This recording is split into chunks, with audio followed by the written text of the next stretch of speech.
during the war on the summit, inflicting damage to rescue Ace. It is surprisingly not the fated child of destiny, Luffy, but rather you, who is on the verge of testing the limits. The strongest being in the realm of death. Edward Newgate, known as Whitebeard. It is only because of your journey through time that, upon discovering the imminent demise of your beloved, you find yourself in this predicament. To one's astonishment, the invincible retirement system awakens at a critical moment, allowing one to enjoy a life of leisure and retirement within the very forces they have established. One can rely on the invincible consumption power gained from the points accumulated each year. At this moment, you are facing your own declaration of retirement. He cleared his throat and declared loudly, "Father, I have grown old. From now on, it is your time, the time of the youth." Your sons were instantly filled with panic. Diamond Joe gazed anxiously at Marco and inquired, "Is it possible that there is an issue with father's health?" Others followed suit and inquired about Marco. After all, it was Marco who had been shouldering the concerns regarding his father's health. "Foolish sons! I am not dead. What is all this incessant chatter? Silence yourselves at once. Your noise is deafening." Your sons have also fallen silent, for they too fear the whimsy of their father. After observing that his sons had mostly settled down, he solemnly declared, "As for me, I am preparing to retire and enjoy a peaceful life. Furthermore, I shall pass on the position of captain. Those with opinions may voice them, or if one believes themselves capable of assuming the role of captain, they are welcome to step forward. Let me be the captain." "Father, you..." Marco was utterly taken aback. How could it be that he was so suddenly appointed as captain? Others also turned their gaze towards Marco, whose prowess is universally acknowledged. Because within the entire Whitebeard pirates, aside from the old man, the strongest individual is none other than Mark. Marco was equally taken aback and, with a swift gesture of his hand, shook his head in denial, exclaiming, "Please do not frighten me. How could I possibly possess the capability to lead the esteemed Whitebeard pirates? Furthermore, Ace possesses even greater potential than I do. He should be the one to inherit your esteemed position." As for Marco, he is quite self-aware. While his strength may not be negligible, the disparity between him and the top-tier warriors lies in his insufficient offensive power. Moreover, Ace possesses the formidable conqueror's haki. In every regard, it is evident that Ace is the more suitable candidate to inherit the position of his father. You casually remarked, "Marco, if you can persuade him, then that would pose no difficulty." Old Zhang. Rest assured. Leave it to me to handle. Upon hearing this, Marco, no longer needing to assume the role of captain, quickly responded with assurance. After all, serving as the captain of the Beard pirate crew is an immense pressure. Firstly, they are one of the 4 emperors and are renowned as the mightiest pirates in the world. If the captain's strength is insufficient, a multitude of challengers will swarm forth. The elder gazed with a smile that was both ambiguous and playful, while Marco was startled by his father's penetrating gaze, leaving him uncertain about the intentions behind it. "You should express yourself in a more solemn manner. Are you suggesting that it suffices to simply communicate with Ace? Rather, you shall first assume the role of captain should you subsequently manage to persuade AI, allow him to take the helm." Marco's expression instantly transformed into one of utter bewilderment. Why on earth was his father insisting that he assume the role of captain? Your sons also witnessed the stern expression on their father's face, realizing that he was not jesting, but rather solemnly proclaiming this. Standing aside, Captain Khalil of the 10th Division expressed his concerns. However, should a change in leadership occur within the Whitebeard pirates, it would undoubtedly incite considerable upheaval. Indeed, it is undoubtedly due to that wretched Blackbeard's treachery that led to the demise of Sachi, leaving our esteemed elder feeling utterly powerless, thus prompting his decision to abdicate. The discontented captain of the 12th Division, Harta, also voiced his grievances regarding the matter. The words of Harta resonated deeply with the pirates present, for after all, their father had always been a good man in the past. Just 2 days ago, Blackbeard's treachery has led to the emergence of the notion of abdication in the mind of the old man. Now they can hardly contain their hatred for that damned traitor, Blackbeard. A myriad of sorrowful words has also been on the rise. However, for your sons, it is quite challenging for them to accept that their father does not assume the role of their captain. It was indeed utterly unexpected, catching them off guard. At that moment, Captain Fossa of the 15th Division gazed at the old man with white whiskers and inquired, "Old man, where do you intend to reside thereafter?" The inquiry of Fossa is likewise a matter of concern for many of his sons. After all, the pirates of this vast ocean, once they choose to abandon their pursuits, seek out a suitable place to settle down and lead a life of their choosing. Simultaneously, one must also steer clear of naval bases. Moreover, it is crucial to acknowledge that my father's identity is far from ordinary. Even upon choosing retirement, it is likely that many individuals yearn to challenge the old master, contemplating ways to defeat and vanquish him, for the reputation of the old master is indeed formidable. This has resulted in many individuals aspiring to elevate themselves by stepping upon the heads of their predecessors. You gaze upon this group of sons, weeping and wailing, and you bellow loudly, "Foolish sons! Did I ever declare that I would retire and live elsewhere? What are you all imagining? Even if I, your father, retire, I shall still be enjoying my golden years aboard our magnificent Moby Dick. Do you comprehend?" The pirates, who were initially filled with sorrow due to the announcement of the retirement of the old man with the white beard, suddenly found their spirits lifted. Captain Jingu Duo of the 10th Division wiped away the tears from the corners of his eyes. Captain Jingu Duo of the Central Division spoke, "As long as old Zhang remains aboard the ship, whether he serves as captain or not, he will always be our father." Indeed, Jingu Duo's words resonate with truth. Captain Lakio vocally supports Jingu Duo's approach. As long as the old man remains aboard the ship, there is, in truth, not much of a difference. However, for the outside world, it represents a significant transformation. Regardless of the magnitude of the change, as long as they stand united, there is no challenge that cannot be overcome. Diamond Joe gently patted Marco's shoulder, offering words of comfort. "Marco, you should simply follow your father's wishes. Regardless, father has not mentioned disembarking. You shall nominally assume the role of captain of the bearded pirate crew. What matters most is ensuring father's happiness." After losing Sachi, father must undoubtedly be heartbroken. Marco could not help but twitch the corner of his mouth. It is certainly a good thing that his father did not disembark, yet the issue lies in appointing him as captain. In truth, Marco had no desire to assume the role of captain, as it did not suit him. He longed to suggest that Jaws take on the position instead. Marco couldn't help but let out a deep sigh, glancing at his father with a frown as he said, "You have truly presented me with a formidable challenge. Ha, just do your best. After all these years of following me, you are more than capable of handling this on your own without any issues," he cheerfully encouraged Marco. Marco felt increasingly despondent. With a hint of resignation, he remarked, "You truly have me at my wit's end. As for handling matters independently, you are well aware that my capabilities are simply insufficient. Yet, that does not concern you. All that matters is casting off this burden of captaincy. Activating the system is of utmost importance for you. As for whether Marco can prevail, it is of little concern to you.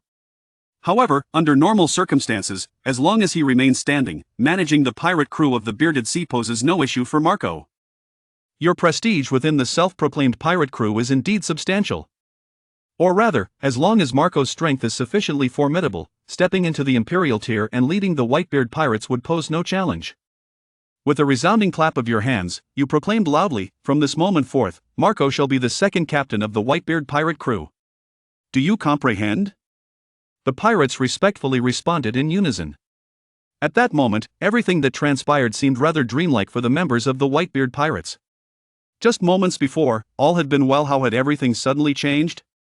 Particularly, Marco, having been chosen by Old Man Huzi, truly senses the profound transformations occurring in the world. A few minutes ago, Marco was merely the captain of the 1st Division of the Whitebeard Pirates, yet now he is transformed into the captain of the Straw Hat Pirates. You continued, seizing the moment, and proclaimed with a resounding voice, "Let preparations for the banquet commence. Tonight, we shall celebrate in grand style." Upon hearing the words of their elder, the pirates regained their vitality once more. Only Marco remained in a state of despondency. The captain of the 16th squad approached, placing a hand gently on Marco's shoulder, and softly remarked, "Do not bear too great a burden of pressure. We, as brothers, are all present. Furthermore, our father has no intention of disembarking. Therefore, there is no need to worry excessively." "What else can I do?" Marco replied helplessly. You had just transmitted the captain's position to Marco when you heard the chime of the system returning to the cabin. You are aware that the system has officially commenced.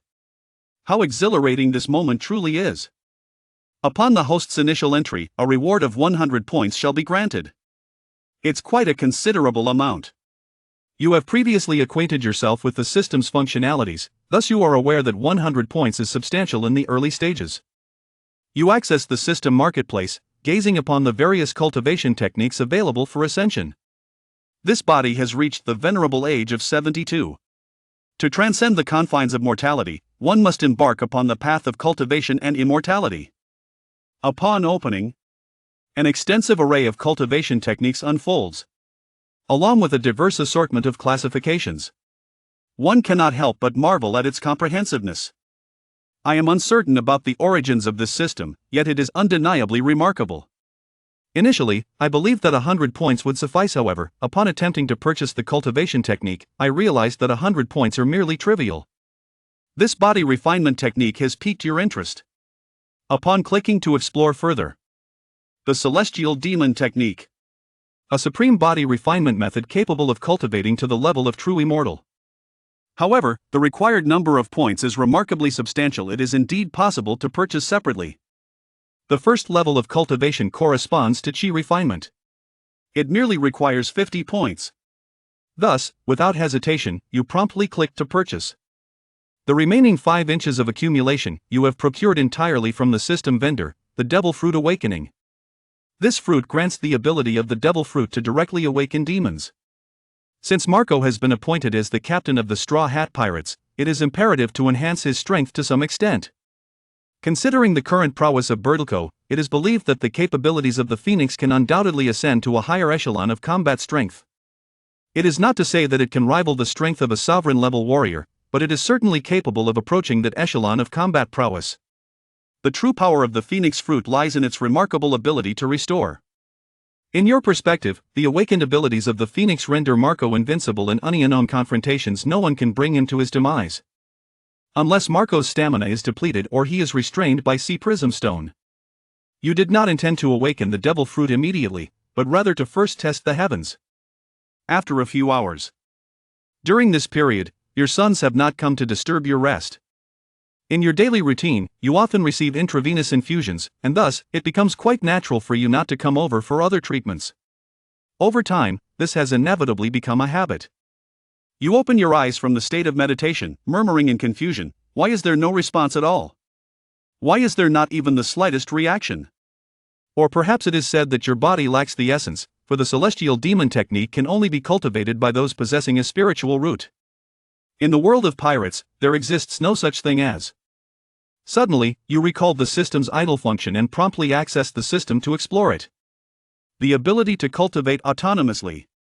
Possessing observation hockey, armament hockey, conqueror's hockey, swordsmanship, martial arts, and finally, the formidable Tiangang technique.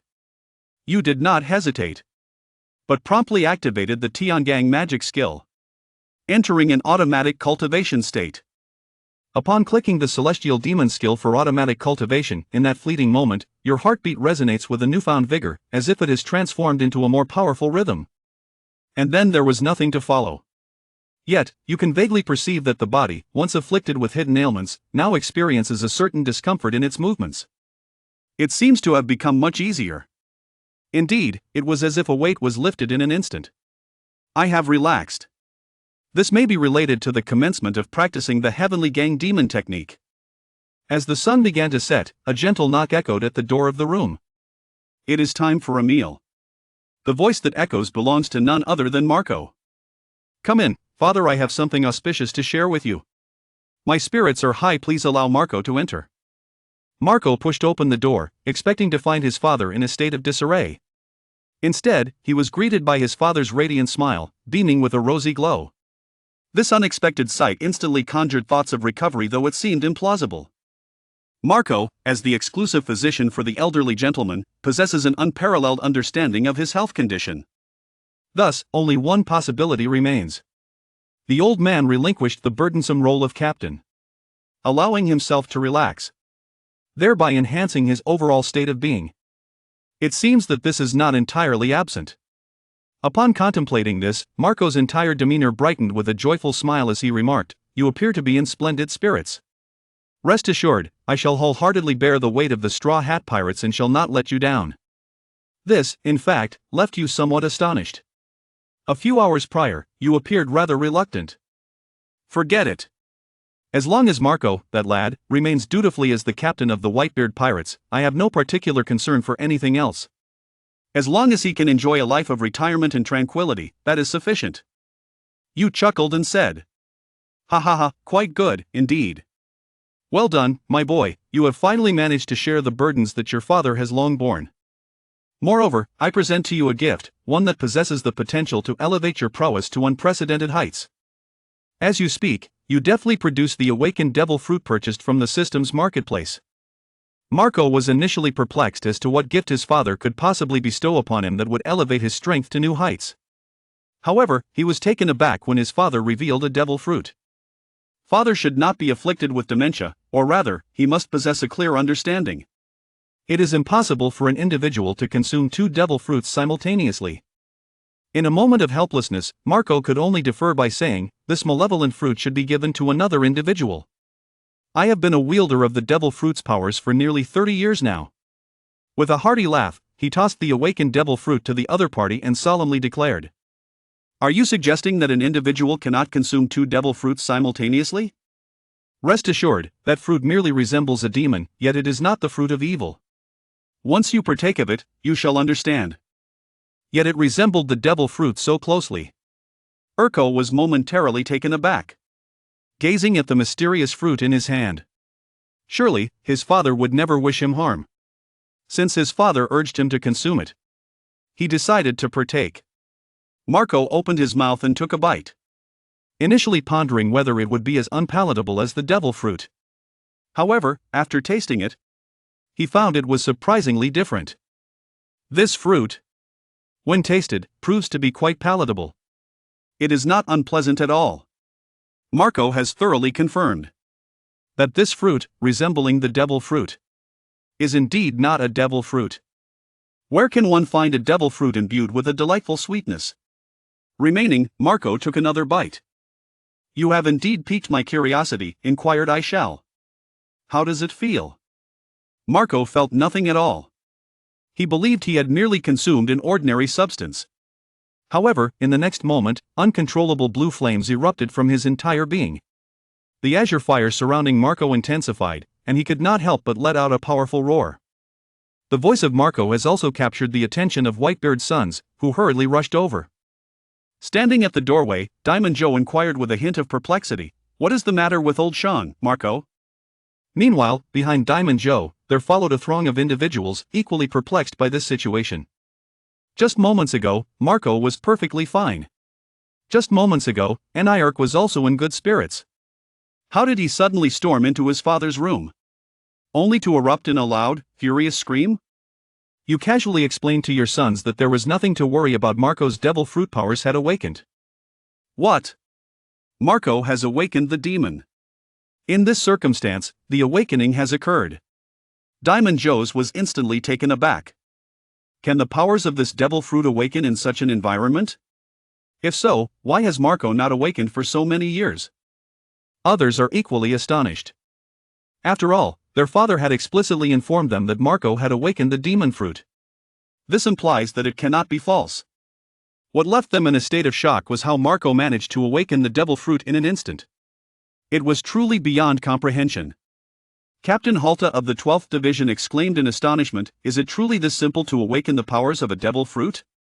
This statement promptly resonated with many individuals, as they too yearned to express their grievances. The awakening of the demon fruit's abilities is astonishingly effortless, almost deceptively simple. Were it not for the first-hand experience, one could scarcely believe in the veracity of this phenomenon. At this moment, the blue flames enveloping Marco began to converge, revealing a cloud of azure fire floating behind his neck. Simultaneously, what once required the use of both hands has now been entirely liberated. Emerging, a pair of azure wings, ignited by flames, unfurled from my back. Marco, as the principal party, was acutely aware of the transformations within his own body. Gazing at his hands in disbelief, he murmured to himself, "Have I truly awakened to immortality?" Fongmer turned his gaze toward his father. Just now, my father presented him with an extraordinary fruit, one that possesses the remarkable ability to awaken the powers of the devil fruits. Value. It is undoubtedly no less than that of a devil fruit. And it is even firmly established that it surpasses the devil fruit. For those endowed with the powers of a devil fruit, awakening such abilities is no simple feat. Once awakened, it signifies a monumental enhancement. For the wielder, a remarkable elevation indeed. You shouted aloud. What are you all standing there for? Quickly, prepare for the banquet. Let us celebrate splendidly this evening. Upon hearing the words of their father, your sons swiftly entered a state of exuberant cheer. Marco was also drawn into the crowd, bombarded with questions from all directions. What astonished everyone the most was his ability to awaken the devil fruit under such circumstances. However, you had previously instructed Mal to keep this matter confidential. Marco is also well aware of the astonishing nature of such a secret. Therefore, in response to the inquiries from his brethren, Marco exhibited a vague and ambiguous demeanor, reflecting on the past. The banquet continued late into the night. This day marked not only the significance of Marco, the captain of the bearded pirate crew, but also the heartfelt celebration of Old Dad's official retirement and the prospect of a leisurely life ahead. The following day, as the sun gently ascended, the pirate standing atop the lookout tower peered through his telescope, spotting an individual approaching in a modest vessel. Once again, I glimpsed the small vessel adorned with the flag of the formidable red-haired Shanks, sending a wave of alarm through me, prompting an urgent call for assistance. On the deck lies a prominent chair, where Marco and his sons have persistently endeavored to maintain his continued occupancy of this esteemed position. However, you outright refuse, insisting that Marco take that seat. Nevertheless, your sons are quick to react, promptly moving a large sofa beside to provide a seat for their father. As a representative of the red-haired pirates, Rox was taken aback. What is this Whitebeard pirates up to? However, Roxta's reaction was not particularly slow. Listening to the words of these individuals, he finally grasped the situation at hand. It turns out you have abdicated in favor of Marco, who has now assumed the role of captain of the Whitebeard pirates. This is indeed a significant matter, an event of utmost importance that will undoubtedly trigger a monumental upheaval across the entire New World. Marco gazed at the letter delivered by Roxta, furrowing his brow as he handed it to the elder. You merely cast a fleeting glance at the messenger from Loxtad, fully aware of the purpose behind the letter he bore. You directly summon Rox to discuss matters, allow the red-haired Shanks to personally negotiate with him. Roxta has just dispatched the Moby Dick. Immediately, I dialed the number to reach the boss. You instructed Marco to handle things on his own should the red-haired one return, without needing to consult me on every matter. Of course, when I have suggestions, I shall certainly convey them to you. In the eyes of Bert Urk, since the days of the venerable old man with the beard, he has always been regarded as the patriarch of the Whitebeard pirates. Regardless of whether the old man continues to hold the position of captain, this truth remains unwavering. Meanwhile, the red-haired Shanks was also engulfed in astonishment upon receiving the report from the Rock's headquarters. Red-haired Shanks solemnly addressed his comrades, stating that Whitebeard had chosen to abdicate, with his successor being Marco. Upon the utterance of these words, the entire crew of the red-haired pirates fell into a profound stupor. Lakiru has also ceased indulging in the roasted meat of the universe. This turn of events is rather abrupt. Why did Whitebeard suddenly choose to abdicate? It was utterly devoid of any forewarning. Indeed, there must be a reason behind it. One cannot simply act without cause. As for Bendik's neck, it stands as a counterpart. Jesus furrowed his brow and spoke. It has yet to be fully disseminated. But I estimate it will not be long before it reaches the entire world. When the time comes, the New World, barring any unforeseen circumstances, is poised to descend into turmoil, for the Whitebeard pirates are indeed one of the four emperors. Red-haired Shanks gazed at Beckman and inquired, Beckman, what distinct perspective do you possess? The members of the red-haired pirates all turned their gazes towards their first mate, who was leisurely smoking a cigarette. Beckman lit a cigarette for himself and remarked, not long ago, the emergence of a traitor within the Blackbeard pirates. Blackbeard Teach had brutally slain the captain of the 4th Division, Sachi. The captain of the 2nd Division, Firefist Ace, pursued the notorious Blackbeard, Marshal D. Teach. Perhaps these reasons lead you to perceive that he has grown weary of his responsibilities, hence opting for resignation.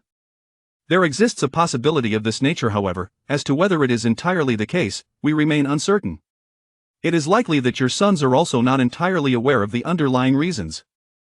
Baker's words garnered unanimous agreement among the crowd. Ultimately, paper cannot conceal fire. captain of the Whitebeard pirates, the strongest man in the world, Whitebeard, has announced his retirement, with the new successor being Marco. This matter swiftly spread throughout the underground world, akin to an explosion, rapidly disseminating across the entire globe. The Whitebeard pirates stand as one of the 4 emperors of the New World, and you are lauded as the most formidable captain in existence. The succession of the title for the world's strongest captain has sent shockwaves throughout the globe. The territory of the 4 emperors, Big Mom pirates, is the Cake Island. Aunt Charlotte Lingling sat upon a sofa, indulging in generous bites of cake, when a flustered Parasparrow rushed over. Parasparrow. What event has caused such a flurry of activity? Parasparrow took a deep breath, striving to calm himself. Mother, a significant event has transpired. Just yesterday, you announced your retirement, and your successor is Shiurko. Originally, I believed that Parasparrow's words held some significance, but after listening to his report, Aunt Charlotte Linlin exclaimed, "What did you say?" Whitebeard has announced his retirement. What does that old fellow mean by this? Charlotte Linlin, the Big Mom, was utterly perplexed by Whitebeard's sudden announcement of retirement. Parasparrow swallowed hard and cautiously remarked, "Mother, according to the news, it seems that Whitebeard claims he is old, and it is time to pass the torch to the younger generation." "Old, is he?" Big Mom slowly raised her gaze to the ceiling. "Old? What a ridiculous notion." Big Mom immediately felt a surge of displeasure. Whitebeard said he was old. Does that imply she is also old? After all, Whitebeard is merely 6 years her senior. They are, in essence, figures of the same era. Now, Whitebeard suddenly declares his retirement. Parasparrow observed his mother seemingly on the brink of a furious outburst, which only heightened his trepidation. However, after a brief moment of rage, Big Mom erupted into wild laughter. Whitebeard, you retire, and that little Marco cannot possibly fill the position of an emperor. The throne of the Pirate King is now closer to me. Indeed, the future of the Pirate King undoubtedly belongs to you. Mother, Parasparrow quickly offered his respectful flattery. In Dressrosa, within the royal palace, Treble poured a glass of red wine for Don Quixote, Doflamingo. Doflamingo took the wine glass, gently swirling it, revealing an insidious smile. Hee. How intriguing, truly fascinating. The New World, which has been calm for several years, seems on the verge of upheaval. Doflamingo, why do you think Whitebeard suddenly announced his retirement? Does he truly feel old? Treble inquired, puzzled. Doflamingo downed the wine in one swift motion, unhurriedly responding. There have been whispers circulating that Whitebeard has often been seen with 4 drips, and now he declares his retirement. There is only one explanation. Whitebeard believes his health is failing, and his combat prowess has diminished, thus prompting him to pass the mantle to Marco. After all, how could Whitebeard, who cherishes his sons so dearly, allow them to face the turbulent world alone? That's a valid point. Treble acknowledged that Doflamingo's assessment was spot on. He then ventured to propose, "Doflamingo, should we seize the opportunity to usurp Whitebeard's position as an emperor?" "Are you a fool, Treble?" Doflamingo glared coldly at his capable assistant. With patience, he elaborated, "Do not let the current situation blind you. Whitebeard has just announced his retirement. Even a starving camel is larger than a horse. If we recklessly charge in, the outcome may very well lead to our obliteration. We must observe the situation before acting. Do you understand?" "Yes, Doflamingo, your wisdom is enlightening." Treble promptly recognized his error, grateful for Doflamingo's guidance. Doflamingo then donned an evil grin and remarked, "However, our inaction does not imply that others will remain idle. Soon enough, many will arise to challenge Whitebeard's crew." There was a statement that Doflamingo refrained from voicing to Toribol regarding Whitebeard's sons, several of whom possessed remarkable abilities. He simply did not wish to diminish his subordinate Torbal's spirit. In Wano country, on Onigashima, within the territory of the Beast Pirates, Kaido sat with his men, drinking. However, the atmosphere was starkly different from the previous jovial laughter. Particularly, Kaido remained enveloped in a profound silence. It was Jack, the Drought, who first shattered the stillness. "Governor, allow me to lead a strike against the Whitebeard pirates." Kaido did not respond to Jack, instead downing a bottle of alcohol in a few swigs. "That old brute thinks he is growing feeble, does he? I once regarded you as the greatest obstacle on my path to becoming the Pirate King, yet you can't withstand the ravages of time? How infuriating. As Kaido spoke, tears unexpectedly began to flow. For him, failing to personally defeat Whitebeard while he was still in his prime rendered everything meaningless. To vanquish an old man who has chosen retirement? Such an act would be beneath Kaido. He sought to confront the strongest version of Whitebeard, not a retired elder settling into a life of leisure.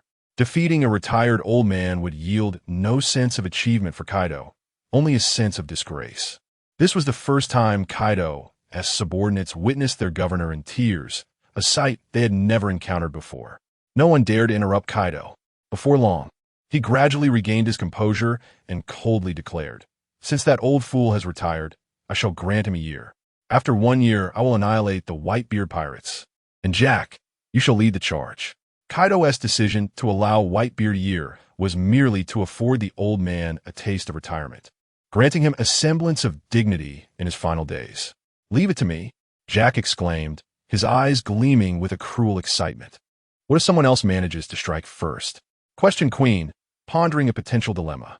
Kaido erupted into laughter, exclaiming, "Whoever manages to destroy the Whitebeard pirates, I shall then eradicate them.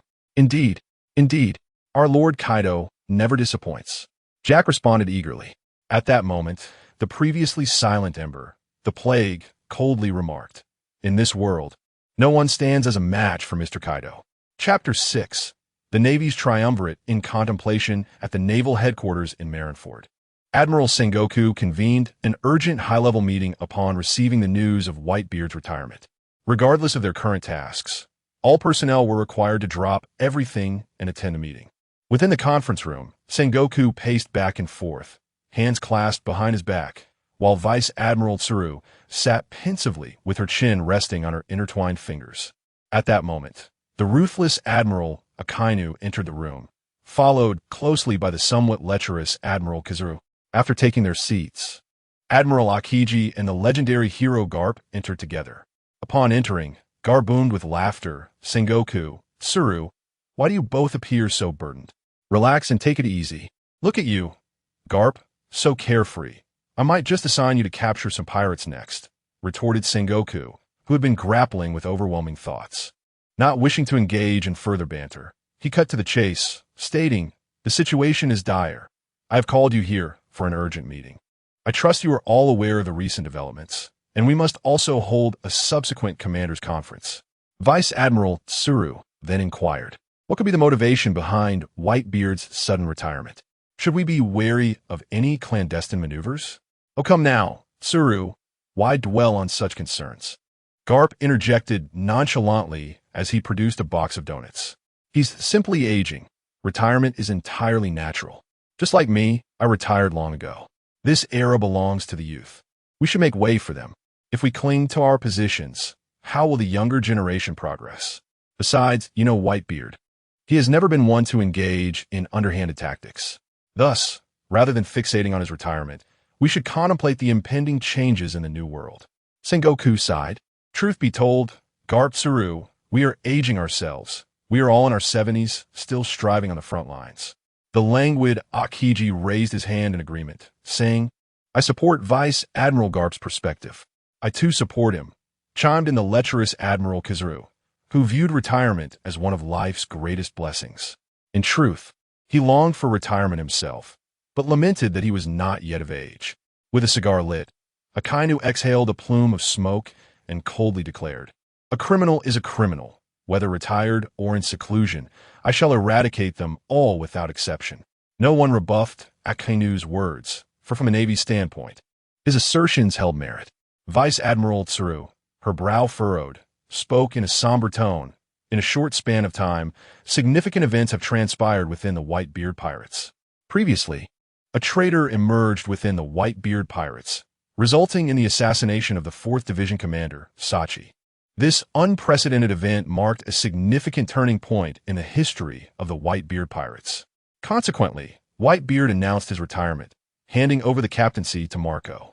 As the successor to Whitebeard, Marco's ability to maintain the Yonko status remains uncertain. It is undeniable that the new world will witness numerous challengers confronting Marco and the Whitebeard pirates. Sengoku nodded in agreement, stating, "It all depends on whether the other Yonko in the new world will take action. If they refrain from acting in the short term, no one else can shake the foundations of the Whitebeard pirates. After all, Whitebeard has retired, not perished. Simultaneously, Marco's bounty would need to be adjusted. I shall consult the Gora CEI and ascertain their perspective as we formulate our response. Sengoku mused, reminiscing about his encounters with Whitebeard decades ago. For some reason, Sengoku felt that an era's leading figure was drawing to a close. Carp and Vice Admiral Tsuru shared a similar sentiment, feeling a wave of nostalgia wash over them. An hour later, Sengoku arrived at the Holy Land of Mariewa. The guards at the palace, where the Gora CI resided, saluted the fleet admiral. Upon entering, Sengoku noticed all 5 members of the Gora CI present, indicating that they had already engaged in prior discussions. Meanwhile, Morgans, having learned of Whitebeard's retirement and Marco's ascension earlier that day, immediately ordered his staff to work overtime to print the latest edition of the newspaper for worldwide distribution. A pallid Lafitte approached Captain Teach with the newest edition in hand. Captain Teach, something monumental has occurred, and it pertains to you. With a sinister chuckle, Blackbeard Teach responded, "What could possibly concern me?" Bosch's jestingly teased, "Captain Teach, could it be that you irresponsibly abandoned that woman, and now it's made the headlines?" Blackbeard's demeanor shifted coldly. "Bosch's, do you have water for brains?" he retorted, causing Bosch's to hastily fall silent, fearing the wrath of Captain Teach. At that moment, Lafitte began to read aloud from the latest issue of the newspaper. Lafitte, Van Auger, Bosch's, and Poison Q all turned their attention to Captain Teach. The image of Whitebeard in his prime flashed through Teach's mind, juxtaposed with the sight of the ailing Whitebeard, perpetually tethered to N4. As he contemplated, a wika green spreta crostags fassa. "Ah, old man, it seems you've truly aged. Your time has come to an end, and the future belongs to me. However, I shall not overlook the power of your tremor fruit." Van Auger, with an impassive expression, inquired Captain Teach, given the shift in circumstances, "Shall we still pursue the position of Warlord of the Sea?" "Nonsense. Of course we must continue to scheme for the 7 warlords. After all, such a status greatly facilitates our endeavors." Blackbeard Teach responded coldly. Bosch's, brimming with excitement, waved his arms and exclaimed, "Captain Teach, what are we waiting for?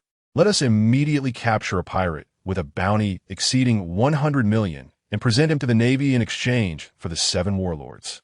Lafitte twirled the saber in his hand, remarking, "It seems it is time to deal with Fire Fist Ace, who has been relentlessly pursuing us."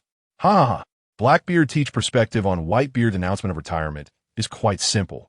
Whitebeard has grown old and is no longer of use. Chapter 7. The unique training method exclusively for the Phoenix's abilities at the tavern of the Sabati archipelago. Shaki extracted a cigarette and observed the silent and contemplative Rayleigh. Leisurely inquiring, "Rayleigh, what occupies your thoughts at this moment? Would you care to share?" "Shaki, please refrain from jesting," Rayleigh replied, downing the contents of his glass. Setting the glass down, he reflected, "Whitebeard's decision to retire heralds the dawn of a new era." Shaki's expression grew serious as he responded, "Indeed, since the inception of the great pirate era, Whitebeard has reigned supreme over the seas for decades, standing at the pinnacle of all pirates. His announcement of retirement signifies the removal of a formidable obstacle for aspiring conquerors, prompting many ambitious souls to take action." Rayleigh poured himself another glass of rum, remarking, "At least Whitebeard can finally indulge in the comforts of his twilight years." "That may not be so certain," Shaki cautioned. "The number of those eyeing Whitebeard's legacy may very well increase, not diminish. I know all too well the lengths to which pirates will go for fame and fortune." In the kingdom of Alabasta, Ace finally encountered his long-lost brother, Luffy, after 3 years. They immediately engaged in an arm-wrestling match, each refusing to yield. Nami approached Ace, brandishing the latest newspaper. "Ace, you are part of the Whitebeard pirates, correct?" "Yes. What is the matter?" Ace replied, puzzled. Without delay, Nami handed him the newspaper. Ace took it with a sense of trepidation, while the rest of the Straw Hat crew looked on curiously, eager to know what the article contained. As he grasped the newspaper, Ace's hands trembled involuntarily as he exclaimed, "Father has announced his retirement?" This revelation instantly led Ace to connect the dots. The cause behind his father's retirement must be that scoundrel Blackbeard, who had slain Thatch, leaving Whitebeard utterly exhausted. The Straw Hat crew wisely refrained from interrupting Ace. Sensing the profound turmoil within him, veins bulged on Ace's temples as he declared, "Blackbeard, I will not let you escape my wrath." Meanwhile, in the rain-soaked Alabasta, at the headquarters of Baroque Works, within a secluded chamber, Crocodile lounged arrogantly on a sofa, smoking a cigar as he questioned the woman before him, Nico Robin. "Was it not your responsibility to carry out the task assigned to you? What brings you here at this moment?" "Nothing significant, merely delivering a newspaper for you, boss," Robin replied calmly, extending the paper despite Crocodile's intimidating demeanor. Crocodile glanced at the paper, and his brow furrowed instantly. "Whitebeard has retired. I must attend to the Straw Hat Pirates. I won't disturb you further," Robin said, turning to leave the chamber. Crocodile remained seated in silence, mulling over the implications of Whitebeard's decision, muttering under his breath, "Whitebeard, you coward," his irritation palpable. In a new world, aboard the Moby Dick, Whitebeard and his sons were relishing their lunch on the deck. Diamond Josiah chuckled, remarking, "It seems that since retirement, Dad no longer indulges in alcohol." "Indeed, Father used to drink daily," responded the captain of the 14th Division, Spit O'Keel. The captain of the 6th Division, Blamank, mumbled through a mouthful of grilled meat.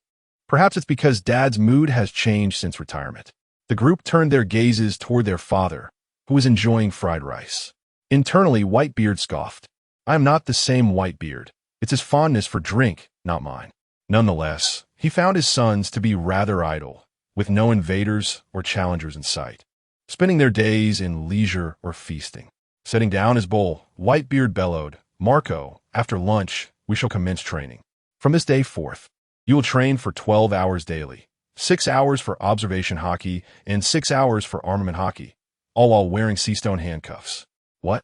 Dad, are you trying to kill me? Seastone handcuffs?" Marco was taken aback, bewildered by his father's sudden severity. His brothers expressed their concerns, inquiring about their father's intentions.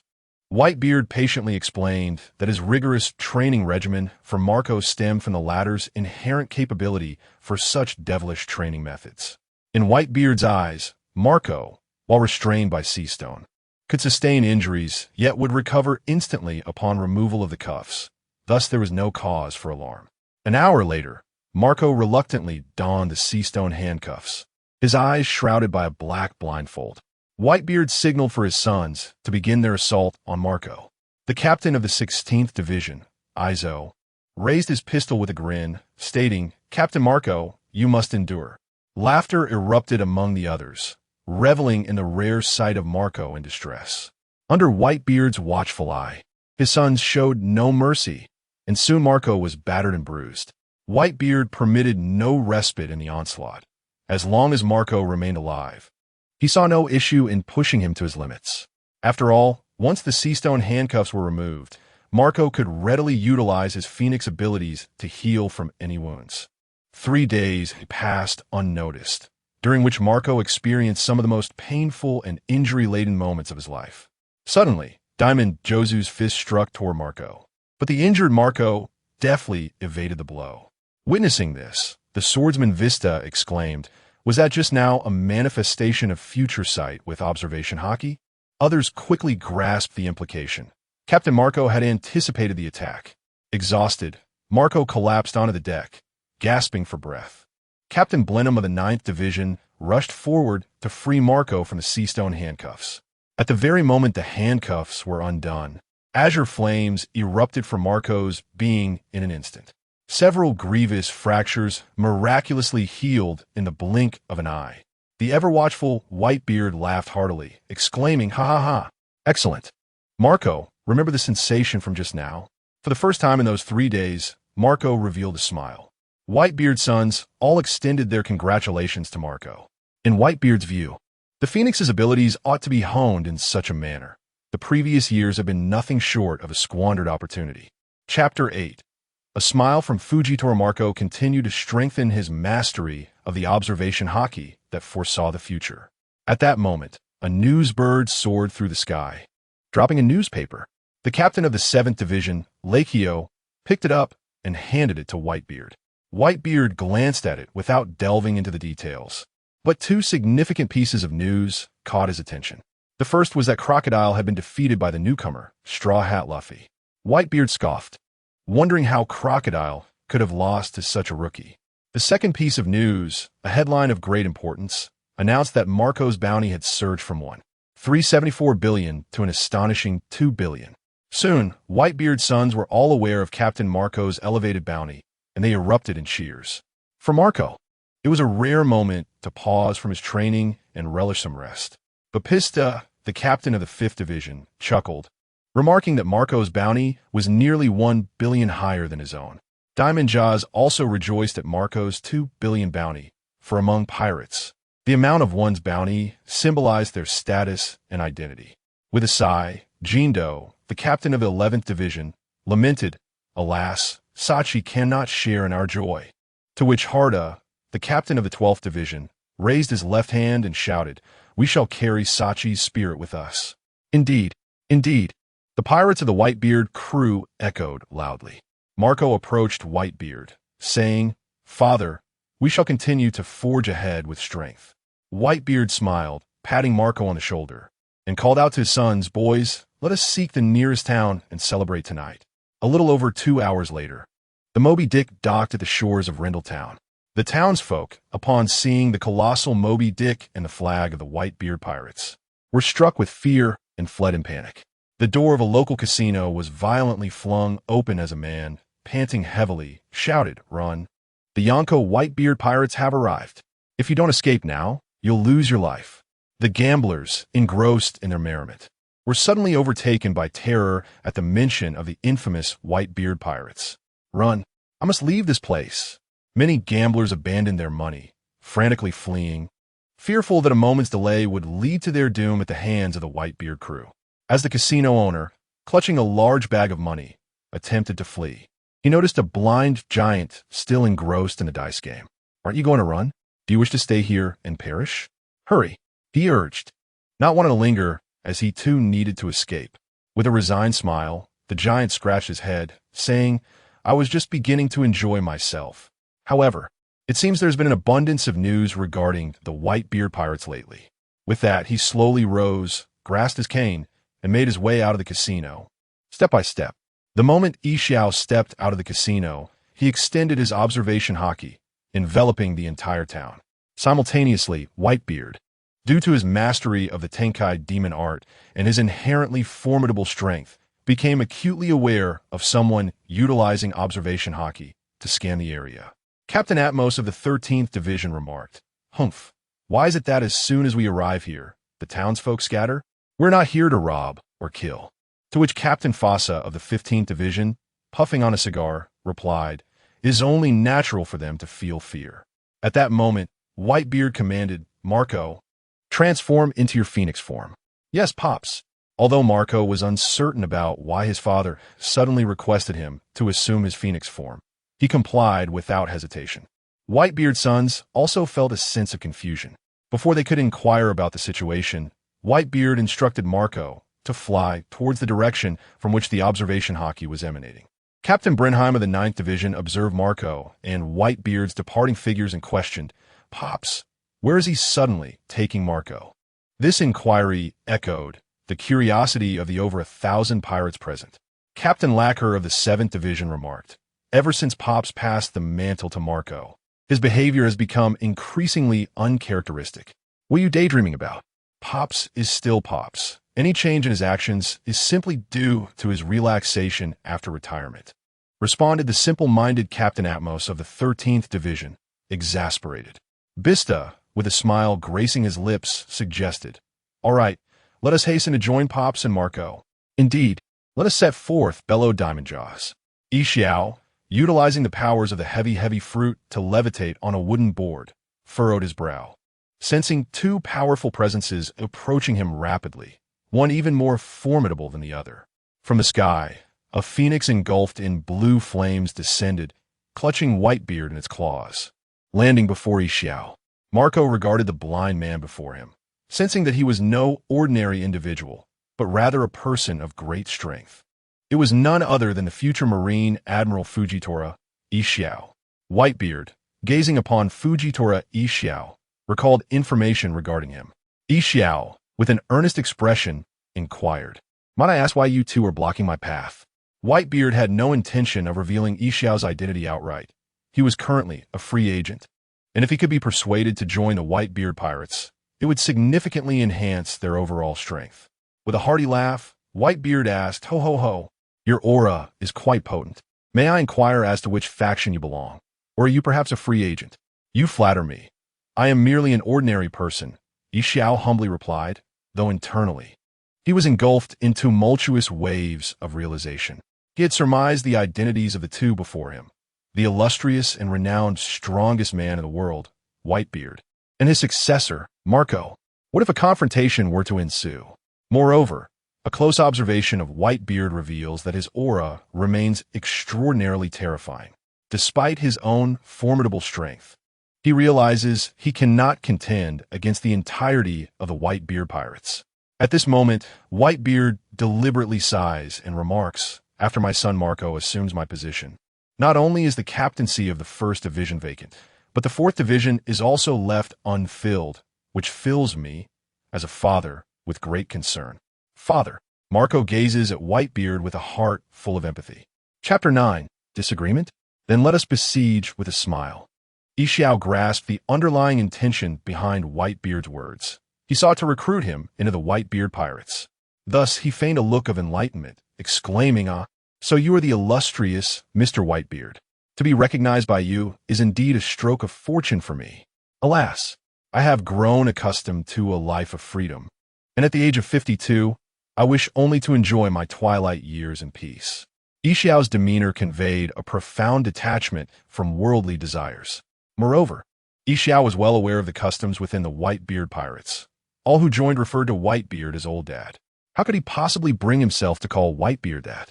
Such a compromise was beneath his dignity, and joining the Whitebeard pirates was out of the question. Whitebeard chuckled dismissively. Hoo. Or perhaps you wish to join the Navy instead." This unexpected remark momentarily stunned Yixiao, who promptly replied, "You jest, sir." Seizing the moment, Whitebeard continued, "In that case, why not join the Whitebeard pirates? You need not address me as Old Dad." Yixiao graciously declined Whitebeard's proposition. Unfazed, Whitebeard persisted, "I know your name is Yixiao, and you aspire to achieve your dreams, which does not necessarily require enlistment in the Navy. Furthermore, even if you possess strength, the Navy currently has no shortage of high-ranking officers. Even if you were to attain the rank of Rear Admiral, you would still lack the authority to influence significant matters. Moreover, if you aspire to become an admiral, the Navy has its own candidates awaiting cultivation. What do you believe your chances of success to be? Mr. Whitebeard, you possess remarkable insight into my character." Yixiao had not anticipated that Whitebeard would understand him so well. Such familiarity could only stem from prior investigation. Otherwise, how could he know so much? Whitebeard continued to make his offer. "Furthermore, I shall appoint you as the captain of the 1st Division, with the role of vice captain as well. You will be granted extensive authority. Should you wish to eradicate evil, the Whitebeard pirates will support you. After all, the future of the Whitebeard pirates must progress in the right direction." Upon hearing this, not only was Yixiao taken aback, but even Marco, who stood nearby, was rendered speechless. Marco doubted whether he had misheard. For Whitebeard, the stronger the faction, the more points he would earn each year. The direction of development was of little consequence. At that moment, Whitebeard's sons approached, calling out, "Dad! Dad!" Diamond, Jozu, Vista, and others whispered inquiries to Marco about the situation. Marco had no choice but to succinctly explain the circumstances. Everyone was astonished for Whitebeard to extend such a serious invitation. It seemed that this blind man, named Yixiao, possessed remarkable strength. "Mr. Whitebeard, I have no intention of becoming a pirate, so please do not press the matter further." Yixiao continued to decline graciously, wishing to avoid any enmity with Whitebeard. Ignoring Yixiao, Whitebeard turned to Marco and commanded, "Marco, you have yet to master the flow of cherry blossoms through your haki. Engage in a spar with Yixiao." "Yes, Dad." Though Marco was unaware of the reason behind his father's sudden change in demeanor, he resolved to carry out the tasks assigned to him with unwavering determination. With a smile and a furrowed brow, he pondered, The worst outcome has indeed transpired, yet given my strength, escaping should pose no issue. In the next moment, he unsheathed his blade, unleashing an immense gravitational pressure upon all members of the Whitebeard pirates. Except for Whitebeard, who remained unaffected by the gravitational force, Marco, Diamond Jozu, and Vista experienced varying degrees of impact, with Marco faring slightly better. The others, however, found themselves immobilized by the oppressive weight, and the ordinary pirates suffered greatly. After executing his move, Marco swiftly stepped onto a plank, preparing to take flight from the scene. Any delay would exponentially increase the danger. Whitebeard, arms crossed and unhurried, instructed, "Jozu, Vista, you two coordinate with Marco to besiege him. The rest of you, follow me and steer clear of the battlefield to avoid collateral damage." No sooner had Whitebeard issued his command than Marco, against the gravitational constraint, transformed into his phoenix form and charged at Marco. Faced with Marco's rapid advance, Marco had no choice but to parry his claws with his blade. The clash resonated with a loud clang as Marco accelerated his onslaught. Yet Marco managed to fend off every strike. Although their skirmish had only just begun, Marco instantly recognized the formidable strength of his opponent, understanding why his father had sought to recruit him. At that moment, Marco's observation Haki sensed Diamond Jozu and Vista flanking him from both sides. In light of this predicament, Marco abruptly unleashed a gravitational sphere towards the sky. Meanwhile, Whitebeard and his sons began to distance themselves from the battlefield. The captain of the 7th Division, Lakio, disdainfully remarked, "That individual cannot possibly withstand the combined assault of Marco, Jozu, and Vista." "Indeed," echoed Atmos, the captain of the 13th Division, in agreement, equally unimpressed. The consensus among the others mirrored this sentiment, for the prowess of Marco, Diamond Jozu, and Vista was widely acknowledged within the Whitebeard pirates. Moreover, Marco's Phoenix Fruit abilities had awakened, elevating his power to new heights. Captain Jingu of the 11th Division mockingly commented, "That blind man should consider an honor to endure the joint assault from Marco, Jozu, and Vista. Even in defeat, it would be a privilege." Observing his son's derision and disdain, Whitebeard, having dominated for so long, inevitably developed an air of arrogance. In the original narrative, while the Whitebeard pirates possessed commendable strength overall, there was a significant disconnect in the capabilities of their mid-level officers, which constituted a flaw within the crew. Furthermore, without Whitebeard, the Whitebeard pirates would undoubtedly descend into a second-rate force. To Whitebeard, it was evident that Marco's Phoenix abilities could be harnessed for rigorous training, forcibly augmenting his power to its utmost limits. This advantage, regrettably, had not been fully realized in the original tale, representing a squandered opportunity for a divine fruit. Suddenly, the captain of the 10th Division, Collier, widened his eyes in disbelief, gazing at the sky. "What is that? Is it a meteor? How can this be?" As soon as these words were spoken, the sons of Whitebeard gazed skyward. Indeed, a colossal meteor was hurtling towards Marco, Diamond Jozu, and Vista at an astonishing speed. The captain of the 16th Division, Izang, solemnly remarked, "We have all underestimated that individual S strength." Seizing the moment, Whitebeard imparted wisdom, saying, "My sons, remember that there are many formidable individuals in this world. Always maintain a heart of reverence." Do you understand? Chapter 10. A laugh amidst the siege as the impending meteor plummeted towards him. Marco, in his phoenix form, charged forward with fervor, proclaiming loudly, "Jozu, Vista, continue your assault. I shall deal with the meteor." With a thunderous roar, Marco, enveloped in azure flames, braced himself against the celestial rock. A surprised Ishao exclaimed, "Impressive. I never anticipated my meteor would be so effortlessly halted." In a dazzling collision, the diamond-bodied Jozu charged at Ishao like a rampaging rhinoceros. Suddenly, an overwhelming gravitational force pressed down upon Jozu, forcing him to a standstill. Just as Ishao thwarted Jozu's attack, Vista swung his weapon from behind. Ishao swiftly adjusted his stance, turning to parry Vista's onslaught with his staff. Vista, attempting to subdue Ishao, found himself unable to do so. Furrowing his brow in earnest acknowledgement, I did not expect such a skilled opponent. Your swordsmanship is quite remarkable. As Vista stepped back, he heard Marco's voice and promptly pushed off the ground to retreat. Phoenix strike. Marco dove down, his clawed foot aimed menacingly at Xiao's head. Gravitational blade. Fierce tiger. Xiao gripped his staff with determination, swinging it fiercely at the descending Marco. The terrifying lateral gravity caused Marco's blue flames to flicker and dissipate, yet it inflicted no tangible harm upon him. The awakened regenerative abilities of the Phoenix allowed Marco to disregard many attacks, favoring a head-on confrontation, his specialty. In this brief interlude, Jozu and Vista regrouped to execute a pincer maneuver against Xiao. Observing the fray from afar, Captain Collier of the 10th Division expressed his astonishment. Were it not for my own eyes, I could hardly believe that anyone could simultaneously withstand the assaults of Marco, Jozu, and Vista. Indeed, yet the reality unfolds before us. There is no news regarding this individual, suggesting he is a master from the common folk. Captain Spidokeel of the 14th Division replied earnestly. Captain Lacchio of the 7th Division turned to Whitebeard, inquiring, "Father, do you believe Marco and the others can defeat this man when they unite?" Lacchio's question echoed the sentiments of many of Whitebeard's sons present. After several minutes of battle, it was evident that this individual was not at a disadvantage. This indicated that his overall strength surpassed that of any one of Marco's trio, a notion that was difficult for them to digest. It was essential to recognize that Marco and his companions were the most formidable members of the Whitebeard pirates, aside from their father.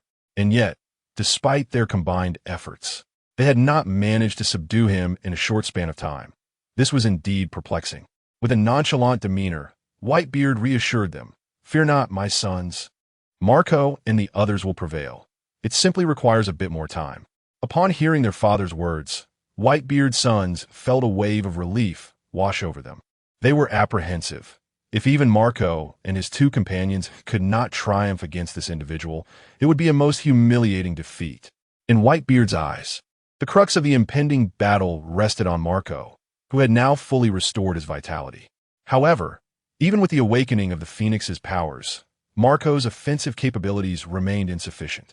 It was only by mastering the flow of Conqueror's Haki that he could amplify his strength further. The situation now was that Marco had become more adept at maneuvering against enemies, utilizing the awakened Phoenix abilities alongside his foresight through observation Haki. As the conflict raged on, the town's center lay in ruins, a desolate landscape of destruction. 3 days later, not a single building stood intact, and all the residents had fled. Diamond, Jaws, and Vista had exhausted their strength, their bodies marred by countless wounds. Diamond, Jaws bore the brunt of the assault, enduring the full force of the gravity fruit's impact from the foe, while the condition of the adversary they faced, a man named Smile, was equally grim, bloodied, and riddled with injuries. Throughout those 3 days, Smile had attempted numerous times to escape, yet Marco had relentlessly thwarted his efforts, forcing him to persist in the fight. Remarkably, there was one individual who had emerged unscathed thus far, Marco himself. After 3 days of intense combat, he bore no injuries and still possessed ample stamina. The awakening of the Phoenix ability not only significantly enhanced Marco's recovery, but also elevated his overall endurance to new heights. Observing the dire state of his comrades, Marco called out, "Jaws, Vista, take a rest. Leave the remainder to me." "Very well," they both responded in unison, confident that Marco could manage the situation. The two retreated to their father's side, with Diamond Jaws expressing his remorse. "Father, I apologize. The opponent's strength is overwhelming." Vista echoed his sentiment, a look of shame upon his face. With a carefree laugh, Whitebeard reassured them, "Do not fret. That individual is at least comparable to a warlord. He is not someone you could contend with individually, but Marco is capable of standing against him. Alas, ultimately, our strength falls short," Vista lamented, voicing his inadequacies. Aizu, the captain of the 16th Division, sighed, "Vista, if you believe your strength is lacking, what does that say about us?" They all recognized the formidable power of their adversary, one not easily confronted. Nevertheless, Aizu held firm in his belief that no matter how powerful the opponent, they were no match for their father. In his heart, Whitebeard was the strongest man in the world, bar none. Because he had once witnessed his father's peak, the overwhelming power left an indelible impression on him. Indeed.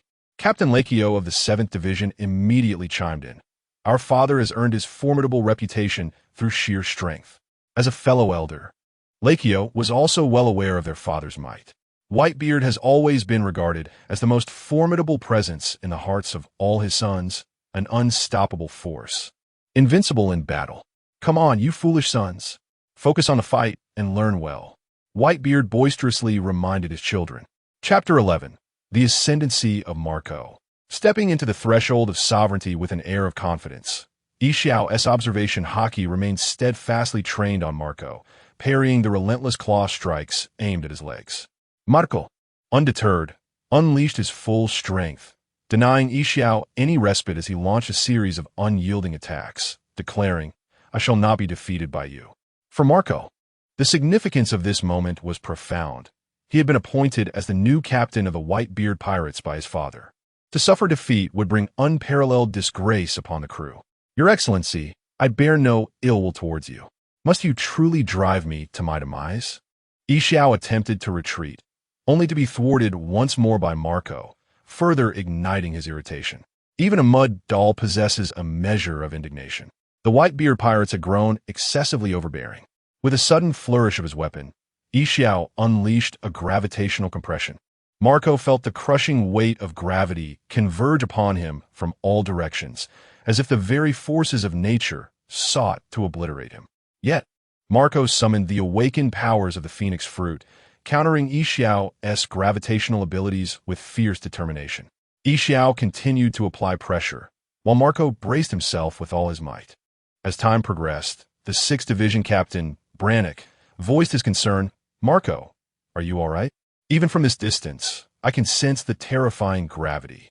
The 7th Division Captain, Lackey, reassured him, Marco will be fine. The awakening of the phoenix fruit ensures he will not fall easily. The 12th Division Captain, Hartar, expressed his faith in Marco's resilience. Indeed, our father shows no signs of worry, so why should we fret? Lackey added with a smile. If danger truly loomed, father would intervene. Besides, he would never allow us to come to harm. Precisely. We still have father, replied the simple-minded 13th Division Captain, Water Buffalo Atmos. The sons of Whitebeard erupted into cheers, for their father remained their greatest pillar of strength. As long as he was present, they believed that no challenge was insurmountable. Especially for the veterans who had stood by Whitebeard for decades. They had witnessed him overcome countless adversities. With a hearty laugh, Whitebeard observed the blind confidence of his sons. Truth be told, the original Whitebeard had cultivated a profound affection for his children, becoming their unwavering source of support. As long as he drew breath, they would find solace in his presence. Now, having traversed into Whitebeard's existence and assumed his mantle, he embraced this legacy wholeheartedly. With a confident grin, Whitebeard proclaimed, Foolish sons, while I am here, I shall not allow any misfortune to befall you. Roars of approval echoed from his sons. Meanwhile, Yixiao, exerting pressure on Marco, furrowed his brow in contemplation. I cannot afford to remain in a stalemate with Marco. The true Whitebeard has yet to make his move. The longer this drags on, the more perilous my situation will become. For the first time in decades, I find myself in such dire straits. Marco has also noticed the thunderous cheers emanating from where father and the others are. These sounds invigorate Marco, spurring him onward. He is determined not to disappoint father or bring shame to the Whitebeard pirates. Suddenly, a technique instructed by father regarding the use of flowing cherry blossom haki flashes through Marco's mind. The once elusive concept now crystallizes in an instant, allowing Marco to calm himself rapidly. Aizawa immediately detects Marco's unusual behavior. At the same moment, Whitebeard from a distance senses Marco's transformation and ponders. It appears that Marco has comprehended the flowing cherry blossom haki in that fleeting moment. With the foresight granted by observation haki, the penetrating power of flowing cherry blossom armament haki, combined with the awakened abilities of the phoenix fruit, Marco has genuinely stepped into the threshold of the Yonko level. True to form, with his newfound understanding of flowing cherry blossom haki, Marco's enhanced attack power allows him to break free from Aizawa's gravitational confinement. Incredible, Marco! Diamond Jozu exclaims, excitedly waving his arms. Vista also smiles and remarks, Marco's armament haki has improved. Jozu, it seems the gap between us has truly widened. Indeed, Jozu responds with a grin. Although he recognizes the widening chasm, he feels a profound joy at this moment. Previously, Diamond, Jozu, Marco, Vista, and Ace were all at similar levels, albeit with varying strengths. Now, however, everything has changed. Marco has ascended to an entirely new echelon, a realm only the Yonko have attained. Moreover, in this realm, their father stands at the pinnacle of the Yonko hierarchy. The captain of the 16th Division, Thatch, muses, it's truly remarkable that Marco has managed to enhance his strength so rapidly. First, his devil fruit abilities awakened, then his observation haki improved, and now his armament haki has also advanced. The captain of the 11th Division, Kinjishi, responds with excitement. This is excellent news. The stronger Marco becomes, the more advantageous it is for our Whitebeard pirates. Indeed, father, you can finally take a well-deserved rest, replies Fasa, the captain of the 15th Division. Casting a glance at Whitebeard, the sons present also turn their gazes toward their father.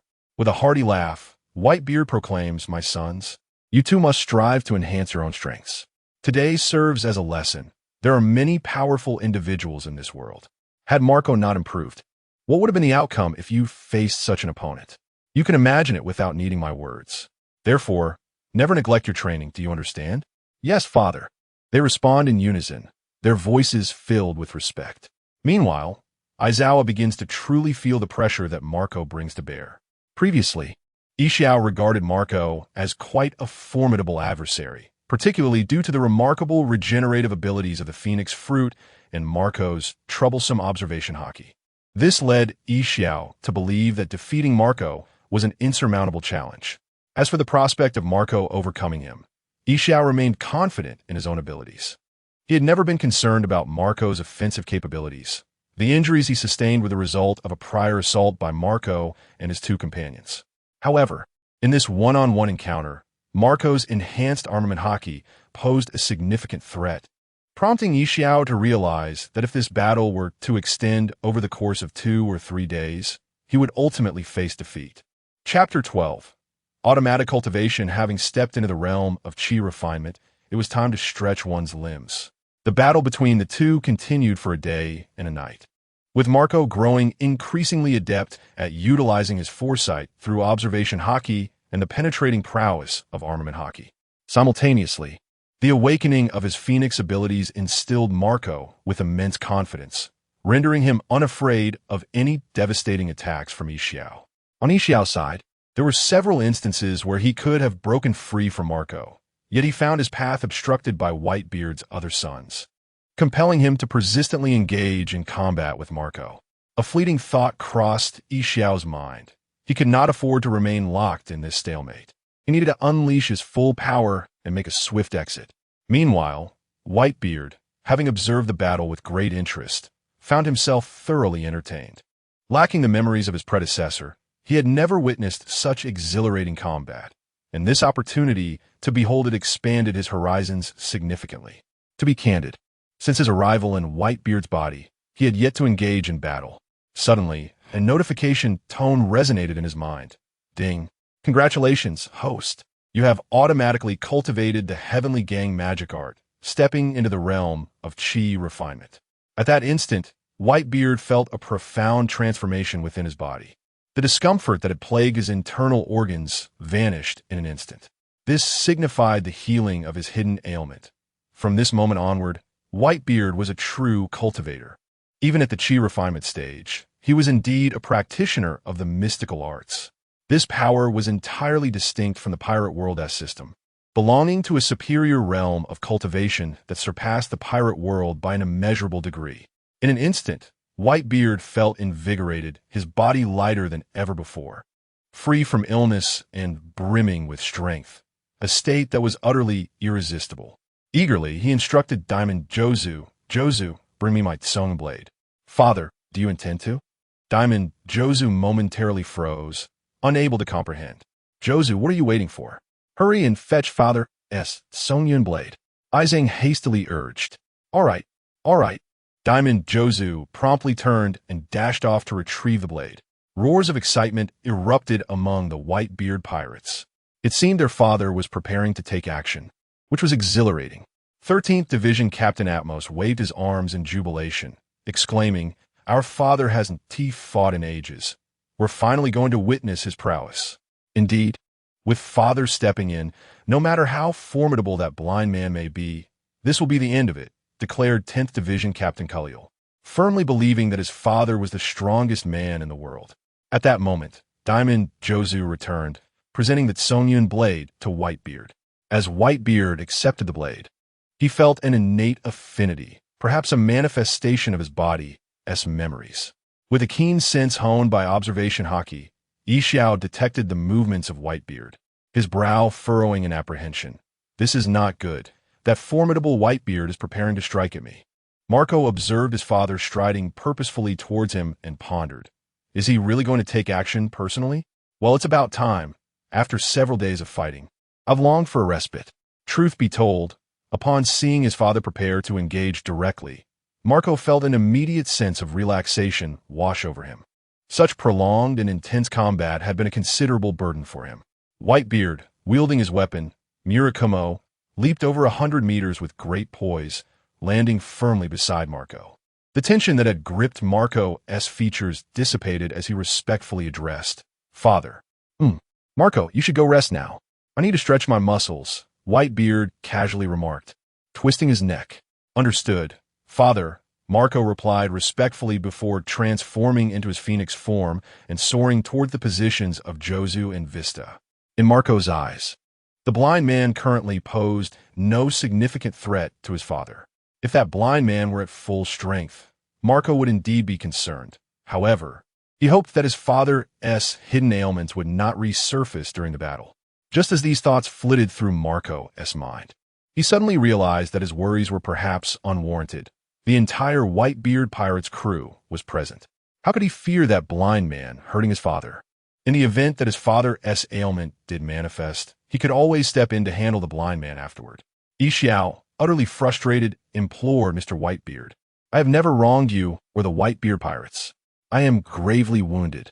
Could you perhaps spare me? With a hearty laugh, Whitebeard raised Murakumo and pointed it at Yixiao, exclaiming, As long as you agree to join the Whitebeard pirates, the terms I offered remain unchanged.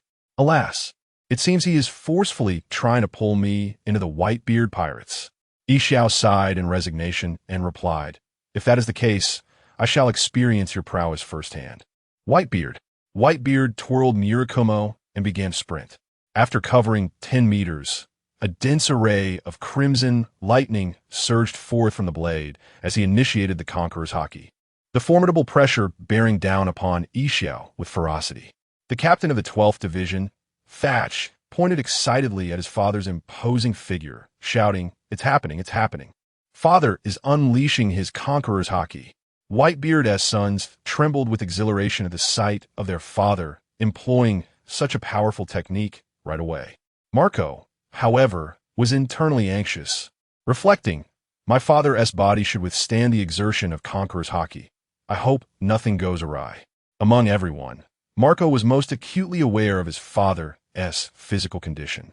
Thus his concern ran deeper. The others, conversely, were unable to contain their excitement upon witnessing Whitebeard unleash his formidable Conqueror's haki. With a clang, at the moment Yixiao attempted to block the oncoming Conqueror's haki with his staff, the ground beneath his legs suddenly sank over 50 centimeters. The overwhelming Conqueror's haki ensnared him. In an instant, a cascade of cold sweat erupted on his forehead with a mere smile. In that single move, he comprehended why Whitebeard was revered as the world's strongest man. It was not without reason. Utilizing the powers of the gravity fruit, he swiftly created a brief opening and seized the opportunity to distance himself from Whitebeard. Should the confrontation persist, he would inevitably have to endure the onslaught of Whitebeard's Conqueror's haki. Just as he managed to create some space, Whitebeard brandished his weapon, the title cut, and charged forth once more, granting him no respite whatsoever. Chapter 13. Whitebeard's mastery over his physical form grew increasingly profound. His sons observed their father's battle with a flurry of discussions and varied opinions.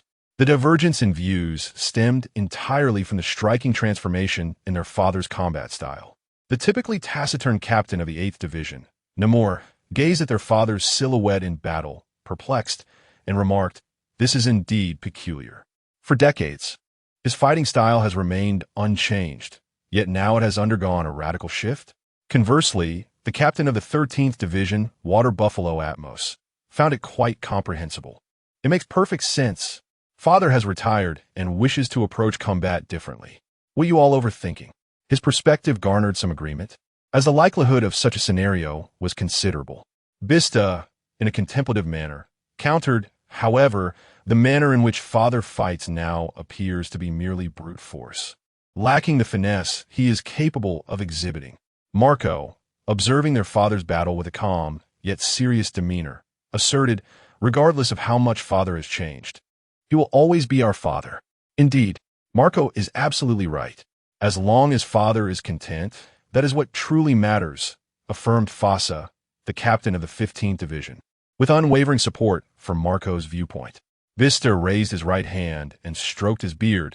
"It seems we have overthought this, fretting unnecessarily. The priority is simply our father's happiness." Diamond Jaws, intently watching Whitebeard's combat, expressed his observations. "Have you noticed? Father is increasingly adept at controlling the rhythm of battle." "Indeed," echoed the captain of the 16th Division, Izu, who had also just realized this aspect. "Father has evolved from relying solely on brute strength to gradually transforming his style." The captain of the 6th Division, Blamank, chuckled innocently. "Truly, our father is remarkable. Even while fighting chaotically, he remains formidable." In his confrontation with Whitebeard, Izo discerned a significant flaw. While Whitebeard's strength was undeniably immense and terrifying, his fighting style seemed disordered. Otherwise, in his current state, Izo would have been unable to withstand Whitebeard. The only reason he could resist was due to the chaotic nature of Whitebeard's approach. Simultaneously, Izo pondered another question. Why did Whitebeard seem to grow more adept as the fight progressed? It was as if a being of unimaginable power was adapting to a newly acquired strength. Izo found it perplexing that the formidable ruler of the seas could be lacking in combat experience. Thus, only one possibility remained. Whitebeard was toying with him, possessing the power to subdue him, yet choosing this method as a means of humiliation. In a fit of anger, Izo demanded, "Whitebeard, the mighty sovereign of the seas, is this how you choose to fight? Are you seeking to insult me?" Upon hearing this, Whitebeard realized he had been misunderstood. However, he also understood that explaining himself at this moment would only exacerbate the situation. It was better to continue the battle, allowing himself to adapt to the rhythm of combat. After all, possessing overwhelming power without the ability to fully unleash it would be a tremendous waste. Whitebeard clenched his right fist, channeling the energy of the tremor fruit into a radiant sphere, and boisterously declared, "Let the dance commence." With a resounding boom, the moment Whitebeard's fist struck, the air in contact fractured like a spider's web, unleashing a formidable shockwave that sent everything in its path flying in an instant. Captain Spitto Keel of the 14th Division, upon witnessing his father employ the tremor fruit's powers, erupted with excitement, shouting, "Father, you've finally unleashed the tremor abilities. Charge, Father. Defeat him." The Na'vi 13th Division Captain, Water Buffalo Atmos, bellowed in support. Bista, a subtle smile gracing his lips, mused, "Now that Father has activated the tremor powers, this opponent cannot withstand for long." In response to Whitebeard's shockwave, Izo, utilizing his observation hockey, deftly grasped his sword and executed a fierce strike, the gravity blade. Fierce Tiger. The moment the two forces collided, a shockwave surged forth at nearly the speed of sound, sweeping towards the crew of the Whitebeard pirates. All but the most formidable pirates were swept away by the force, unable to maintain their footing. Only the division commanders could withstand the gale, shielding their heads with their hands. Meanwhile, Bista, Diamond Jozu, and Marco remained unaffected, their strength sufficient to counter the oncoming blast. Straining against the shockwave, Izo suddenly sensed a dramatic increase in its potency through his observation haki. However, he was too late to prepare for the onslaught, as Whitebeard's sudden surge of power was too swift, following a tremendous release of the Tremor Fruit's energy. Whitebeard charged at Izo, the weapon Tsongyun Chia rotating thrice in his hand before thrusting towards him. Izo, having barely absorbed the earlier shockwave, felt every hair on his body rise in alarm. Clang! He hastily attempted to block Whitebeard's strike with his blade, yet was violently propelled away. Upon witnessing their father send the blind man flying, the pirates of the Whitebeard crew erupted in cheers. "Father, you're magnificent. Crush that blind man. Father, you're incredible. Truly worthy of being our dad. Indeed, our father is renowned as the strongest man in the world. How could that mere blind man stand a chance against him?" The pirates, exuberant at their father's display of might, danced with wild enthusiasm. Vista gazed at the formidable figure of Whitebeard and remarked, "Our father's combat prowess remains undiminished. He is as fierce as ever." "Of course," Diamond Jozu replied, "as long as our father exerts his power, no one in this world can rival him." Marco secretly harbored concerns as he pondered. "Father, with such a ferocious outburst, I wonder if the hidden ailment within will worsen. Nevertheless, let us allow Father to fight to his heart's content." Marco perceived that his worries were rather futile, for at this moment, Father would hardly heed his words. It was best to simply let him engage in a vigorous battle. Whitebeard, wielding his formidable haki, broke through the gravitational restraints imposed by Eustace Kidd, seizing the latter's head and forcefully driving it into the ground, causing the earth to yield beneath the impact. Chapter 14. Successfully deceiving a smile hours later as night descended. Whitebeard gazed at the exhausted and battered figure of Smile lying on the ground, and nonchalantly remarked, "You have 3 days to contemplate." At that moment, his sons hurried over, calling out, "Father! Father!" Whitebeard commanded, "Fetch the sea prism stone handcuffs and place them on this fellow." "Yes, father," 2 pirates promptly responded, dashing off to retrieve the restraints. The battles of the past few hours had left Whitebeard quite satisfied. He had finally adapted fully to this new body. Henceforth, he would be able to unleash his full might in combat. However, to achieve his true potential, he must also incorporate the powers of his cultivation system into the equation. That evening, the Whitebeard pirates held a celebratory feast in the ruins of the town, while only Smile, a pitiful sight, was left shackled by the sea prism stone, discarded aside. Whitebeard ordered a plate of fried rice and made his way towards Smile's position. His sons, eager to accompany their father, were instructed to step back, for Whitebeard wished to converse with Smile alone. The prospect of recruiting such a formidable warrior into the Whitebeard pirates would significantly bolster their ranks. After all, a warrior of the Emperor level held a position of critical importance within any of the 4 Emperor's crews.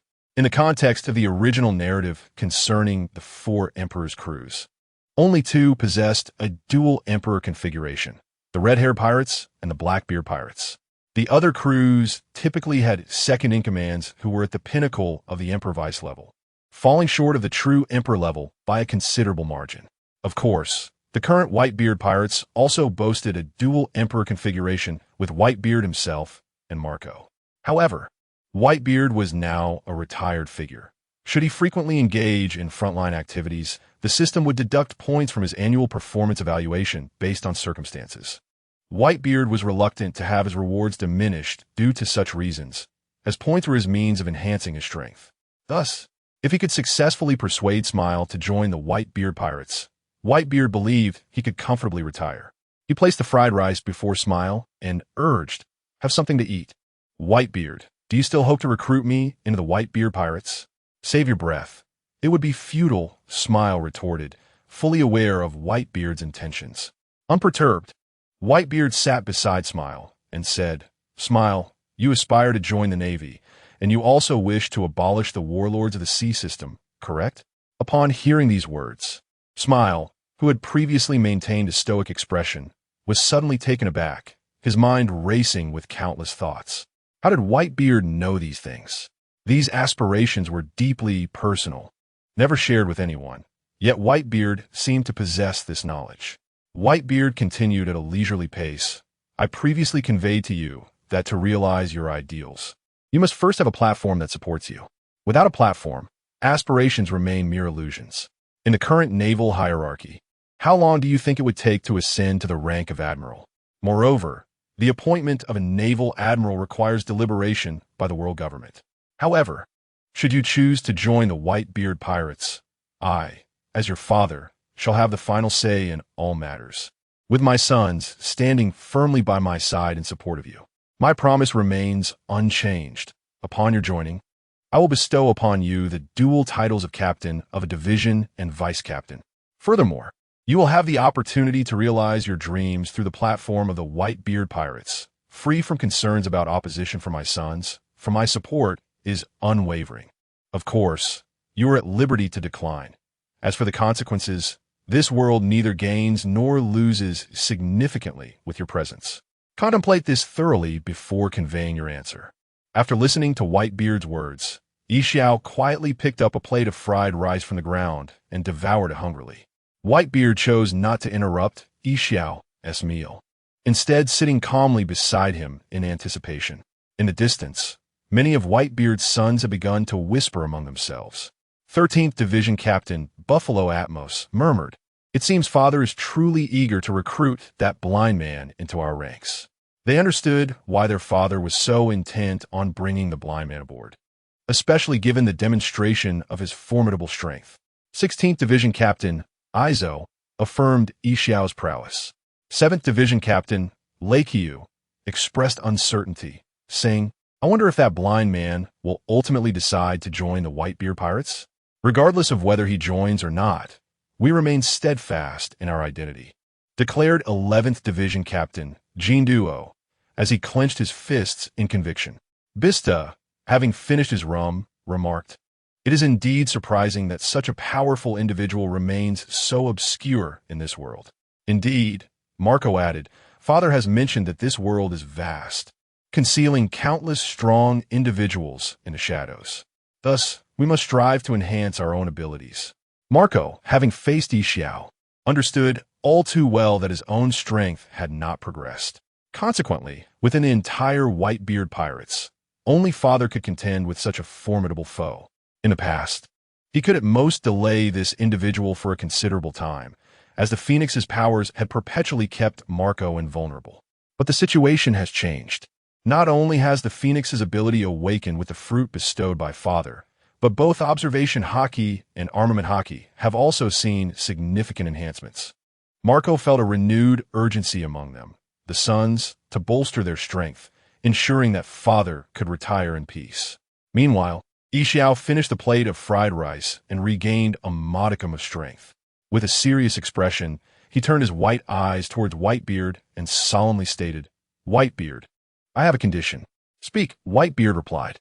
Whitebeard smiled and expressed his conditions, and at that moment, he felt a wave of relief wash over him. It seemed promising. With a deep breath, he declared, "In the future, should the Whitebeard pirates ever disappoint me." Pausing for emphasis, he continued with a more resolute tone, "Then I shall choose to depart, and you shall not impede my exit. Otherwise, I will drag your sons down with me, even at the cost of my life. I guarantee my commitment to your terms with my honor."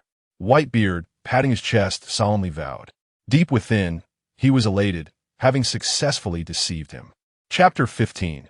Captain of the 1st Division and acting vice captain the moment the sea-stone handcuffs were removed from Ikeo's wrists, Whitebeard placed a firm hand on his shoulder and exclaimed, "Come, let us celebrate together." Whitebeard's sons parted to create a pathway, leading him and Ikeo to the center of the gathering. "Marco, Diamondhofu," and the others erupted in enthusiastic cheers. "Marco, please attend to Ikeo's injuries," Whitebeard commanded. "Of course, father," Marco replied, even if their father had not mentioned it. Marco intended to utilize his Phoenix powers to heal Ikeo with his blue flames.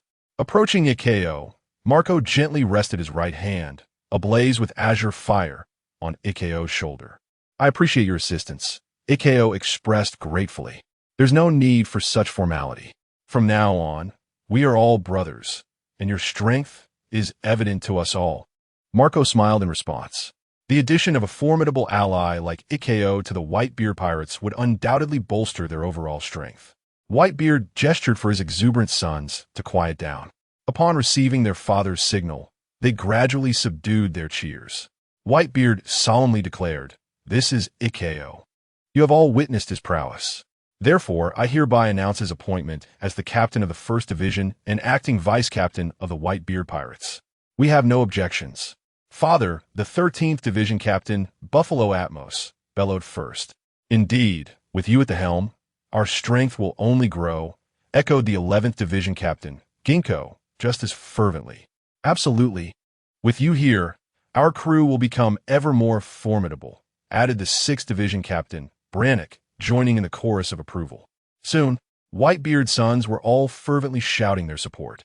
Vista stepped forward before Ikeo and extended his hand, saying, "Welcome to the Whitebeard Pirates. I look forward to exchanging sword techniques with you." "I would be delighted," Ikeo replied, shaking Bista's hand. Though the sons of Whitebeard celebrated his joining, Ikeo felt a sense of resignation. Had he not previously agreed to join Whitebeard, the consequences would have likely been dire. Yet, with his dreams unfulfilled, he was unwilling to perish so easily. Whether his presence among the Whitebeard pirates was suitable would require further observation. Whitebeard had promised him that the crew would aim for redemption, to combat evil, but the true nature of pirates remained unchanged. Ikeo simply did not want to meet a tragic end without having pursued his aspirations. If nothing else, he would leverage the platform of the Whitebeard pirates to inch closer to his ideals. Noticing the subtle shift in Ikeo's expression, Whitebeard patted his shoulder and whispered, "Rest assured, the Whitebeard pirates will not disappoint you. You understand the nature of the celestial dragons today." With a laugh, Whitebeard glanced at his sons gathered around and proclaimed loudly, "My sons, the ultimate goal of the Whitebeard pirates is..." As soon as these words left Whitebeard's lips, a hush fell over the crowd, all eagerly anticipating what their father would say next. Marco listened intently, now appointed as the new captain of the Whitebeard pirates, bearing a heavy burden. Pointing towards the sky, Whitebeard announced with great fervor to overthrow the world government, ensuring a better life for all the people of the world. At this declaration, many of his sons were taken aback. After all, they were pirates. This ambition seemed rather lofty. Although some felt bewildered, none dared to voice their confusion. The simple-minded yet strong Diamond Joseph muttered quietly, "Father, doesn't this goal sound like something the Revolutionary Army promotes? Aren't we pirates supposed to pursue becoming the Pirate King?" The other sons looked curiously at their father, especially the observant Nico Robin, who was intently focused on Whitebeard, struggling to reconcile his identity as a pirate with such aspirations. Overthrowing the world government would surely incite cataclysmic upheaval. With a dismissive chuckle, Whitebeard replied, "Joseph, there is no inherent conflict in our aim." Marco immediately shouted, "We should wholeheartedly follow Father's goal. What is there to fear? We are the Whitebeard pirates. Indeed, we are the Whitebeard pirates. What is there to be afraid of? It's merely the world government. We shall overthrow them," bellowed the good-natured 13th Division Captain, Buffalo Atmos. A thought flickered through Nico Robin's mind. Although the captaincy had been passed to Marco, the essence of leadership still resided within Whitebeard. Marco, in truth, seemed more like a nominal captain. The true authority of the Whitebeard pirates lay firmly with Whitebeard himself. Seizing the opportunity, Whitebeard began to elaborate further, determined to instill this new objective into the hearts and minds of each of his sons. Ultimately, Whitebeard did not desire such turmoil, but a justification was necessary. In truth, Whitebeard sought to accumulate more points through the system. The greater his power and influence, the more points he would earn.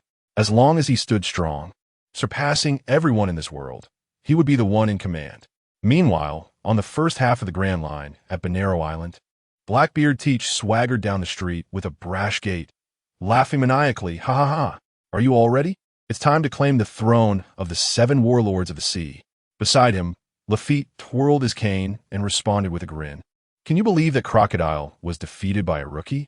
Otherwise, seizing the title of warlord would require considerable effort. Captain Teach, let us get moving.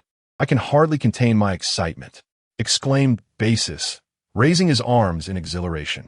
Meanwhile, the ailing Q, sprawled across a horse, slowly remarked, "Captain Teach, shall we seek that target as leverage against the Navy?" With a sinister grin, Blackbeard Teach licked his lips and remarked, "That newcomer, Straw Hat Luffy, is indeed a splendid quarry." Just then, a voice interrupted, "Teach, at last, I've found you.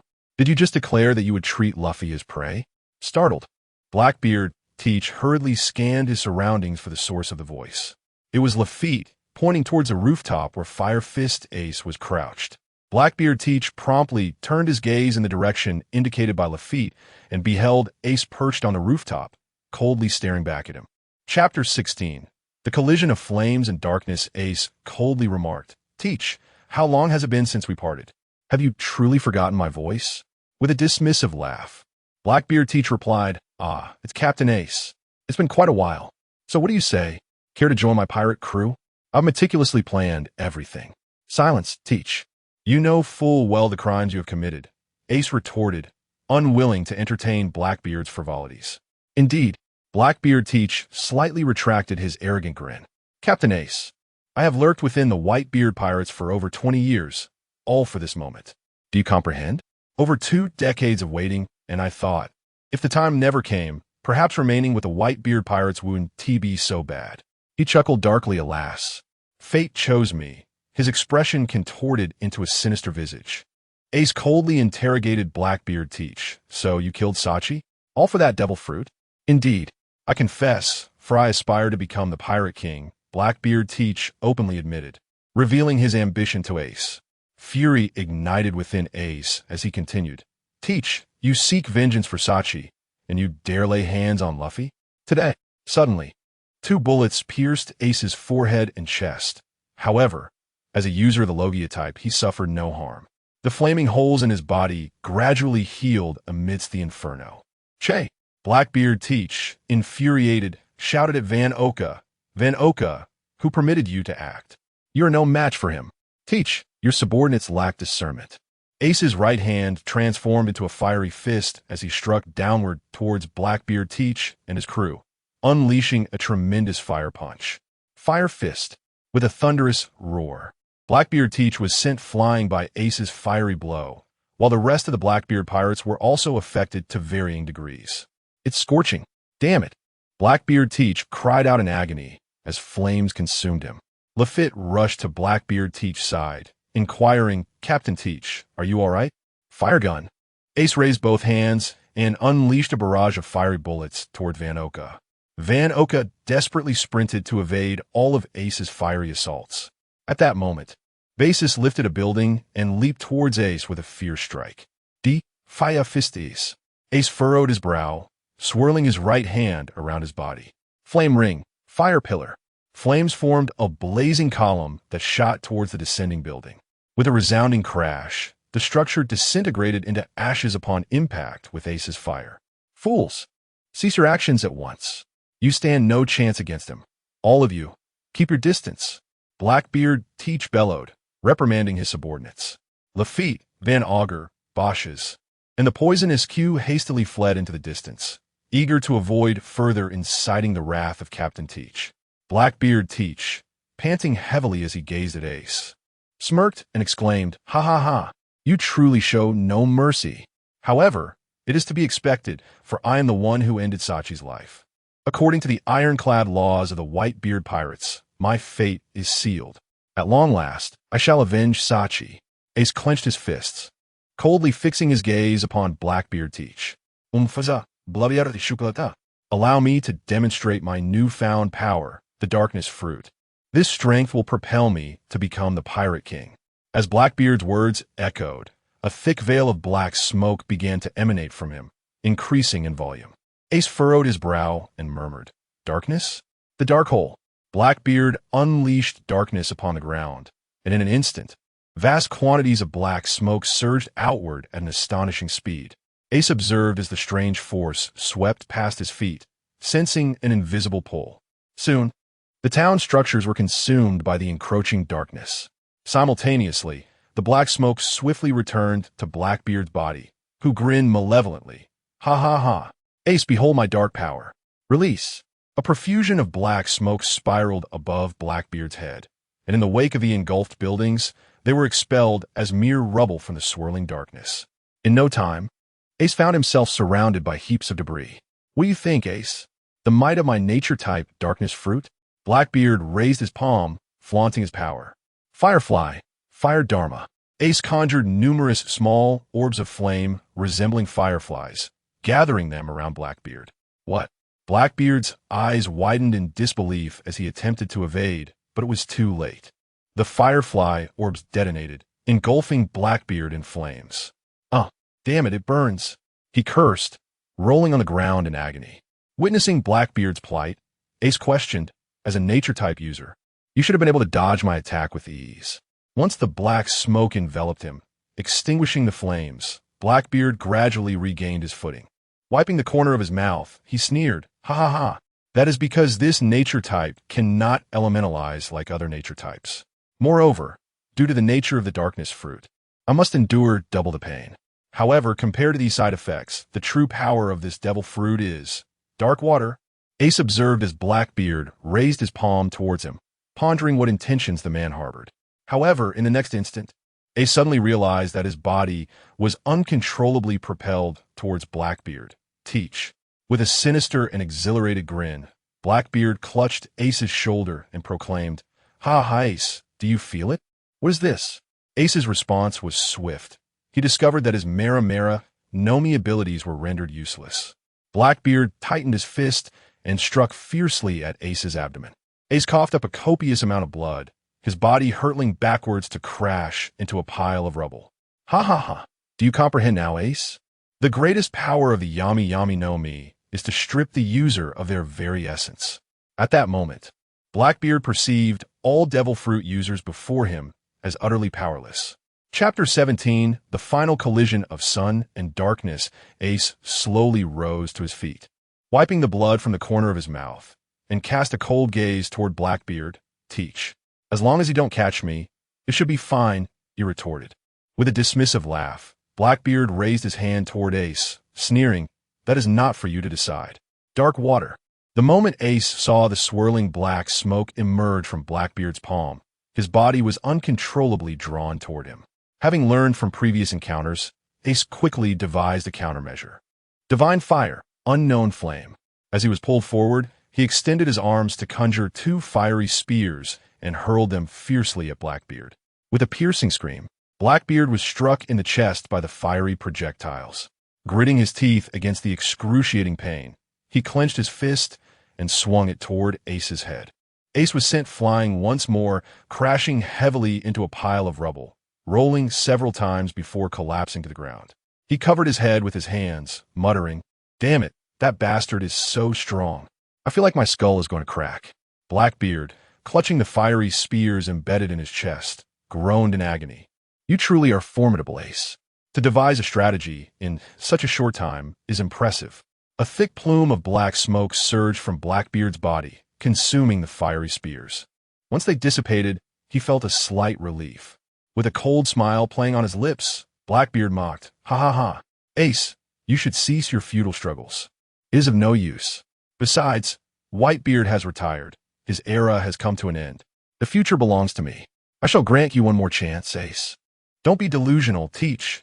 You won't survive today," Ace declared, standing tall with his fingers crossed, his gaze sharp and resolute. Crossfire. A cross-shaped flame shot forth from his crossed fingers, erupting toward Blackbeard. Once again, Blackbeard's chest was seared by the flames, producing a vast amount of black smoke to engulf the fire. Gritting his teeth, he chuckled, "Ha ha ha. Futile, Ace. I told you. My darkness can consume all devil fruit abilities. Dark water. Damn it, not again," Ace thought, struggling to stabilize himself, yet still being drawn in by the invisible force. Boom! Boom! On a distant hill, from members of the Blackbeard pirates watched their captain's battle. Lafitte, pale and leaning on his sword, commented, "No wonder he was the second in command of the Whitebeard pirates. Even without his fruit powers, his base combat strength remains formidable. Heh. No matter how strong he is still no match for our Captain Teach," said the ailing Doc Q, lying on his horse with a smirk. "Indeed, as long as one is a devil fruit user, They will be at a disadvantage before Captain Teach, Bosch's exclaimed excitedly.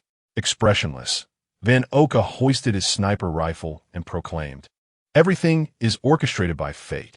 The battle between Blackbeard Teach and Ace intensified, becoming increasingly fierce. Lafitte, with his sword resting at his side, chuckled. The conflict grows ever more intense. Yet, the injuries sustained by Fire Fist Ace are visibly worsening.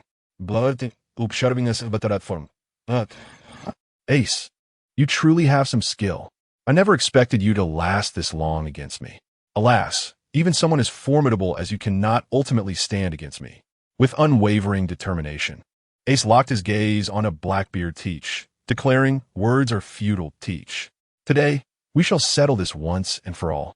Just as Blackbeard Teach was poised to continue his taunts, he noticed a surge of flames erupting beside Ace, spiraling upwards into the sky. This sight caused Blackbeard's brow to furrow, yet simultaneously ignited a wild, manic laughter within him. "Ha ha ha! Are you preparing for one final struggle?" In response, a thick cloud of black smoke began to billow from Blackbeard Teach, rapidly condensing above his head. Great Flame Ring, Flame Emperor. Ace concentrated a vast amount of fire, forming an enormous fireball, his ultimate technique, intending to obliterate Blackbeard Teach once and for all.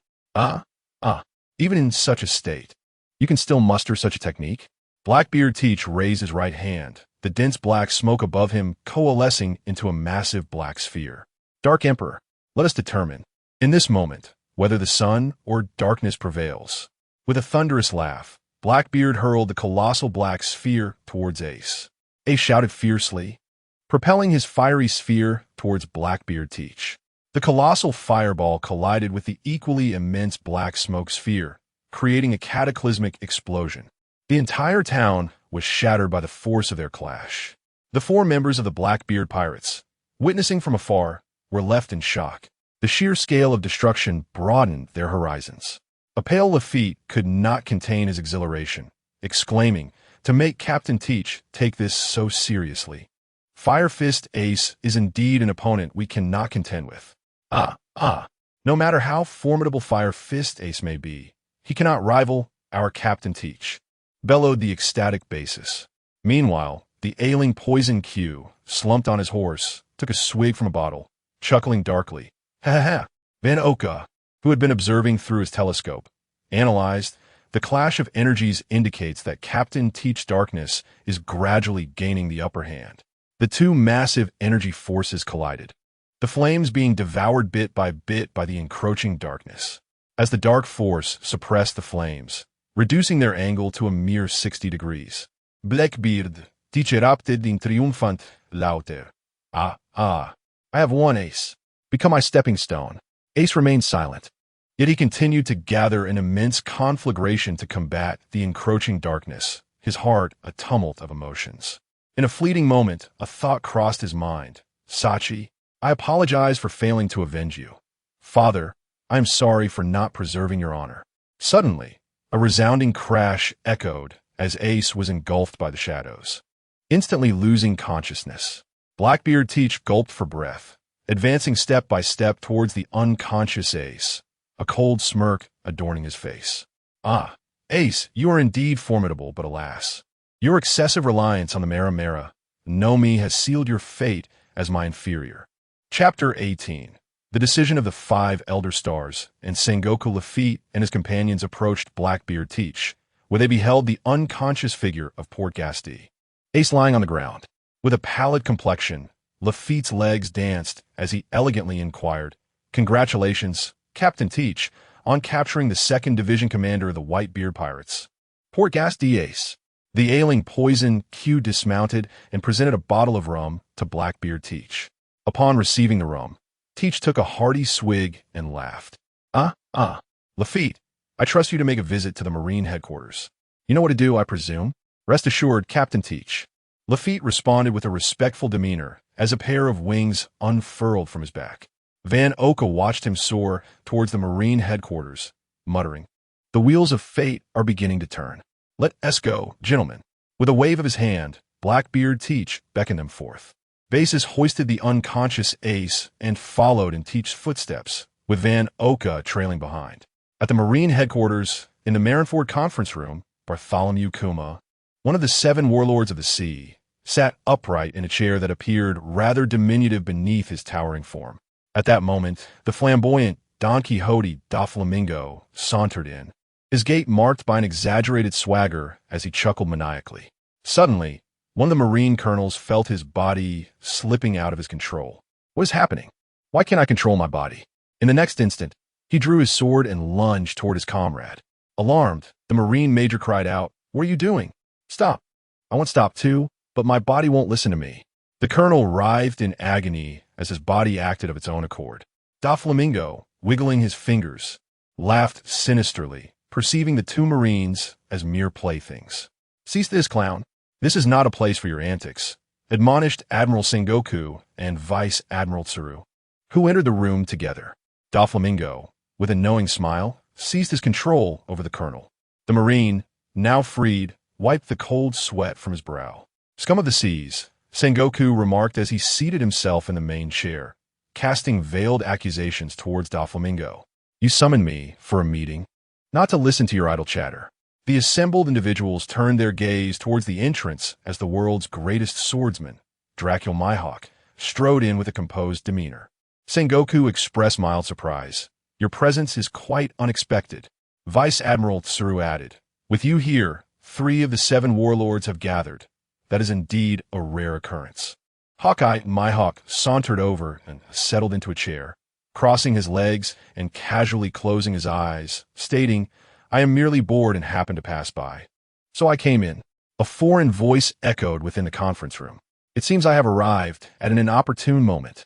Am I intruding upon the affairs of such esteemed individuals?" The assembly turned their gaze toward the source of the voice, spotting Lafitte perched by the window. Sengoku coldly inquired, "Who are you to dare enter here?" Lafitte leapt into the conference room, dancing lightly on his feet, and proclaimed, "I have come to recommend an individual who could ascend to the ranks of the warlords of the sea. Becoming a warlord of the sea is not a privilege afforded to just anyone," Sengoku retorted icily. At that moment, Vice Admiral Tsuru recognized Lafitte's identity and calmly remarked, "Lafitte, the former officer of the West Sea, expelled for his excessive violence. It is an honor to be acknowledged by someone of your stature." Lafitte responded with a smile. Don Quixote da Flamingo observed Lafitte with keen interest, while Bartholomew Kuma maintained an impassive demeanor throughout. Meanwhile, Hawkeye Mihawk remained in a state of tranquil meditation. Sengoku, uninterested in further trivialities, commanded, "Seize this Lafitte." "Wait a moment, Admiral Sengoku. What if my captain were to capture Portgas Ace, the commander of the 2nd Division of the Whitebeard pirates?" Lafitte reminded him, unfazed. Upon hearing this, everyone in the conference room turned their attention to Lafitte in unison. Even the seemingly indifferent Hawkeye Mihawk displayed a flicker of intrigue. Noticing their reactions, Lafitte's lips curled into a slight smirk. After a lengthy pause, Sengoku returned from the holy land of Mariehua, having conferred with the 5 elders, to the naval headquarters. Upon his return, Sengoku promptly convened a high-level meeting, his expression more grave than ever. Vice Admiral Tsuru, observing Sengoku's demeanor, instantly grasped the gravity of the situation. Akainu and Kizuru entered the Admiral's office together. Tsuru rested her chin on her crossed hands and mused. "Kong and Akiji are both out on missions. It appears they won't be back anytime soon." Sengoku inwardly grumbled about Carp's antics of visiting his grandson as he tapped his fingers on the desk. "Well, to be brief, something grave is afoot," Kizaru remarked nonchalantly. "How terrifying. It seems a significant event is about to unfold." Sengoku steadied himself and stated gravely, "Blackbeard, Marshal D. Teach, a traitor of the Whitebeard pirates, has captured Portgas Ace, and his condition for exchange is to become a warlord of the sea. However, there is an even more crucial matter to disclose. Portgas Ace is the son of the pirate king, Gold Roger." At this revelation, the expressions of Tsuru, Akainu, and Kizuru shifted dramatically. Tsuru furrowed her brow and spoke sternly. "It seems the 5 elders are poised to make a significant decision." "Indeed," Sengoku affirmed. Sengoku continued, stating that the final outcome of the discussions with the five elders was to publicly execute poor Gaston Ace, thereby luring the Whitebeard pirates into a trap. This would culminate in the annihilation of the Whitebeard pirates, creating a breach into the New World and allowing the Navy to penetrate further into that realm. Kizaru, with a rather lewd expression, remarked, "How terrifying. Does this mean a great battle is about to erupt?" The Whitebeard pirates should have been eliminated long ago. Akainu spoke in an exceptionally cold tone, affirming this sentiment. Sengoku continued, announcing that the public execution of Ace was scheduled for 2 weeks hence, with the announcement to be made 1 week prior to the execution. Vice Admiral Tsuru then voiced her perspective. Although the current captain of the Whitebeard pirates is Marco, Whitebeard will undoubtedly not abandon his son. Chapter 19. The system issues a special mission a week later, within the cabin of the Moby Dick. Whitebeard was leisurely enjoying tea with Ikaku. Suddenly, a voice from the system echoed in Whitebeard's mind, causing a noticeable change in his demeanor. Though Ikaku could not see it, his extraordinary observation Haki sensed Whitebeard's emotional shift, prompting him to inquire, "Mr. Whitebeard, what troubles you? Is something significant about to occur?" Whitebeard refrained from divulging the impending event, offering only a vague response. Ikaku chose not to press further, believing that when Whitebeard was ready to speak, he would do so. Whitebeard activated the system panel, which displayed the following: Special Mission, Marineford War. Rating B. Reward 50 points, Rating A. Reward 100 points, Rating S. Reward 300 points initially. Whitebeard had no intention of involving the Whitebeard pirates in a Marineford War. After all, how could they possibly contend with the Marine headquarters? The thought seemed ludicrous. As for rescue efforts, if the Marines truly exerted their strength, the Whitebeard pirates would face inevitable annihilation. Even with Ikaku's presence, it was unlikely he would agree to confront the Marines. Regarding his son's desire to rescue Ace from the Marine headquarters, Whitebeard had already devised a plan. Capture a celestial dragon to negotiate with the Marines for Ace's release, and if necessary, capture multiple celestial dragons. However, the system presented a special mission, and the prospect of achieving an S rating with a reward of 300 points was tantalizing. The system was undeniably powerful, yet all actions required points. Without them, one could only watch helplessly. The criteria for rating were also outlined by the system, taking into account whether Ace could be successfully rescued, the losses incurred, and whether Whitebeard himself participated in the fray. The last factor was particularly polarizing. If he engaged directly, any failure to dominate could adversely impact the final rating, potentially reducing an A rating to AB. This was one possible outcome. The alternative was that if Whitebeard participated and managed to overpower the Marine headquarters, he could achieve the S rating. The question remained, how could he overpower the Marine headquarters? If he possessed the strength of the nascent soul, dismantling the Marines would seem as trivial as a mere map, an exercise in accruing points. Alas, that was not the case. Thus, the option of participating in battle had to be reconsidered. If he chose not to engage, he would need to devise a strategy to secure an S rating. If that proved impossible, obtaining an A rating would still yield 100 points. On the deck of the Moby Dick, Whitebeard's sons ignited with fury upon reading the latest newspaper. The door burst open as Marco rushed in, exclaiming, "Dad, dire news. The Marines have announced that Ace will be publicly executed in Marineford in 1 week. We must convene outside to discuss." Whitebeard calmly gestured for Marco to settle down. On the deck, the sons of Whitebeard surrounded their venerable father, standing alongside him with smiles upon their faces. Whitebeard surveyed his sons and solemnly declared, "I comprehend your current sentiments. Share your thoughts with me." The captain of the 15th Division, Fasa, expressed his discontent, saying, "It is all that damned Blackbeard Teach's fault. Had it not been for him, we would not have lost Ace, and the Marines would not have had the audacity to publicly execute him. It's futile to dwell on the past. What is done," reminded the captain of the 7th Division, Rikuyo, with a grim expression. The captain of the 10th Division, Killier, shouted in a fit of rage, "Father, we must assault Marine headquarters at Marineford and rescue Ace. Indeed, we shall strike Marine headquarters at Marineford. They dare to execute our brother openly. The Marines are courting death," Diamond Jaws roared, his fists clenched in fury. The captain of the 16th Division, Izu, coldly remarked, "Is it because the Marines perceive our father as retired that they dare to take action? It is quite possible. The Marines revel in such misdeeds," concurred the 12th Division Captain, Halta. "Not only do the Marines enjoy picking off the weak, but they also take pleasure in kicking someone when they're down." Bista stated gravely, "This battle is unavoidable. Since the Marines have dared to strike, we must show them our might." Bista's assertion was met with unanimous agreement. They were indeed the Whitebeard pirates. In these vast seas, anyone who dared to challenge the Whitebeard pirates would face their wrath. Marco turned to his father and inquired, "Father, please offer your guidance." Although appointed as the captain of the Whitebeard pirates, Marco remained accustomed to following his father's commands. As long as Whitebeard was aboard, he would always be the captain. Marco consistently regarded himself merely as the acting captain of the Whitebeard pirates. The sons of Whitebeard eagerly awaited their father's directive. Whitebeard bellowed with righteous fervor, "Fools! Is there any need for deliberation? We shall directly assault Marine headquarters at Marineford. Indeed, we shall strike Marine headquarters at Marineford and rescue Ace." The fervor ignited by their father filled the hearts of all present. What was Marine headquarters to them? They were the Whitebeard pirates. The captain of the 13th Division, the simple-minded Buffalo Atmos, exclaimed, "This is our father. He will never turn a blind eye when anyone is in trouble." The others nodded in agreement. This was the father they revered. Marco solemnly stated, "Father, I will notify all allied pirate crews."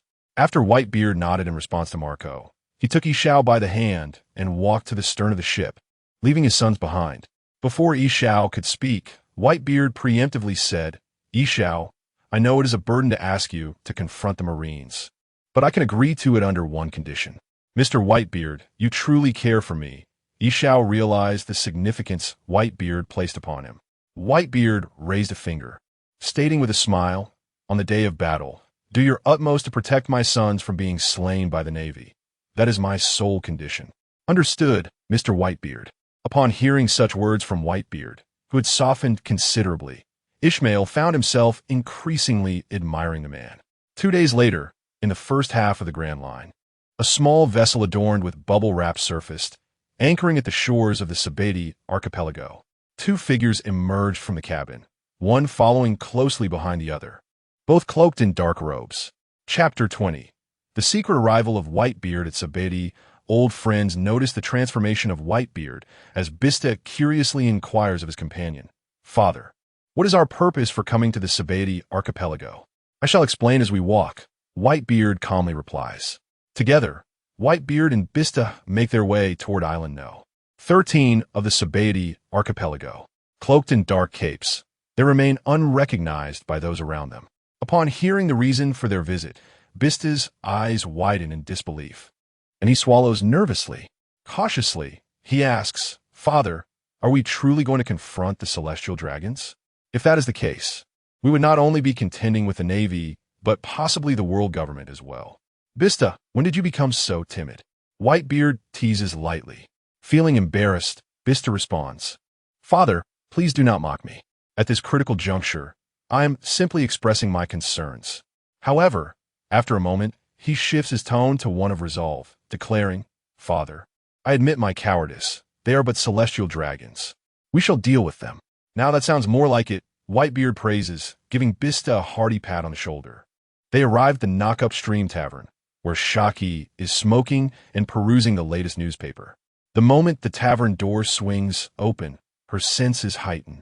As Whitebeard lowers the hood of his black cape, Shaki gasps in astonishment, "Whitebeard, it's you. It has been decades since we last met. If the Navy learns of your presence here at Sabeti, they will surely be unsettled." After taking a drag from her cigarette, she continues, "By the way, the Navy is set to publicly execute Portgas D. Ace.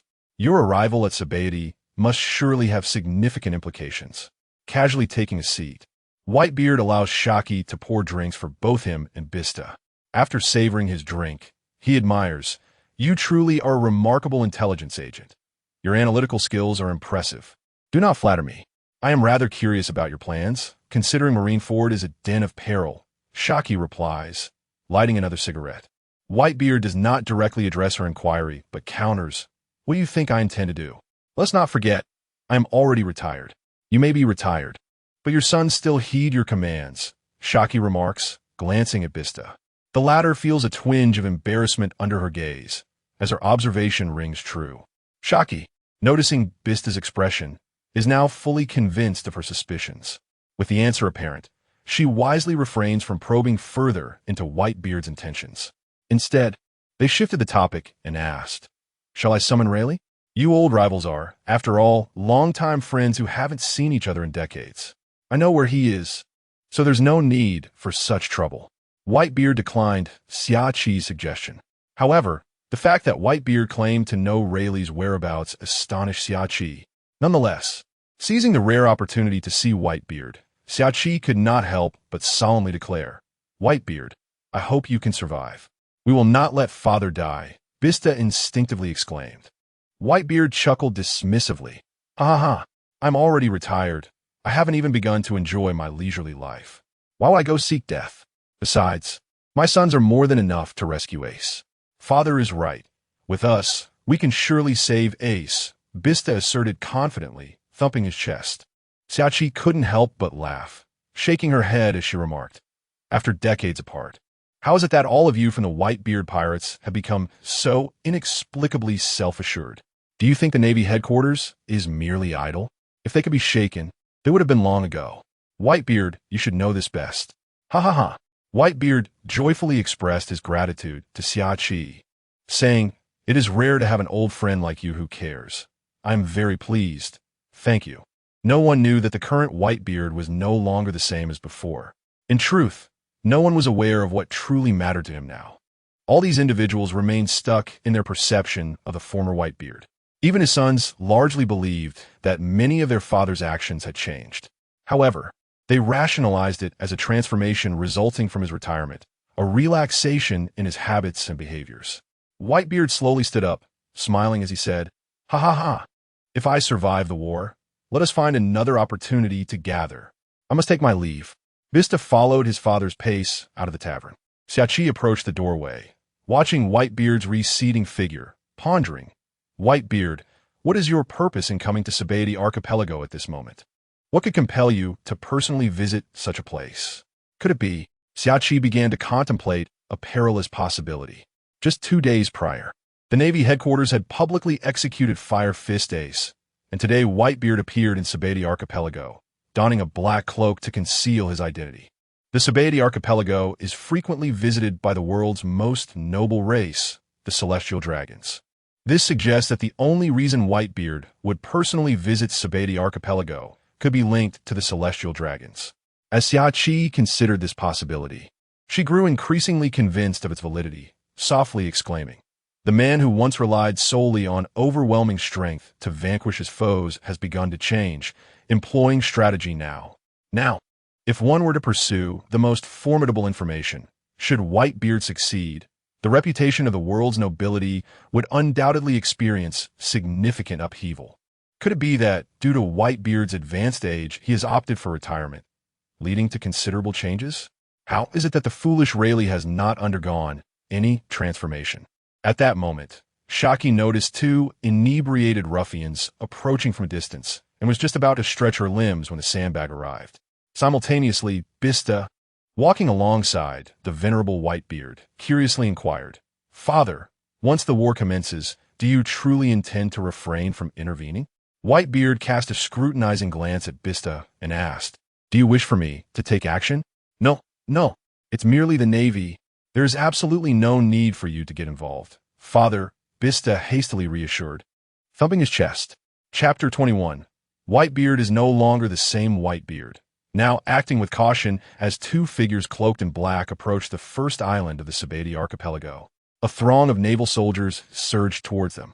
Bista furrowed his brow and tightened his grip on his twin blades, inquiring with uncertainty, "Father, could it be that our identities have been compromised? That seems improbable." However, in the next moment, Bista discerned that the Navy's target was not himself and his father, but rather the auction house.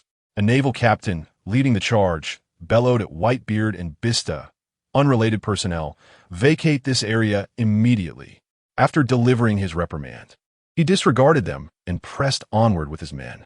Had the captain been privy to the true identities concealed beneath the black cloaks, he would surely have been paralyzed with fear.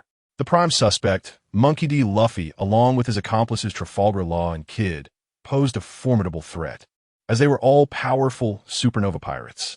Furthermore, he cautioned his men, be mindful not to harm the celestial dragons.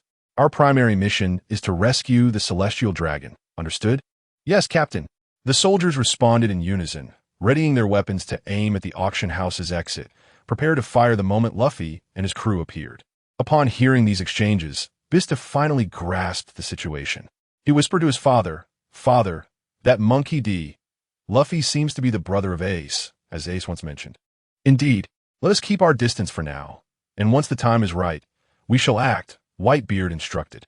Bista pondered internally, wondering why his father's approach had become increasingly cautious. Could such a profound transformation occur in such a short span after retirement? Suddenly, Bista sensed an intangible wave of conquerors' haki emanating from within the auction house. Having spent years by Whitebeard's side, he recognized it all too well. With a furrowed brow, Bista remarked gravely, "Father, someone has just unleashed conquerors' haki, and it appears to be of considerable strength. Do not be concerned. That haki originates from Silver's Rayleigh." Whitebeard replied nonchalantly. "Silver's Rayleigh?" Bista murmured, recalling Rayleigh's title, the former first mate of the Roger Pirates. Concurrently, memories flooded his mind of the encounters between the Whitebeard pirates and the Roger pirates decades prior. In those days, Whitebeard had fought evenly against Roger, while Odin faced off against Jabba. Yet, it was Rayleigh who had cut through their defenses like a hot knife through butter, for at that time, none could withstand his might, and their own immaturity contributed to their defeat. Inside the auction house, the Straw Hat Pirates, Trafalgar Law, Kid, and the others stared in astonishment at the elderly figure standing on the auction platform. Law whispered in shock, could that person be the legendary? Kid's expression shifted, his lips curling into an excited smile. To think such a prominent figure would be found in a place like the Sabaody Archipelago? How intriguing! Excitedly, Monkey D. Luffy exclaimed, "That old man is incredible. He knocked everyone out in an instant. He's not an ordinary person." Sanji lit a cigarette, attempting to calm himself.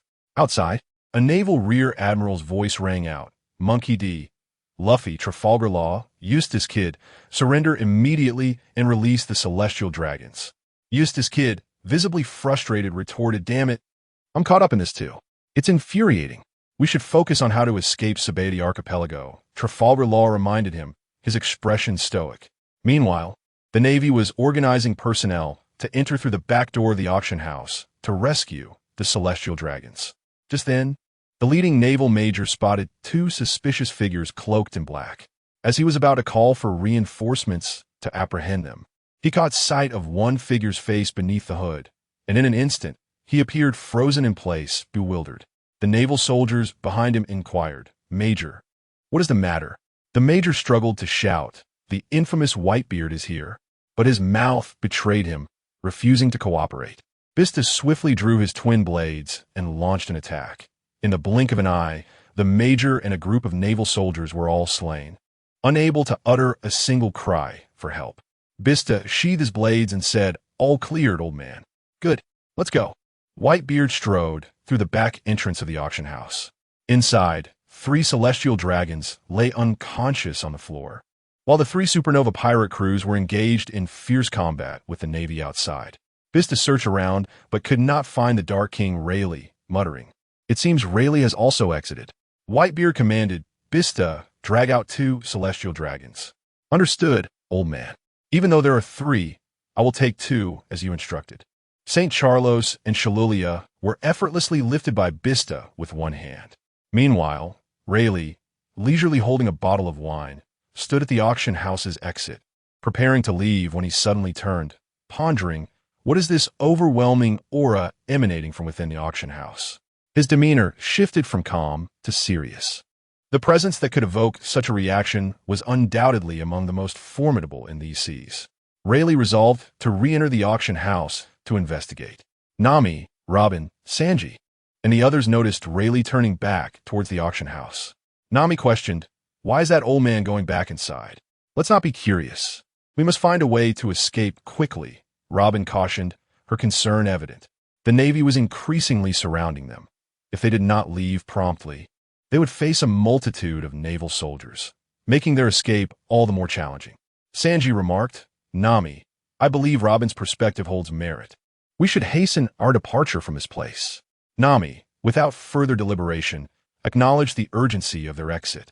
Upon entering, Rayleigh was taken aback at the sight of the figure upon the auction platform, exclaiming in disbelief, "Is that you, Whitebeard? How is this possible?" Even though Whitebeard donned a dark cloak, Rayleigh recognized him instantly. The perplexing question lingered. How had Whitebeard arrived at Sabaody Archipelago? "Rayleigh, it has been decades." Whitebeard greeted with a hearty laugh. Rayleigh, equally amused, replied, "This is quite a surprise. I never imagined you would engage in covert operations. This is not in keeping with your usual style." Chapter 22. Irrefutable reasons for Rayleigh. Rayleigh also noticed the two celestial dragons being dragged along by Vista and discerned the intentions behind Whitebeard's visit. However, Rayleigh chose not to shatter this delicate situation. Instead, he smiled and said, "Whitebeard, what a rare occasion. You must join me for a drink." "Indeed, I was just thinking the same," Whitebeard responded with a grin, while contemplating whether he could persuade Rayleigh to join the impending battle. Although Rayleigh had aged, his prowess remained formidable. Thus, sharing a drink with him was essential, and Whitebeard pondered how to entice Rayleigh to participate in the conflict, considering the right words to use. Neither Whitebeard nor Rayleigh expressed their concerns about the attack on the celestial dragons or the approaching admiral. For others, a Navy admiral was a daunting presence. But for Whitebeard and Rayleigh, they were merely an inconvenience, unworthy of concern. Consequently, the group exited through the back door of the auction house. But some Navy personnel who noticed them were swiftly incapacitated by Whitebeard's conqueror's hockey. Along the way, Rayleigh engaged in casual conversation with Whitebeard. When he learned that Whitebeard had visited the Sorrowful Tavern, an odd expression crossed Rayleigh's face. Rayleigh, unable to suppress his sarcasm, remarked, "Whitebeard, I can't help but wonder if you conducted some reconnaissance before arriving at Sabaody Archipelago. How is it that I never discovered your penchant for such activities before? I must say, the retired version of you is quite different from my previous impressions." "Ah, don't dwell on the details," Whitebeard chuckled dismissively. It was only natural for others to assume such things. After all, he was no longer the Whitebeard of old, and it was easier to let them believe he had changed post-retirement than to explain himself. Meanwhile, at the Marine headquarters in Marineford, a thunderous roar erupted from Sengoku's office. "Garp, you rascal! Look at the mess your grandson has made. He attacked a celestial dragon." Garp, munching on a donut, wore a foolish grin. "Ha ha ha! Sengoku, I've only just returned. No need to be so furious. My grandson is quite capable. ISNT, he took down a celestial dragon. Just like that kid Luffy, ha ha. How can you still find humor in this?" Sengoku was nearly driven to the brink of blood pressure by Garp's nonchalance. The entire Garp family was notoriously troublesome, with none being easy to deal with. Sengoku sternly cautioned, "Garp, don't say I didn't warn you. If your grandson is captured, he will be imprisoned and impelled down." I know, Garp replied, feigning lightheartedness, while inwardly hoping that Luffy could navigate this crisis. With the situation escalating, Sengoku immediately contacted Kizaru to suppress the unrest at Sabaody Archipelago. In Kizaru's office, having just hung up Sengoku's call, he slowly rose, a sly grin on his face as he muttered, "How terrifying these supernova pirates are!" On the island of Shambadi, at the 13th Islands Tavern, Shaki was taken aback upon seeing Rayleigh accompanied by Whitebeard, Bista, and two unconscious celestial dragons. With a cigarette in hand, Shaki inquired with great curiosity, "I am quite intrigued by this peculiar assembly of yours. You boldly bring celestial dragons to my establishment? Should my tavern be dismantled by the Navy, I shall demand tenfold compensation from you." "Ah, no witties. If the Navy intends to tear down your place, I will compensate you 100-fold. Whitebeard replied with his characteristic generosity. Upon hearing this, Shaki chuckled. "Whitebeard, those are your words." She then poured 3 bottles of liquor for each of them, Whitebeard, Rayleigh, and Bista. Just as Rayleigh lifted a bottle to his lips, he nearly choked upon hearing Whitebeard's words. Rayleigh, let's go rescue Ace. Whitebeard suddenly proposed. Rayleigh, somewhat exasperated, responded, I must ask, Whitebeard, do you wish to deprive me of a peaceful old age? Moreover, with your temperament, how could you permit anyone to intervene in the rescue of your son? That hardly seems in character. Whitebeard, having anticipated Rayleigh's retort, then revealed the crux of the matter. Rayleigh, do you know Ace's true identity? The true identity of Ace? Rayleigh recognized the implications in Whitebeard's words. Shocky glanced curiously at Whitebeard, while Bista too looked at his father, equally intrigued by the revelation of Ace's true identity. Whitebeard, with a serious demeanor, stated, Rayleigh, your captain left behind a son when he departed. Indeed, it made sense why Whitebeard had spoken as he did earlier. Rayleigh, upon hearing this revelation, confirmed his suspicions. Shocky took a puff of her cigarette, dawning realization sweeping over her. So that's it. No wonder the Navy is making such a grand display of executing him. They have certainly played their cards well. Yet, I wonder how you intend to navigate this predicament, Whitebeard. Will you resort to exchanging captured celestial dragons? Rayleigh sighed heavily. Whitebeard, you old rascal, you've presented me with a monumental dilemma, whether to act or remain passive. My head is spinning. Seeing the opportune moment, Whitebeard commanded, Bista, haul these 2 celestial dragons. We must take our leave. Understood, Father, Bista replied, bewildered as to why they were leaving so soon after just settling down. As Whitebeard stepped out of the tavern, he merely waved farewell to Shocky, while Rayleigh was lost in deep contemplation. Whitebeard and Bista donned their black cloaks, and the 2 celestial dragons were secured in burlap sacks by Bista. Suddenly, a distant explosion echoed through the air. Bista remarked, Father, it appears an admiral has arrived. Indeed, it seems the yellow monkey is here. A full-scale war with the Navy is about to unfold. Would you care to test the admiral's strength ahead of time? Whitebeard made a purposeful suggestion. Bista was taken aback and countered, What? Father, are you asking me to engage in a duel with a Marine admiral right now? Shouldn't we be focusing on our escape? Hand me the bag, he continued. I'll use it to practice a bit. If I ultimately cannot prevail, it's only natural. With you by my side, our departure will not be an issue. Whitebeard gently patted Bista on the shoulder, encouraged by his father's words. Bista felt a surge of excitement. It was the perfect opportunity to test the so-called might of the Marines' highest combat power. Chapter 23, Flower Sword Versus. Shining flash upon receiving the report from his subordinate, Admiral Kizaru rubbed his temples, a rather lewd expression crossing his face as he murmured, How terrifying. 2 celestial dragons have gone missing. This will be difficult to explain. Just moments before, he had been in high spirits, having effortlessly subdued a group of reckless supernovas. However, the news of the 2 missing celestial dragons dampened his mood, causing both discomfort and a throbbing headache. This mission had been initiated under his command, and failing to recover the missing celestial dragons would not only earn him reprimands from Admiral Sengoku, but also scoldings from the 5 elders. The thought alone made Kizaru feel increasingly unwell. At that moment, a Navy colonel rushed over to report, Admiral Kizaru, the Straw Hat Pirates are engaged in battle with the Pacifista.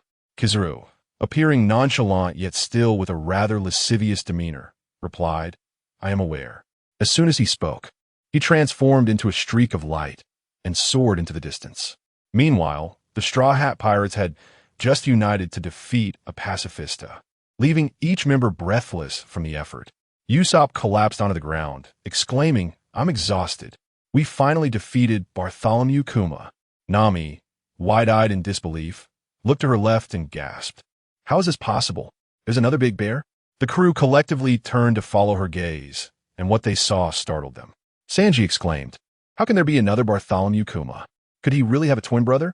Frankie immediately speculated whether Bartholomew Kuma had a twin.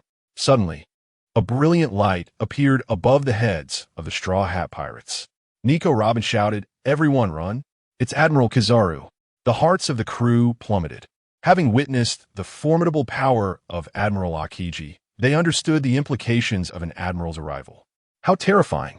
Straw Hat Pirates, you managed to defeat a Pacifista. Kizaru hovered in midair, his gaze lewdly fixed on the Straw Hat crew below. Despairing, Nami clutched her head and cried, Not only is there another warlord, Bartholomew Kuma, but now we have an admiral to contend with. Help! Luffy, everyone scatter. We need to regroup in 2 days. Luffy understood that they were no match for these formidable opponents. Kizaru slowly descended to the ground, leering as he remarked, "How could you possibly escape from right under my nose?" In the midst of their retreat, Zoro was caught off guard and sent flying by a kick from Kizaru, further exacerbating his already severe injuries, making it nearly impossible for him to rise again. In the next instant, Kizaru appeared beside Zoro, placing a foot on his back, leering as he said, "How terrifying, Straw Hat Pirates." Usopp and Brook launched relentless attacks against Kizaru, yet their efforts proved utterly ineffective. Soon after, Luffy, Sanji, and the others joined in the assault, but they, too, were unable to land a blow on Kizaru. In a languid manner, the yellow ape raised his finger, which sparkled with radiant light. Suddenly, he glanced to his right with a look of perplexity. In the distance, Vista drew his twin blades, charging directly at him. Rose dance. Countless slashing petals surged towards the yellow ape. However, he had already anticipated Vista's assault, effortlessly evading it while expressing a lewd curiosity. "Vista, the captain of the 5th Division of the Whitebeard Pirates. What brings you to Sabaody Archipelago? It is of no concern to you why I am here, yellow ape." Vista retorted with a confident smile, his lips curling upwards. The yellow ape, with his hands casually in his pockets, replied indifferently, "I am beginning to suspect that the 2 missing celestial dragons are somehow linked to your Whitebeard pirates. Enough with the chatter. Show me your true strength in battle." Yellow ape. Vista charged at him with his blades. "Forget it. You wouldn't answer anyway," the yellow ape said with a resigned shake of his head, lewdly adding, "Then I shall take you into custody first. Arrest me? We shall see if you possess the capability, yellow ape." Vista leapt upwards, aiming a downward strike at him. Heavenly Cloud Sword. The yellow ape clapped his hands together, summoning a gleaming sword of light. Clang! Clang! Vista's fierce swordsmanship was effortlessly parried by the yellow ape. The two engaged in a fierce clash of blades, their speed astonishing the Straw Hat Pirates. Zoro, carried by Usopp, gazed in awe at the spectacle, whispering in shock. Both of their sword skills are incredible. In that moment, Zoro felt an intensifying sense of his own inadequacy. To become the world's greatest swordsman, he must defeat all other swordsmen. As Vista continued to fight, he felt increasingly alarmed, contemplating in astonishment. No wonder he is an admiral of the Navy. His strength is formidable. Facing the yellow ape reminded Vista of the pressure he felt when confronting Mihawk. While fending off Vista's attacks, the yellow ape lewdly remarked, "How terrifying. Vista, the captain of the 5th Division of the Whitebeard Pirates. If I am not careful, I might actually get hurt by you. Enough with your lies." Vista, infuriated by the yellow ape's infuriating words, felt a surge of anger. Despite engaging in combat with apparent ease and composure, the yellow ape had the audacity to claim that he might accidentally sustain injury. The insult was more cutting than the blows exchanged. While battling, the yellow ape also analyzed Vista's strength. The captain of the 5th Division of the Whitebeard Pirates was indeed stronger than many vice admirals within the Navy. No vice admiral could match Vista in a one-on-one confrontation, with the exception of Vice Admiral Garp.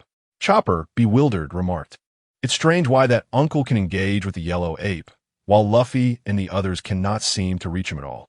It must be that he wields a power that Luffy and the others do not possess.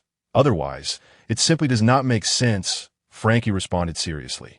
Sanji spoke solemnly. "That Admiral, Kazu, mentioned that individual belongs to the Whitebeard Pirates, which means he is part of the same crew as Brother Luffy." The pacifist obstructed the path of the Straw Hat Pirates. Straw Hat Luffy shouted loudly at Vista, "Thank you, Uncle. Everyone, let us hurry and flee." Kizaru, effortlessly fending off Vista's assault, cast a lecherous glance over the members of the Straw Hat crew, saying, "What a delusion to think I would allow your escape." In an instant, Kizaru transformed into a streak of light and shot forward, while Vista immediately swung his sword in an attempt to intercept. Yet, he was still a moment too late. Chapter 24. A fleeting presence of Conqueror's Haki-Jean Tamaru strode forward, axe in hand, surveying the chaotic scene. Upon witnessing the fierce clash between Kizaru and Vista, he pondered aloud, Why would members of the Whitebeard pirates be present here? Nevertheless, he decided to take them all down without hesitation. To Jean Tamaru, the solution appeared straightforward. For every adversary that emerged, he would simply vanquish them. Frankie, upon spotting the newly arrived Jean Tamaru accompanied by two pacifistas, stood astonished and exclaimed, "What the hell is going on? Why are there two Bartholomew Kumas?" The three pacifistas unleashed a relentless barrage upon the Straw Hat Pirates. Boom! Boom! Suddenly, one of the pacifistas targeted Bista, who was engaged in battle with Kizuru, and fired a laser beam. Already under immense pressure from Kizuru, Bista had no choice but to divert his focus to evade the laser. However, just as he narrowly dodged the beam, Kizuru seized the moment, tauntingly remarking, "Oh, you've exposed a flaw, Bista." Without pausing in his actions, he unleashed a laser from his fingertip, piercing Bista's chest. Realizing the gravity of his situation, Bista felt his rhythm disrupted by Kizuru's sudden assault. Kizuru, with hands in his pockets, transformed into a streak of light, materializing beside Bista with a lecherous grin, inquiring, "Have you ever been kicked at the speed of light?" Panic surged through Bista as he thought, "There's no way to evade this." In an instant, as Kizuru's leg drew perilously close to Bista's head, an invisible pressure of Conqueror's haki enveloped Kizuru, altering his expression dramatically. The force of this intangible haki momentarily halted Kizuru's movement, granting Bista a fleeting opportunity to distance himself. Regret washed over Bista as he reflected, that overwhelming aura of Conqueror's haki just now belonged to my father. If he hadn't intervened, I would have sustained serious injuries. Kizuru, previously bearing a lewd demeanor, now wore a tense expression, murmuring, "Such a powerful presence of Conqueror's haki?" and delivered with such impeccable timing indicates that the wielder has been lurking in the shadows, observing the battle all along. It would be impossible to achieve such precision otherwise. At that moment, Kizuru scrutinized the emblem of the Whitebeard pirates emblazoned on Bista, and a chilling realization dawned upon him. The possibility that Whitebeard was nearby. The mere thought sent shivers down Kizuru's spine. Despite having announced his retirement, the formidable reputation Whitebeard had cultivated over the years remained ever potent. Bista, noticing the figure of his father cloaked in a black cape by a distant tree, waved enthusiastically. Bista immediately understood the signal from his father to retreat. Despite his desire to continue battling the yellow ape, it was imperative to leave Sabeti Archipelago promptly, given its proximity to the Marine headquarters, especially since his father had kidnapped two celestial dragons. Any further delay would only exacerbate the uncontrollable risks involved. As Bista withdrew, he kept a vigilant eye on the yellow ape, wary of a sudden ambush. The yellow ape, with a lewd expression yet alert demeanor, suspected that the cloaked figure was none other than Whitebeard himself. The mere thought sent shivers down his spine. The world's mightiest man had stealthily arrived at Sabeti, shrouded in a black cloak, managing to remain unnoticed by the major powers. This alone spoke volumes of Whitebeard's caution. Was this truly the same Whitebeard? His methods seemed entirely at odds with the legendary figure. Could it be that retirement had altered him? Moreover, the yellow ape contemplated a more terrifying possibility. Could the two missing celestial dragons have been abducted by Whitebeard? However, the oblivious Bartolomeo shouted, "Old man, what are you doing? What else with that look of terror on your face?" The captain of the Whitebeard Pirates 5th Division, Bista, is fleeing. Hurry and pursue him. Bartolomeo was in a state of urgency himself, responsible for subduing the Straw Hat Pirates. And now it seemed the yellow ape had faltered unexpectedly. The yellow ape, with a mix of helplessness and a sly grin, replied, "Fool, I have no desire to perish here." This only bewildered Bartolomeo further, who retorted, "Old man, you're a top admiral of the Marine headquarters. Why would you fear a mere captain from the Whitebeard pirates?" The yellow ape, visibly annoyed by Bartolomeo's incessant questioning, dismissed him. "You're quite talkative. Upon our return, you shall undergo tenfold training." The earlier display of Whitebeard's Conqueror's haki had been specifically aimed at the admiral, which was why Bartolomeo had remained unaffected. Therefore, everyone present, including the Straw Hat Pirates, had not experienced the overwhelming pressure of Whitebeard's presence. This left Bartolomeo puzzled as to why the yellow ape would not pursue the captain of the Whitebeard pirates. Meanwhile, upon reuniting with his father, Bista hurried in a specific direction. As they ran, Whitebeard inquired with a hearty laugh, "How did it feel to have a brief encounter with the Marine Admiral?" "Very formidable. His strength is nearly on par with that of a Yonko," Bista replied seriously, his concern evident. He recalled the moment his father had waved at him, realizing their identities might have been exposed. "Father, it seems your identity has been discovered by the yellow ape. Not to worry, if I wish to remain concealed. The Marines will never uncover my true identity," Whitebeard responded dismissively. As the conversation unfolded, Bista suddenly recalled a rather intriguing matter. "Father, I surmise that fellow Kizaru may have deduced that it was you who abducted the celestial dragons." The thought struck him as amusing. Whitebeard laughed heartily. "Ha. Bista, focus on honing your haki. In the future, it may not be impossible to confront the admirals in battle." "Understood. Father, I shall strive earnestly," Bista replied with utmost seriousness. Meanwhile, on the side of Kizaru and Bartolomeo, Kizaru was poised to launch another assault on the Straw Hat Pirates, when suddenly, a figure surged toward them at an astonishing speed from the distance. Chapter 25. The arrival of the Underworld King and the imminent battle. Usopp felt as though he had plunged into an abyss, only to be pulled back at the last moment, saved once more by Uncle Rayleigh. "I don't want to die." Chopper clung tightly to Usopp's leg. The formerly lecherous Kizaru now bore a grave expression as he remarked, "Is it your turn to make an entrance?" "The Underworld King, Rayleigh." Kizaru found this mission to be the most excruciating he had ever endured, bar none. Rayleigh, with a gentle smile, slowly responded, "These young souls are the fresh blood of these seas. We cannot allow you to bury them here." At that moment, Bartholomew Kuma, utilizing his haki, rebounded Luffy's attack and shouted, "PXs, subdue every member of the Straw Hat Pirates." As the three pacifistas began to encircle the Straw Hat crew, an identical figure emerged. Nami, unable to contain herself, exclaimed, "Damn it, why are there more? How many of these monstrosities are there?" "Nami, wait." Nico Robin noticed that the newly arrived pacifista was distinct from the other three. Others, too, including Sanji, recognized this difference and urgently warned, "Everyone, be careful. This Bartholomew Kuma is the original." "The original?" Frankie began to scrutinize the newly arrived pacifista for his peculiarities and realized, upon noticing the gloves, that he had also come to a conclusion.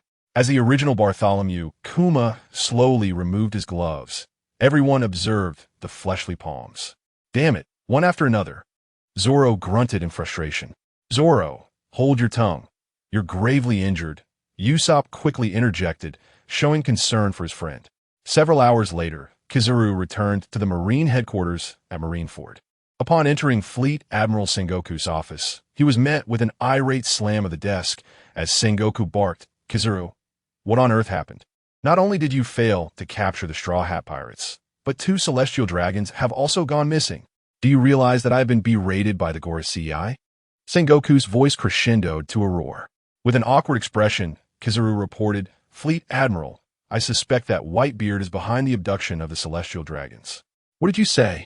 "Whitebeard. Elaborate." Sengoku suddenly grasped the gravity of the situation. 2 days later, old man, all the pirate crews have assembled. We are ready to set sail at any moment. But there are 20 Navy surveillance ships, Marco reported earnestly to Whitebeard. Whitebeard calmly commanded, "All hands on deck. Tomorrow morning, I will make my move." "Understood, old man." Marco smiled, knowing that once Whitebeard unleashed the power of the Tremor fruit, even the mightiest of naval vessels would be sunk in an instant. Meanwhile, on Cake Island, Perospero hurriedly approached Big Mom, Charlotte Linlin, and respectfully reported, "Mother, the Whitebeard pirates have summoned all their subordinate crews. It appears they are preparing for war against the Navy. In my opinion, this battle does not bode well for the Whitebeard pirates." Mama, Big Mom laughed heartily as she devoured her cake, bits of it flying from her mouth. Perospero, filled with excitement, inquired, "Mother, with the entire Whitebeard crew mobilizing, shouldn't we seize the opportunity to claim their territory?" "Not so fast. Let us wait until the Whitebeard pirates have concluded their battle with the Navy," Big Mom replied, seemingly unfazed by the prospect of seizing territory from the Whitebeard pirates. Nonetheless, it was essential to send Katakuri to prepare, lest they be outmaneuvered. Yes, Mother, Perispero responded respectfully, though a sense of dissatisfaction lingered within him. Despite being the eldest brother, the entire Charlotte family, aside from their mother, seemed to revolve around Katakuri. However, Perispero dared not express his discontent, for if their mother were to find out, the consequences would be dire.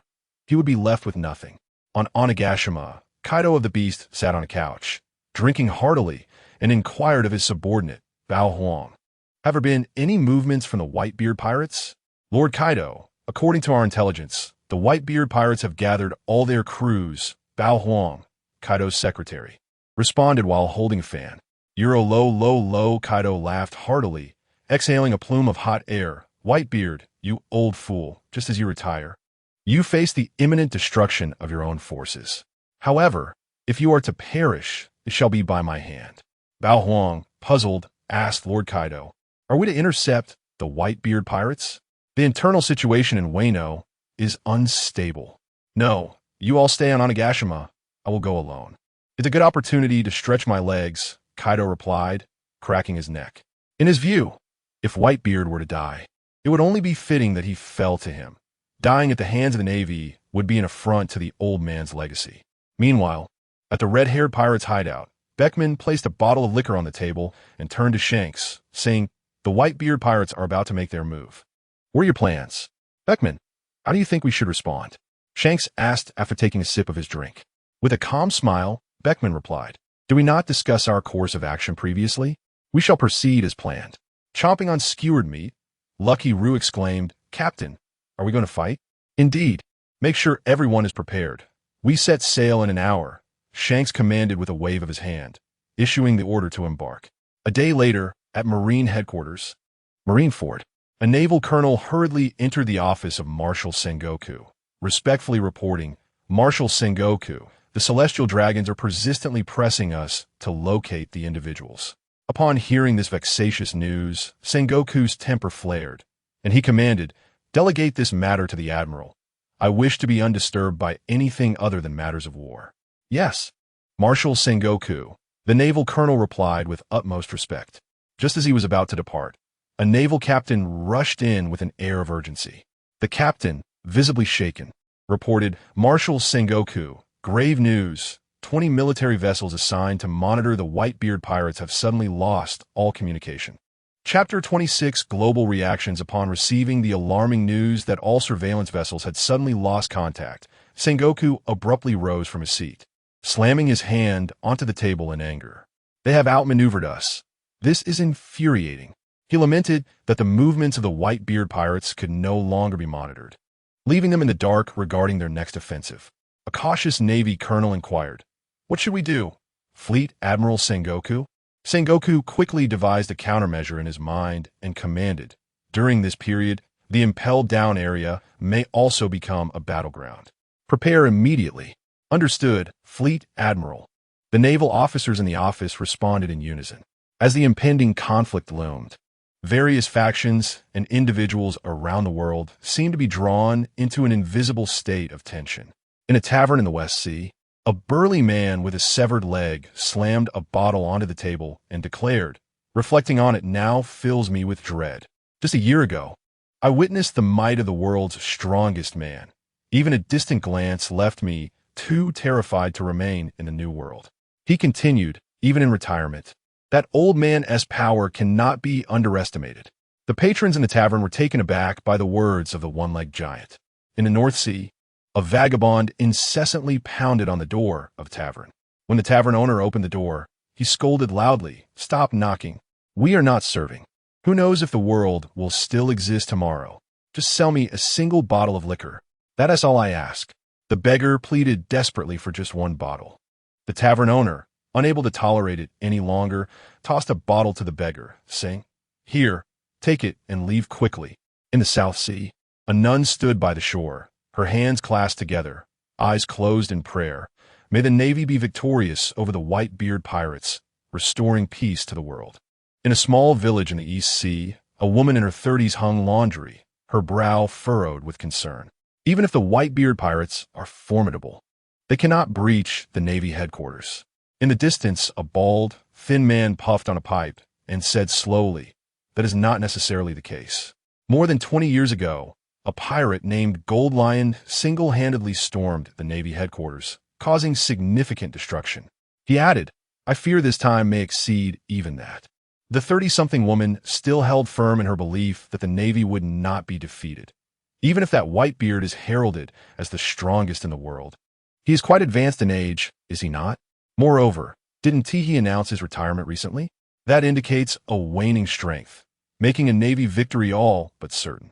The bald man took another drag from his pipe and replied slowly, "A starved camel is larger than a horse. Even though Whitebeard has retired, the Navy will have to pay a hefty price to secure victory."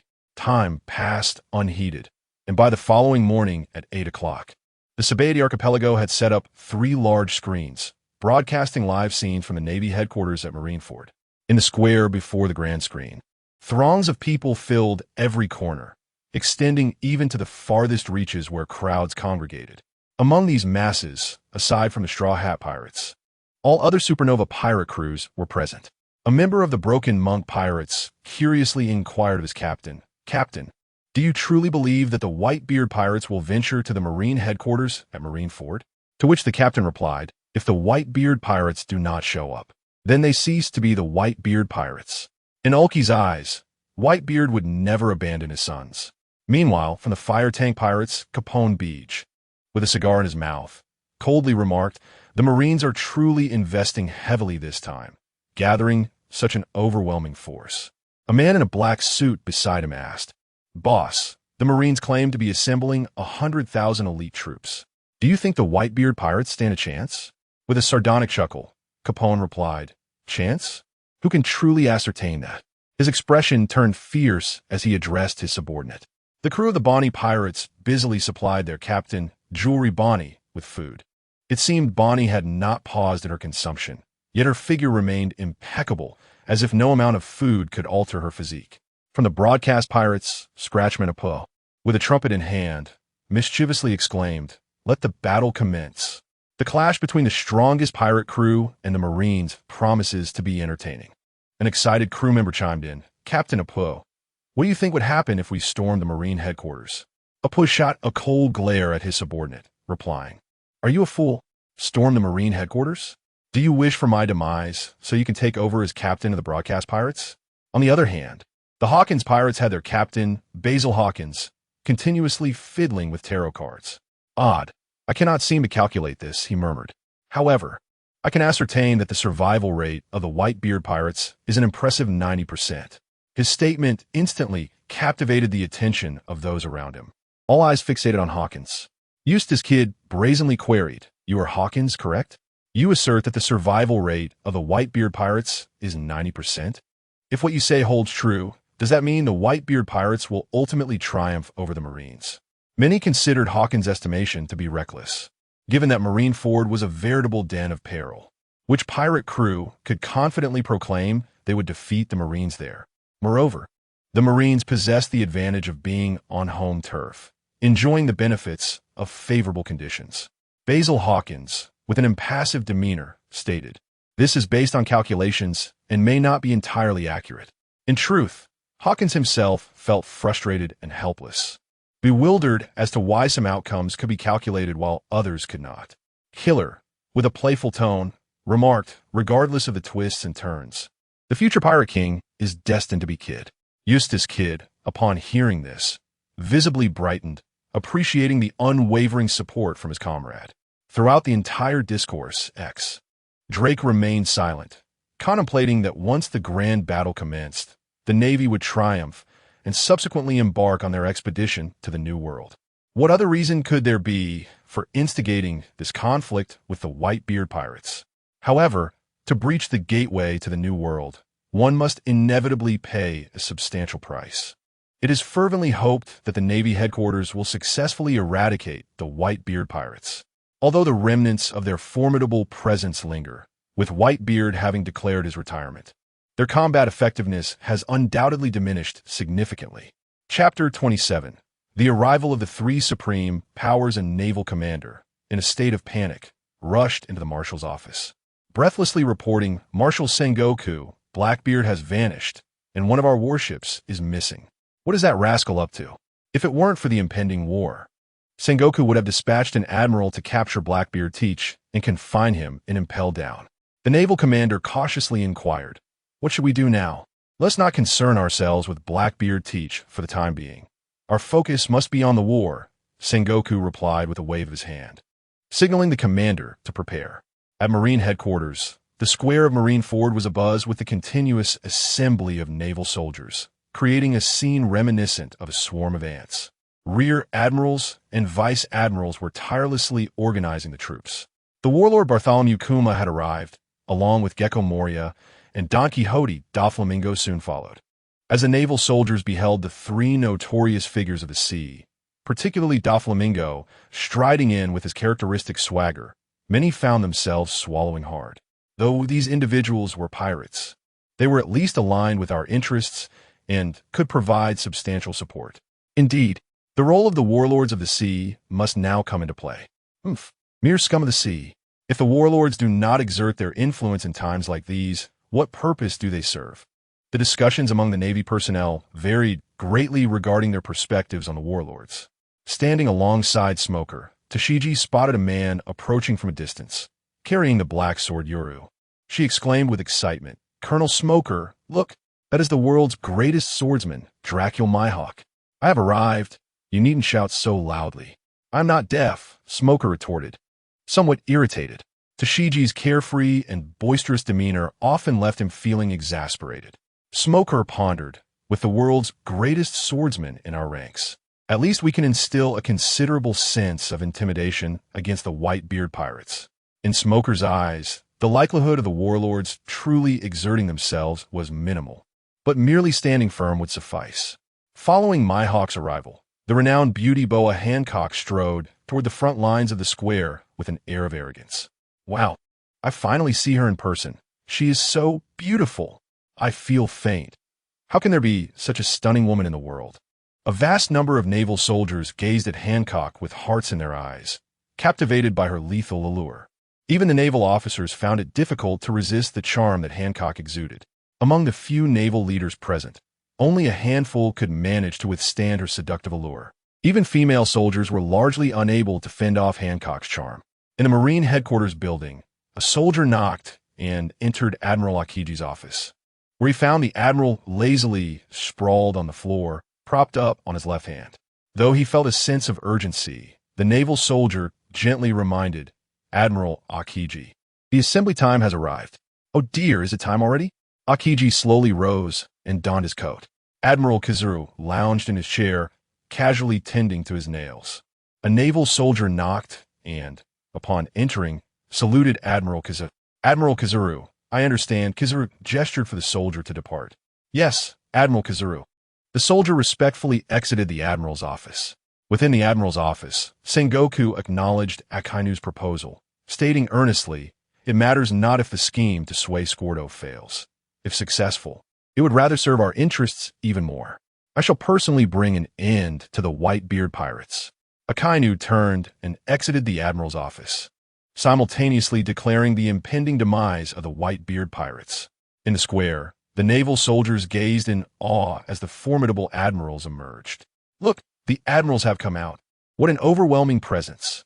We have assembled 100,000 elite soldiers, alongside the 7 warlords of the sea and the 3 strongest admirals. The Whitebeard pirates are insignificant in comparison. Indeed, they're merely the Whitebeard pirates. There is nothing to fear, especially as Whitebeard has grown old and is retired." "Precisely. Justice shall prevail." "Yes, justice shall prevail." The presence of the 3 most powerful admirals instilled immense confidence in the naval soldiers, as if a great mountain stood behind them, bolstering their resolve against any peril. Seated on the execution platform's designated chairs, from right to left, sat Admiral Akiji, Admiral Akainu in the center, and Admiral Kizuru on the left, all 3 taking their places. At Marine headquarters Marineford, 5 warlords of the sea stood atop the outermost walls, while the square was filled with vice admirals leading the 100,000 elite soldiers. Below the execution platform, giant vice admirals formed a formidable fortress, with the three strongest admirals just above them, culminating in the figure of Fleet Admiral Sengoku standing on the execution platform. Sengoku commanded loudly, "Bring forth the condemned." Fire Fist Ace. Among the warlords of the sea, Don Quixote da Flamingo let out a sinister chuckle. Fufufu. How amusing. Just as Whitebeard announces his retirement, the Navy prepares to publicly execute the captain of the Whitebeard Pirates Division. Truly, the fall of a legendary era occurs in the blink of an eye. Moonlight Moria. With his protruding belly, scoffed, the Whitebeard pirates have reached their end. This opportunity allows me to amass a multitude of zombie soldiers. In Moria's eyes, from a moment Whitebeard declared his retirement, the Whitebeard pirates had lost their former deterrent power. Boa Hancock disdainfully remarked, "What a repulsive bunch of men." Mihawk the Hawkeyes kept his eyes shut throughout, seemingly unaffected by his surroundings. His participation in the battle was merely a means to alleviate his boredom. Fire Fist Ace was being escorted step by two executioners towards the execution platform, his demeanor shrouded in melancholy. It appeared as though he had lost all desire for survival, his gaze vacant like that of a soulless automaton. Once Fire Fist Ace was brought to his knees on the execution platform, the surrounding Navy soldiers began to murmur amongst themselves. After all, Fire Fist Ace was the principal architect of this war.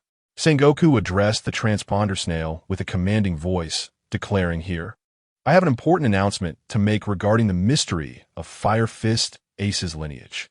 Chapter 28. The appearance of the Whitebeard pirates with the revelation of Fire Fist Ace's true identity by Admiral Sengoku. An immense uproar ensued. Carp, standing beneath the execution platform, rubbed his temples in distress. Beside him, Vice Admiral Tsuru calmly remarked, "What is destined to happen will come to pass, Carp." Carp let out a resigned sigh. At this moment, he felt utterly powerless. The naval soldiers murmured in hushed tones, their voices trembling with disbelief.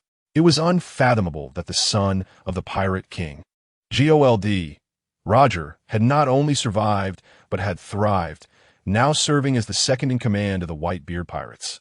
Indeed, the nightmare surrounding Pirate King Roger would finally be brought to an end. Justice shall prevail. What if Roger left behind a legacy? He is now in our grasp, publicly facing execution at the hands of the Navy. Admiral Sengoku, standing on the execution platform, shouted into the transponder snail, "Therefore, we shall not hesitate to engage in full-scale war with the Whitebeard pirates." As these words left his lips, the morale of the naval soldiers surged dramatically. A deafening roar resonated throughout Marine headquarters, Marineford. The scene was so magnificent that it left those watching from the large screens in shock. At the three large screens on Sabeti Archipelago, reporters fervently scribbled notes about the explosive news that Fire Fist Ace was indeed the son of the Pirate King, Roger. This sensational revelation was the epitome of breaking news, and they were determined to be among the first to disseminate this earth-shattering information. Drake, upon hearing Admiral Sengoku declare Ace's identity, immediately connected the dots regarding the Navy's resolute decision to initiate total war. It was understandable, for the potential embodied by the son of the Pirate King, as Sengoku had just articulated, would one day position him at the pinnacle of all pirates. Such a latent threat, especially with the backing of the Whitebeard pirates, must be eradicated at its inception. Capone Beach, puffing on a cigar, smirked with a predatory glint in his eyes and coldly remarked, "The Navy, resorting to such underhanded tactics. A dignified Navy? Justice? Nonsense." To Beach, the Navy's penchant for these unscrupulous methods was appalling. Scratchman Apu, brimming with excitement, exclaimed how intriguing. The son of the Pirate King, residing beside Whitebeard. Yet Whitebeard has not bestowed the captaincy upon Fire Fist Ace. Basil Hawkins continued to shuffle his tarot cards, murmuring to himself, "I still cannot discern. Fate seems shrouded in a haze." The burly Urki expressed his astonishment.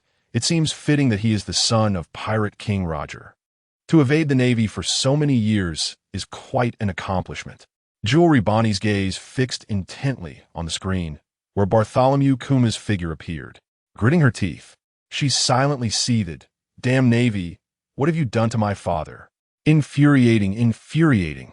I shall not let you escape. Just wait, Navy. Trafalgar Law, wielding a demonic blade, tapped the scabbard thoughtfully and remarked, "In this battle, the Whitebeard pirates face a considerable challenge in their attempt to rescue poor Gasti Ace." "We be all right, Captain?" Beepo asked anxiously from the side. Trafalgar Law let out a cold laugh, saying, "Beepo, are you implying that you wish for us to be in peril?" "No, no, Captain. You've misunderstood me. That was never my intention." Beepo hastily waved his hands, assuring Law of his innocence. Killer chuckled derisively, proclaiming, "Regardless of the outcome of this battle, whether victory or defeat, the cost will be exorbitant. That is beyond doubt. A mutual destruction would be ideal, as it would grant me greater opportunities." Eustace Kidd muttered darkly while gripping the dagger at his waist.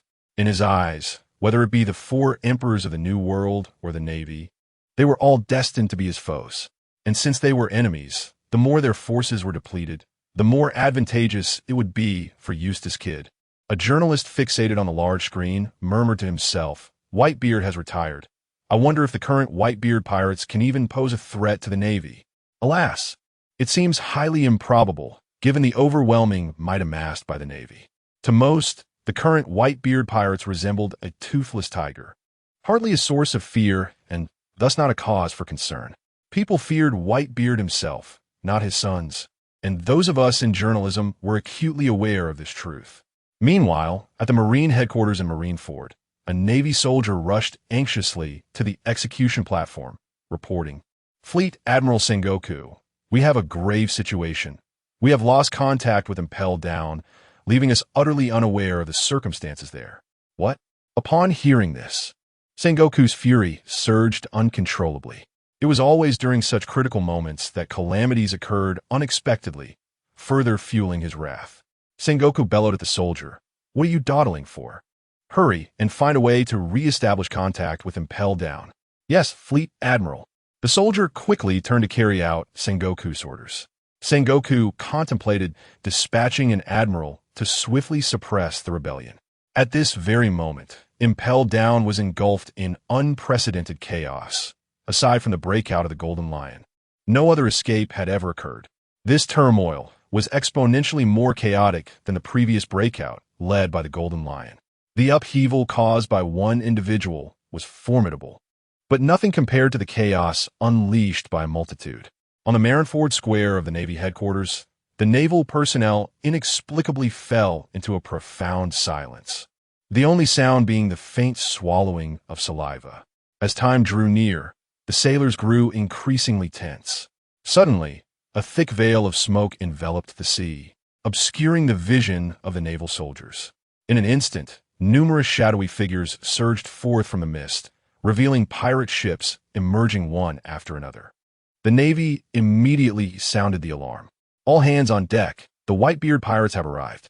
The sailors gripped their weapons tightly, each displaying an expression of resolute determination. "Quickly, locate the Moby Dick." Chapter 29.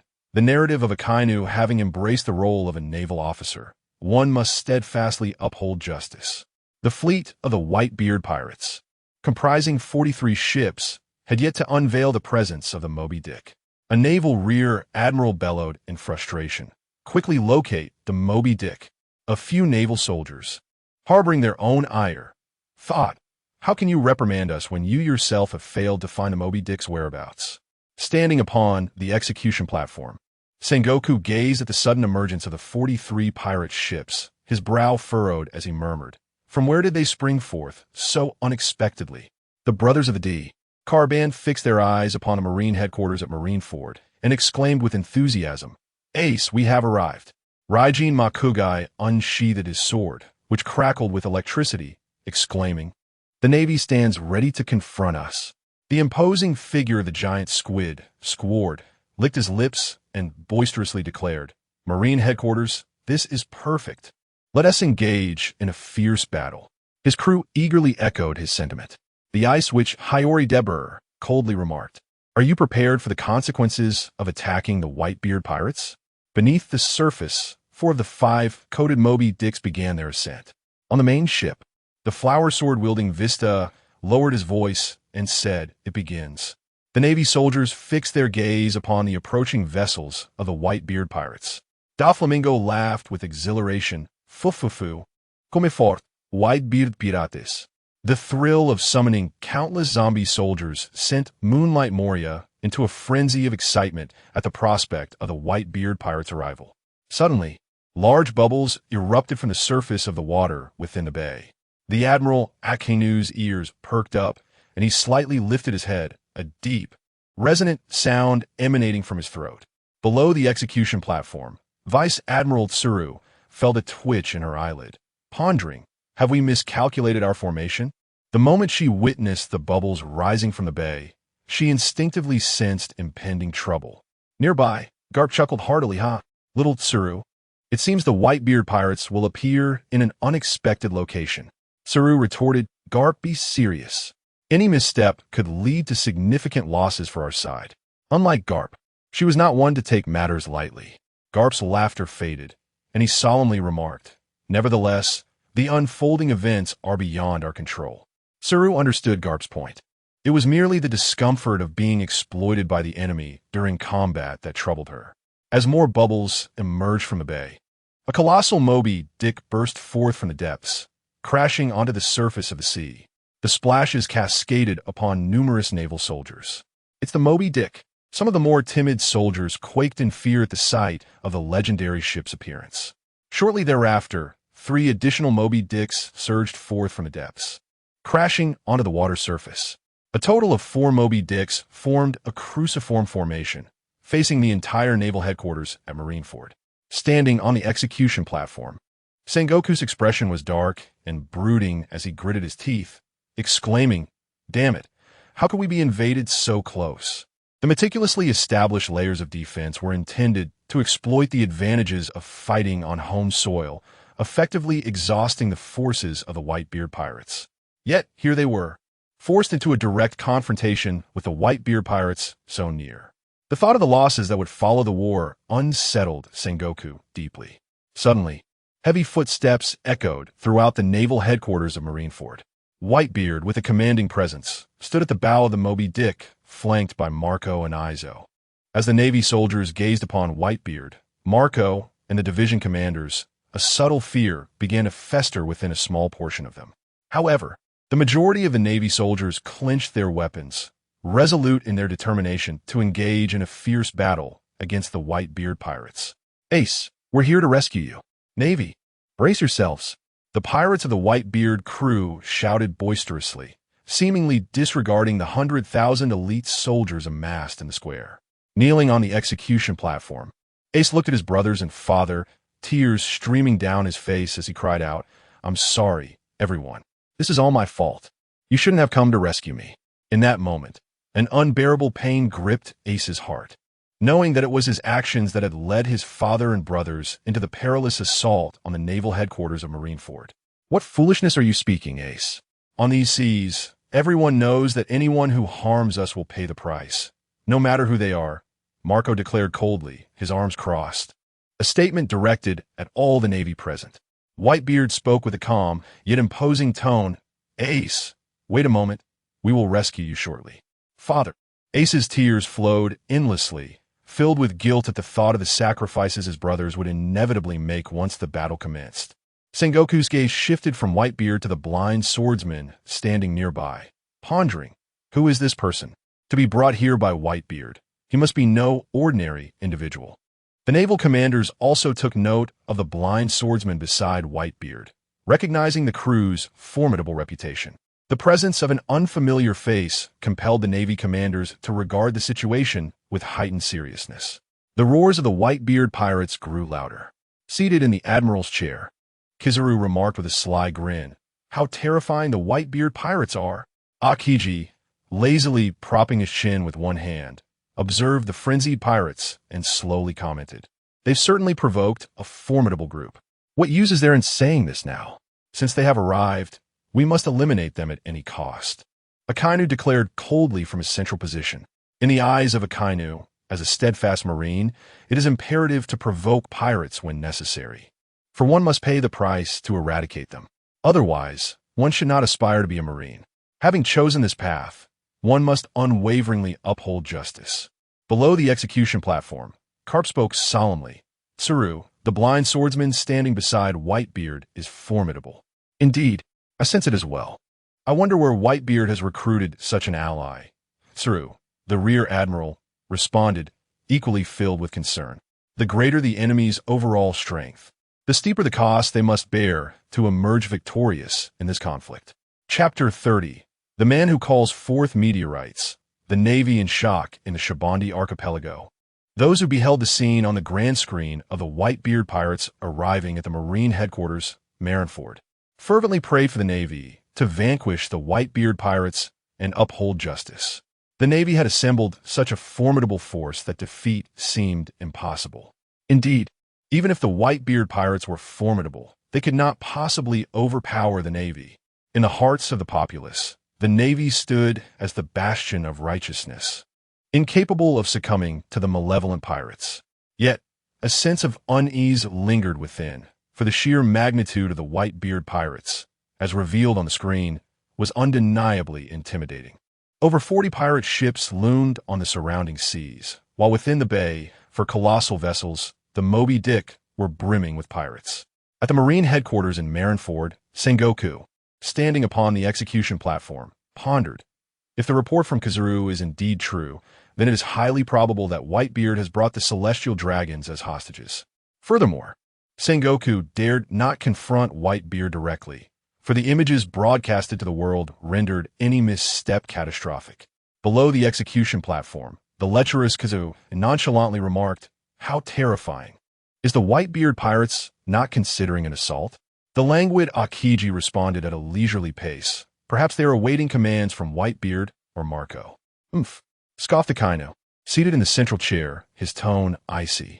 Do we need to wait for the Whitebeard pirates to attack? We can initiate an offensive ourselves. To Akainu, it seemed straightforward. There was no necessity to await the enemy's advance, as they could launch their own assault. However, Akainu's perspective appeared burdensome to Kizuru and Akiji, who preferred to navigate the chaos with ease. At the bow of the Moby Dick, Whitebeard calmly murmured, "Let us commence, Izo." "Very well, Captain Whitebeard," Izo replied slowly. Prior to this, Whitebeard had approached him, requesting that he initiate the opening salvo against the Navy at the onset of battle. After careful consideration, Izo had acquiesced. His attack would surely be met with numerous countermeasures from the Navy, thus sparing them from significant casualties. Additionally, during his time with the Whitebeard pirates, he had come to appreciate the camaraderie among these pirates, which placed him in an uncomfortable position. Since joining the Whitebeard pirates, Izo had begun to harbor regrets, feeling as though he had embarked on a path of no return. The grand figure known as Whitebeard, lauded for his audacity and generosity, was not quite what he seemed. He was exceedingly adept at manipulation.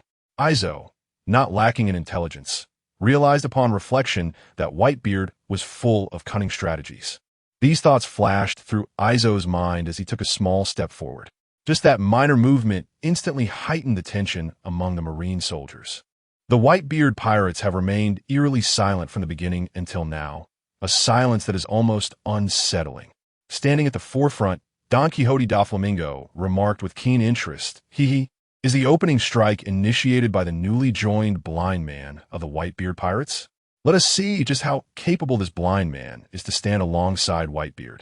Beside him, Gecko Moria expressed his irritation. "Damn it, how much longer must we dawdle? Let us get on with it." Boa Hancock cast a disdainful glance at Doflamingo and Moria, internally lamenting, what a repugnant group of men.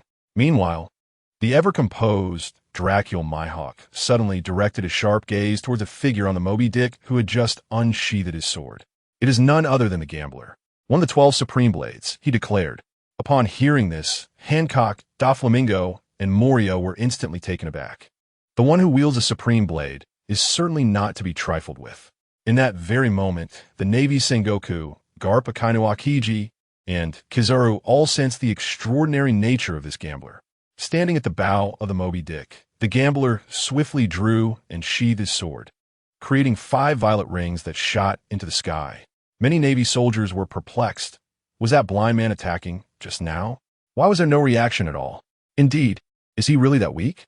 If the Whitebeard pirates are like this, "There is nothing to fear," a Navy lieutenant remarked, prompting immediate reprimand from senior officer. "Everyone, stay alert. If the Whitebeard pirates were mere novices, could they possibly hold the title of Yonko?" A piercing scream broke the tension. "What is that? Is it a meteor?" a Navy colonel exclaimed. His eyes widened in disbelief as he gazed at the rapidly descending celestial body. With his terrified shout, others began to notice the meteor summoned by the gambler, plummeting at an astonishing speed. "This is terrifying. That person is a monster. He can summon meteors from space." In an instant, many Navy soldiers felt their morale crumble. Some had been dispatched from the four seas to bolster the Navy headquarters at Marineford for this decisive battle. Never had they encountered such a fearsome creature, one who could summon a meteor right from the start. The pirates of the Whitebeard crew, on the other hand, erupted in exuberant cheers. "Our vice captain is living up to his reputation, delivering a powerful message to the Navy right from the outset." The giant vice admirals gripped their weapons tightly, their expressions grave as they stared at the swiftly approaching meteor. "Help! The meteor is going to strike." The Navy soldiers displayed expressions of sheer terror as the Marineford Square became a chaotic throng of panicked individuals.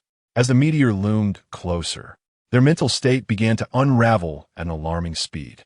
Doflamingo, with his hands tucked into his pockets, laughed heartily towards the heavens, exclaiming, "Ha ha ha! I originally thought that after Whitebeard's retirement, the Whitebeard pirates would experience a decline. To my surprise, they have gained a vice captain and one of such remarkable strength. My hawk." The Hawkeyes felt a tinge of regret and murmured, "What a pity. He is not a pure swordsman." At that moment, even the lecherous Kizuru set aside his usual demeanor and adopted a serious expression. How terrifying. The vice captain of the Whitebeard pirates is undoubtedly a monster. But then again, who could ascend to the position of vice captain of the Whitebeard pirates if not a monster? Chapter 31. The Whitebeard, in grandiose demeanor, savors the service of two nurses as he casts a cold, piercing gaze towards the descending meteorite. Just as he prepares to rise and intervene, the Admiral Akiji, with the grace of moonlit steps, has already arrived above the Marine headquarters at Marineford Square. "Ah, we cannot allow this object to crash down," he exclaims. "Ice Age." Akiji conjures two pillars of ice from his palms, and at the moment they make contact with the flaming meteorite, the searing heat rapidly dissipates. What was once a colossal, fiery rock is now transformed into a massive sphere of ice. The Marine soldiers breathe a sigh of relief. Excellent. It is Admiral Akiji who has intervened. They rejoice, having narrowly escaped the threat of the meteorite's descent. However, a sense of foreboding soon settles in. The meteorite has not vanished, but merely morphed into a gigantic ice ball, still plummeting towards them. Just as the Marines have begun to celebrate, they are seized by terror once more. "Help! We are still in danger of being crushed." The soldiers directly beneath the enormous ice ball feel as if the gates of hell have opened before them. They have just entered the fray, and yet face the prospect of instant demise. It is a profound sense of despair. On the other hand, the Whitebeard pirates are filled with exhilaration. Initially, they lamented the loss of their vice captain's meteorite, now frozen by Admiral Akiji. Yet, the tides have turned. The transformed ice ball hurtles towards Marineford Square with the same devastating potential. Akiji, suspended in midair, releases another pillar of ice. The trajectory of the ice ball shifts, redirecting it towards a Moby Dick. The roles of the Marines and pirates swiftly reverse. The Marines are now electrified with excitement, while the ordinary pirates are thrown into a panic. With a slight upward glance, the vice captain, Aizu, draws his sword, the gambler fire line, with deliberation. The massive ice ball strikes an invisible barrier of gravity, ultimately crashing down upon the sea before the Moby Dick. With a thunderous roar, a colossal splash erupts, sending waves cascading over both Marines and pirates alike. Akiji lands upon the surface of the sea. Upon contact, the water freezes, radiating outward from him. In an instant, the waters of Marineford Bay are encased in ice, extending beyond the bay itself. This icy barrier obstructs the advance of the 43 ships of the Whitebeard pirates, compelling them to traverse the frozen surface to enter Marineford. Simultaneously, the temperature across the battlefield plummets dramatically. The captain of the 11th Division, Kinnaman, gazes at the frozen sea and remarks, "This provides us with an excellent foothold. Let us move. Let these Marines witness our true might," exclaims the captain of the 7th Division, Lacqui, filled with enthusiasm. Captain Flowersword Vista of the 5th Division was the first to leap from the Moby Dick, landing upon the icy surface with a flourish as he drew his twin blades, charging towards the Navy.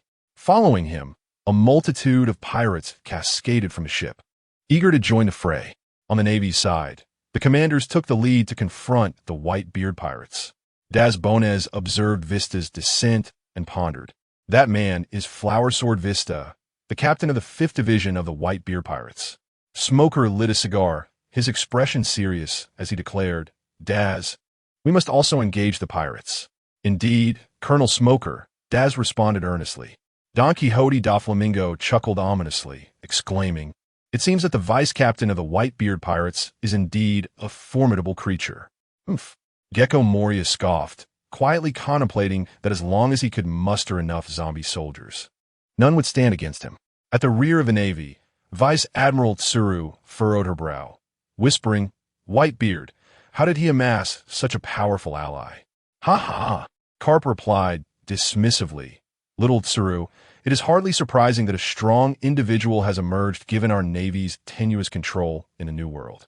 Below the execution platform, Kizuru, astonished yet somewhat lecherous, remarked, "How terrifying." The vice-captain of the Whitebeard pirates, judging by the brief encounter with Akiji, does not seem inferior to us. Sakazuki.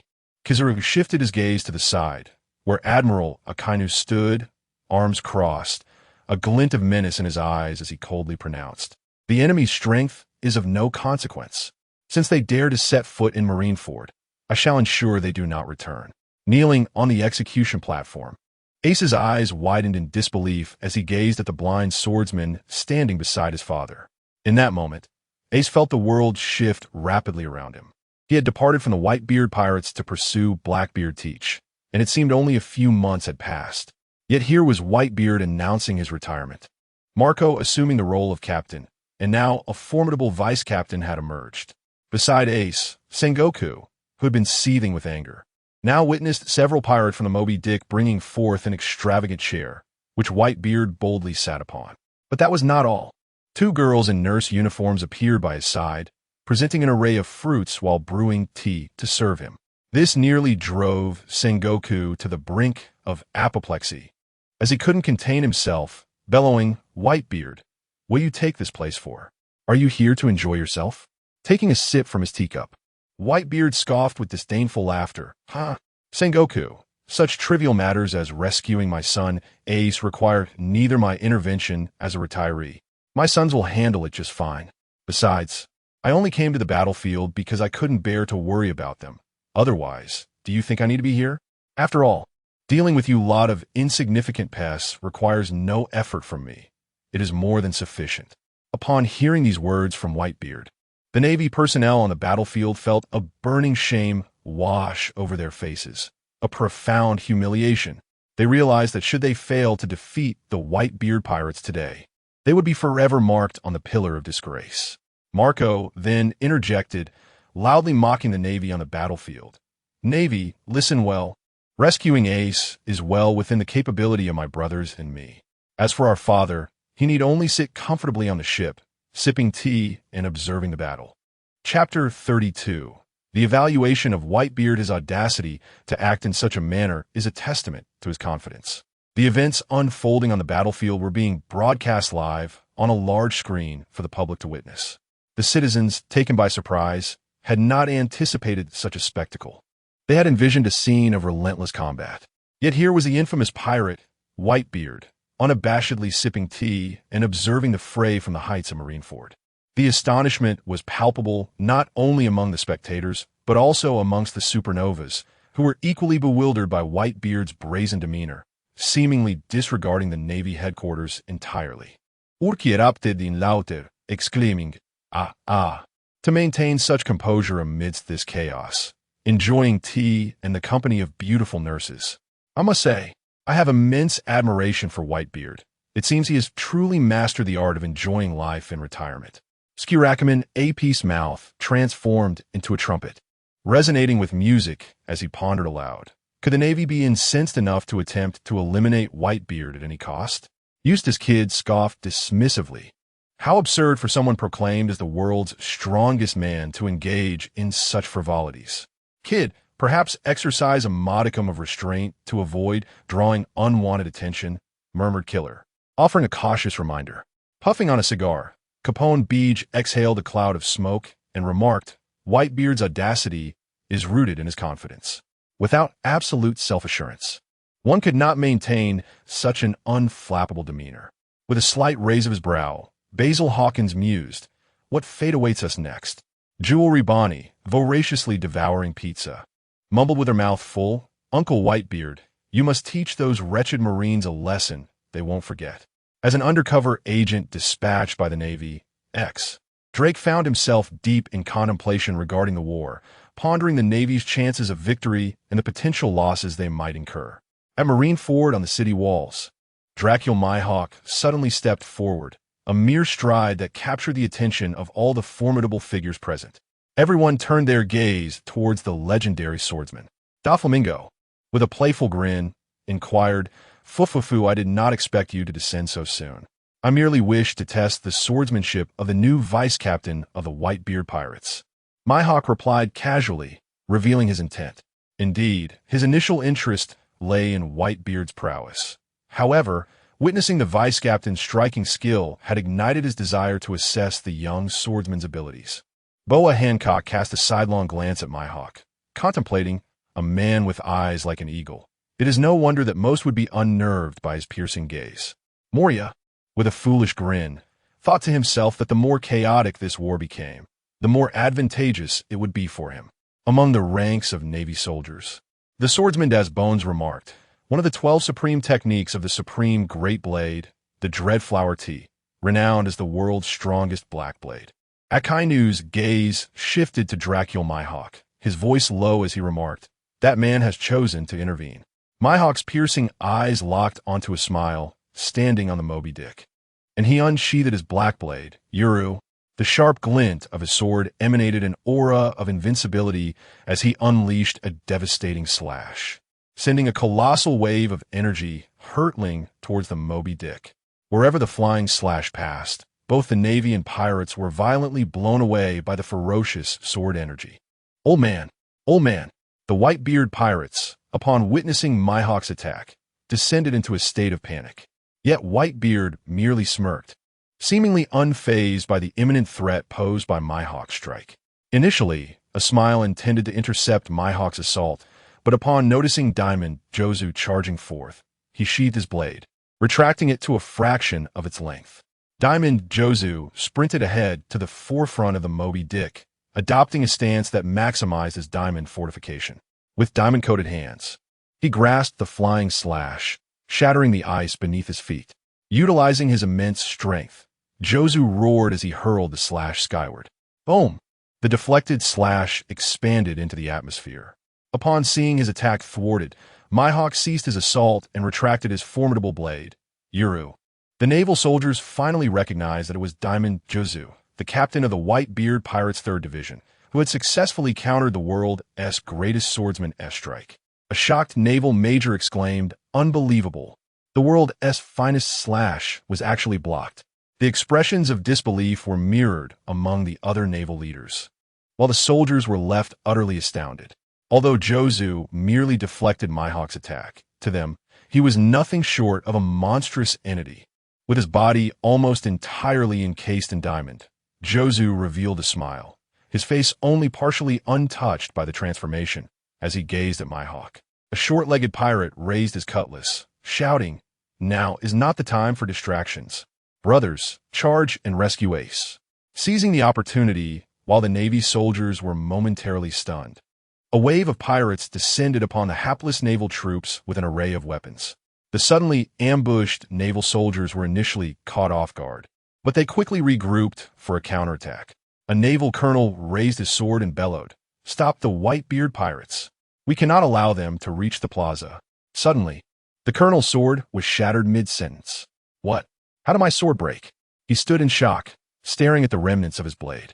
Nearby, a naval soldier pointed out the distant figure of Izo, urgently warning, "Colonel, watch out, in front of you." Izo, the captain of the 16th Division, smirked as he blew the smoke from his gun, taunting, "Are your Navy-S weapons made of paper? Such a lack of sturdiness. Or is it that you're using forgeries? The quality is utterly subpar. Cursed pirates, perish." Hiraga charged at Izu. Bang, bang. With 2 shots, Izu decisively extinguished the life of the naval captain. The surrounding naval soldiers, witnessing the demise of their esteemed captain, were struck with terror and began to retreat in haste. At that moment, a naval rear admiral emerged. Observing this, Izu smiled and said, "At last, a worthy adversary has arrived. I hope you can endure a few more of my bullets." Chapter 33. Marco officially reveals his awakening ability upon the icy surface of the Marine headquarters at Marineford. Chaos reigned as fierce battles erupted, with gunfire and ammunition soaring through the air. Whitebeard, leisurely enjoying grapes fed to him by a nurse, called out for Marco. The ever-respectful Marco responded, addressing him as father. Whitebeard then commanded, "Go inform Squad to devise a means to sabotage the Marines' power room." To sabotage the Marines' power room? Marco understood. "I comprehend, father." Although he was uncertain of Whitebeard's strategy, he trusted that following his orders was the correct course of action. Lastly, Whitebeard instructed Marco to inform the captains of the various divisions to seize the 3 live-transmitting Den Mushi at the opportune moment. Securing even one would be advantageous, as Whitebeard emphasized that these Den Mushi were crucial to the unfolding conflict. Marco harbored no doubts regarding Whitebeard's directives. He firmly believed that there was a rationale behind every arrangement made by his father. Nearby, the pirate named Ishao also pondered the essence of Whitebeard's commands, recognizing that every decision amid this grand battle would influence the outcome of their victory. Outside the bay, Squad valiantly engaged the enemy, wielding his katana with ferocity, shouting, "Come on, men, charge with me." At that moment, one of Squad's subordinates rushed over to report, "Captain Squad, father has ordered you to lead an assault on the Marines' power room." An assault on the Marines' power room? Squad, emboldened by the heat of battle, furrowed his brow, questioning the purpose of such an attack. Nevertheless, acknowledging the importance of Whitebeard's command, Squad rallied his men, exclaiming, "Follow me, we shift the battlefield." With that, Squad led his crew on a detour to locate and destroy the Marines' power room. The clash between Whitebeard's pirates and the Marines escalated within mere minutes, plunging the battlefield into a state of frenzied intensity, with bloodlust consuming all. Seated beneath the execution platform, Admiral Kizuru observed the mayhem, muttering to himself in a rather unsettling manner, "How terrifying." The captains of the Whitebeard pirates, particularly the impact of Diamond Jozu, the captain of the 3rd Division, and Vista, the captain of the 5th Division, profoundly shook the Marine formations. Other division captains posed significant challenges as well, necessitating the presence of officers at the rank of Rear Admiral or higher to contend with the formidable captains of Whitebeard's crew. To minimize losses, the only viable strategy was to distract these pirates. Kizuru's gaze gradually shifted to the Moby Dick, ultimately settling on Whitebeard, who was indulging in the attention of a nurse. Although Kizuru was acutely aware that launching an assault on Whitebeard would likely provoke intervention from either the blind swordsman or Marco, he reasoned that such an attack could serve to distract Whitebeard's crew, sufficiently delaying their offensive rhythm and momentum. With hands tucked into his pockets, Admiral Kizuru transformed into a streak of light that shot towards the skies above Marineford Square, coalescing into his distinct silhouette. The pirates of the Whitebeard pirates, who were engaged in battle against the Navy, turned their attention to the looming figure of Admiral Kizuru. Alarmed, they whispered, "Oh no, it's Admiral Kizuru." Instantly, the pirates braced themselves, fixated on the Admiral hovering above them. With a lewd grin, Kizuru crossed his arms, emanating a dazzling brilliance. Yasakani, no Magatama. Countless laser beams surged towards a Moby Dick, targeting none other than Whitebeard himself. This is bad. Kizaru's target is Pops. Captain Khalil of the 10th Division frantically attempted to mount a defense, but there was no time for a countermeasure. The others shared his anxiety. The two nursemaids by Whitebeard's side were blinded by the radiant light, struggling to keep their eyes open, as was Whitebeard himself, who found the brightness excruciating. In stark contrast, Marco, having lost his sight, remained utterly unfazed, as though the brilliant rays were mere figments of imagination. Suddenly, a bird of blue flames appeared, intercepting the Yasukani no Magatama. At the very moment Kizaru unleashed his attack, Marco had already transformed into his phoenix form and soared towards Kizaru. Boom! Boom! Marco effortlessly absorbed Kizaru's onslaught, leaving the Navy personnel in utter disbelief. He had withstood all of Kizaru's attacks without a scratch, and within moments, all his injuries vanished. Yes, Marco, the newly appointed captain of the Whitebeard pirates. A Navy colonel gripped his weapon tightly, his eyes wide with incredulity as he beheld the immortal bird, Marco, suspended in midair. Even the likes of Mihawk, Doflamingo, Hancock, and Moria observed Marco with keen interest, as did the Navy's high-ranking officers. Garp, Vice Admiral Tsuru, Admiral Akiji, Admiral Akainu, and Fleet Admiral Sengoku, who stood upon the execution platform. They were compelled to re-evaluate Marco, entrusted with such a significant role by Whitebeard, to determine whether he possessed the strength of an emperor of the sea. For if his prowess fell short, claiming a seat among the 4 emperors would ultimately render him a mere jest. Facing off against Marco, Kizaru grinned lewdly. How terrifying. The new captain of the Whitebeard pirates. Marco, with a power as rare as the Logia, the mythical Zoan Phoenix form, reputed for its ability to be reborn from flames and possessing an immortal constitution. You certainly pose a formidable challenge. Oof. Spare me the chatter, Marco retorted, diving directly into his awakened state. As a seasoned admiral, Kizaru quickly discerned the transformation in Marco's phoenix form, realizing that Marco's powers had indeed awakened. How frightening. No wonder Whitebeard entrusted the captaincy to you. It appears your mythical Zoan abilities have awakened.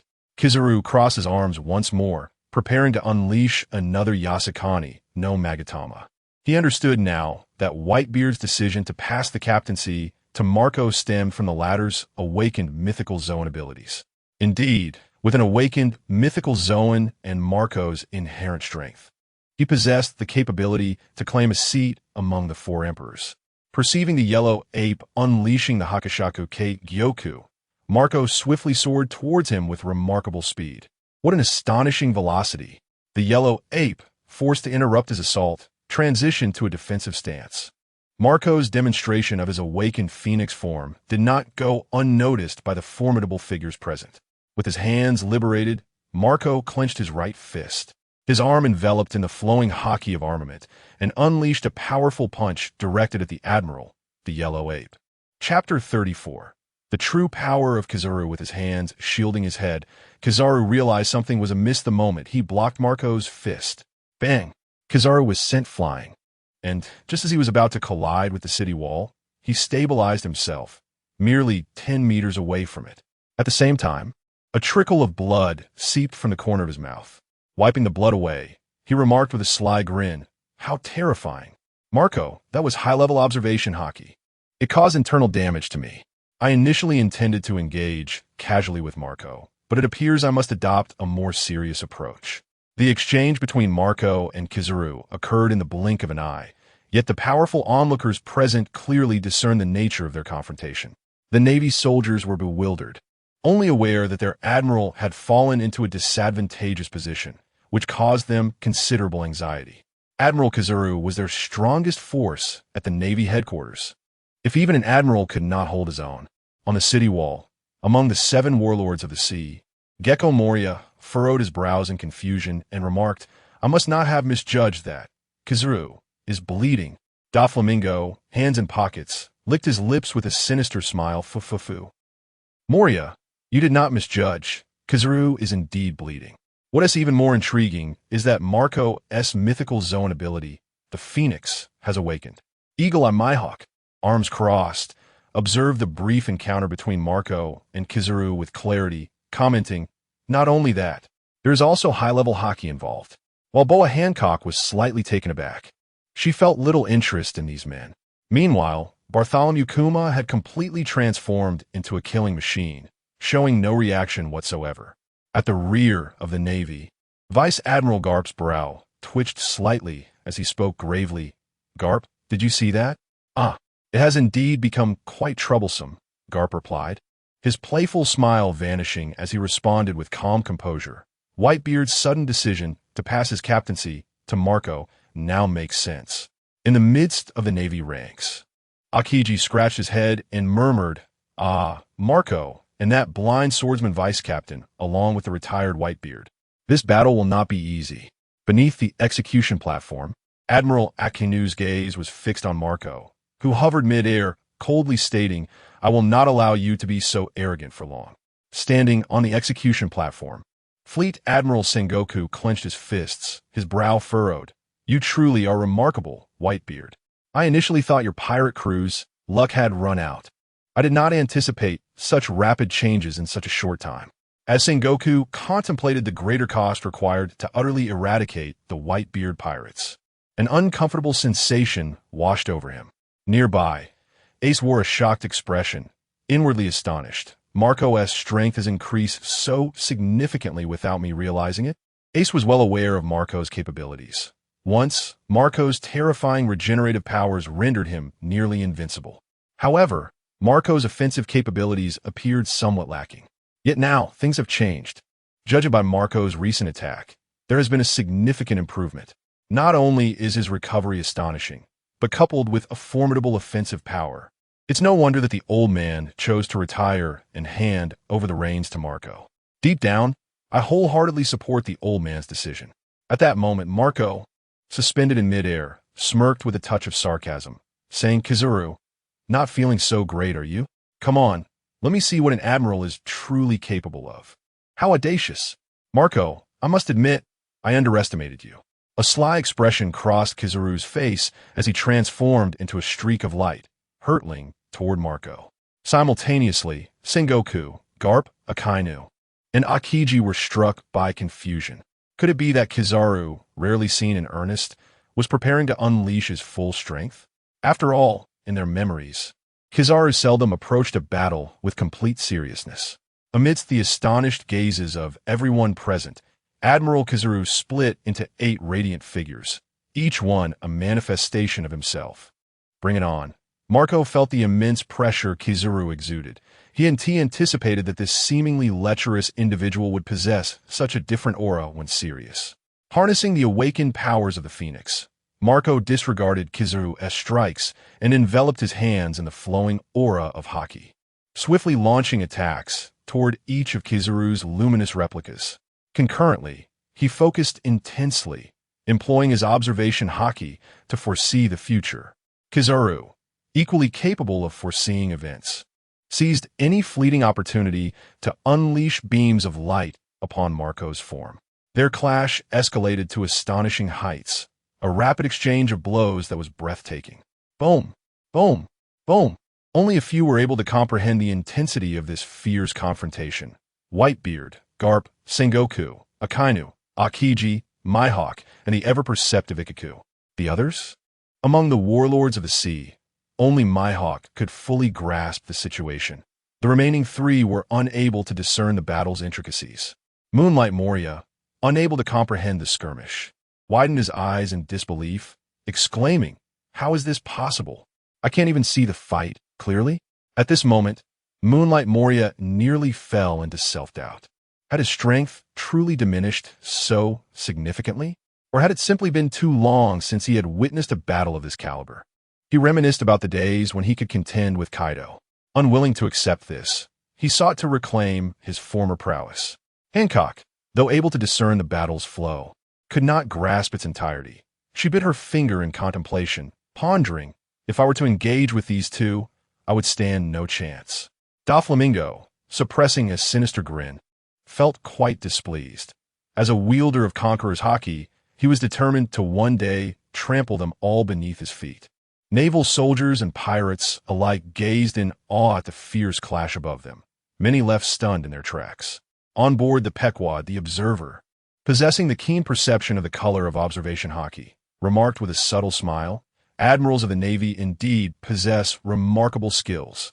Whitebeard, with a serene expression, gazed upon the fierce clash between Marco and Kizaru. Their combat was undoubtedly intense. However, Marco found himself on the receiving end more often, primarily due to Kizaru's astonishing speed. Yet, no matter how swift Kizaru may be, there exists a limit to his velocity. Marco, too, managed to land several formidable strikes infused with his flowing cherry blossom hockey. Regardless of the duration of their confrontation, Marco inherently stood on the ground of invincibility. The awakened powers of the Phoenix were no trivial matter. Chapter 35. The limit of Kizaru's 16 light clones. Dashi gazed in awe at the fierce battle unfolding between Admiral Kizaru and Marco, her face reflecting sheer astonishment. Incredible. It seems that when Admiral Kizaru is serious, he is immensely powerful. You fool. If the Admiral weren't powerful, how could he maintain order over this vast sea? Smoker, equally awestruck, yet stern, reprimanded Dashi internally. On the shores of Sabeti Archipelago, the citizens were rendered speechless by the clash between Marco and Admiral Kizaru. The supernovas, too, had their horizons broadened, finally grasping the essence of combat among top-tier warriors. At Marine Headquarters Marineford, Kobe, who had taken refuge at the rear of the battlefield, trembled as he spoke. Is this what an admiral's battle looks like? The thought of his dream to become a top-tier admiral felt ever more distant. Belliameber gulped nervously, murmuring, Kobe, if we charge in a battle, we'll lose our lives. Marine Rear Admiral Dalmesia expressed incredulity, to my recollection. Admiral Kizaru has never taken things this seriously. Indeed, however, the strength of Marco, the newly appointed captain of the Whitebeard pirates, is equally terrifying, responded Rear Admiral Stokeberry with a grave demeanor. Suddenly, Colonel Tina, wearing sunglasses, exclaimed, Look out! Move aside! She quickly pulled her fellow Marines away from the imminent danger. Boom! Just as Tina leaped aside, a searing laser struck the ground where she had just stood, sending shockwaves that propelled several Marines into the air. Shivering with relief, a Marine exclaimed, We survived! Meanwhile, other Marines in various positions were not so fortunate, suffering the effects of the blast. Observing the fierce battle in the sky, Tina furrowed her brow and murmured, Truly remarkable. From a distance, Diamond Jaws called out, Marco, give it your all. Defeat Kizaru. In midair, the blue flames of the Phoenix enveloped Marco, his wings spinning like a top, deflecting the rays of light that came from all directions. The ricocheted beams were predominantly directed toward the Marines' positions. Surrounded by the 16 light clones of Kizaru, Marco was compelled to cease his assault as the clones rapidly returned to Kizaru's form.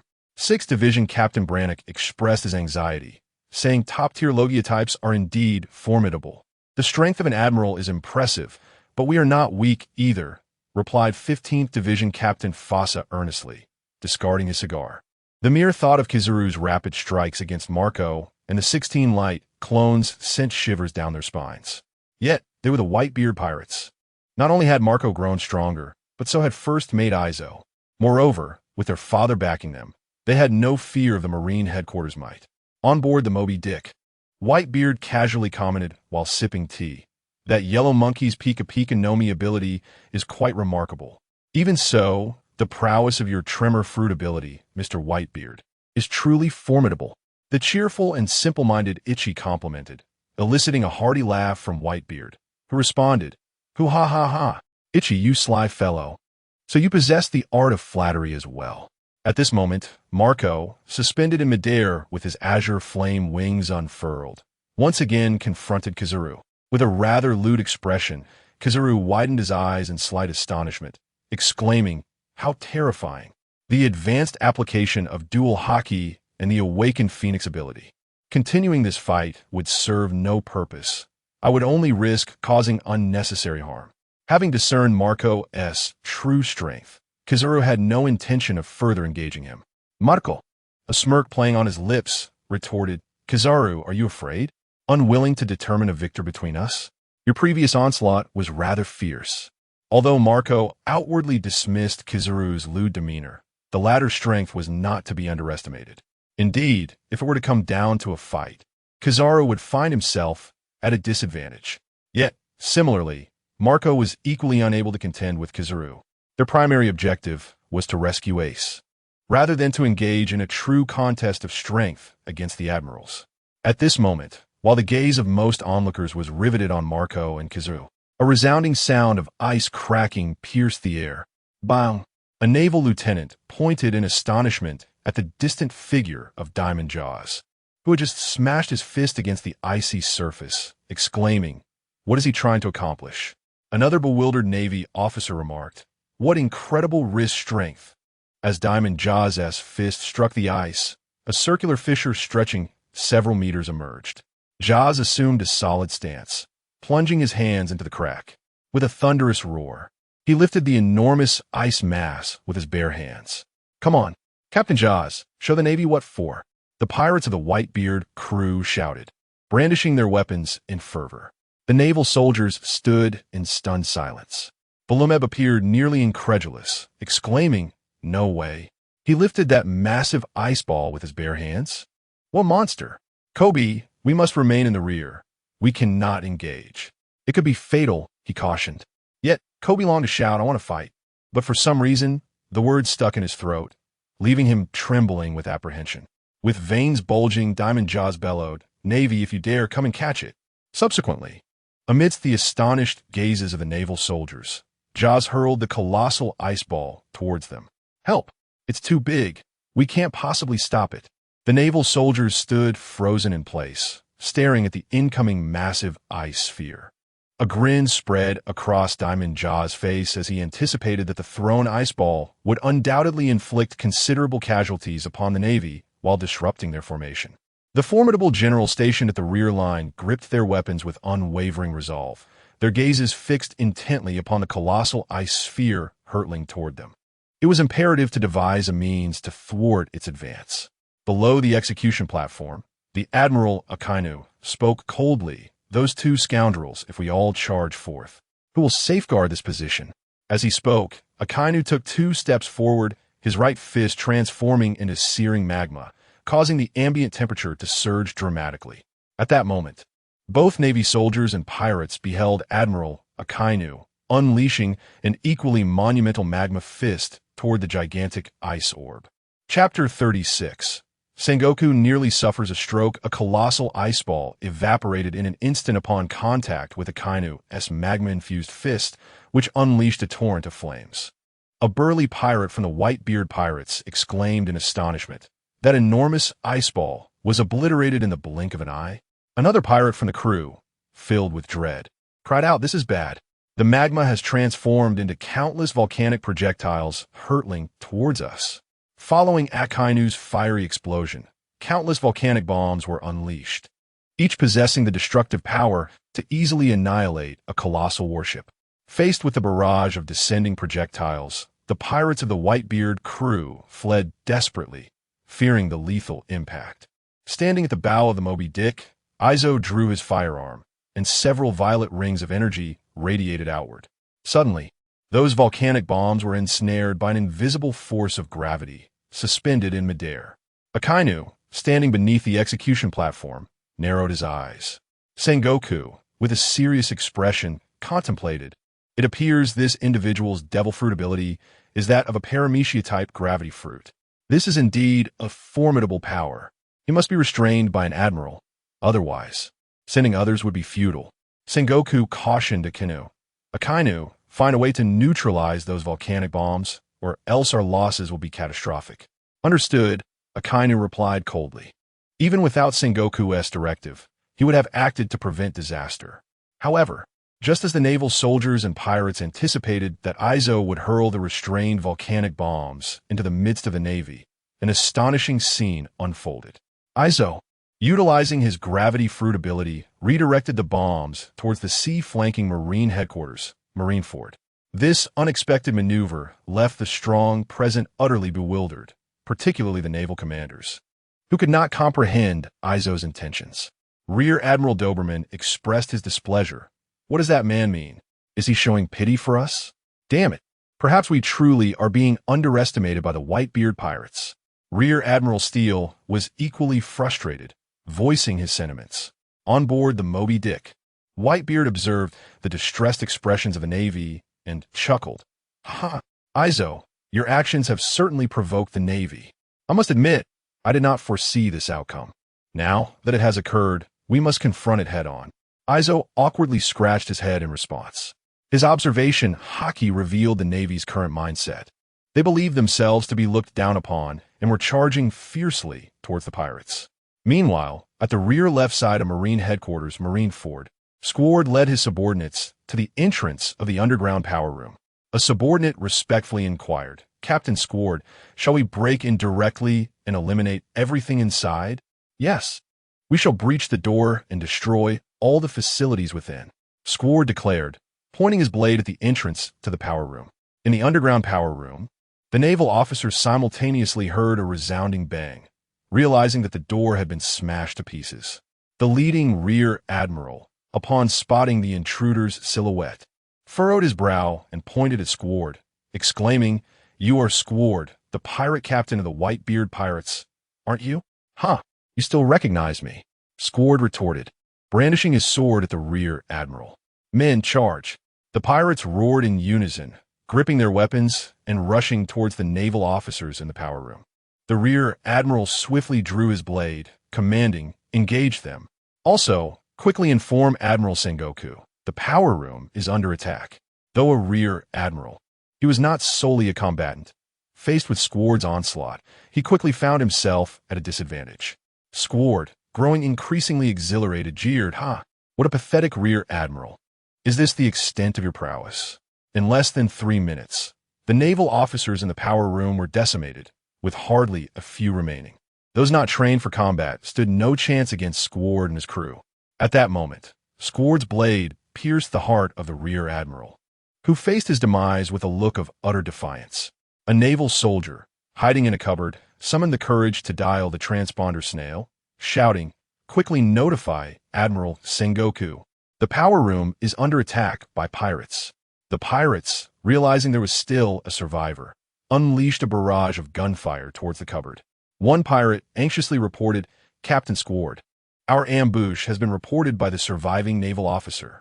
Squard, taking the lead, struck fiercely at a machine, responding, "No matter. The old man tasked us with destroying all the facilities here. Hurry and wreak havoc before the Navy reinforces." On the execution platform, Sengoku was directing the Navy to adjust their formations in response to the Whitebeard pirates, ensuring they did not breach the square. A panicked naval soldier rushed over, reporting, "Admiral Sengoku, it's terrible. We just received word from the power room that it has been attacked by pirates, and the situation looks dire." "What did you say?" Sengoku, still orchestrating the battle, nearly suffered a stroke upon hearing this news. The power room was a crucial element in this conflict.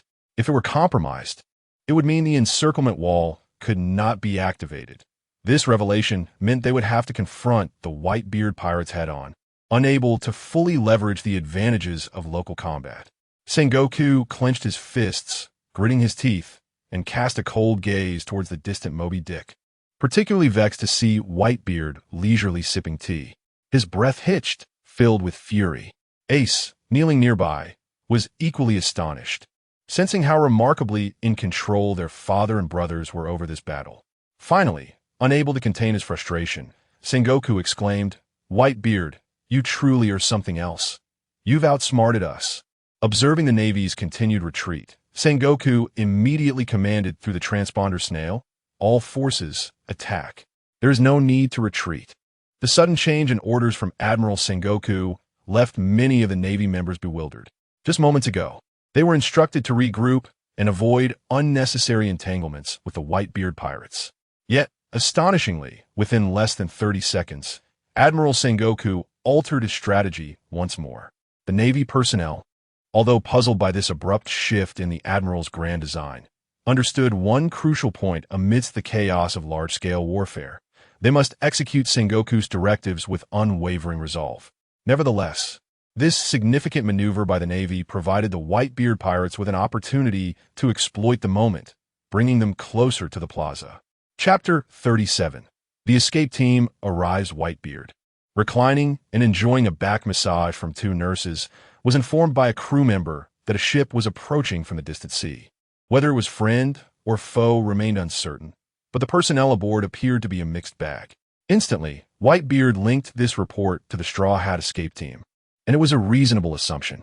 The crew member, sensing Whitebeard's dismissal of further concern, refrained from elaborating.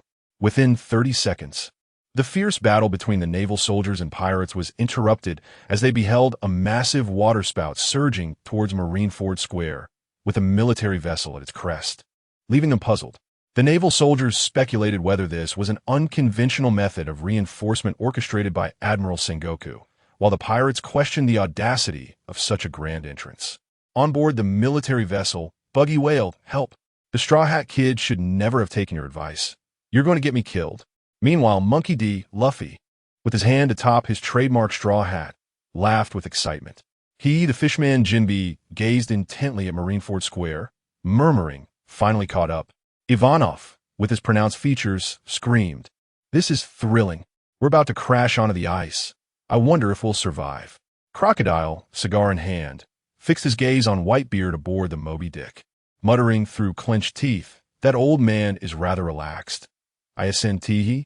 With a resounding crash, the military vessel, propelled by the waterspout, collided directly with the ice hole created earlier by Diamond Jozu. The sudden appearance of this unfamiliar ship caused both the Navy and pirates to temporarily cease their skirmish, turning their attention to the vessel's ostentatious arrival. The crowd quickly recognized the individuals aboard. Doflamingo licked his lips with a sinister grin. Fufufu, how intriguing. Both the new and old warlords of the sea are present. Upon spotting Luffy, Gecko Moria felt a surge of rage, gritting his teeth. "Damn Straw Hat. This time, I will ensure your demise." The stoic Mihawk observed the unfolding scene with arms crossed, while Hancock, shyly cupping her face with her hands, softly exclaimed, "Luffy-kun, I'm so happy to see you." In the rear of a Navy, Balloon Bar pointed towards Luffy's direction, exclaiming to Kobe, "Kobe, look, it's a Straw Hat Kid." "I see him too. It's Luffy," Kobe replied, his heart racing at the prospect of reuniting with his friend. Amidst the naval ranks, Smoker grimaced. "How the Straw Hat Kid and Crocodile end up together?" "Colonel Smoker, what on earth is going on?" asked Tashigi, perplexed. "I have no idea," Smoker replied, exasperated. If he knew, he wouldn't need to ask. On the execution platform, Sengoku shouted down at Garp, "Garp, is it your damn family again? What are you planning?" "Luffy, how'd that kid end up here?" Kapu also clutched his head with both hands, his face contorted in anguish. Ace, kneeling on the execution platform, stared wide-eyed in disbelief at Luffy's silhouette. Admiral Akainu cast a sidelong glance at Straw Hat Luffy, his ferocious thoughts swirling. The son of Dragon, an unstable factor, should be dealt with in this war. Straw Hat Luffy circled the ship, finally catching sight of Ace, and raised his hands, shouting excitedly, "Ace! Ace! You idiot! Stahlhut! You nearly got me killed." Upon hearing Luffy's call, Buggy instantly felt irked. Ace responded loudly, calling out Luffy's name in return. At that moment, Ivankov noticed that Crocodile had vanished, puzzled. Where did that guy Crocodile go? He was just here. How could he disappear? Over there, he was unexpectedly outpaced. Buggy pointed towards Crocodile, who was flying towards Whitebeard. Jinbei furrowed his brow and muttered, "Damn it, Crocodile's target is Pops." When Whitebeard's sons realized that Crocodile was heading for their father, they hurriedly prepared to defend. Crocodile, with his lower body transformed into sand, soared to Whitebeard's side, coldly stating, "Long time no see, Whitebeard." At that moment, Luffy, having activated Gear Second, stepped on Crocodile's hook. Luffy and Crocodile both landed on the deck of the Moby Dick. The two nurses beside Whitebeard were so frightened that their faces drained of color. Ishmael, halfway through drawing his sword, sheathed it back with a grin. Marco also halted his attack mid-motion, smiling as he remarked, "Ace's brother, not bad at all." Crocodile noticed Luffy drenched and pondered, frowning. "Has this kid prepared to battle me in advance?" Kolkodai questioned, "Stahlhut, our agreement is void now that you've arrived at Marineford. Why are you protecting Whitebeard? This old man is Whitebeard. You cannot lay a hand on him. Ace cares for him." Luffy, adopting a battle stance, focused entirely on Crocodile. At this juncture, 4 pirates rushed over, placing their blades against Crocodile's neck, warning him not to move. Crocodile dismissed these for insignificant pirates with disdain, instead locking his gaze on a Whitebeard, loudly questioning, "Whitebeard, are you now in decline? Look at you. Where is the visage of the great pirate? You disappoint me. Is this truly how the world's strongest man appears?" Whitebeard appeared quite surprised, wondering why Crocodile was so furious and agitated. With a calm demeanor, Whitebeard replied, "Even the strongest must face the day of aging. I have grown old. It is time for the younger generation to take over. The future is to be forged by you young ones. As for me, I shall enjoy my remaining years in peace before resting in the earth." You, Crocodile was momentarily left speechless, with his hands on his hips and a radiant smile revealing his pearly whites. "Monkey D." Luffy exclaimed, "Hee, Uncle Whitebeard, I shall become the Pirate King in the future." In a grandiose manner, Whitebeard laughed heartily. "Then you must put in the effort. This path is not an easy one. Unlike some individuals who, despite their advanced years, stubbornly cling to their positions, preventing me from enjoying my retirement, and even instigating such a large-scale war." The latter part of Whitebeard's statement was delivered with increased volume, causing many to discern his veiled criticism aimed at Admiral Sengoku of the Navy. Chapter 38. The clown buggy on the griddle. The atmosphere darkened instantly as Sengoku's expression soured. Noticing the multitude of gazes shifting towards him, anger simmered within Sengoku as he glared at Whitebeard aboard the Moby Dick, seething silently. "Damn that Whitebeard. Has he truly brought this calamity upon me?" Meanwhile, on the Moby Dick, Monkey D. Luffy spoke earnestly. "Uncle Whitebeard, we received word from the Navy that they plan to execute Ace ahead of schedule. Thank you for the information." As a time traveler, Whitebeard was already well acquainted with the unfolding events, yet he maintained the facade of composure. "Yash, I'm going in. Ace is waiting for me," Luffy exclaimed, invigorated, as he sprinted forward and leaped from the Moby Dick. Make way! Make way! Everyone step aside." Upon landing on the icy surface, Luffy unleashed his gum-gum rocket, stretching his arms back and propelling himself forward with tremendous force, sending numerous Navy soldiers flying amidst their cries of distress. Jinbei, the fishman, observed Luffy's fearless advance and declared with solemnity, "I too shall join the fray." He then plunged into the battle, fully prepared to sacrifice his life if necessary. Ivankov and his cadre of Okama also surged into the chaos. Buggy, witnessing the fervor of his companions, exclaimed in astonishment, "Are you all serious?" Internally, he was beset by anxiety. He could not linger at the Navy headquarters for long. With so many formidable adversaries gathered, danger loomed at every turn. A nearby prisoner pirate eagerly inquired, "Captain Buggy, when shall we commence our operation to seize Whitebeard's head? Do you wish for my demise?" "You fool," Buggy retorted, his heart racing in fear, tears of fright streaming down his face. However, his words were misinterpreted. The prisoners erupted in excitement, believing that Captain Buggy was poised to claim Whitebeard's head before all. Only the normally sensible Mr. 3 found humor in the situation, chuckling, "Are you all daft? Buggy is terrified to the core, yet you see him as a hero?" In that moment, Buggy felt as if he were being roasted alive. Meanwhile, Luffy, accompanied by Jinbei, Ivankov, and others, barreled through the Navy's defenses with unstoppable momentum. On the execution platform, Sengoku surveyed the pirates, noting the boost in morale brought forth by Luffy. Frowning, he shouted into the transponder snail, "Do not let a mere child throw you into disarray." Following Sengoku's admonition, some disoriented Navy soldiers gradually regained their composure. On board the Moby Dick, a smiling figure remarked, "What a fascinating little brat. Do you admire that straw hat, Luffy?" Whitebeard replied with a light-hearted question. The smiling figure scratched his head awkwardly, remaining silent in response. Diamond Jozu gazed at the leading figure of the straw hat, Luffy, a smile gracing his lips as he proclaimed, "3rd Division, charge forth. We, the Whitebeard pirates, cannot allow ourselves to be outdone." "Aye, Captain Jozu." The pirates of the 3rd Division responded in unison. Meanwhile, Captain Spidokill of the 14th Division bellowed, "14th Division, follow my lead. We shall rescue Ace." "Yes, Captain Kill." Just as the members of the 14th Division echoed their leader's call, a blinding flash of light erupted, sending a throng of pirates sprawling. Captain Spitto Kill, reacting with a fraction more swiftness, narrowly evaded the sudden assault. His gaze fixated on the lecherous figure of Admiral Kizaru before him. He contemplated, so, it is Admiral Kizaru. It appears this will not be an easy passage. The advancing Straw Hat, Luffy, also took note of Admiral Kizaru, his brow furrowing in recognition. Isn't that the one who appeared at Sabati Archipelago? With hands casually tucked into his pockets, the smirking Kizaru raised his leg and languidly remarked, "Ah, it's you. Straw Hat Boy. After narrowly escaping, you still come here without hiding?"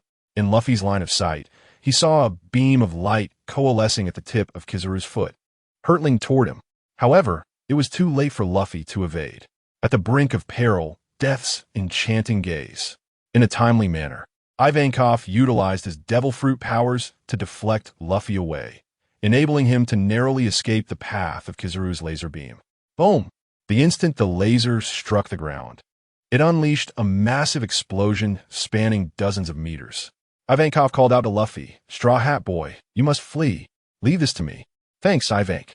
Luffy expressed his gratitude before resuming his urgent advance, for every second counted. Just as Ivankov prepared to confront Admiral Kizaru with unwavering resolve, a laser beam unexpectedly sliced through his hair, startling him. The assailant was not Admiral Kizaru. The beam detonated behind Ivankov. After scanning his surroundings, Ivankov was taken aback to see Bartholomew Kuma as the one launching the attack. In that moment, Ivankov found it difficult to comprehend. He exclaimed, "Big Bear, what do you mean by this? How dare you attack your old friend?" Don Quixote Doflamingo, swaggering with a haughty gait, interjected, "Fufufu. Ivankov of the Revolutionary Army. Save your breath. The current Bartholomew Kuma is merely a machine of slaughter, a machine utterly loyal to the world government. Moreover, I'll inform you, Kuma has chosen this path willingly." "You're Don Quixote Doflamingo? What do you mean by that?" Ivankov's mind raced to the worst conclusion, yet he was reluctant to accept the grim reality. After all, the once proud Kuma had despised the world government. How could he possibly have chosen to become their obedient hound? On the other side, the determined Straw Hat Luffy encountered a formidable adversary. Moonlight Moria obstructed Luffy's path, darkly proclaiming, "Straw Hat Luffy, how dare you appear before me again? This time, I shall end your life." "It is you, Moria," Luffy exclaimed, entering his gear's second state, ready to unleash his utmost power to swiftly eliminate Moonlight Moria. "Go forth, zombie soldiers." With a wave of his hand, Moonlight Moria summoned a multitude of zombie soldiers, who staggered forth from the ground, advancing clumsily towards Luffy. Suddenly, a torrent of seawater swept over the legion of zombie soldiers, rendering them utterly incapacitated in an instant. Moonlight Moria's eyes widened in disbelief as he gasped, "Seawater?" Chapter 39. Increasingly impressed by Whitebeard, the sea warrior Jinbei descended beside the Straw Hat Luffy. Upon recognizing Jinbei, Luffy exclaimed with excitement, "Jinbei!"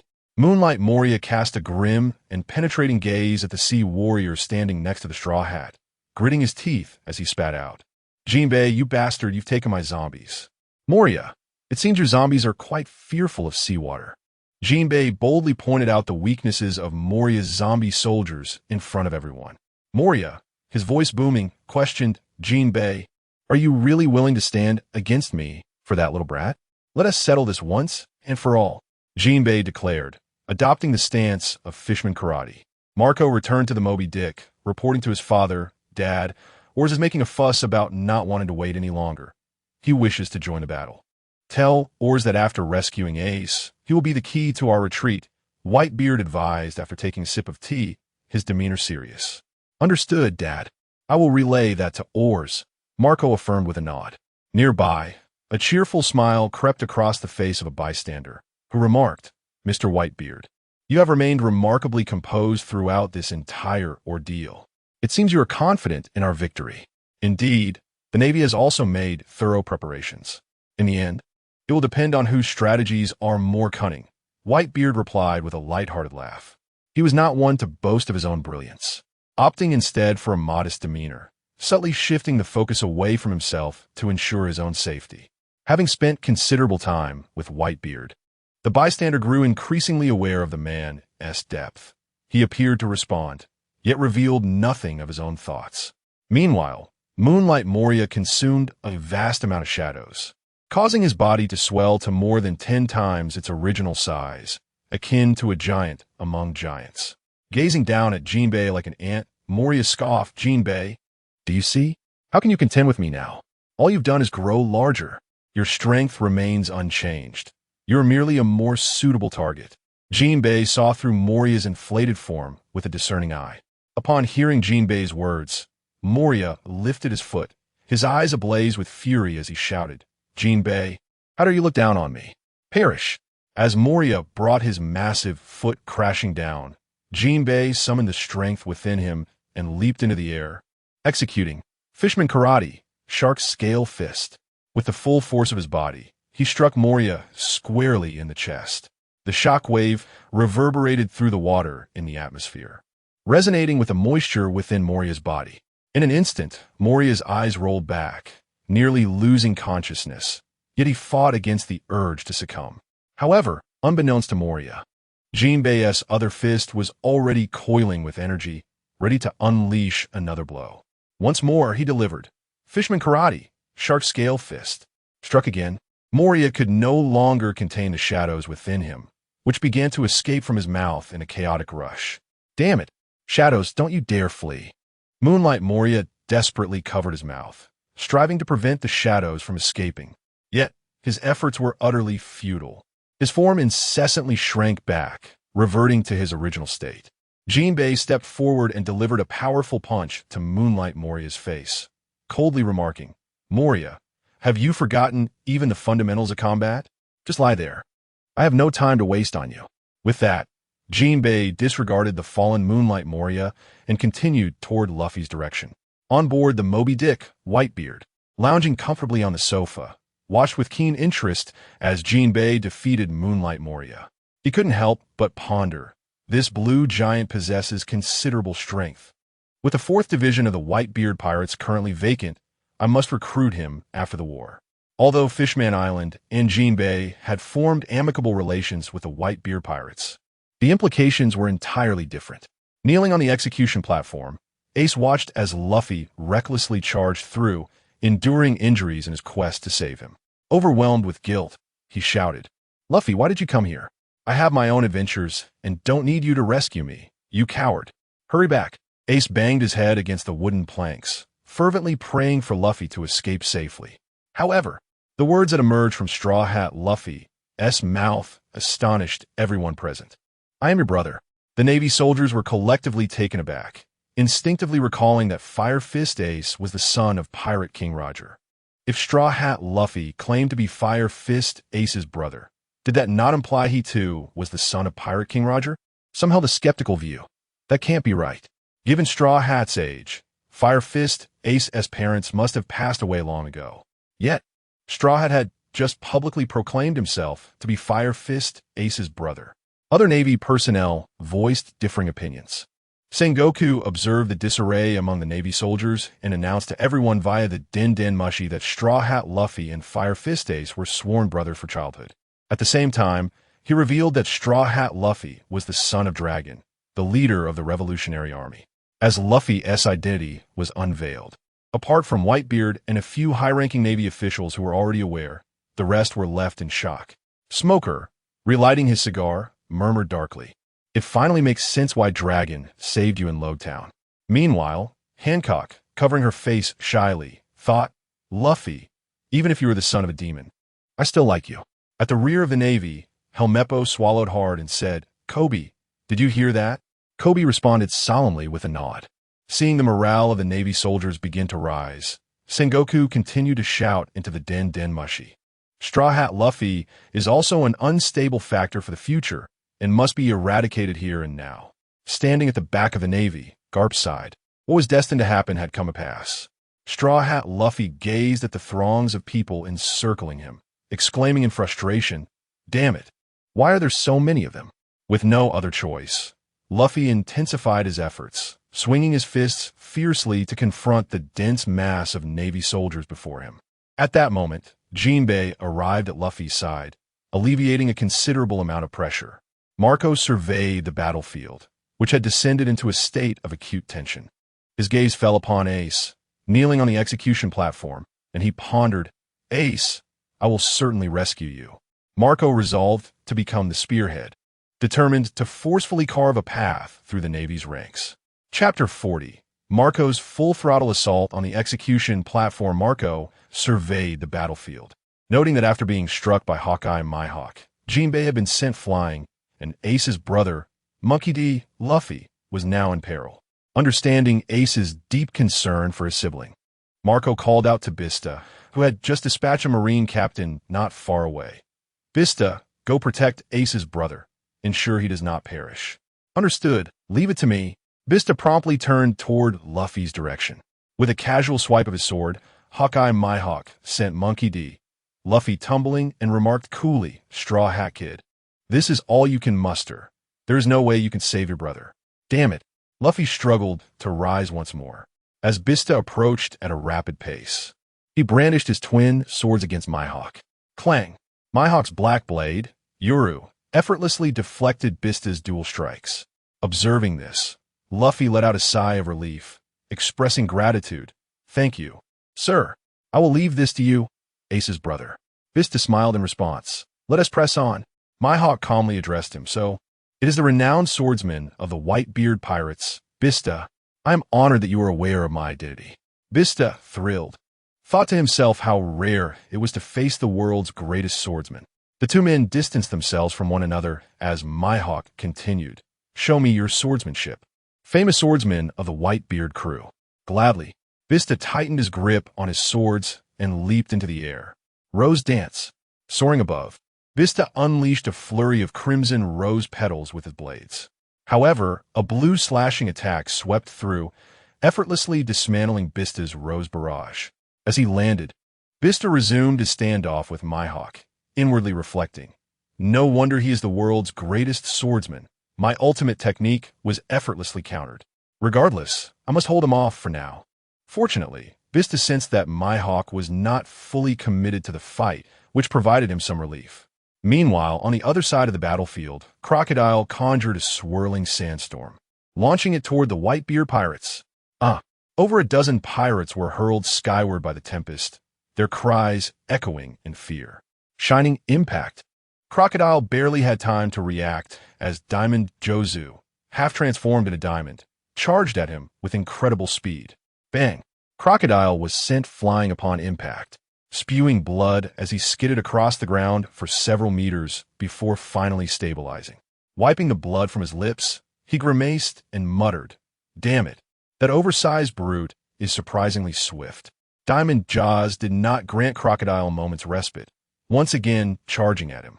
Just as Crocodile was poised to retaliate, a figure suddenly materialized behind Diamond Jaws, compelling his actions to come to an abrupt halt. Crocodile, with a dark expression, gazed at the newcomer and remarked, "It's you, Doflamingo." "Fufufu, what say you, Sand Crocodile? Care to join forces with me?" Doflamingo inquired, manipulating Diamond Jaws' movements with the powers of the string fruit. Unable to move, Diamond Jaws shifted his gaze to the figure on his back, casting a glance at Doflamingo. "Not a chance. I have no interest in allying with anyone." Crocodile retorted without a moment's hesitation, dismissing Doflamingo's proposal outright. "Fufufu, so you intend to side with the Whitebeard pirates instead?" Doflamingo taunted. "I shall not repeat myself, Doflamingo." "Disappear," Crocodile declared, raising his arm and conjuring a swirling sandstorm in his palm. "Vanish, Doflamingo." He unleashed the tempestuous storm towards Doflamingo, which expanded exponentially, sending both Doflamingo and Diamond Jaws hurtling into the air. Utilizing the powers of the string fruit, Doflamingo deftly controlled his descent, stabilizing himself and landing safely after a brief moment. The naval soldiers observed the clash between the old and new Shichibukai with unease, as the strength of the warlords was expected to be utilized against the Whitebeard pirates. At that moment, a naval soldier rushed frantically towards the execution platform. Sengoku immediately sensed that something ominous had transpired, as such urgency was uncharacteristic. Why was it that during times of war, they consistently faltered? It seemed a waste to have trained this inept group. Before the soldier could report, Sengoku interjected loudly. What has happened now? Admiral Sengoku, it's bad. One of the Din Mushi has been seized by the Whitebeard pirates. The soldier stammered cautiously.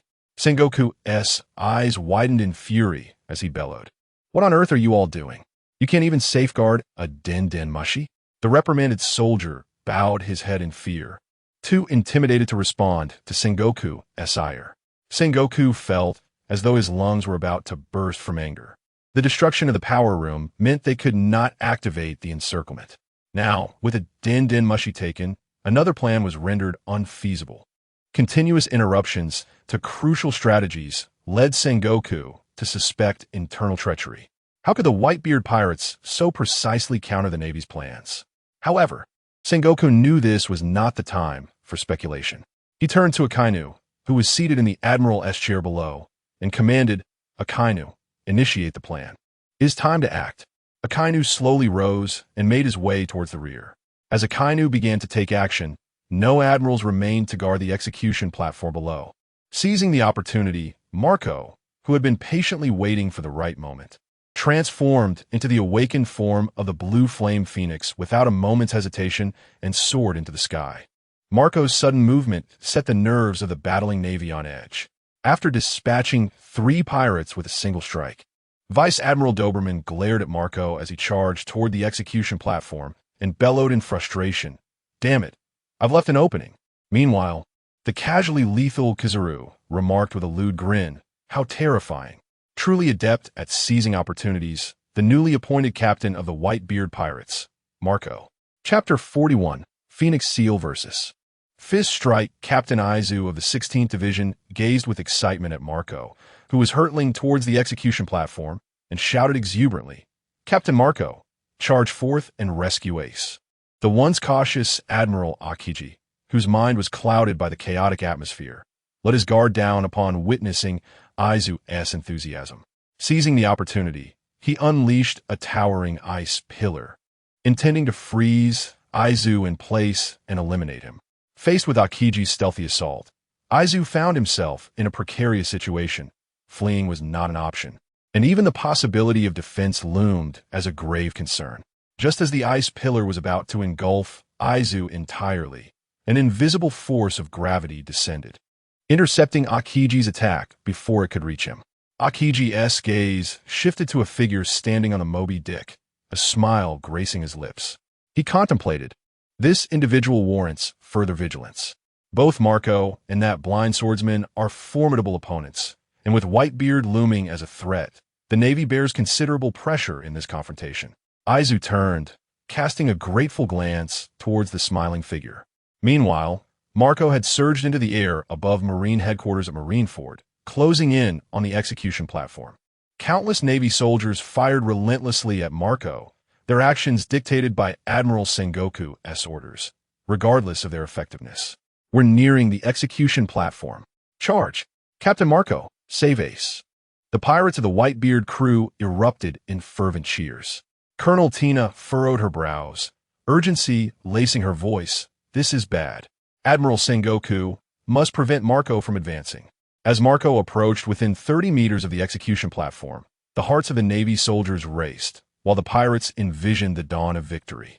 Admiral Sengoku, shedding his admiral's cloak, glared fiercely at the advancing Marco, preparing to assume his Buddha form to thwart him.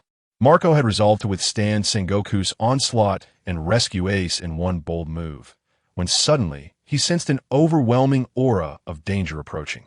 Fist Strike. Kazan leaped into the air, delivering a powerful punch imbued with haki toward Marco. Admiral Carp? Marco, facing the imminent iron fist, swiftly adjusted his body into an offensive stance. Hoenixel. In his Phoenix human hybrid form, Marco enveloped his feet in flames of the Phoenix and enhanced his kicking technique with the flow of haki. Boom! The moment their attacks clashed, a fierce shockwave radiated outward, sweeping through the surroundings. The 2 Navy swordsmen stationed on the execution platform could not withstand the force and were knocked to the ground. Kneeling on the execution platform, Ace widened his eyes, gazing at his grandfather and Marco with astonishment. Feeling the relentless force of destruction, Marco fully grasped the formidable combat prowess of the Navy hero Carp. Truly remarkable. He was indeed worthy of being a legendary figure, akin to his father. Kapu has been intensifying his assault, only to find that Marco, this young lad, can withstand his onslaught. He couldn't help but exclaim inwardly, have those youngsters who followed Whitebeard grown to such an extent? Having dominated these seas for years, Kapu is acutely aware that with Marco's current prowess, particularly his extraordinary regenerative abilities, they indeed embody the pinnacle of combat strength in the world. The clash between Kapu and Marco is one of unwavering resolve, with neither willing to yield an inch. Conceding even the slightest ground would be a matter of disgrace for either party. The spectators are left in awe, having witnessed the previous encounter between Admiral Kizaru and Marco, a display of speed and elegance. Now, the confrontation between Vice Admiral Kapu and Marco is a sheer collision of raw power, the intense visual impact reverberating through the ranks of both Navy soldiers and pirates alike. Sengoku looks at Kapu in disbelief, astonished that Kapu would engage in such a manner. Vice Admiral Fire Mountain, taken aback, remarks, "It's the first time I've seen Kapu's invincible iron fist being met head-on." Indeed, if Marco was appointed as the new captain by Whitebeard, he must possess considerable strength. Otherwise, Whitebeard would not have made that decision, retorts Vice Admiral Ghost Spider coldly. In the rear of the Navy, KB gazes at his Master-S figure, swallowing hard, while the nearby Barumabur exclaims in terror. That Marco is undeniably a monster. KB, however, remains silent, tightening his fists. He aspires to become an admiral and must attain the same formidable strength as his master, Vice Admiral Kapu. Captain Lacquer of the 7th Division glares at Marco being thwarted by Kapu, grinding his teeth in frustration. Damn Kapu. Captain Jingu of the 11th Division laments. What a pity. We were just a step away from success. The division leaders recognize the overwhelming strength of the Navy hero, Kapu. Marco's attempt to breach Kapu's defenses within a short time frame is simply unfeasible. On the Moby Dick, Whitebeard observes intently, analyzing Kapu's capabilities, pondering, Kapu, that old fellow, has maintained his strength quite well. However, age is age, that cannot be altered, and neither can the undeniable decline in stamina. As Mihawk the Hawkeye appreciates the swordsmanship of Bista, he notices that Bista is distracted, repeatedly diverting his attention to the clash between Marco and Kapu. Understanding Bista's level of swordsmanship, Mihawk believes that this brief contest can draw to a close. Thus, with an impassive demeanor, Mihawk proposes, "Bista, let us conclude our sparring for now." I share the same sentiment. This is advantageous for both parties. Hearing Mihawk's suggestion, Bista breathes a slight sigh of relief. After all, opposing Mihawk on the battlefield is not a prudent choice at present. Furthermore, Bista perceives that although Mihawk stands against their Whitebeard pirates on behalf of the Navy, he appears to be the type who puts in minimal effort, which is for the best. Moreover, the true adversaries of the Whitebeard pirates are the Navy, rather than the formidable warlords of the sea. Engaging with the warlords is not only a futile endeavor, but may also provide the Navy with an opportunity to seize the moment. After a clash with Dracul Mihawk, Bista once again charged towards the Navy. Meanwhile, Mihawk sheathed his black blade, Yuru, upon his back. He was content to remain a mere spectator, provided no one disturbed him. After sending a Navy lieutenant flying with a powerful punch, Luffy gazed at the silhouette of his grandfather and whispered, "Grandpa." Chapter 42. A smile sparks the interception of Akainu. I must hasten to Ace's side. Luffy, gazing at the throng of naval soldiers blocking his path, felt the urgency of time pressing upon him. "Straw Hat Kid, this time I shall not allow you to escape," he heard an ominous declaration. From his left, Luffy was startled to see Smoker, his lower body transformed into smoke, gliding low through the air. "It's you, Smoke Man," he exclaimed. Smoker swung his jutty, aiming to strike Luffy's head, but Luffy nimbly evaded the attack, creating some distance between them. "I'm no longer the same as I was in Logtown." With a confident grin, Luffy regarded Smoker and entered his Gear Second state. Smoker furrowed his brow and charged at Luffy, but Luffy's speed surpassed his expectations. and in an instant, Smoker felt Luffy's fist crash into his chest. Transforming into smoke, Smoker ascended into the sky, preparing to pinpoint Luffy from above. However, just as Smoker reached a considerable height, he found Luffy had already arrived at the same altitude. Rubber pistol. Luffy unleashed a flurry of punches, each faster than the last.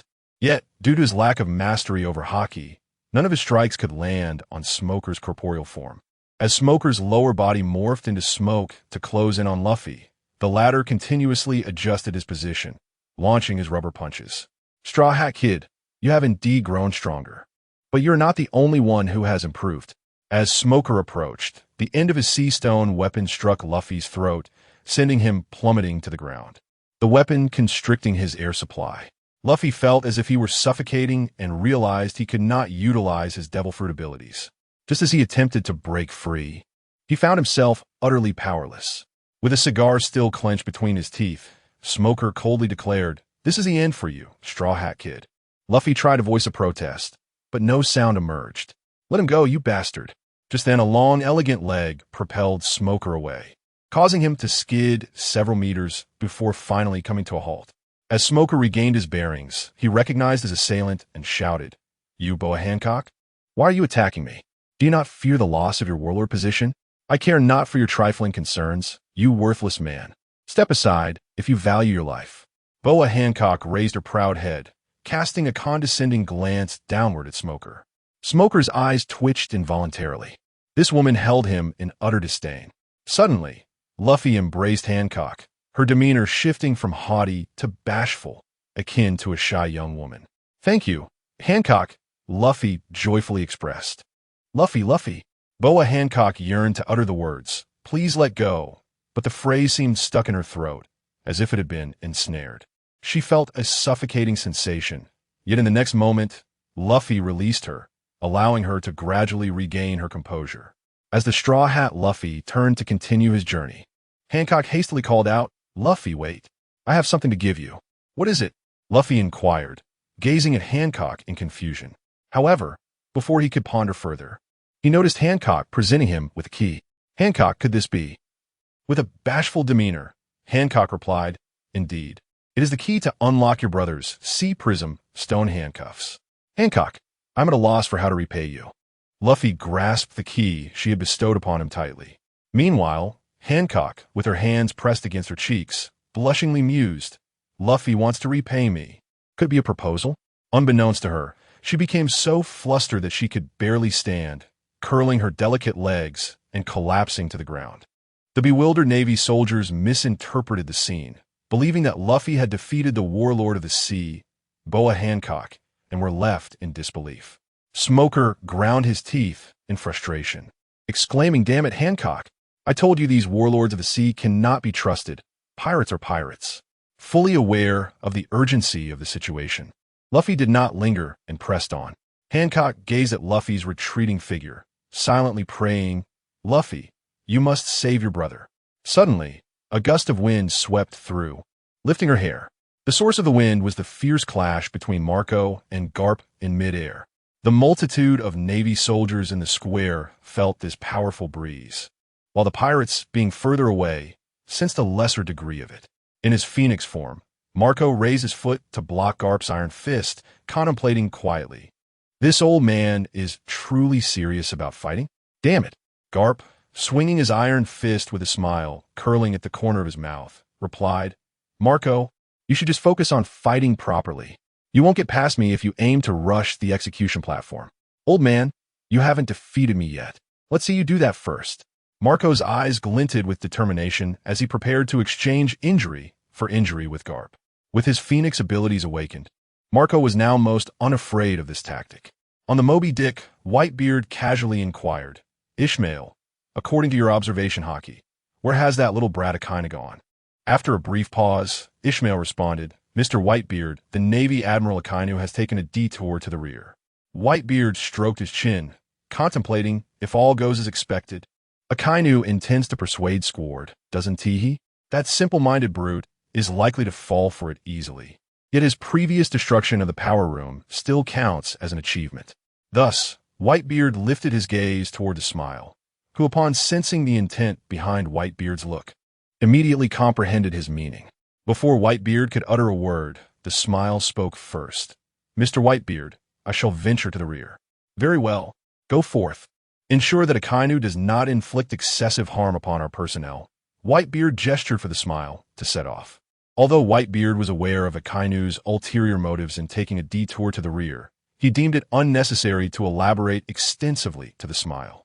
Chapter 43, Gravity Blade vs. Inferno. Having successfully sabotaged the Navy's power room, Squard led his men back to the bay, mercilessly slaying Navy soldiers. One of his subordinates, brimming with excitement, exclaimed, "Captain Squard, you have accomplished a great feat by destroying the Navy's power room. After the battle, both Pops and Captain Marco will surely commend you greatly." "These are merely my duties. I fight for Pops without hesitation." Squard licked his lips, his gaze fierce as he fixed his eyes on the fallen Navy soldiers sprawled before him. Suddenly, a sound of footsteps echoed from behind. Squard swiftly turned to see, and the sight startled him profoundly. His men were left trembling on the ground, paralyzed with fear at the sudden appearance of Admiral Akainu. Staring in disbelief at the formidable figure of Admiral Akainu, Squard murmured in shock, "It's you, Admiral Akainu." Facing Admiral Akainu, there's no doubt of death. The first thing that crossed Squard's mind was the urgent need to inform Pops and Marco that Admiral Akainu was launching a surprise attack from the rear. If a Navy admiral was allowed to rampage unchecked from behind, the losses for their pirate crew would be catastrophic. Soaring low on a wooden plank, the first mate, Izo, sensed through his observation hockey that Admiral Akainu had appeared before one of the pirate captains under Squard. Izo drew his supreme blade, Gambler, and an invisible force of gravity instantly radiated outward. Akainu coldly regarded Squard, contempt dripping from his voice as he stated, "Squard, Fire Fist aces," before he could finish. He was abruptly subdued by an invisible force of gravity, and the ice beneath his feet shattered instantly. As the ice broke apart, seawater surged forth. Enduring the crushing weight of the gravity, Akainu's lower half transformed into magma, utilizing its explosive force to break free from the oppressive pressure, retreating over 20 meters to land once again on the ice. The pirates, upon seeing Izo arrive, erupted in cheers, exclaiming, "Wonderful! We are saved." Izo landed gracefully beside Squard, offering his concern, "You are Squard, are you not? Leave this to me." Grateful for Izo's timely intervention, Squard replied, "Thank you, First Mate Izo, for saving me. I thought I was surely doomed." Witnessing their meticulously devised plan thwarted by the Whitebeard pirates' first mate, Akainu glared furiously at Izo, declaring, "Whitebeard pirates' first mate Izo, since you dare to stand before me, I have no qualms about ending your life right now." After the prolonged battle, Akainu recognized a serious problem. The plans laid out by the Navy had been systematically undermined by the Whitebeard pirates. Alternatively, it might suggest that there was an exceptionally skilled strategist within the ranks of the Whitebeard pirates, yet Akainu refused to entertain such a possibility. He preferred to believe that the Whitebeard pirates had somehow gained insight into their Navy strategies, which enabled them to execute these countermeasures. However, what Akainu is unaware of is that his conjecture is not misguided. As a time traveler, Whitebeard possesses a divine perspective, enabling him to accurately strike at the Navy's plans and deployments. With a smile, he patiently counsels, "Mr. Akainu, it would be wise for you to return to the execution platform. The ramifications of our confrontation would be far too significant." "What'd you say?" Akainu, already in a foul mood, could no longer contain his fury upon hearing the words of encouragement. His right hand transformed into molten lava, forming a terrifying magma fist. Great eruption. The colossal magma fist, several times larger than that of a giant, hurtled toward the smiling figure. The might of a marine admiral is indeed formidable. The smiley figure gripped the supreme great knife, the Gambler-esque fire line, firmly in hand, and swept it powerfully toward the descending magma fist. Gravity blade, fierce tiger. With a thunderous clash, the two forces collided, causing the ice beneath them to tremble violently. The dispersed lava inflicted considerable distress upon the naval soldiers and pirates engaged in the actual battle. Within a radius of several hundred meters centered around Akainu and the smiling figure, the area transformed into a no-man's land, with no one daring to approach the battlefield. As the smiling figure defended against Akainu's magma fist, he reflected, such an overwhelming sense of pressure I have only ever felt from Mr. Whitebeard. I never imagined that Admiral Akainu could exert such a formidable presence. As for who is stronger between Admiral Akainu and Mr. Whitebeard, the smiling figure could not ascertain, as they had never engaged in a life-or-death battle. However, he harbored a vague feeling that Mr. Whitebeard concealed some hidden power. Just as these thoughts crossed his mind, he heard Akainu's roar reverberate through the air. You blind man, possessing such immense strength, yet choosing the path of piracy? If you're allowed to roam free today, who knows the magnitude of the threat you may pose in the future? At this, the smiling figure felt somewhat embarrassed, as his nature did not permit him to concoct excuses or explanations. Although he had joined Whitebeard's crew after losing a bet, he could not alter the fact that he was now a pirate. As the clash of their powers began to wane, Akainu opted for a close-range assault, believing that no matter how strong this blind warrior might be, a few punches from his magma fists would incapacitate him. This confidence stemmed from Akainu's belief in the destructive power of his magma fruit, reputed to possess the highest single-target attack potential. As Akainu closed in, the smiling figure immediately enveloped the gambler-esque fire line with haki, simultaneously utilizing his gravity fruit abilities to impede Akainu's movements. Brothers, do not approach the battlefield of Vice Captain Smiley. We will assault the Navy's defenses from the right, shouted the cavalryman Doma. The pirates roared in unison, while the captains of the Whitebeard pirates instructed their subordinates to steer clear of the battlefield where the vice captain and Admiral Akainu clashed. Otherwise, they risked a fatal encounter. In the outer bay, the perplexed Rear Admiral Steelus pondered, how did Admiral Akainu arrive at the outer bay? His confusion stemmed from the fact that the Admiral's presence to provide support in the outer bay would inevitably weaken the defensive forces within the inner bay, which would not bode well for the overall battle situation. However, such decisions were in the hands of Fleet Admiral Sengoku or the Admirals, who likely had their own strategies in mind. Steelus concluded that his sole focus should be on vanquishing the pirates of the Whitebeard pirates, while the rest would naturally be determined by Fleet Admiral Sengoku and the Admirals. Chapter 44. The iconic scene of Admiral Sengoku and the arrival of the flawless brother standing upon the execution platform. Sengoku gazed towards the bay, his eyes fixated on the billowing magma rising into the sky. This sight caused his brow to furrow in concern as he muttered, how could Akainu be engaged in battle beyond the bay? This complicates everything. Every plan meticulously crafted before the battle had thus far proven unfeasible. And as this realization dawned upon him, Sengoku's ire turned towards Whitebeard aboard the Moby Dick. He felt an overwhelming urge to dismantle Whitebeard piece by piece, for otherwise, the turmoil within his heart would remain unresolved. On Sabeti Archipelago, the spectators watching the battle at Marine Headquarters, Marine Ford, were left utterly astonished, their mouths agape. The supernovas found their perceptions repeatedly challenged by this fierce confrontation, coming to understand what it truly meant to be a formidable force. The sheer strength of the Whitebeard pirates made the prospect of toppling an emperor's crew a Herculean task, akin to descending into the depths of hell. Particularly for Kid, who aspired to become the pirate king. His crew consisted of only himself and Killer, and the disparity in power when confronting an emperor's crew was staggering. Nevertheless, Kid's ambition forbade him from retreating in the face of formidable foes. That Straw Hat Kid, who is our contemporary, is indeed valiant, remarked Scratchman Apu with admiration. Trafalgar Law pondered silently, Straw Hat Luffy.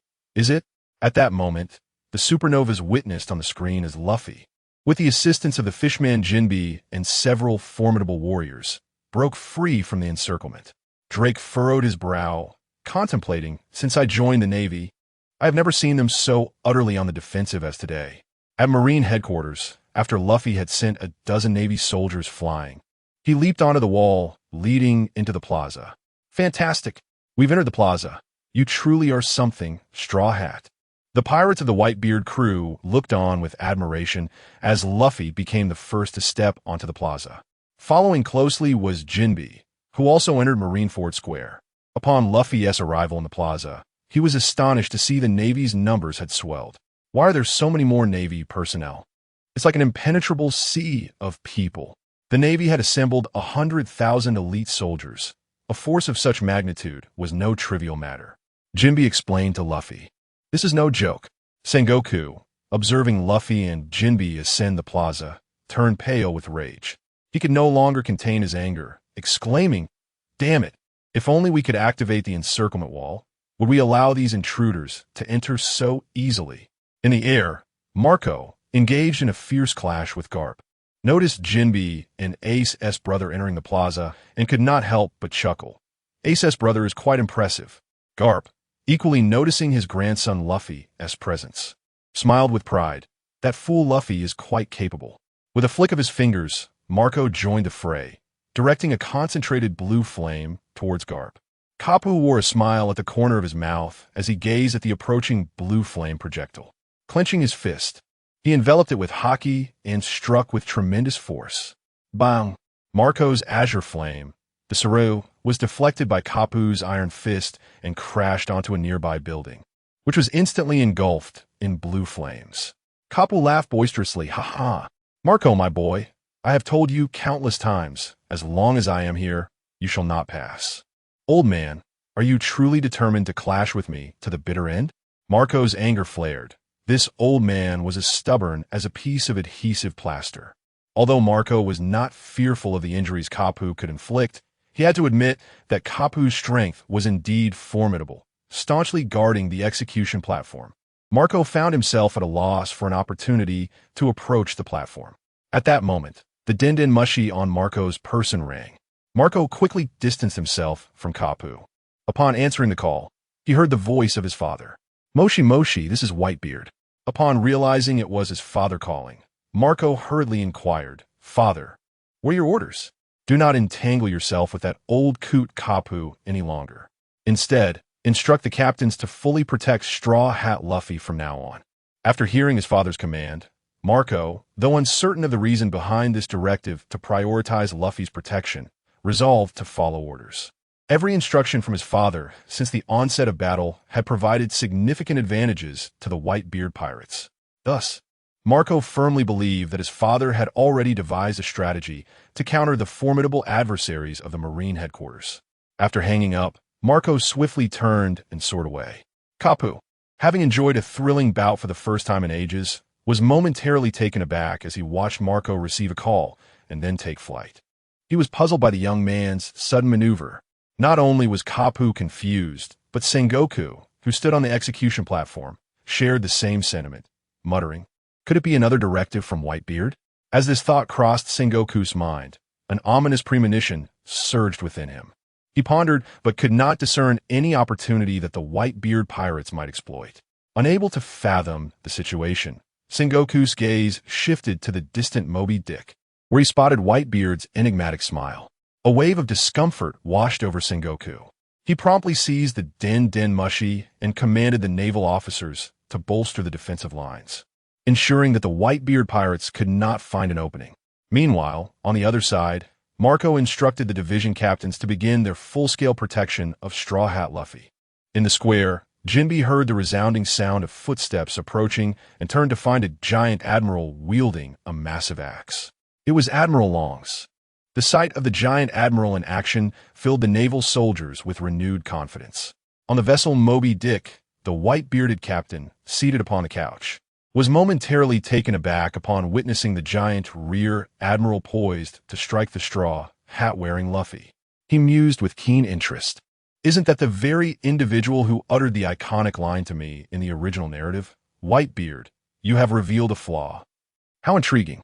The giant admiral, Longs, brandished his massive axe and bellowed, "Straw Hat Kid, you have exposed a weakness." Without hesitation, Luffy activated his second gear, accelerating his bodily circulation and employing the Six Styles technique, Soru.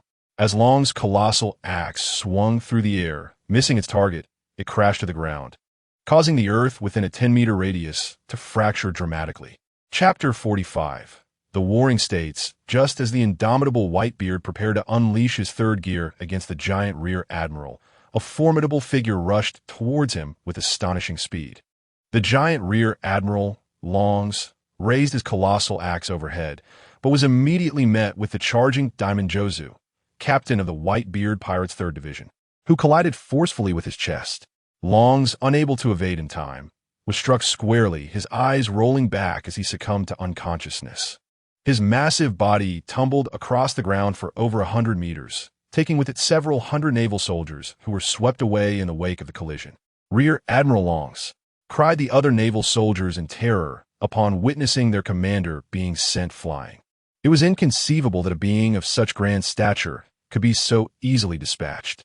At that moment, Jinbei noticed that the other division commanders were also hastening towards their side.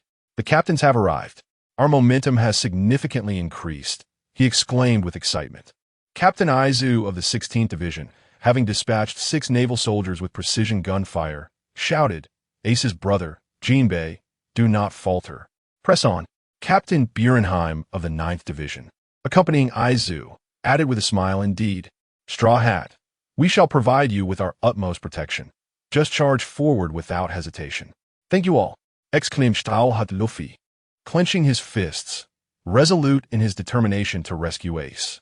Observing from the execution platform, Sengoku took note of the Whitebeard Pirates Division commanders converging on Luffy. A sudden realization struck him. Was it possible that they intended to shield Luffy as he advanced? This notion perplexed Sengoku. For what merit did the newcomer, Straw Hat Luffy, possess to garner such loyalty? Yet, there was no time for contemplation. He needed to devise a countermeasure against the Whitebeard pirate strategy. Mobilizing his generals to intercept the division commanders would play into their hands, necessitating a reversal of tactics. Sengoku's gaze fell upon Whitebeard aboard the Moby Dick, his thoughts darkening as he pondered. "Whitebeard, I shall make you my target, forcing your sons to divert their attention."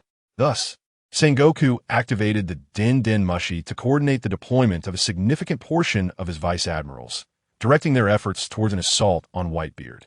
In short order, some commanders received Sengoku's orders and began to shift their focus. The pirates of the Whitebeard crew, embroiled in combat, remained oblivious to the immediate threat. However, Whitebeard, seated comfortably on the sofa aboard the Moby Dick, sensed the shift in naval tactics. With a cold smirk, he mused, "That old dog Sengoku seeks to use me as bait, hoping to distract my sons or compel them to return. How quaint." The naval commanders had scarcely altered their tactics for a minute when the members of the Whitebeard pirates sensed something amiss. Jingu, the captain of the 11th Division who was tasked with protecting Monkey D. Luffy, exclaimed with concern, "This is bad. The Navy has changed their strategy. Their target is Pops. We must go and protect him." Likewise, the captain of the 13th Division, Atomos, quickly chimed in, "We need to return some of our forces. We cannot allow the Navy to harm Pops." Leading the charge, Diamond Jozu, after dispatching a naval lieutenant with a single punch, thoughtfully assessed the situation, stating, "Wait, we must not lose our composure just because the Navy has shifted their tactics. With the strength of our captain, Marco, he alone is capable of handling those Navy forces. We need not worry. Our full effort should be to protect Luffy and rescue Ace." Captain Lacker of the 7th Division asserted sternly, "As long as we apply sufficient pressure, the Navy will have no choice but to defend." Meanwhile, the captain of the 15th Division, Fasa, murmured while puffing on a cigar, "Indeed, the Navy's strategy is merely an attempt to distract us." Vista, wielding his sword with elegance, unleashed a flurry of red rose petals that swept away a multitude of naval soldiers, then declared earnestly, "Our primary objective is to rescue Ace. Moreover, with Pop's strength, those mere naval grunts are unworthy of causing him harm." The group unanimously affirmed Vista's statement. After all, their father was renowned as the world's strongest man. The Navy, even after a century of effort, would be incapable of inflicting any injury upon him. On board the Moby Dick, the division commanders remained undeterred by the Navy's tactical shift, which in turn pleased Whitebeard, who nodded slightly in approval. He reflected, "Not bad. These foolish sons of mine are at least not faltering at a critical moment." If a change in the Navy's tactics were to cause them to panic and alter their strategies, it would indeed be a source of annoyance for me. It seems I need not worry about this. At that moment, a naval rear admiral, brandishing a saber, cut through the pirate defenses and approached the Moby Dick. Gazing up at Whitebeard's imposing figure with excitement, as he murmured, "Whitebeard, your head will be mine." However, no sooner had the admiral spoken than Marco descended from above, his right leg transforming into the form of a phoenix claw, piercing through the admiral's skull. In that instant, Marco's actions were brutally decisive. He intended to convey a clear message to the Navy. Do not harbor any designs against Pops, or this will be your fate. The effect of his display was palpable, as several naval rear admirals nearby were left in shock.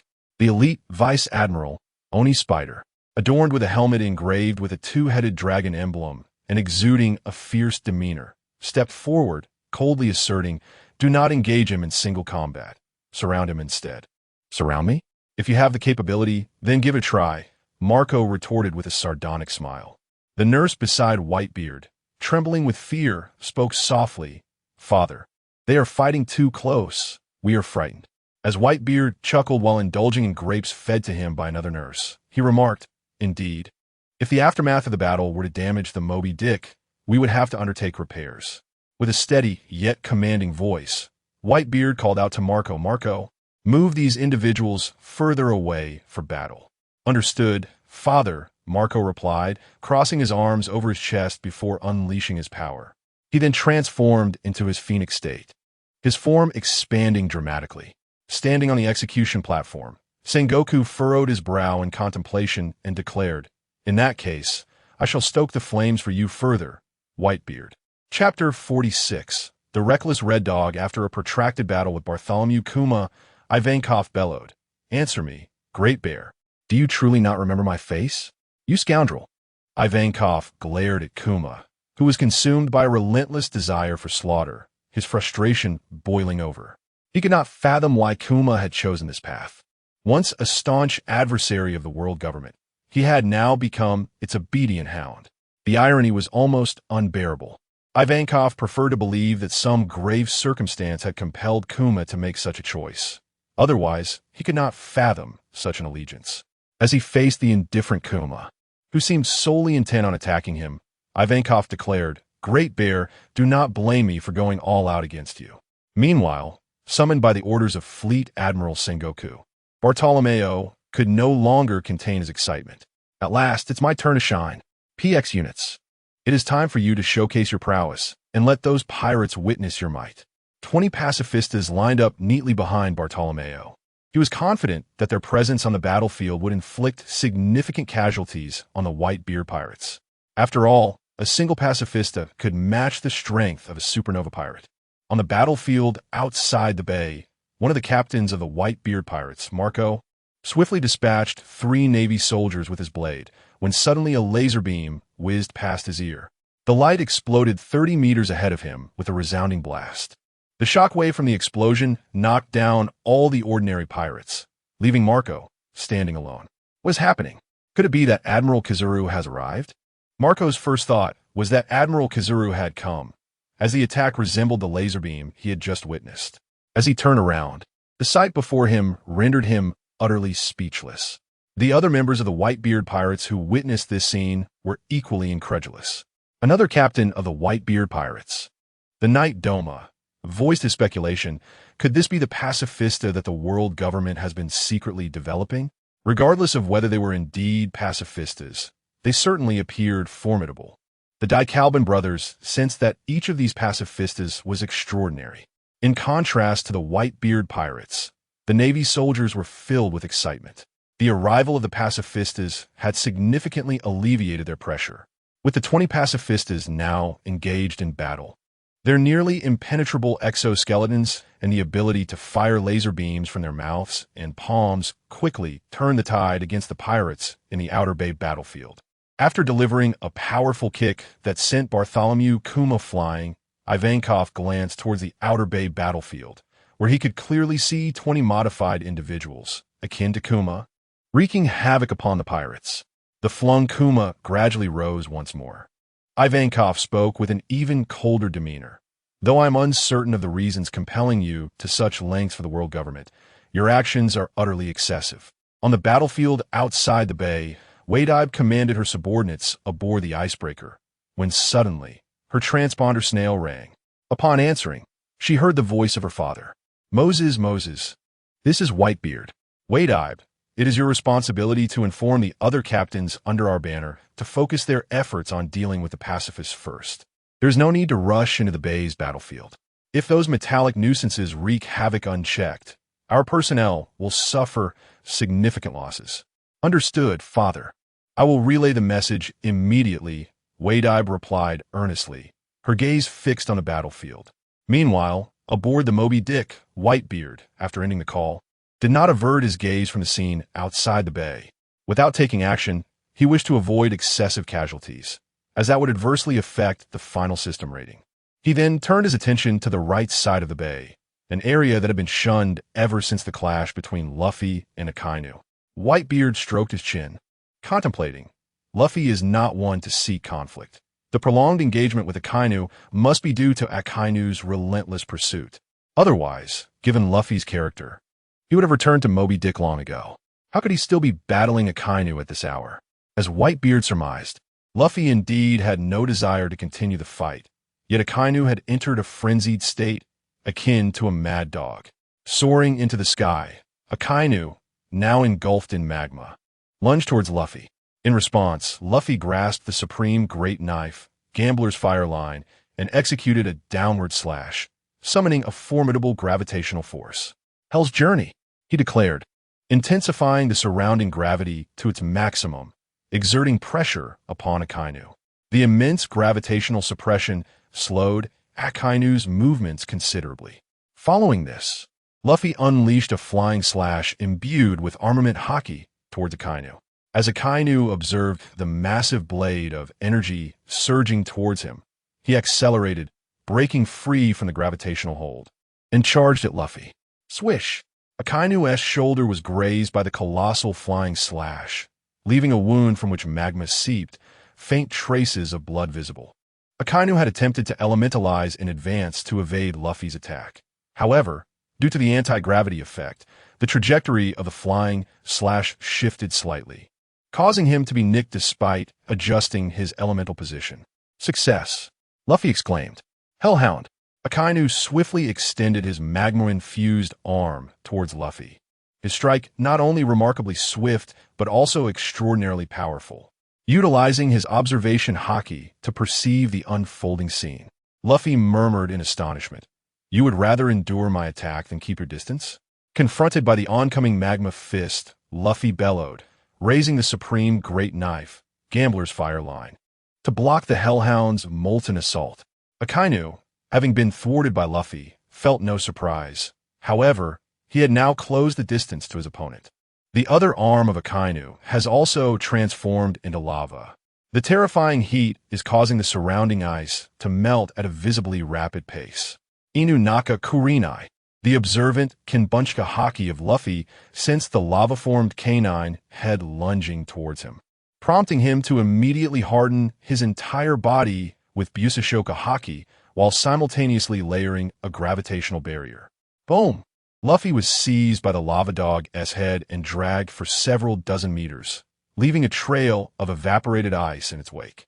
The ferocity of the battle left ordinary Navy sailors and pirates who witnessed this spectacle utterly speechless. Seizing the moment, Akainu relentlessly pursued, leaving no opportunity to eliminate Luffy unexploited, as he hastily advanced towards him. Chapter 47. The obstructive Kizaru and Akiji, as the captains of the Whitebeard Pirates divisions, shielded Monkey D. Luffy. They surged forward with relentless vigor, breaching the Navy's defenses and drawing ever closer to the execution platform. Suddenly, a radiant light began to coalesce ominously above them. The swordsman Bista, who had just dispatched dozens of Navy soldiers with a sweeping strike, exclaimed, "This is bad. Admiral Kizaru is here." Luffy and Jinbe, along with their companions, cast their gazes upward at the looming figure of Admiral Kizaru, their brows furrowing in trepidation. "How terrifying," Kizaru remarked, his gaze lecherous as he surveyed the group below. "If you lot continue to advance, the Navy's reputation will be irreparably tarnished." Thus, I advise you to halt your progress right here. With arms crossed over his chest, Kizaru's fingertips began to gather light. Yada no Kagami. Luffy watched in horror as countless laser beams surged toward him, their coverage so extensive that evasion seemed impossible. At that moment, Diamond Jozu had already transformed his body into diamond and charged forward, bracing himself against the onslaught of laser rays. Simultaneously, Bista, Jinbe, and others unleashed their own attacks to assist Jozu in countering Kizaru's Yada no Kagami. With a resounding boom, Kizaru feigned astonishment after the assault subsided, his disheveled expression betraying surprise. How frightening! You managed to unite and thwart my attack. Bista stepped forward, declaring, "Leave Kizaru to me. You all continue onward." "Thank you, Bista," replied Lakio, the captain of the 7th Division, with solemnity. The typically reticent captain of the 8th Division, Namor, voiced his concern. "Bista, don't push yourself too hard against an admiral. They are formidable foes." Jinbe glanced at the increasingly imminent execution platform before turning to Luffy. "Luffy, we must press on. Let the captains handle the strong adversaries."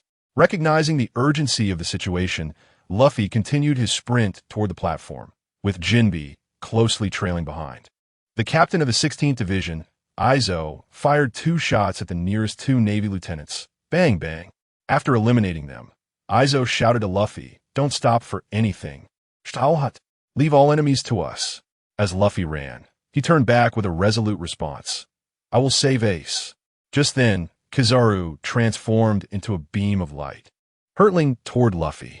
However, the moment the light was unleashed, Bista's sword cleaved through it, forcing Kizaru to halt his pursuit. With hands in his pockets, Kizaru smirked slyly and said, "How terrifying. But do you truly wish to face me one-on-one?" Bista understood all too well that he was no match for Kizaru's strength. Yet his objective was to delay the Admiral as much as possible. "Have you ever been struck by a light-speed kick, Whitebeard Pirates 5th Division Captain?" Suddenly, the lewd voice of Kizaru echoed by Bista's ear. Without a moment's hesitation, Bista raised his hand to envelop himself in haki for defense. Kizaru, one hand in his pocket and the other stroking his chin, lifted his right leg. With a swift motion, Bista was sent flying by Kizaru's kick, rolling dozens of meters on the ground.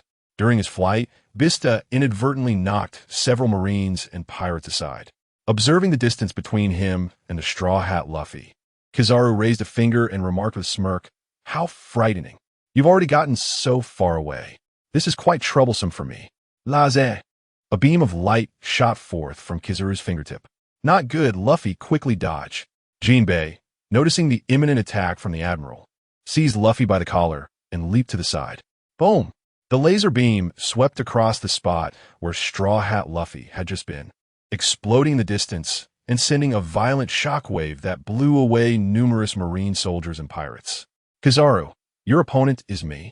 Bista charged from the ruins, lunging at Admiral Kizaru, his twin blades whirling rapidly as countless petal-like sword energies surrounded Kizaru. Tenchwai-ken. Kizaru clapped his hands together, summoning a light sword from his palms, effortlessly deflecting all the incoming petal sword energies. Bista had not expected his sword techniques to pose a real threat to Kizaru. However, he had achieved his goal, merely holding Kizaru back and preventing him from pursuing Ace's brother, Luffy, was sufficient. With a lewd grin, Kizaru skillfully countered Bista's swordplay and remarked, "Bista, it seems you have accomplished your objective. Since you are aware, let's engage in a proper battle." As Bista openly acknowledged Kizaru's insight, he suggested they have a fight. Meanwhile, a figure appeared ahead of Straw Hat Luffy, causing Jinbe to furrow his brows and say, "That is Rear Admiral Mongoose." "Is he a Rear Admiral like your grandfather?" Luffy immediately recognized that this person's strength was formidable as well. "Straw Hat, do not stop. Keep moving." Diamond Jozu, partially transformed into Diamond, charged towards Rear Admiral Mongoose. Shining Charge.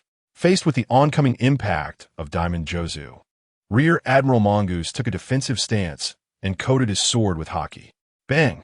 In an instant, Mongoose felt the tremendous force of Jozu's charge, stunned and pondering. What extraordinary strength! How can someone be so powerful? This is bad. I cannot withstand it. Just as this thought crossed Rear Admiral Mongoose's mind, he was sent flying by Diamond Jozu, rolling uncontrollably on the ground. Rear Admiral Mongoose. The Marine soldiers looked on with concern at their comrade who had been struck by Jozu. Diamond Jozu, with a disdainful smile, remarked, "You think you can withstand our advance? You are not worthy. You lot have all made it this far, huh?" A languid Akiji, hands in his pockets, strolled forward, freezing everything in his path. Marvelous. The Admiral Akiji has arrived, and now we shall witness how these pirates continue their brazen antics. The Navy soldiers were filled with exhilaration. The arrival of Admiral Akiji served as a reassuring balm, completely alleviating their fear of the Whitebeard Pirates Division commanders. Diamond Jozu, however, retracted his smile. Fixing his gaze intently upon Admiral Akiji, his voice grave and somber as he remarked, "The formidable adversary has arrived."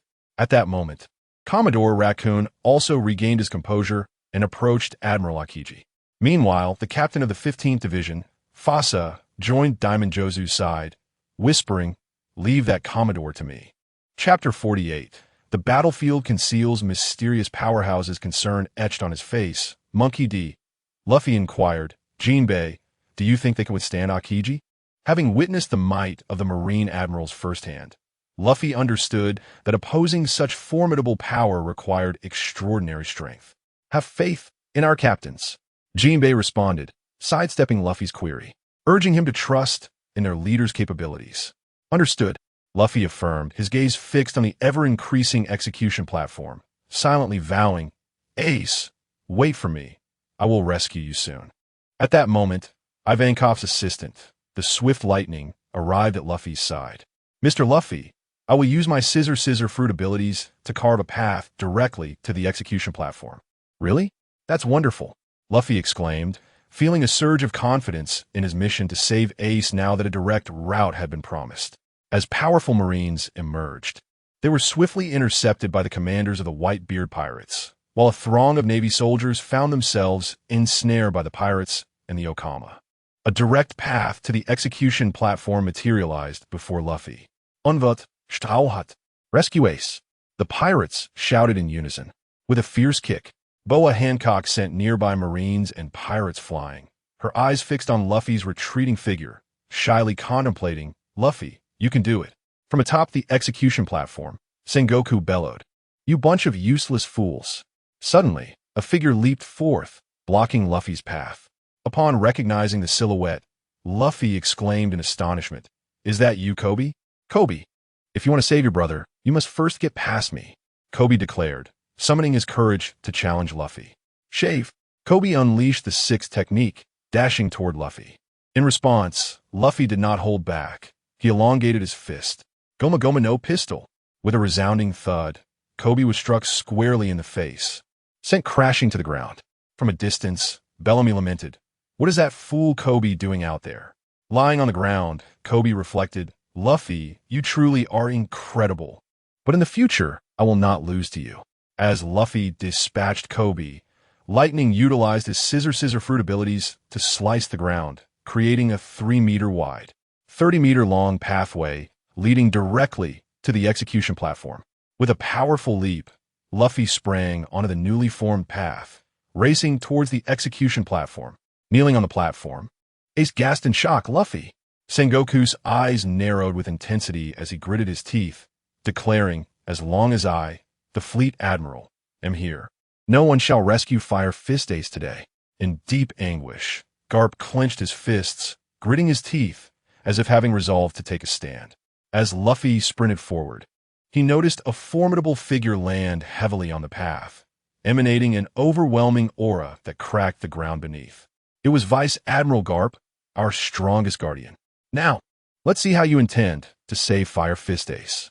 The once anxious Navy soldiers suddenly felt a wave of reassurance wash over them. With Admiral Garp in their midst, the pirates' aspirations to rescue Port Gasti Ace seemed nothing short of a fanciful delusion.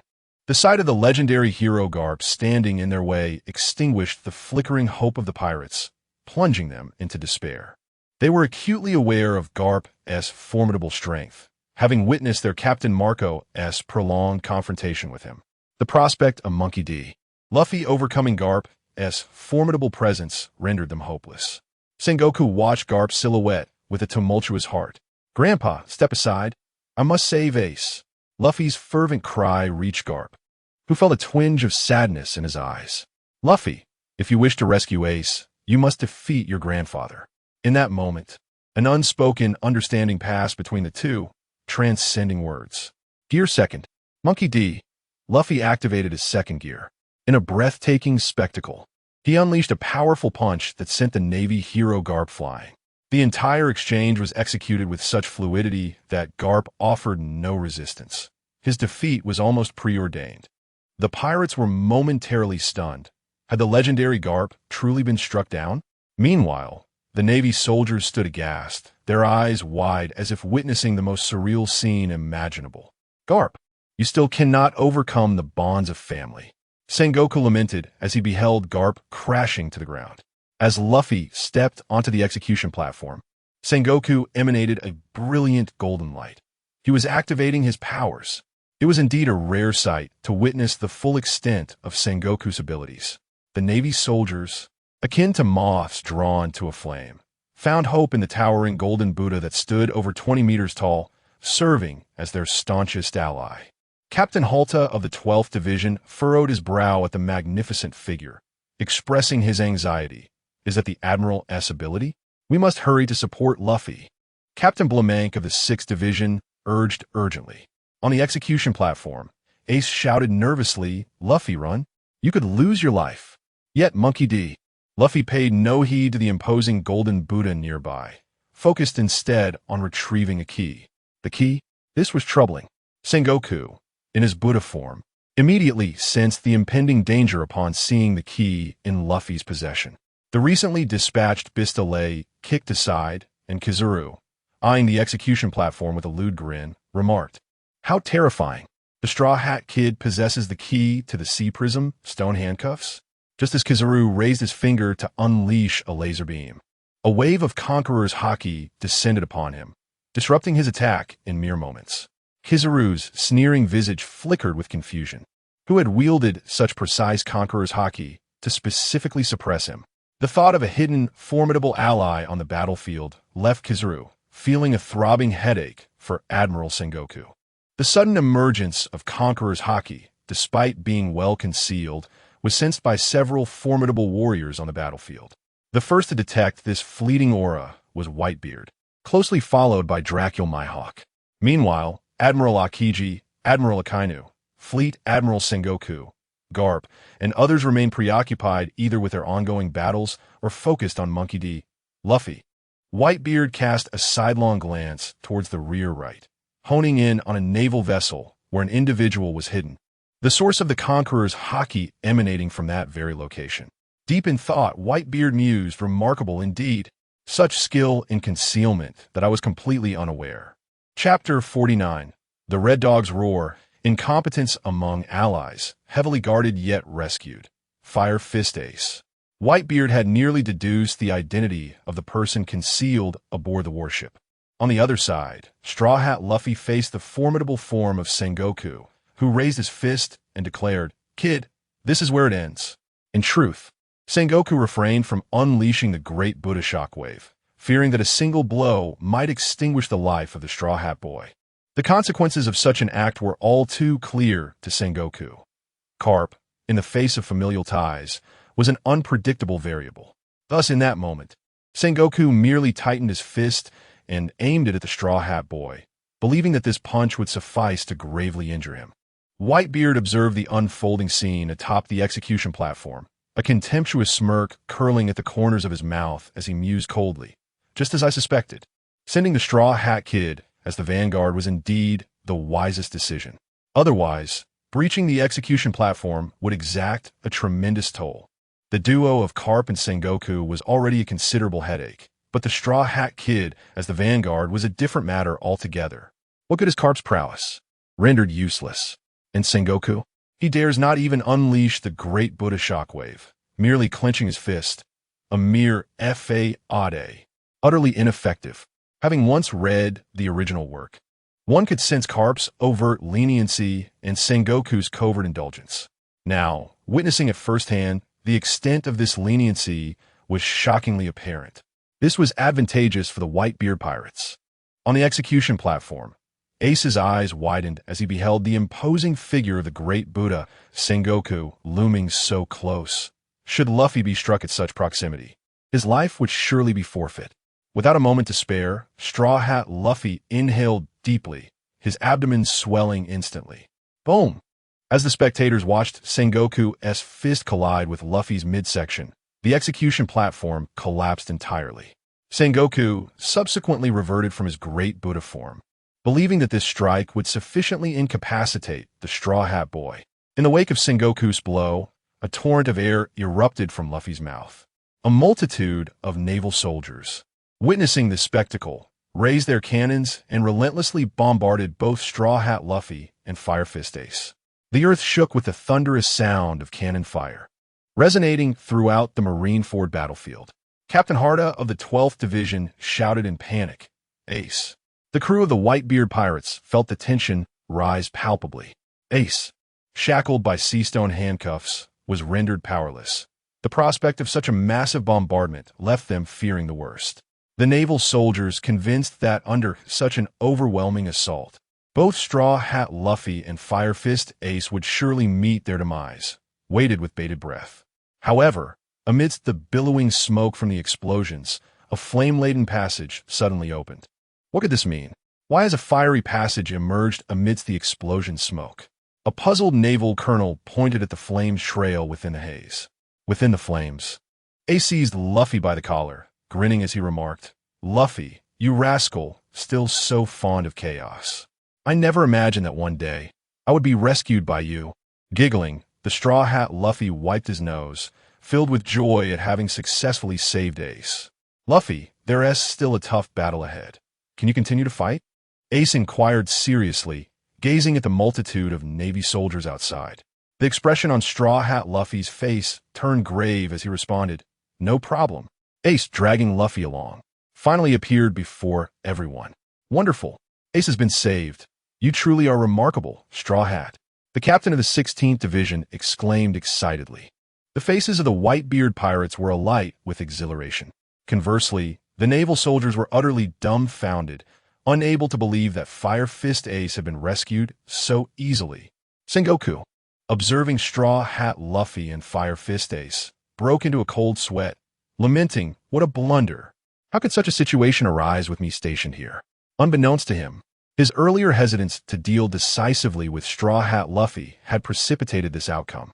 Kapu, lying on the ground, pretending to be dead, let out a sigh of relief, revealing a smile of contentment. Flame Ring, pillar of fire.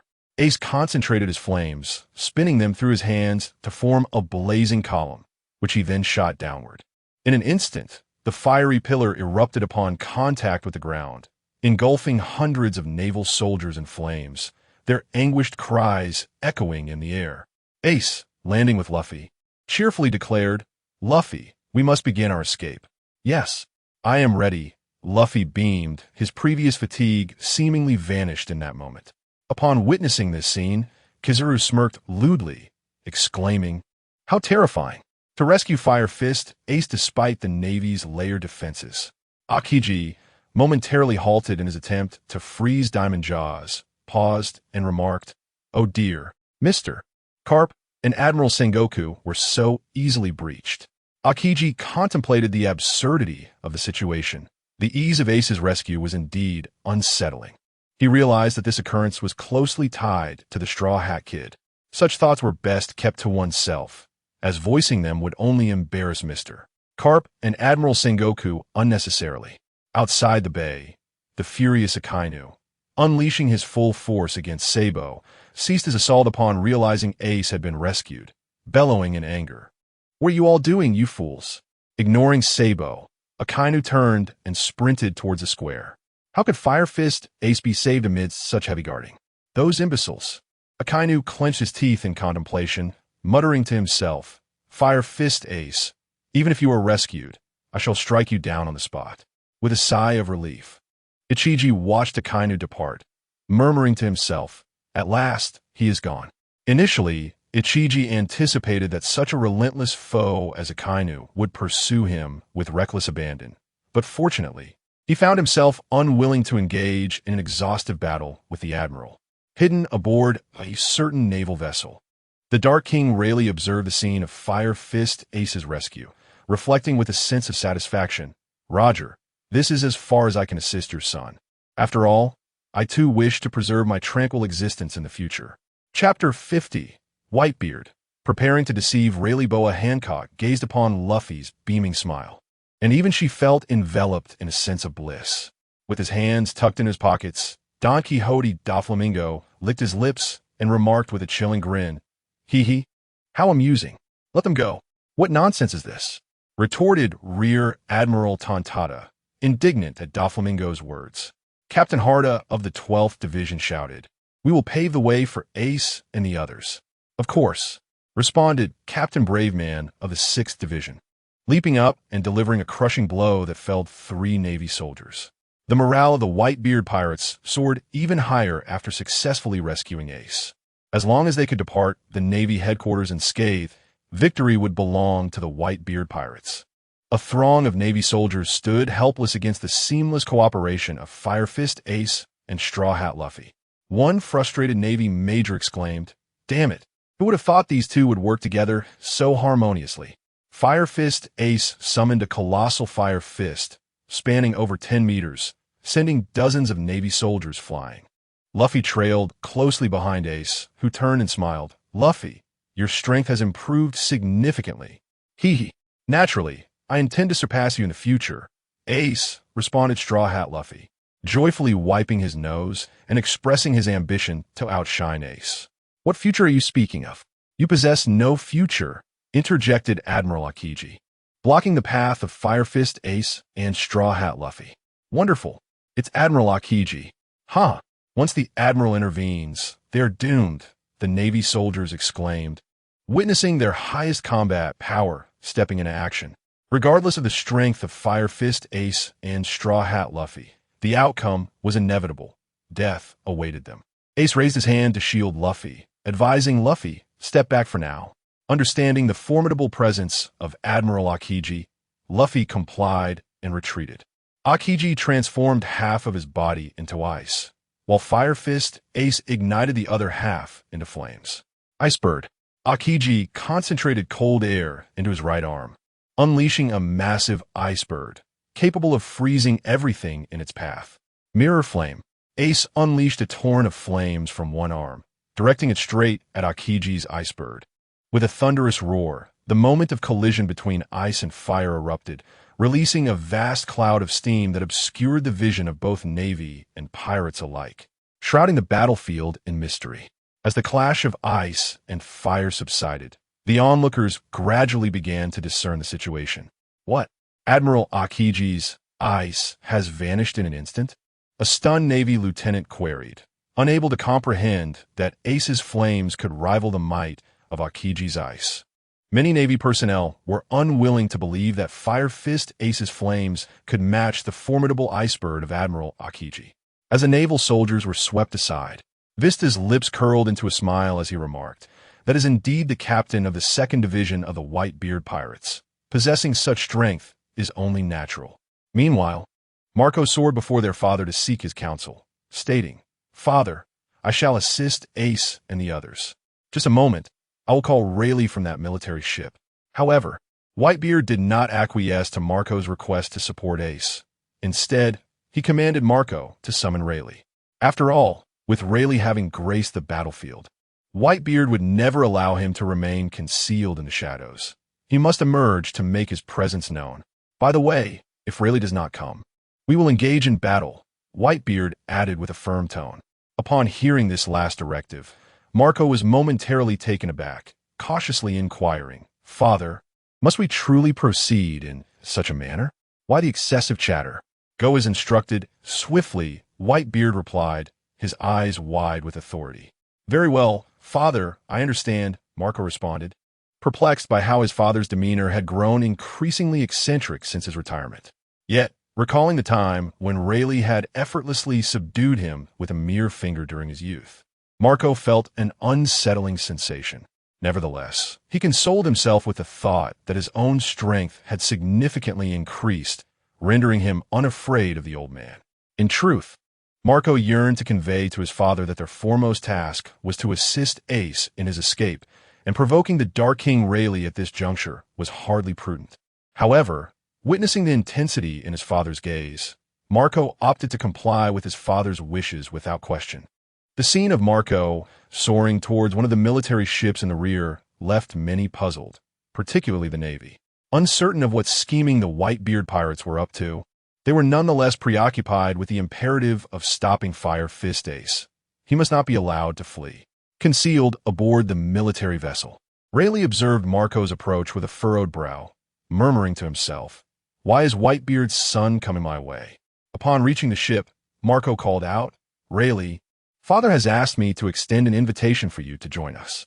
Marco's voice was unrestrained, ensuring that many heard his proclamation. "Rayleigh? Did Marco just call for Rayleigh?" questioned Rear Admiral Dalmesia of the Navy, perplexed. A nearby Navy major interjected, "Admiral Dalmesia, Marco indeed just called for Rayleigh." Rayleigh? Could it be the Dark King Rayleigh of the Roger Pirates? Surely not. The mere thought of this legendary figure sent Dalmesia into a state of disarray. Would the Navy truly find themselves on the brink of defeat in this conflict? Initially, the Navy's focus had been solely on Fire Fist Ace. But Marco's utterance of Rayleigh's name redirected a considerable amount of attention towards him. In the rear, Vice Admiral Tsuru furrowed her brow, muttering, "The Dark King Rayleigh has also arrived on this battlefield?" The rather lecherous Kizaru stroked his chin, leisurely commenting, "Oh my, how intriguing." So it was. The moment when the overwhelming might of Conqueror's haki suppressed me was indeed that of the Dark King, Rayleigh, hiding aboard the warship. Rayleigh erupted in furious exclamations. "That bastard Whitebeard, is he doing this on purpose?" Upon seeing Rayleigh emerge, Marco earnestly remarked, "Mr. Rayleigh, Father has invited you to the Moby Dick for a gathering." "Very well, it's just the right occasion to give Whitebeard a good thrashing." Rayleigh's gaze shifted toward the distant Moby Dick, particularly fixating on Whitebeard's nonchalant grin. Fury surged within him, and in an instant, he leaped from the warship, his toes propelling him at full speed across the icy surface toward the Moby Dick. Chapter 51. Unable to endure the provocation, Ace turned around to Kainu. "Be quiet," Ace exclaimed. The pirates of the Whitebeard pirates, upon witnessing the Dark King Rayleigh rushing towards their captain, grew tense and prepared for defense. However, Whitebeard called for them to continue battling the Marines and assist Ace in his escape. When Rayleigh was 50 meters away from the Moby Dick, he leaped onto the ship and seized Whitebeard's cape, demanding loudly, "Whitebeard, what are you planning? Are you intentionally putting me in a predicament?" "I apologize, my dear friend. I simply missed you too much." "Come, let us share a drink," Whitebeard replied, signaling to the nearby nurses to pour a drink for Rayleigh. Infuriated by Whitebeard's nonchalance, Rayleigh scolded him, disregarding his status. "Whitebeard, this is a battlefield. Save your leisure for the new world." Furthermore, Rayleigh suspected that Whitebeard's previous declaration was insincere. What did he mean by missing him? On the ruins of the execution platform, Sengoku's gaze was fixated on Rayleigh's figure. "Damn it, that guy Rayleigh has also arrived?" As the situation unfolded, Sengoku's expression turned sharp at the thought that the Navy might face defeat. Meanwhile, Carp, who had been lying on the ground, slowly rose, brushing off the dust and murmuring, "Rayleigh, it has been decades, hasn't it?" The lethargic Akiji scratched his head and lamented, "Oh dear, yet another relic from the bygone era. Is this war destined to never end?" The ruthless Admiral Akainu carved a path through the pirates with his magma powers, with none daring to approach him. He spread his fingers wide, magma bubbling forth from his palms, his gaze fierce as he declared, "No matter how many come today, I will send every last one of you to hell." Doflamingo, hands in his pockets, stood atop Crocodile's golden hook, grinning as he asked, "Fufufu, Crocodile, are you truly not considering collaborating with me? Look at this battlefield, situated at the center of the world. Once this great vortex concludes, the world structure will be thrown into chaos. And then, silence, Doflamingo. I have told you countless times that you are not worthy of collaborating with me." Crocodile retorted as he conjured a sandstorm directed at Doflamingo. Doflamingo utilized his string fruit abilities to create a web, successfully blocking the sandstorm while stabilizing his stance. A sand blade surged upward towards him. Hancock observed Rayleigh's banter with Whitebeard, perplexed, and whispered, "How could Uncle Rayleigh, with his disinterested nature, possibly come to this battlefield?" Mihawk, who had been watching with arms crossed, displayed a rare change in expression. Meanwhile, the fleeing straw hat Luffy exclaimed joyously, "Ace, Uncle Rayleigh has come too. He's a good guy." Rayleigh. For some reason, Ace instantly thought of his scoundrel of a father. On the side of the Whitebeard pirates, having obtained a projection Din Mushy in advance, the scene of Rayleigh's appearance was vividly captured across the Sabaody archipelago. Extra! Extra! The vice-captain of the Roger Pirates has made an appearance, and this is indeed monumental news. Today stands as one of the most exhilarating days in recent years. The journalist cameras are on the verge of bursting, and several pens have run dry, unable to capture all the unfolding events. It seems that this fierce battle will not conclude so easily. Capone Beach, lighting another cigar, expressed his thoughts. Meanwhile, the ravenous Jewelry Bonnie, devouring slices of pizza, seethed. That despicable Navy and that wretched Vegapunk dare to transform my father in such a way. It is unforgivable. Scurvy Man-App, tapping his head and lowering his voice, remarked, "It appears that upon entering the New World, one must find a way to align with one of the Yonko pirate crews." In his view, considering the overall combat prowess displayed by the Whitebeard pirates, even if the other three Yonko crews were inferior, they would not be too far behind. Otherwise, how could they stand on equal footing? Thus, in order to navigate and survive in the New World, one must choose to ally with a formidable power. The gears of fate have become utterly unfathomable. Basil Hawkins no longer knew where to place the next card in his hand. Ulkey beamed with excitement as he gazed at the large screen, exclaiming, "Today has truly opened my eyes." Drake tightened his grip on the sword at his waist, determined to infiltrate the Yonko crews and gradually dismantle their power. It is terrifying. Just thinking about how the Whitebeard pirates can contend with the Navy in such a manner is daunting. Moreover, that retired Whitebeard has yet to make a move. Eustace Kid glared at the screen, baring his teeth. Another old man has come? What are these relics of a bygone era still doing here? Kid, we must focus on enhancing our own strength, Killer earnestly reminded him. Having witnessed the war, Killer was acutely aware of the vast chasm separating them from the pinnacle of power, a gap so immense it was almost despairing. Eustace Kid acknowledged Killer's words as true, refraining from retorting. At the Marine headquarters, Marineford Plaza, the captains of the Whitebeard pirates and their crew united with unwavering resolve to shield Ace and Monkey D. Luffy during their retreat. The Navy relentlessly pursued, determined not to let Fire Fist Ace escape. Suddenly, a cacophony of agonizing screams erupted from a group of pirates. Akainu retracted his magma-infused fist, instantly clearing hundreds of pirates before him. The arrival of Admiral Akainu spelled doom for these pirates. His presence reassured the pursuing Navy soldiers, with Admiral Akainu on their side. The pirates' demise was imminent. Whitebeard is merely a relic of a bygone era, a failed figure of the past. What era of Whitebeard? That feeble old man sipping tea on his ship? Akainu's voice rose, laced with scorn, echoing throughout Marine headquarters, ensuring that all could hear his derision directed at Whitebeard. Simultaneously, Akainu's molten lava-like gaze fixated intently on Port Gasti Ace. Upon hearing his words, the members of the Whitebeard pirates erupted in indignation. Whitebeard aboard the Moby Dick was momentarily taken aback. One audacious move by Akainu. He bellowed, "Foolish sons, why are you standing there in a daze? Hurry and continue your escape. Do you wish to remain here and meet your demise?" However, one individual could no longer tolerate the grievous insult to their father's dignity. Ace halted his retreat, turned around, and confronted Akainu with a frigid glare, declaring, "Akainu, silence yourself." Chapter 52.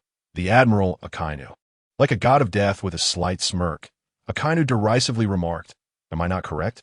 Those failures of that era merely frolic with a band of ineffectual offspring. Akainu, I have already instructed you to silence yourself."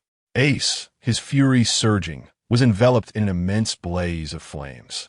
The terrifying inferno made it nearly impossible for anyone to approach him. The captain of the 16th Division, Izo, witnessed Ace pause and urgently shouted, "Ace, do not fall for it. That scoundrel Akainu is merely trying to provoke you. Indeed, just moments ago, Father urged us to keep running and not to engage with Akainu," added LaCroix, the captain of the 7th Division, fearful of any unforeseen consequences arising from Ace's confrontation with Akainu. Diamond Jaws, who had just knocked out a Navy rear admiral with a single punch, turned to Ace and called out, "Ace, we will settle the score with Akainu when the time is right. Now is not the moment." The pirates of the Whitebeard crew harbored a deep desire to eliminate Akainu.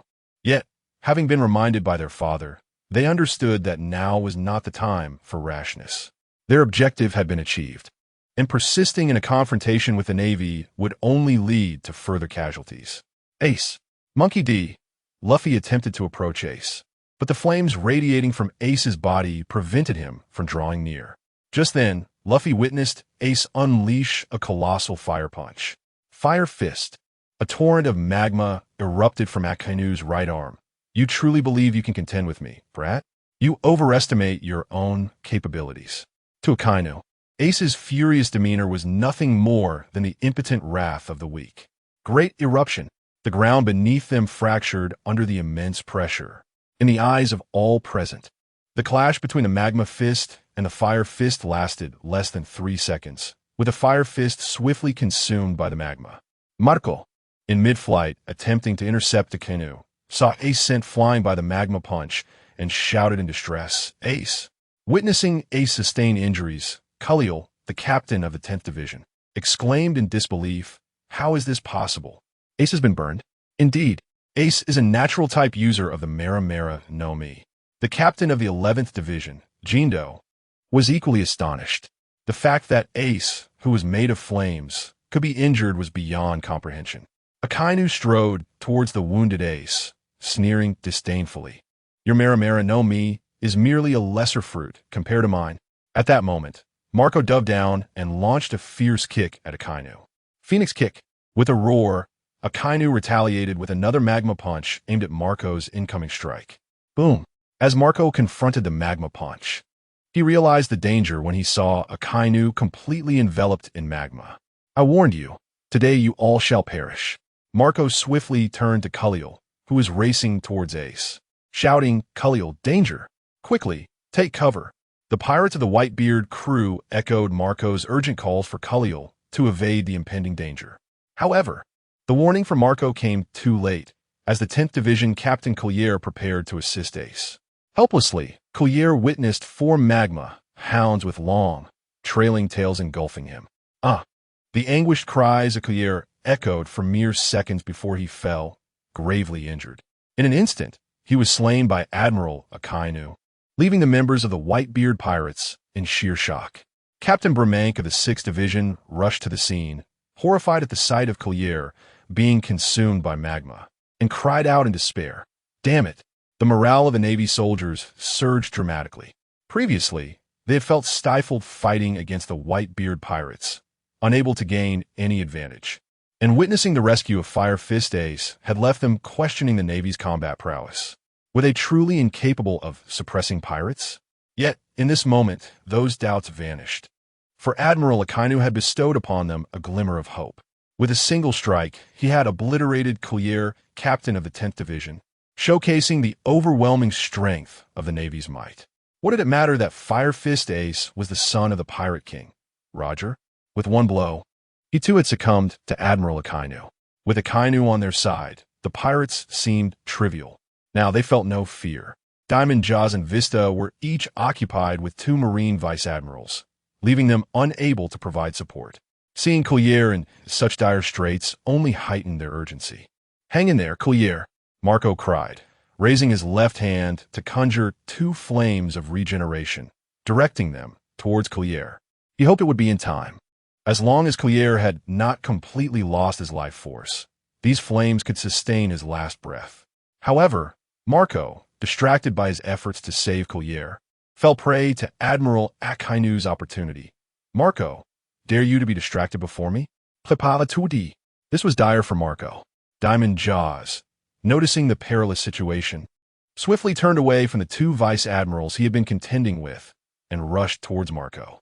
Confident in his diamond form, he believed even a surprise attack from behind would not breach his defenses. From a distance, the lewdly grinning Kizaru observed Jaws exposing a flaw. "Oh my, Whitebeard pirates!" Just as Kizaru prepared to launch a laser attack on Jaws, Akiji seized the chance to strike with an ice pillar aimed at the vulnerable Jaws. Caught off guard by Akiji's assault, half of Diamond Jaws' body was instantly encased in ice. The freezing spread rapidly. Jaws attempted to break free from his icy prison, but the encroaching frost was too swift. In the blink of an eye, he transformed into an ice statue and collapsed to the ground with a resounding thud. Yush! The 16th Division Captain Izo immediately turned to rush to Jaws' aid, determined to protect him from the Marines. The other captains of the divisions became flustered, momentarily disregarding their adversaries. Suddenly, both the Marines and the pirates turned their gaze towards a singular direction. There stood Akainu, his magma-infused fist piercing through Marco's chest with tremendous force. The Marine soldiers erupted in a unified roar, their voices echoing like thunder, reverberating throughout the entirety of Marineford Square. The pirates were left trembling, their legs growing weak. Akainu, even as Marco, engulfed in fierce blue flames, had his chest penetrated by Akainu's magma fist. He continued to recover at an extraordinary pace. With one hand gripping the arm that had impaled him, he transformed his other hand into a claw and fiercely struck at Akainu's chest. Yet, despite the raging magma, Akainu's torso was merely scratched by Marco's claw, causing only a trickle of blood to flow. Chapter 53. A sudden turn of events in an instant. The situation of the Whitebeard pirates took a dramatic turn. In the rear of the navy, Sengoku observed that Whitebeard had yet to make a move, pondering silently. What could Whitebeard be scheming? Rear Admiral Tsuru approached Sengoku, cautioning him. "Sengoku, we must remain vigilant. Aboard the Moby Dick, there are Whitebeard, Rayleigh, and that blind swordsman. Each of these individuals is formidable, and should they choose to engage, we will have no choice but to respond." Indeed, Sengoku was equally concerned. None of those three were to be underestimated. Particularly, Whitebeard and Rayleigh were renowned figures, legendary in their own right, with whom he had dealt multiple times decades ago. He was acutely aware of their unparalleled strength. What troubled Sengoku the most was Whitebeard's tremor fruit ability. If unleashed recklessly here in Marineford, the entire island could very well sink beneath the waves. Unable to contain his frustration, Whitebeard exclaimed, "Rayleigh, look at your captain's son," urging him to flee, "and yet we find ourselves in this predicament. The advantage we once held has been squandered. Rayleigh, you must bear the primary responsibility." "What? You dare blame me, Whitebeard? You are the one who bears the brunt of the fault." Rayleigh, who had been anxious, exploded upon hearing Whitebeard's accusation. The very thought of Ace's actions forcing a change of plans was unbearable. Otherwise, the situation would remain dire. Whitebeard pointed to a towering pirate, standing 2 meters tall, and commanded, "Bring the celestial dragon here." At once, the imposing pirate rushed towards the ship's cabin. Rayleigh, upon hearing Whitebeard's order to bring the celestial dragon, surmised what Whitebeard intended to do next. In that moment, the ever-calm Isho spoke slowly. "Mr. Whitebeard, I shall assist Captain Marco and the others." Indeed, this gesture from Isho reassured Whitebeard, confirming that he could rely on him in crucial moments. As the 2 celestial dragons, bound tightly, were brought forth, the Navy stood in shock. They understood that an attack on the celestial dragons would necessitate the intervention of a Marine admiral. Yet, such a disgraceful scene unfolded before their eyes, creating a stark contrast that deeply unsettled them. Those who witnessed this event through the large screen were completely shaken from their preconceived notions. Could it be that the exalted celestial dragons could one day kneel before another? This moment was relentlessly reshaping their worldview. Doflamingo, observing the 2 celestial dragons kneeling before Whitebeard, felt his previously arrogant demeanor falter.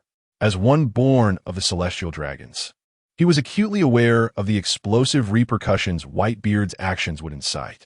Upon seeing the celestial dragons, Hancock's heart surged with tumultuous emotion. However, When Boa Hancock observed the two celestial dragons kneeling before Whitebeard, her curiosity piqued regarding his subsequent actions. With his arms crossed and an imposing presence that deterred anyone from approaching, Dracul Mihawk gazed intently at Whitebeard, remarking that the world government would surely be unsettled by this turn of events. Crocodile, who had initially believed that the old man had succumbed to despair, now recognized that Whitebeard's audacity and spirit remained undiminished. This was the Whitebeard he had always known. At the rear of the Navy, Vice Admiral Tsuru immediately connected the dots, realizing that this scene, broadcast live, would significantly impact the status of the Celestial Dragons. How could Whitebeard dare to act in such a manner? Sengoku was on the verge of madness. The outcome of the war was uncertain, and now Whitebeard had audaciously trampled upon the unassailable position of the world's nobility. Sengoku couldn't bear to contemplate the implications any longer.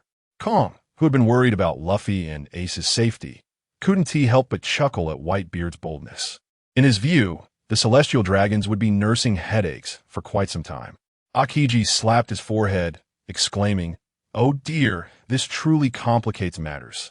He understood that if Whitebeard chose to kill a Celestial Dragon in public, the Gorosei would undoubtedly issue orders for the Navy to eliminate the Whitebeard pirates at any cost. Today I had planned to leave work early, but it seems I may have to work overtime instead. The sly Kazura dared not act too brazenly now. Seizing the moment of distraction to kick Akainu in the chest, Marco sent him staggering back several steps. Yet Akainu's gaze remained fixed on the Celestial Dragons. With clenched teeth, Akainu cursed. Those pampered fools truly believe no one dares to lay a hand on them? They are nothing but a nuisance. He had just established an advantage over the Whitebeard pirates, and now it was all slipping away.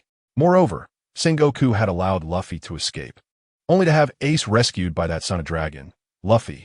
As for Carp, he was as unhelpful as ever, but it was Akiji and Kizu, those two rascals, who infuriated Akainu even more. Everyone was acutely aware of their strengths, yet here he was, fighting tooth and nail alone. In a mere second or two, the gaping wound in Marco's chest, which Akainu had inflicted, began to visibly heal at an astonishing rate. At that moment, a smiling figure gliding past on a plank inquired, "Captain Marco, are you all right? Do not worry. No matter how powerful Akainu's attacks may be, as long as he cannot annihilate me in a single blow, I will continue to recover." Since awakening the powers of the Phoenix Fruit, Marco had come to realize just how difficult it was for him to perish. Remembering the matter at hand, Marco shouted to Ace, "Ace, hurry and use your Mera Nomi abilities to thaw Jozu." Captain Blenheim of the 9th Division had long since hoisted the frozen Jozu upon his shoulder and made his way briskly to Ace. Ignoring the searing pain of his own burns, Ace concentrated, summoning flames in the palm of his hand to begin melting the ice encasing Jozu. Meanwhile, Marco had fully transformed into his phoenix form, soaring into the sky, unleashing a torrent of revitalizing blue flames over a wide area to heal and rejuvenate his comrades. Countless azure, healing flames descended upon the members of the Whitebeard pirates. Chapter 54. The Supreme Man's Dominance envelopes the arena. St. Charlos cried out in despair, "Navy, why do you not hasten to rescue me? I wish to return to the Holy Land." After enduring torment for several days, St. Charlos longed for the carefree days of his past. The Shirulia Palace was no better. Daily, he was scrutinized by fierce pirates, living in a manner akin to that of prey or pets. He could no longer bear the experiences of Shirulia Palace, and now understood the despair his slaves had endured. Whitebeard placed a foot upon St. Charlos's head and admonished, "Silence. Cease your wailing and foolishness, or I shall end you right here." "I dare not." St. Charlos quivered in fear, feeling the suffocating presence of Whitebeard, akin to an abyss, causing him to lose control. In the form of a great Buddha, Sengoku radiated golden light, bellowing, "Whitebeard, have you lost your mind? Do you comprehend the consequences of your actions?" "Sengoku, what do you mean by publicly executing my son?" Whitebeard brandished his supreme blade, the torn cloud, channeling the power of the Tremor fruit into a luminous orb directed at Sengoku. The terrifying aura emanating from the orb seemed poised to shatter everything in its vicinity. Whitebeard, enveloped in red lightning, that crackled with conqueror's haki, declared with an air of superiority, "Sengoku, I hereby declare that we will leave peacefully. Otherwise, I will broadcast the execution of the celestial dragons to the entire world." The dreadful red lightning instantaneously engulfed the entire Marine headquarters at Marineford, as Whitebeard unleashed his conqueror's haki without reservation. One after another, Marine soldiers collapsed, their eyes rolling back as they lost consciousness. In stark contrast, the members of the Whitebeard pirates remained unscathed. The formidable figures present observed with clarity the astonishing control Whitebeard wielded over his conqueror's haki. Crocodile, wide-eyed in disbelief, murmured, "Has that old man, even in retirement, retained such formidable conqueror's haki? Truly, he embodies what it means to be the strongest man in the world." "Fufufu," Doflamingo remarked, realizing the vast chasm separating him from Whitebeard's prowess. The expression of Dracul Mihawk, the greatest swordsman, could not conceal his excitement. The terrifying waves of conqueror's haki continued to radiate from Whitebeard. Marine Vice Admiral Rat, struggling to maintain his composure, managed to utter, "What immense conqueror's haki!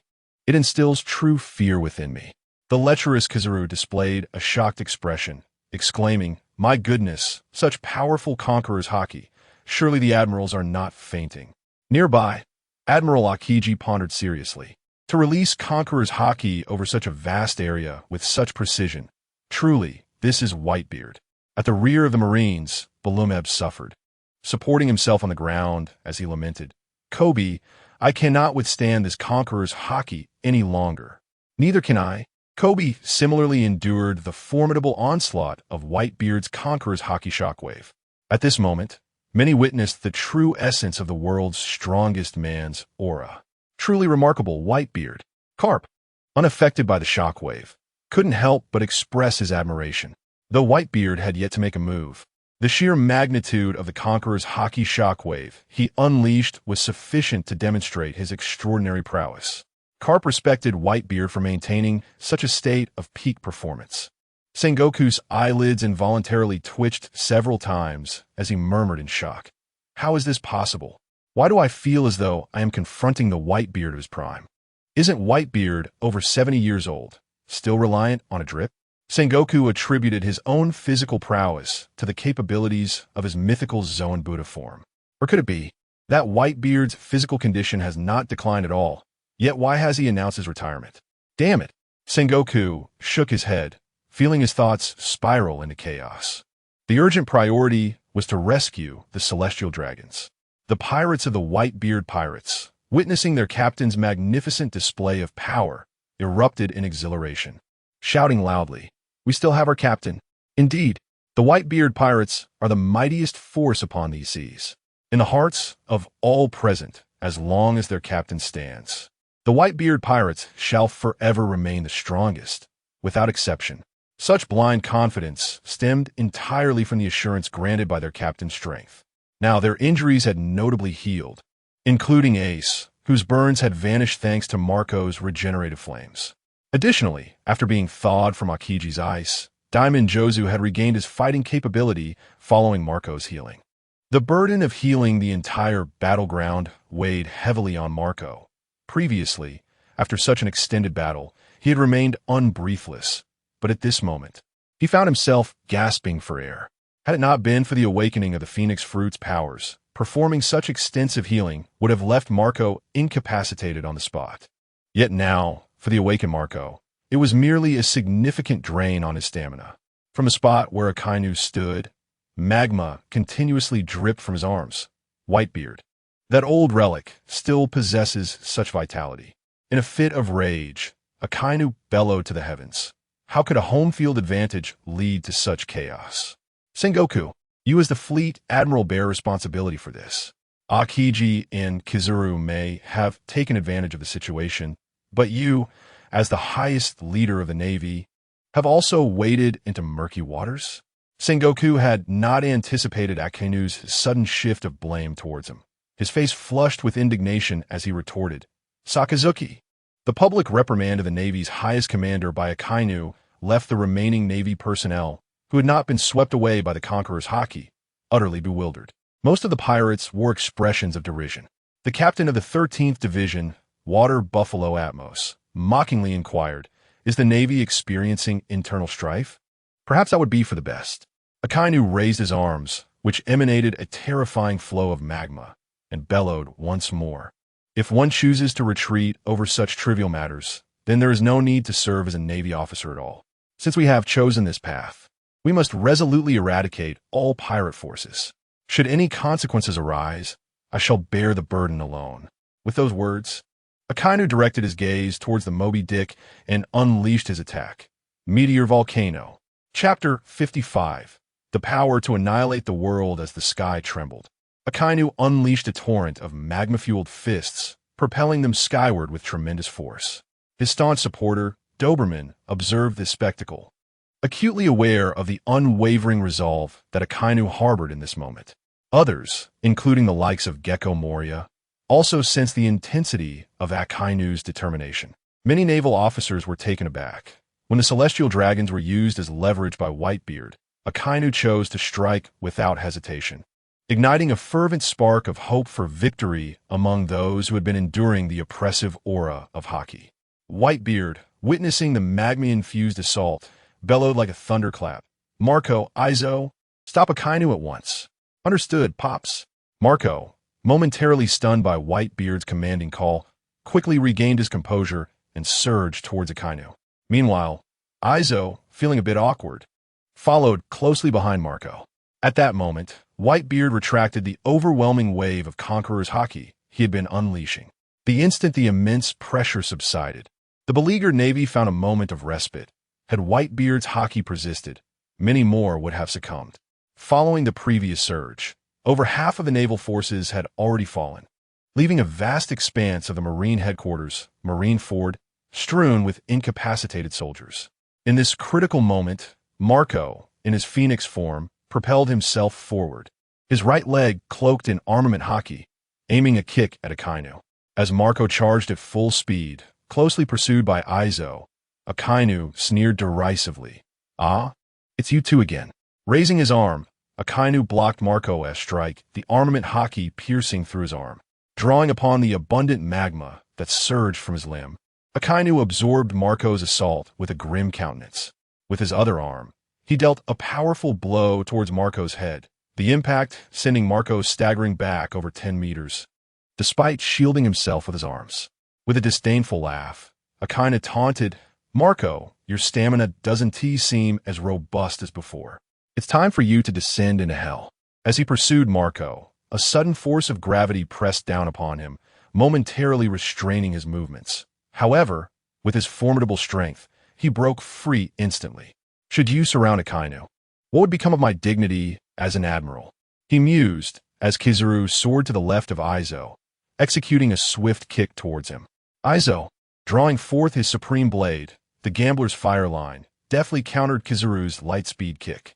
Suddenly, the vast clouds above were shattered by the relentless barrage of magma fists. A multitude of magma fists descended upon the Moby Dick at an astonishing velocity, crashing into the bay of Marineford. Gazing upward, the sky was filled with an overwhelming array of magma fists. The members of the Whitebeard pirates wore expressions of deep concern. Such a colossal barrage was hurtling toward their ship, Moby Dick. Even the slightest graze would spell disaster for their beloved vessel. On board the Moby Dick, Whitebeard took a powerful stance, crouching slightly while clenching his right fist. A terrifying sphere of energy, emanating from the tremor fruit, materialized in an instant above his knuckles. Upon witnessing their captain preparing to unleash his formidable powers, Captain Marco of the 7th Division could not contain his excitement, exclaiming, "Old man is going to make his move." The other division captains and all of Whitebeard's sons joined in a chorus of enthusiastic shouts, their spirits ignited by the moment. The onlookers, mighty warriors in their own right, were entirely captivated, their attention fixed on the man known as the strongest in the world. Since the onset of battle, Whitebeard had yet to formally engage. Thus, many were filled with curiosity about what it would look like when the world's strongest man finally struck. Crocodile shouted toward Whitebeard, "Show me if you still possess the strength of your former self." Doflamingo, equally exhilarated, licked his lips and remarked casually, Crocodile, you really care about Whitebeard, don't you? Meanwhile, Dracul Myhawk, arms crossed, had been silently observing, his keen eyes locked on Whitebeard. Were it not for the circumstances, Myhawk would have relished the opportunity for a one-on-one duel with the legendary pirate. Smoker, cradling the unconscious Tashigi, glared fiercely at the Whitebeard pirates, gritting his teeth in disdain. Damn, the Whitebeard pirates. Suddenly, the sphere of energy in Whitebeard's right fist became enveloped in a flurry of red lightning. With a mighty blow, Whitebeard's fist crashed through the air, triggering a cataclysmic explosion of the tremor energy. The atmosphere fractured, sending spiderweb-like cracks spreading for hundreds of meters. In an instant, the massive marine headquarters of Marineford began to tremble under the shockwave. Buildings crumbled as the Navy personnel, unaccustomed to such raw power, were left utterly speechless, their astonishment beyond words. Yet, in the following moment, a scene of even greater shock and despair unfolded. The surrounding waters of Marineford surged violently, creating waves that crashed against the outer walls of the island. Some observers noted with alarm that the water level was rapidly receding. Sengoku's face was etched with anxiety as he murmured, "You bastard, Whitebeard, you've triggered an earthquake." In Sengoku's eyes, it was evident that Whitebeard had orchestrated this calamity intentionally. Boom, boom, boom. The earth quaked with each reverberation. The tremor unleashed by Whitebeard manifested as a colossal semicircular shield, spanning several hundred meters in diameter. As volcanic projectiles descended from the heavens, the moment they made contact with the vibrating barrier, they were deflected with great force. These repelled projectiles dispersed in all directions, plummeting into the ocean depths and stirring countless waves. Meanwhile, a remaining half of the volcanic projectiles continued their rapid descent. With a sudden surge of power, Whitebeard clenched his fist. The vibrating shield transformed instantaneously into a shockwave. Boom! The immense shockwave, measuring several hundred meters in diameter, surged upward towards the sky. In its wake, every last volcanic projectile was sent soaring away. Before the eyes of the onlookers, the formidable shockwave ascended with relentless momentum. As the clouds in the sky were scattered in an instant by the shockwave, only the most elite of warriors could maintain their composure amidst the chaos, while the rest succumbed to panic. Chapter 56, the epicenter of tremors impacting the Sabaody Archipelago, unleashing the perception of the supernovas the Sabaody Archipelago. The populace, transfixed by the live broadcast, witnessed the awe-inspiring moment when Whitebeard made his move, leaving everyone in a state of shock. Whitebeard had struck. What might the ensuing war entail? A voice broke the silence. Even though all present saw the celestial dragons kneeling before Whitebeard, none dared utter the name of the celestial dragons. For centuries, they had epitomized supreme power, instilling such fear in the common folk that even mentioning them felt perilous, lest calamity befall them. Skillickman AP shouted, his eyes wide with exaggerated astonishment. What a terrifying power! With just a single blow, such a massive tremor ensued. It is hard to believe this is real unless witnessed firsthand. On another note, the Admiral Akainu's attack is equally spine-chilling. In his eyes, the personnel of the Marine headquarters were monstrous beings, entirely beyond his reach. Capone Beej, cigar in hand, gazed at Whitebeard's silhouette on the large screen and remarked with admiration, "The world nobles, the celestial dragons. After today, will your status remain as unassailable as before?" Urich flashed a bright smile, saying, "The tremor fruit's power in Whitebeard's hands is nothing short of a cataclysmic weapon."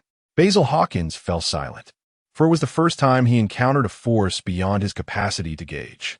Jewel Ribani, gripping her bottle too tightly, muttered to herself, "Uncle Whitebeard must teach the celestial dragons a harsh lesson.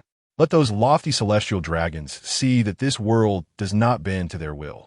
Drake lowered his head slightly, concealing his furrowed brow, his heart racing with anxiety. He had believed that the conflict between the Marines and the Whitebeard pirates would inevitably incur a toll, a matter of how great.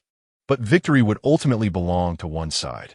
Yet now, witnessing the war escalate to such an extent, even Drake could not guarantee that the Marines would emerge victorious. What shocked Drake further was the realization that the Whitebeard pirates were seemingly overpowering the Marine headquarters, a notion that was utterly unfathomable, yet it was indeed occurring. Eustace Kidd's eyes gleamed with a fierce excitement as he exclaimed, "This is utterly irresistible. ISNT, Killer?" Just as Killer prepared to respond to Kidd, he suddenly felt the ground beneath him tremble ever so slightly. What was happening? He was bewildered as to why tremors were occurring in the Sabati archipelago. The other supernovas also sensed the subtle quaking beneath their feet. While they pondered the cause, an earthquake alert was triggered in the Sabati archipelago. Attention all personnel on the island. Due to a significant tremor originating from the Marine headquarters, the Sabati archipelago has also been affected. Additionally, I implore everyone to refrain from venturing out to sea at this moment. The entire Sabati archipelago resounded with this message through countless loudspeakers. The populace responded sluggishly, initially unable to comprehend the cause of the tremors. However, the supernovas, more perceptive in nature, promptly recognized that the impending disturbance was the doing of Whitebeard, located far away at the Marine headquarters in Marineford. Such an exaggerated force, capable of reverberating across such a distance, was felt by Urki as a sensation of quaking beneath his feet. Trafalgar Law, wielding his katana, could not help but ponder. Was this overwhelming power a result of the might of the tremor fruit, or was it merely a reflection of Whitebeard's extraordinary strength? To Law, it seemed utterly astounding and incomprehensible. If the tremor fruit were indeed that formidable, it would undoubtedly rank as the most destructive of all devil fruits. Alternatively, could it be that Whitebeard's immense power allowed for such an extraordinary manifestation of the tremor fruit's abilities, thus producing this terrifying force? Along the shores of the Sabati archipelago, waves surged higher and higher, relentlessly crashing against the land. The increasingly violent tides caused considerable seawater to flood onto the island, instilling growing fear among the residents, who frantically sought refuge. Eustace Kidd felt the tremors beneath his feet and, with a twitch of his lips, exclaimed, "What nonsense is this? You mean to say that this commotion is caused by that old man Whitebeard?" Eustace Kidd found it hard to believe that the elderly Whitebeard possessed such terrifying power. It was utterly mind-boggling. Beside him, Killer lowered his voice, stating, "Kidd, for a disturbance of this magnitude, there is likely no one else in this world capable of it besides Whitebeard." TCH. Eustace Kidd scoffed, his displeasure evident. If that's the case, then Whitebeard truly is a colossal mountain standing before all pirates. Your concerns are unwarranted, Captain Kidd. That Whitebeard recently announced his retirement. Trafalgar Law remarked casually as he passed by with his crew, near Eustace Kidd and the others. Eustace Kidd twitched his lips and raised his voice. "Trafalgar Law, where are you headed at this time?" "It is not my obligation to inform you," Law replied coldly. As Eustace Kidd watched Law's retreating figure, he raised his hand, and the surrounding weapons seemed to respond, gravitating towards him. Noticing this, Killer quickly cautioned, "Kidd, wait. We shouldn't provoke him here. There are numerous other supernovas around." Eustace Kidd, dismissing the concern, muttered disdainfully, "Then let us spare that brat for now." At the Marine headquarters in Marineford, on the side of the plaza, Boa Hancock's earrings began to sway. What is happening? Did the tremors not cease just moments ago? Boa Hancock wondered, perplexed. In mere seconds, Boa Hancock felt the ground beneath her tremble. If she could perceive such a pronounced disturbance, it was needless to say that others could feel it as well. The captains of the divisions, fully aware of their father's prowess, understood precisely what was about to unfold. The most bewildered were undoubtedly the Navy personnel, all of whom found themselves in a state of utter confusion. Many among the Navy speculated that since Whitebeard had ceased his assault, there should be no further tremors. How perplexing. It was Flower Sword Vista who first vocally alerted his comrades. "Everyone, brace yourselves. Father's attack is imminent." Chapter 57. The tsunami approaches. Blackbeard in peril. A few minutes earlier, the Blackbeard pirates had just successfully passed through the gates of justice. Shiryu of the Rain polished his curse blade, a glint of murderous intent flashing in his eyes. "It has been a long time since I've visited the Navy headquarters. With a new identity, I can finally indulge in slaughter." Standing at the bow of the ship, Blackbeard Teach spread his arms wide, his savage smile revealing his delight. You lot. Prepare to wreak havoc alongside me. Teach, if you ultimately fail in your attempt to become a wielder of two devil fruits, then allow me to take the helm, meow. Alvaro Pizarro wore a smile, though it bore a tinge of malice. Blackbeard Teach laughed dismissively. If I succeed, you will serve as my crew. Understood, fool?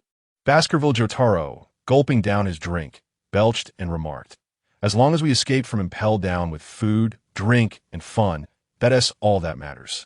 Toxic Q, who had tossed a bottle of liquor to Baskerville, murmured weakly, I'm quite curious about the situation at Navy headquarters.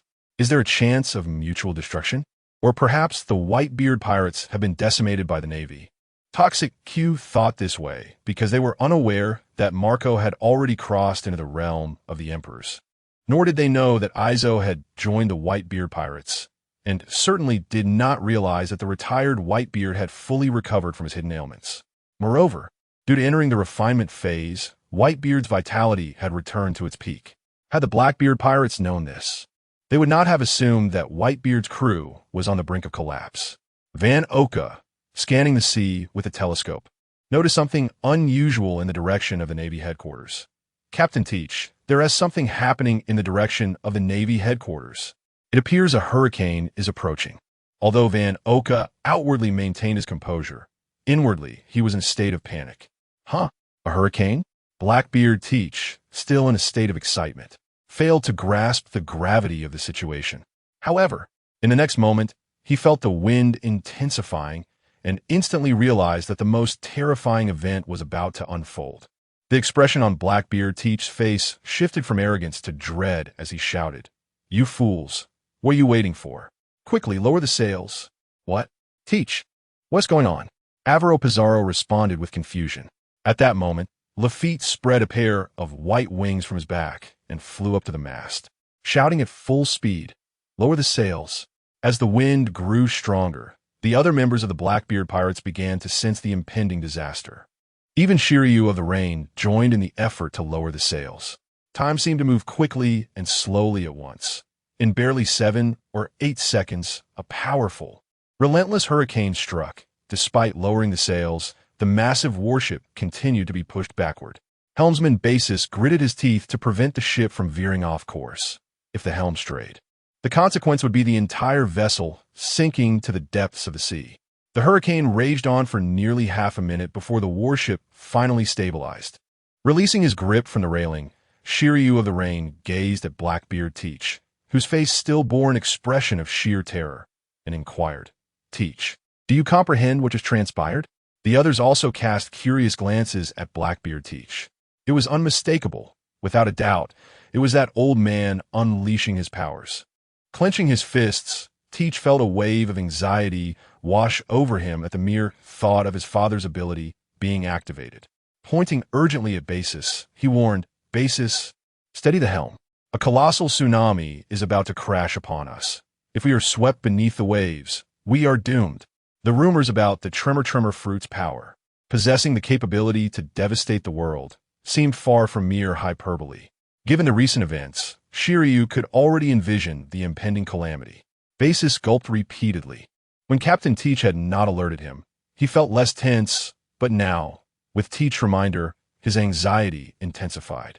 In mere moments, the crew of the Blackbeard pirates widened their eyes in shock as they beheld the towering tsunami, soaring over 100 meters, advancing with astonishing speed.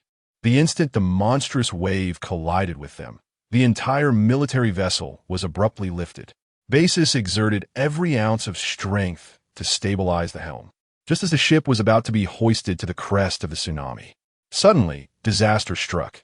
A sharp crack echoed as the helm controlled by Basis shattered. In that instant, everyone, including Blackbeard Teach, was left momentarily stunned. The entire military vessel was swiftly engulfed by the surging waters. After what felt like an eternity, Teach clung desperately to a piece of driftwood, surfacing to the chaotic surface, coughing up mouthfuls of seawater. Damn it, if I hadn't instinctively broken off that piece of wood, I would have perished right here, Teach thought, shivering at the memory of the recent ordeal. Before he could fully process his narrow escape, the water began to churn violently once more. Turning around, he saw a thunderous roar echoed as yet another colossal tsunami surged forth, dragging Teach into the depths, bubbles escaping from his mouth and nose as he sank further into the abyss. At Marine headquarters, Marineford, the tremors intensified. Sengoku raised his voice, urging everyone stay alert. Do not assume our numerical superiority guarantees victory. We might very well be the ones to face defeat. That man possesses the power to annihilate the world. Fufufu. Don Quixote Doflamingo licked his lips, a gleeful smile spreading across his face. What a terrifying power. A giant tsunami appears as if summoned. He had already noticed the massive wave approaching swiftly from afar. Rayleigh, standing beside Whitebeard, cast a furtive glance at him, contemplating. This old man is still as formidable as ever. As for the tsunami, it posed little threat to Rayleigh. He was not a devil fruit user and had no reason to fear the sea. As two towering tsunamis, each over 100 meters high, threatened to obliterate Marine headquarters.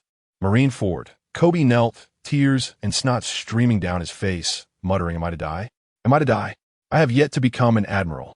With a flicker of her gaze, Tina's thoughts raced, possessing the power of the devil fruit. She realized the impending catastrophe as torrents of seawater descended upon them. This would spell disaster. The lecherous Kazuru observed the colossal waves crashing down on either side, exclaiming in alarm, "Oh my! If those waves strike with full force, the Navy will suffer catastrophic losses." Many sailors sensed their imminent demise, engulfed by an overwhelming sense of despair. Just as the Navy's hope waned, a figure swiftly appeared above Marine headquarters at Marineford, arms outstretched as two icy pillars erupted from their palms. The Ice Age. Chapter 58. Continuous Tsunami Strikes. How will Akiji defend? As two colossal tsunamis, towering over 100 meters, were frozen by Akiji's powers, the Navy, who had been paralyzed with fear, collectively exhaled in relief, believing they were moments away from demise. Among them, Kobe, nearly scared to death, gasped, "I'm still alive?" Thanks to Vice Admiral Akiji surviving this near catastrophe, Kobe began to regret his cowardice. After all, he aspired to become one of the highest-ranking admirals in the Navy. He resolved to cultivate inner strength, emulating Luffy's unwavering courage in the face of peril. Vice Admiral Garp had taken him under his wing, and he could not afford to bring shame upon Garp, who had expressed great hopes for his future. A Navy colonel shouted, "With Vice Admiral Akiji on our side, we need not fear Whitebeard's tsunami assault." Following his declaration, another voice echoed, "Indeed, with three of the most formidable admirals, victory is assured in this war." The morale of the Navy surged from its previous low, invigorated by newfound confidence. However, the 8th Division Captain, Numor, lamented, "If only Whitebeard's tsunami had struck, the Navy would have suffered tremendous casualties." The pirates of the Whitebeard crew shared his sentiment, feeling regretful that their father's massive tsunami had been thwarted by Admiral Akiji's freezing abilities. Had the Navy not had Akiji, their father could have delivered a devastating blow. "Fear not, for our father will strike again," asserted the 11th Division Captain, Jindo, confident in Whitebeard's prowess. On the Moby Dick, Rayleigh observed the smirk on Whitebeard's face, pondering that Whitebeard had anticipated Akiji's intervention and had prepared a contingency plan. Kizaru, evading a gravitational attack from Sabaody, remarked with a smirk, "Oh my." The vice captain of the Whitebeard pirates, "It's a pity that Whitebeard's attack was thwarted." To which the perceptive Sabaody, endowed with an expansive observation haki, calmly replied, "You may be disappointed. Whitebeard's assault is far from over." What? Kizaru realized something was amiss in Sabaody's tone, but in the next moment, his observation haki detected Whitebeard's imminent subsequent attack. The once calm Marineford began to tremble violently once more. Amidst this turmoil, Tina cried out in despair. "Why is it shaking again?" Smoker clenched his fists, loathing his own inadequacy, feeling powerless to influence the outcome of this war. Jinbei urged Ace and Luffy, who had momentarily halted. "Ace, Luffy, do not stop. Our father is buying us time." Straw Hat Luffy echoed, "Ace, let us heed Jinbei and hurry." To which Ace responded, "I understand," as he steeled himself, striving to maintain his composure. determined not to lose his head again. Otherwise, the entire Whitebeard pirates may still be ensnared by his influence. At this moment, Ace's heart is filled with profound regret. Suddenly, two thunderous sounds reverberate through the air. Boom! Boom! The colossal tsunami icebergs, towering over 100 meters, are shattered into countless fragments by the second wave of the tsunami. Each piece, large and small, is still vastly more immense than an ordinary house. This overwhelming visual impact is too great for the Navy. Large ice blocks are plummeting down. Quick, run away! Witnessing these gigantic ice blocks descending, the psychologically unprepared sailors are gripped by an instinct to flee. Simultaneously, all the giant vice admirals and other admirals focus their attention on the impending peril of the enormous ice blocks, determined to intervene. Kobe, who was indirectly saved by Admiral Akiji, believed he had averted the crisis, only to find a massive ice block hurtling towards him from above. No. Is it truly my fate to perish? Kobe is acutely aware of his own limitations. He cannot possibly withstand such a force, and resisting would only lead to his demise. Seeing his beloved disciple in peril, Garp leaps into action, channeling his haki to envelop his fist and delivers a powerful blow that shatters the immense ice block. Once again saved, Kobe feels as if his heart might cease from the shock, while countless shards of ice rain down around him. Garp, observing Kobe still kneeling in shock, urges loudly, "Kobe, why are you dazed? Stop kneeling and get up." Yes, Admiral Garp," Kobe replies, swallowing hard and summoning his courage to stand, though his legs tremble uncontrollably. Garp lands beside Kobe, patting his shoulder and encouraging him. "Kobe, this battlefield is an excellent training ground." "But, Admiral Garp, what if Kobe begins?" Only to be interrupted by Garp's firm reprimand. "With me here, what is there to fear? Just act boldly. There is nothing to worry about." "Yes, Admiral Garp." Kobe feels a renewed sense of courage. Meanwhile, the multitude of descending ice blocks finds the giant vice admirals serving as the main force, using their bodies to withstand the onslaught, resulting in numerous injuries among them. Akainu seeks to utilize his magma fruit to resolve this crisis. However, Marco recklessly clings to him, determined to impede Akainu's advance. Marco accelerates, igniting the blue flames of the phoenix. "Akainu, you shall not go anywhere. In that case, I will wear you down until you lack the stamina to recover." Akainu knows that to eliminate Marco, he must significantly deplete Marco's energy. Yet, this process is lengthy and troublesome. If possible, Akainu would prefer to avoid a confrontation with Marco, for no matter the damage inflicted, Marco can restore all his injuries with merely a slight expenditure of energy.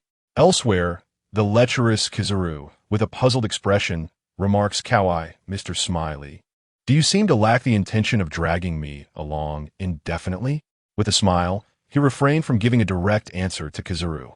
However, Kizuru understood the implication behind that smile, and soon he speculated that this individual might, like himself, revel in the murky waters of ambiguity. A kindred spirit, in the sacred land of Marineford, within a lavish palace, an elder whose hair and beard coalesced like a crescent moon gradually opened his eyes and softly murmured, "Whitebeard." Our last encounter in battle was decades ago. Chapter 59, Whitebeard's bold declaration behind the side buildings of Marine headquarters. A group of escaped convicts huddled together with Buggy. One of the convicts eagerly inquired, "Captain Buggy, when will you strike and claim Whitebeard's head?" "What a foolish ist. You expect me to walk into my demise?"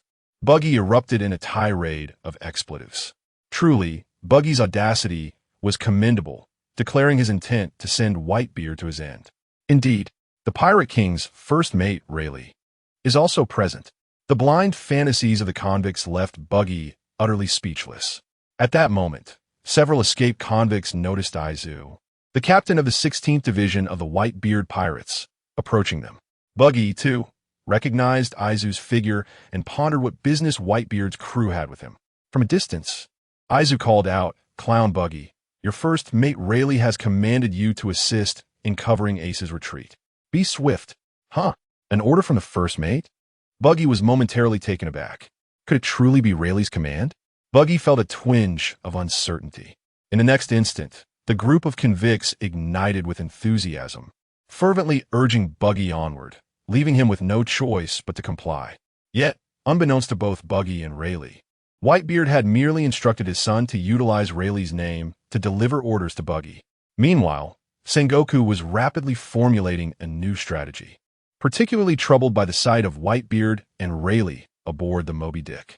The sheer destructive potential of Whitebeard's tremor fruit posed an insurmountable threat. At that moment, a frustré naval colonel approchait Sengoku. Noticing the colonel's agitation, Sengoku frowned, wondering if another calamity had arisen. Commander Sengoku, reports from Mariehua indicate that the commander of the Knights of God is nearing Marineford.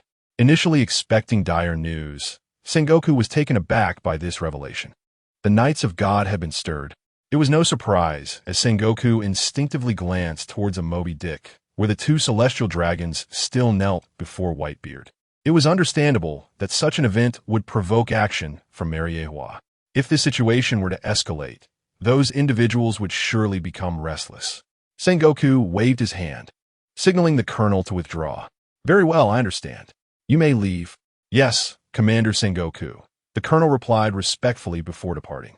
Simultaneously, on the battlefield, the Whitebeard pirates initiated a massive retreat, while the Marines entered a reckless pursuit. Aboard the Moby Dick, Rayleigh, with one hand in his pocket, calmly inquired, Whitebeard, the Marines will not allow you to depart easily. What do you intend to do? Simple. I shall take these two fellows as bargaining chips, Whitebeard nonchalantly responded, lifting Charlos with one hand. Spare me. I am a celestial dragon, a world noble. You cannot treat me this way. You will regret it. Charlo Rose was drenched in snot and saliva, trembling in terror as he soiled himself. The incessant chatter was unbearable. Whitebeard unsheathed his supreme blade, the tremor blade, ready to cleave through the heavens. This spectacle did not go unnoticed by the naval officers present, who dared not contemplate the ensuing chaos. Sengoku, witnessing Whitebeard's intent to strike at the celestial dragons, raised his voice in alarm. Whitebeard, do you truly dare to publicly slay a celestial dragon? Should you proceed with this, even if the Whitebeard pirates retreat to the New World, neither the Navy nor the world government will spare you. The onlookers, Hawkeye Mihawk, Boa Hancock, Don Quixote da Flamingo, Crocodile, Moonlight Moria, and Ivankov were all fixated on Whitebeard. If he were to actually execute a celestial dragon in plain sight, it would irrevocably sever ties with the world government, which had held its dignity for centuries. They could not remain indifferent to such an affront. All eyes were riveted on Whitebeard. In response to Sengoku's challenge, Whitebeard grinned wickedly, declaring, Sengoku, this is a battlefield. There is no room for fear here. Besides, I am Whitebeard. Do you think the mere celestial dragons can intimidate me? If they provoke me, I shall not hesitate to raise Marie Joyce to the ground. With that, Whitebeard hurled Charlo Rose high into the air, and the hapless celestial dragon plummeted uncontrollably. Doflamingo's expression twisted into a sinister smile as he chuckled. Hee, it appears we are truly about to engage. Boa Hancock instinctively covered her face with her hands. Hawkeye Mihawk observed Whitebeard's disdainful gaze directed at the celestial dragon, akin to that of refuse. Is this real? Akiji scratched his head, perplexed. He could not fathom why Whitebeard would not wield the celestial dragons as leverage against them, which could instill fear within the Navy. Yet, to kill a celestial dragon in public in an instant, the scene seemed to freeze. Whitebeard's supreme blade, the tremor blade, pierced through Charlo Rose's chest with brutal force. Throughout the act, Whitebeard's expression remained utterly impassive, which was the most terrifying aspect of all. The celestial dragon's long-standing oppression had driven men to madness, yet Whitebeard remained unfazed. If ignorance could breed fearlessness, how could Whitebeard, a seasoned warrior, be oblivious to the celestial dragons? Even amid fierce combat, the fighting momentarily ceased as Whitebeard had truly struck. In the rear, Gart marveled in admiration, exclaiming, "Such remarkable composure! Whether in fury or joy, it matters not now. We are destined for a brutal confrontation with the Whitebeard pirates." The Chief of Staff, Vice Admiral Tsuru, shook her head in resignation, sighing in response. Her lament was for the inevitable casualties that would far exceed expectations, potentially leaving the Navy in utter disarray. Sengoku's veins bulged with rage as he glared fiercely at Whitebeard, his words laced with lethal intent. "Whitebeard, how dare you?" A shrewd pirate from the Whitebeard pirates firmly grasped the transponder snail, directing it towards his father. With his body enveloped in an aura of dominance, Whitebeard proclaimed with resounding authority, "The world operates under its own immutable laws. Separation must lead to unity, and unity must lead to separation." The celestial dragons? They have perched upon their divine pedestal for far too long. The fate of the world government has reached its conclusion. It is time for a new master to emerge. In this era of rising heroes, the victor in the struggle for supremacy shall wield control over the entire world, and the void throne of Mariehua stands as the ultimate prize. Chapter 60. Chain Reaction. The famous quotes of Whitebeard, Sabaody Archipelago. Extra. Extra. Breaking news. This is undoubtedly the most astonishing and explosive revelation that has sent shockwaves around the globe. The reporters gathered before the grand screen have descended into a frenzy, fervently documenting every moment of this historic occurrence. Particularly, Whitebeard's commanding declaration has fundamentally shattered the worldview of all present, its impact cataclysmic. This monumental announcement eclipses even the devastation wrought by the instantaneous obliteration of an island, especially for the inhabitants of the Sabaody Archipelago, who often find themselves in the presence of celestial dragons, instinctively prostrating themselves in reverence upon sighting them. Yet at this moment, they come to realize that even the celestial dragons plead for mercy before the strong, trembling in fear of death. It turns out that the blood of the celestial dragons is as red as ours, indistinguishable in hue. One individual could not contain his astonishment. Upon uttering this thought, dissenting opinions arose, particularly regarding the fact that the celestial dragons invariably donned oxygen masks, refusing to breathe the same air as the common folk. A boy, no older than a teenager, shed tears and enviously mused, "If only I could possess the might of Whitebeard, would the celestial dragons then beg for my mercy?" He recalled the time when his parents were brutally slain in the streets by the celestial dragons for failing to kneel properly, a haunting shadow that had lingered within him for years. Gazing at the towering figure of Whitebeard on the screen, he instinctively uttered, "Father." In that moment, he was profoundly moved by Whitebeard's overwhelming aura and the unflinching might that effortlessly dispatched the celestial dragons. It was not only this boy who found himself in awe of Whitebeard. Many others similarly began to idolize him at that instant. The enigmatic monk, Urich, turned to his subordinates and remarked, "I find Whitebeard truly charismatic. I cannot help but wish to serve under his banner. Captain, whatever you choose to do, we will follow you unconditionally." His crew members rallied in support of their captain. Capone Beej, having smoked his cigar down to the nub, found himself lost in thought, pondering a singular question: why would Whitebeard, with such monumental ambitions, choose to announce his abdication? Even this notorious underworld figure struggled to fathom the reasons behind such a decision. The crew of the Bonnie pirates looked on with concern as their captain remained motionless, neglecting even the feast laid before her.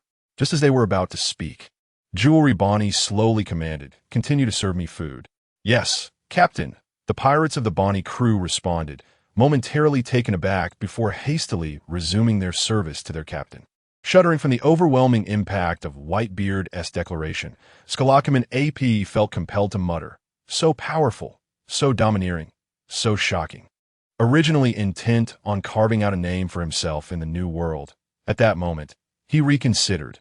In the face of such formidable might, what chance would his own strength stand against the impending tide? As the cards were gathered by Bakir Hawkins, he found himself at a loss for words. After a brief pause, Hawkins spoke with a calm demeanor. "The era of Whitebeard remains, and the future shall still belong to Whitebeard. The mere act of publicly slaying a celestial dragon is unmatched. Even if someone were to continue this act in the future, it could never replicate the shockwaves brought forth by Whitebeard today." Drake, sent by the Navy to infiltrate the pirate ranks, found himself engulfed in uncertainty, contemplating the future's direction. Yet, he could foresee that the forthcoming age would be one of great upheaval. Where would the Navy stand amidst such turmoil? Eustace Kidd spread his fingers wide, exerting pressure as excitement shimmered in his eyes. In a hushed tone, he declared, "An era of heroes shall arise. I, Kidd, shall be among these heroes." "Kidd, the path we must tread is still long," sighed Killer quietly. "No witties. I shall undoubtedly become the Pirate King. Is my dream," Kidd asserted, clenching his fist tightly. At the Marine headquarters in Marineford, aboard the Moby Dick, Rayleigh gazed at Whitebeard beside him, his expression filled with bewilderment as he asked, "Whitebeard, you are no longer the man you once were." In Rayleigh's profound memory, Whitebeard was a pirate whose ambition did not lie in becoming the Pirate King, but rather in having a family of his own. However, in Rayleigh's current perception, Whitebeard had transformed into a figure brimming with wisdom and ambition, cunning and strategic, pursuing power and dominion with fervor. Ivankov, who had been in a standoff with Bartholomew Kuma, stared blankly at Whitebeard. At this moment, Ivankov began to contemplate that if Whitebeard's aim were also directed at the world government and the celestial dragons, then in the future, the Revolutionary Army could either forge an alliance with Whitebeard's crew or become direct adversaries. For, judging by Whitebeard's recent declarations, his target was indeed the world government, causing Ivankov's heart to fill with trepidation. The proud Boa Hancock was utterly captivated by Whitebeard's charisma the moment he boldly executed a celestial dragon. Crocodile clenched his fists, sand pouring from them. "Whitebeard, have you always harbored such ambition, or has this immense desire only recently emerged?" Crocodile struggled to comprehend. He had once challenged Whitebeard, and the impression he had back then was starkly different from the ambition displayed by Whitebeard now. Yet, there was no other like Whitebeard in this world. The vast ambition he now exhibited revealed his true essence. The cold and calculating Dracula Mihawk was also taken aback by Whitebeard's actions. It was said that Whitebeard was the man closest to the Pirate King after Roger's era, yet he had never crossed that threshold.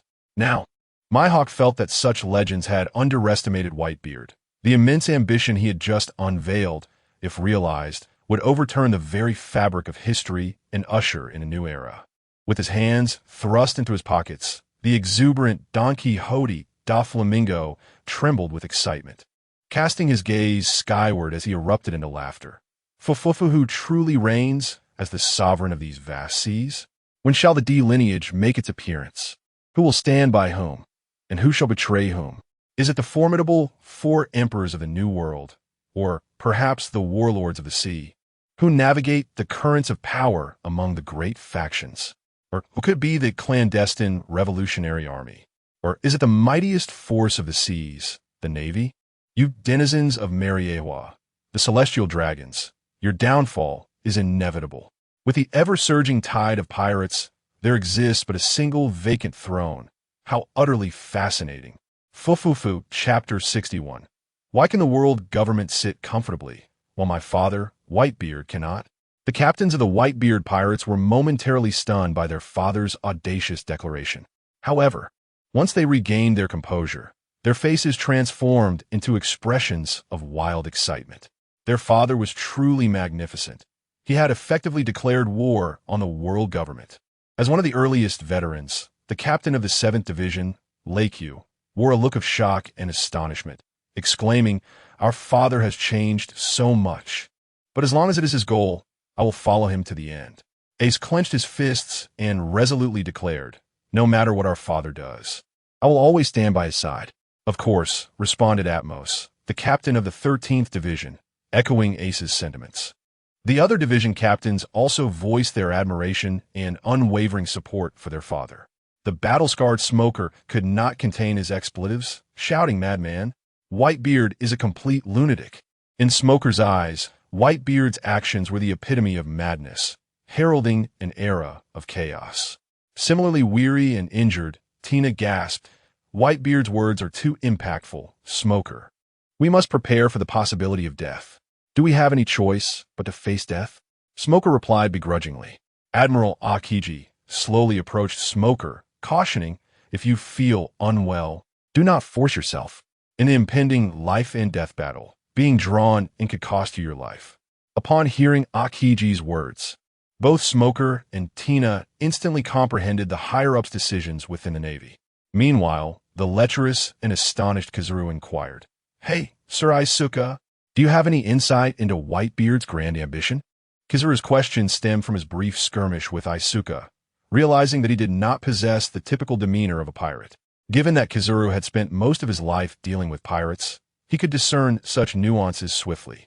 "Mr. Kizaru, I cannot divulge the specific reasons to you, so there is no need to inquire further."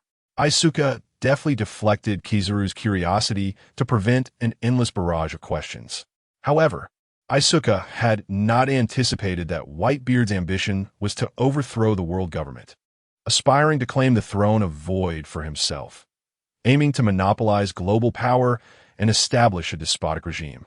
Red Dog, ensnared tightly by Marco, bellowed furiously, "Old man, you couldn't even compete with Roger for the title of Pirate King. Now you dare to dream of overthrowing the world government? You are nothing but a deluded old fool." "Silence, Red Dog. You are merely a puppet of the world government, spouting nonsense here," Marco retorted sharply, unable to tolerate Red Dog's mockery of their father. Seeking death, Red Dog's body transformed into magma, and he raised a molten fist, striking down viciously towards Marco's head. "Is this truly the Whitebeard I once knew? Is it only in old age that one should embark on a second endeavor?" Even Garp was taken aback by Whitebeard's actions. If someone were to assert that Whitebeard was once a seeker of power and status, Garp would be the first to refute such a claim. For if Whitebeard had indeed pursued authority and prestige, the current state of affairs would not persist. However, Whitebeard now undeniably exhibits an ambition as vast as the heavens.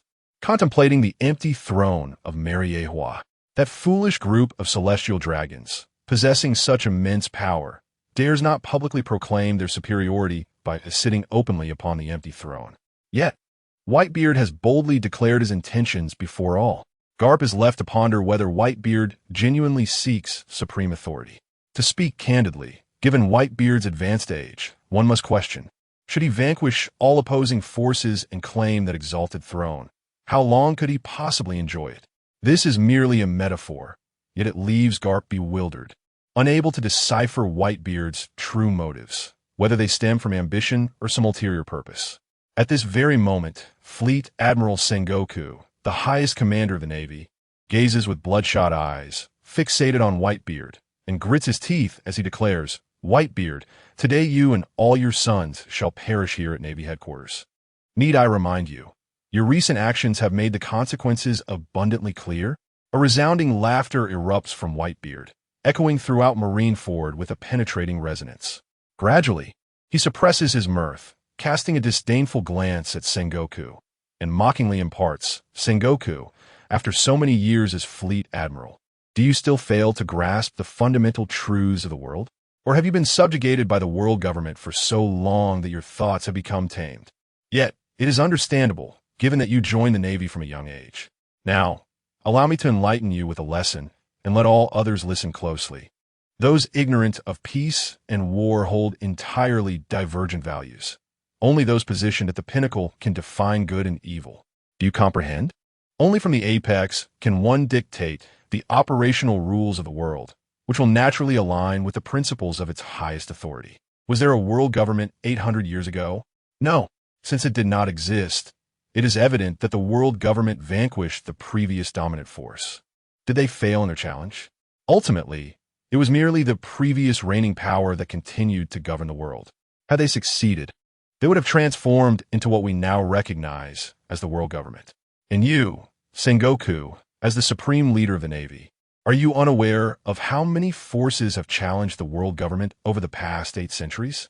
They simply vanished into the annals of history due to their failures. Consider the last great force defeated by the world government. They too sought to erase the past, obliterating a century's worth of history. In essence, the world government fears that remnants of the previous power remain, waiting for a champion to rise and restore their former glory. Yet, who can truly predict such outcomes? Will there be new forces emerging midway to challenge the world government? The answer is affirmative, and that force is the Revolutionary Army. Henceforth, it is merely a matter of additional factions aspiring to confront the world government. If the world government can wield the highest authority in the world, why can't Whitebeard claim his rightful place? Do noble birth and royal lineage bestow superiority? What right do you, the warring states, have to judge me? Everything must be determined by strength. If you wish to assess my worth, then I invite you to demonstrate your capabilities. Chapter 62. I thought you were dead. I was even considering visiting your grave. The crowd stood in stunned silence, unable to regain their composure for an extended period. Deep within some individuals, desires were ignited by the words of the Whitebeard, the allure of wielding supreme power, a deadly temptation that could drive one to madness. The Whitebeard. The naval soldiers anxiously observed their fleet Admiral Sengoku, who roared with fury, transforming into a colossal Buddha and leaping towards Whitebeard. Today, even if it costs my life as an admiral, I shall ensure that you remain at the Navy headquarters, Whitebeard. Many of Whitebeard's pirates sought to intervene and prevent Sengoku from attacking their father, yet they were rendered unconscious by the overwhelming conqueror's haki radiating from Sengoku. Buddha's shockwave. In a fit of unparalleled rage, Sengoku unleashed an extraordinary force, sending forth a formidable shockwave from the palm of the Buddha. In the face of Sengoku's wrathful strike, Whitebeard smirked ironically. Boom! The naval soldiers beheld their enraged fleet admiral unleashing a shockwave of tremendous power. However, in the next moment, a naval major general pointed towards the Moby Dick with terror, exclaiming, "That is, Admiral Sengoku's attack, blocked by someone?" The individual was Diamond Jozu, the 3rd Division commander of the Whitebeard pirates. Another naval major general responded in astonishment. Sengoku, fully exerting his Buddha's shockwave, noticed that Diamond Jozu had braced himself against his most potent attack, seeking death. In Sengoku's eyes, since this 3rd Division commander of the Whitebeard pirates desired to perish, he would ensure it, at least causing Whitebeard some sorrow in the process. After withstanding Sengoku's Buddha's shockwave for 3 seconds, Diamond Jozu could no longer endure and spat out a mouthful of blood. Although his diamond form boasted incredible defensive capabilities, Sengoku's shockwave had inflicted internal damage upon his body. As the shockwave erupted, Diamond Jozu was sent flying. He tumbled across the icy surface for dozens of meters, barely stopping before colliding with the Moby Dick. "Jozu, are you all right?" The pirates of the Whitebeard crew expressed their concern for Diamond Jozu's safety. Rising and wiping the blood from the corner of his mouth, Diamond Jozu remarked, "Truly, the attack of an admiral is formidable. It can penetrate my diamond form and cause internal damage." At that moment, the disparity in power between the emperor level and the full might of the admiral became starkly evident. With a hearty laugh, Whitebeard exclaimed, "Ah, an old friend has appeared." Upon hearing this, the other emperor-level warriors quickly turned their gaze towards the execution platform's direction. A unique black teleportation array materialized, and soon after, a resplendent elder with hair and beard merging into a crescent moon appeared before the crowd with an imposing presence. Few recognized this individual, while the majority remained oblivious to his identity. Rayleigh, standing beside Whitebeard, displayed a hint of disbelief in his eyes and murmured, "Even he has come?" It seems that the commotion caused by Whitebeard has stirred unrest in the holy land of Mariewa as well. What is there to fear? Whitebeard responded dismissively. Rayleigh reminisced about the time when their Roger pirates, in alliance with Garp and the Knights of God, besieged the Rocks pirates. "Whitebeard, you actually fought alongside that individual back then." Rayleigh couldn't help but tease Whitebeard. Fagalangallan Saint advanced step by step, red lightning coiling around him as he approached Whitebeard, coldly stating, "Whitebeard, your ambition surpasses even that of Rocks." "Ah, old ghost, I thought you were dead." Whitebeard retorted, the power of his haki radiating from within. "I was planning to pay my respects at your grave, but it seems that won't be necessary. However, this time next year will be quite fitting." As the dialogue between Whitebeard and Fagalangallan Saint unfolded, many began to wonder about the identity of this elderly man with crescent-shaped hair. To converse with Whitebeard on such terms indicated that he was undoubtedly of the same caliber. At the moment their haki clashed, everyone present at Marine headquarters, Marineford, felt an overwhelming discomfort. Those of lesser strength found it increasingly difficult to breathe. The lecherous Kazuru had not anticipated that the leader of that organization from Mariewa would personally intervene. Using his observation haki, Isho sensed the formidable aura of this individual. Could this be the person Dad mentioned a few times? Marco pondered aloud, his curiosity piqued. Oof. Akainu grunted in displeasure. He felt it was humiliating for the Navy to have their battle interfered with by the world government. Kong watched Fagalan Gallen, Saint, with a calm exterior. Although internally, he was anything but tranquil. He was deeply concerned about whether Luffy and Ace would be able to escape safely given the current circumstances. Akiji, half his body emanating cold, mused silently. It seems Whitebeard's public execution of a celestial dragon has significantly provoked the world government. Coupled with Whitebeard's declaration of an impending era even more chaotic than the Great Pirate Era, it appears that turmoil is on the horizon. Akiji couldn't help but feel anxious about the future. Vice Admiral Tsuru prayed silently. I hope we can achieve victory in this battle. Otherwise, the blow to the Navy and the world government's reputation would be catastrophic. Sengoku also paused his offensive, reflecting on his own culpability. Once this war concludes, I, as the fleet admiral, must resign. Otherwise, I will have no way to account for this to the world government. As the highest leader of the Navy, Sengoku bore significant responsibility for allowing the war to escalate to this point. Straw Hat Luffy was taken aback by the astonishing clash of hockey between Whitebeard and Fagalan Gallen Saint, and he curiously inquired, Ivankov, do you know who that person is? That individual is the Grand Commander of the Knights of God, Fagalan Gallen, and he is also destined to be one of your father's significant adversaries, Ivanov solemnly responded. Beside the Straw Hat Luffy, the fiery Ace furrowed his brow and inquired, the Grand Commander of the Knights of God? A celestial dragon? Capable of contending with my father's formidable hockey? Hard to believe. Ivanov scoffed disdainfully, saying, in the holy land of Mariehua, if it weren't for these formidable experts holding the fort, what would those indulgent celestial dragons accomplish? If it were that simple, the world government would have been overthrown countless years ago, and the tyranny of the celestial dragons would not have persisted for centuries. Chapter 63. Garland, my old friend, I wonder how many blades you could withstand now. A deep-seated disdain for the celestial dragons surged within Boa Hancock. How could such a despicable race have such formidable warriors in their ranks?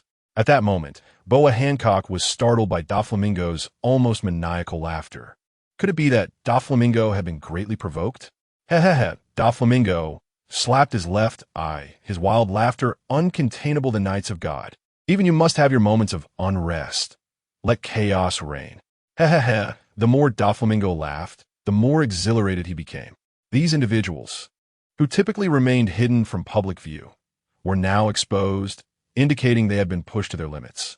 Hawkeye Myhawk, arms crossed, noticed the sword at the waist of Figureland Garling, along with the aura he emanated. Were it not for the current circumstances and the inopportune timing, Myhawk would have been eager to gauge the prowess of Figureland Garling. Meanwhile, the Blackbeard pirates, having narrowly escaped disaster, arrived in a wretched state at the rear of Marine Headquarters, Marineford. Rain Jinbei lit a cigar and coldly remarked, Teach, remember, you owe me a life. Hehehe, Blackbeard Teach flashed a cruel grin, saying, Jinbei, it was truly fortuitous to have you join my crew. Without you, I might have perished in these treacherous waters. Bashes, unable to contain his laughter, chimed in, Thankfully, I am not yet a devil fruit user. Had we all possessed such powers, we would surely have met our demise here. Wouldn't we, Captain Teach? What nonsense are you spouting? Blackbeard Teach casually admonished Bashes to refrain from such pointless chatter. He pointed at Van Oka and ordered, Van Oka, go assess the current conditions on the battlefield. Understood, Captain Teach. Van Oka leapt towards the tallest nearby structure, retrieving a telescope to observe the situation unfolding in the Marineford Plaza. Alvaro Pizarro cursed vehemently. Damn it, the audacity. I nearly lost my life. It would have been utterly humiliating to perish so soon after escaping impelled down. Not long after beginning his observations, Van Oka's previously expressionless demeanor shifted dramatically as he turned and shouted, Captain Teach, the situation may be exceedingly unfavorable for us. Is that so? Pray, elaborate. Blackbeard Teach, despite the disheartening news from Van Oka, could hardly suppress the exhilaration welling up within him after all, having reached Marine Headquarters. It was time to reap the fruits of victory. Van Oka descended and relayed the situation he had witnessed to Captain Teach and the others. Upon hearing Van Oka's report, the Blackbeard pirates were left astounded. Blackbeard Teach expressed his incredulity. How can this be possible? The rescue of Ace was one matter, but how was it that their father emerged unscathed? What on earth were the Navy doing? They could not even gain the upper hand against the declining Whitebeard pirates. Meanwhile, Shiryu of the Rain fell into contemplation and remarked, Van Augur, could it be that the figure you just described is the Knight of God from Mariewa? Shiryu, you are aware. Blackbeard Teach turned to Shiryu of the Rain. Consequently, Shiryu divulged what he knew to the gathered assembly. Lafitte, his complexion pale, spoke in a hushed tone. It appears that this war is more formidable than we anticipated. Even the world government has dispatched their elite forces. Ha ha ha, how amusing. Blackbeard Teach, previously disheartened by their father's lack of injuries, now grinned with cruel excitement. Everyone, hide away. Do not let the Navy discover you. Soon, we shall wait for both sides to suffer mutual destruction. In Teach's view, with the world government sending personnel, they would not allow the Whitebeard pirates to escape easily. Thus, all that remained was to bide their time.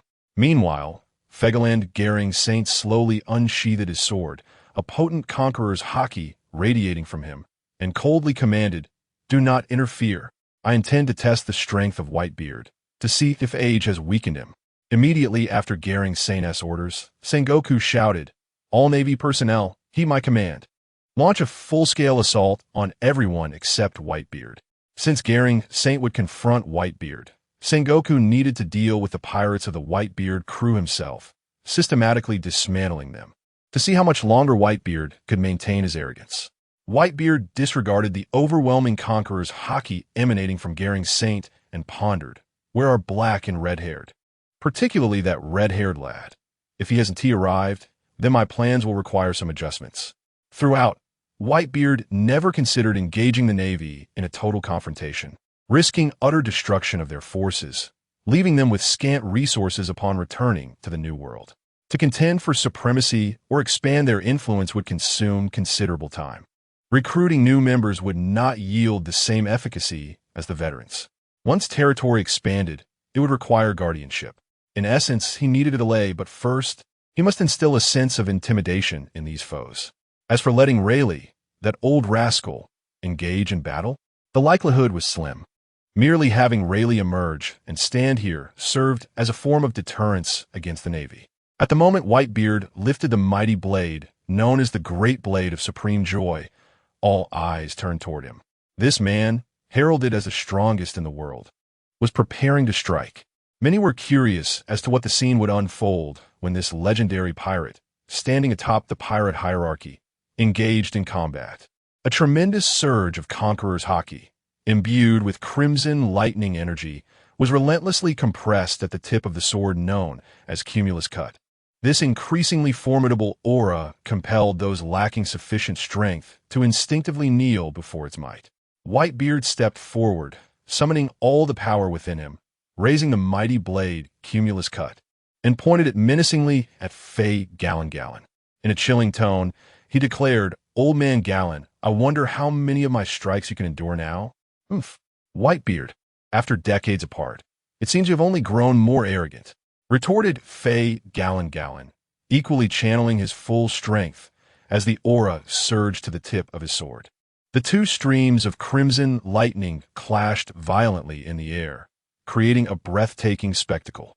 Chapter 64. The overwhelming clash. Whitebeard leaped from the Moby Dick, soaring several meters into the air. With a single footstep upon the void, he accelerated, resembling a bullet as he hurtled towards Figureland Garling. The atmosphere trembled with intensity. Whitebeard raised his supreme blade, the Great Cleaver, its energy enveloping the entire Marine headquarters at Marine Ford like an immense mountain pressing down. Figureland Garling, witnessing the oncoming Whitebeard, shouted, Whitebeard. Surrounding him, torrents of crimson lightning surged forth, and as he stomped down, the ground shattered beneath him. Boom! The force of their collision unleashed a shockwave akin to a typhoon, sending numerous Marines and pirates hurtling through the air. Within the Marine headquarters, Rear Admiral Weasel shielded his head with his hands, incredulously exclaiming, "How can such terrifying force arise without even a direct clash of weapons?" Another rear admiral, Dalmesia, whispered in fear, "What if one were caught in the midst of their onslaught?" He dared not ponder further. Most of the Marines had never witnessed such a stunning display of power. At that moment, they were utterly petrified, numbed by the spectacle. How could they possibly defeat such a monster? Even 1,000 lives would not suffice.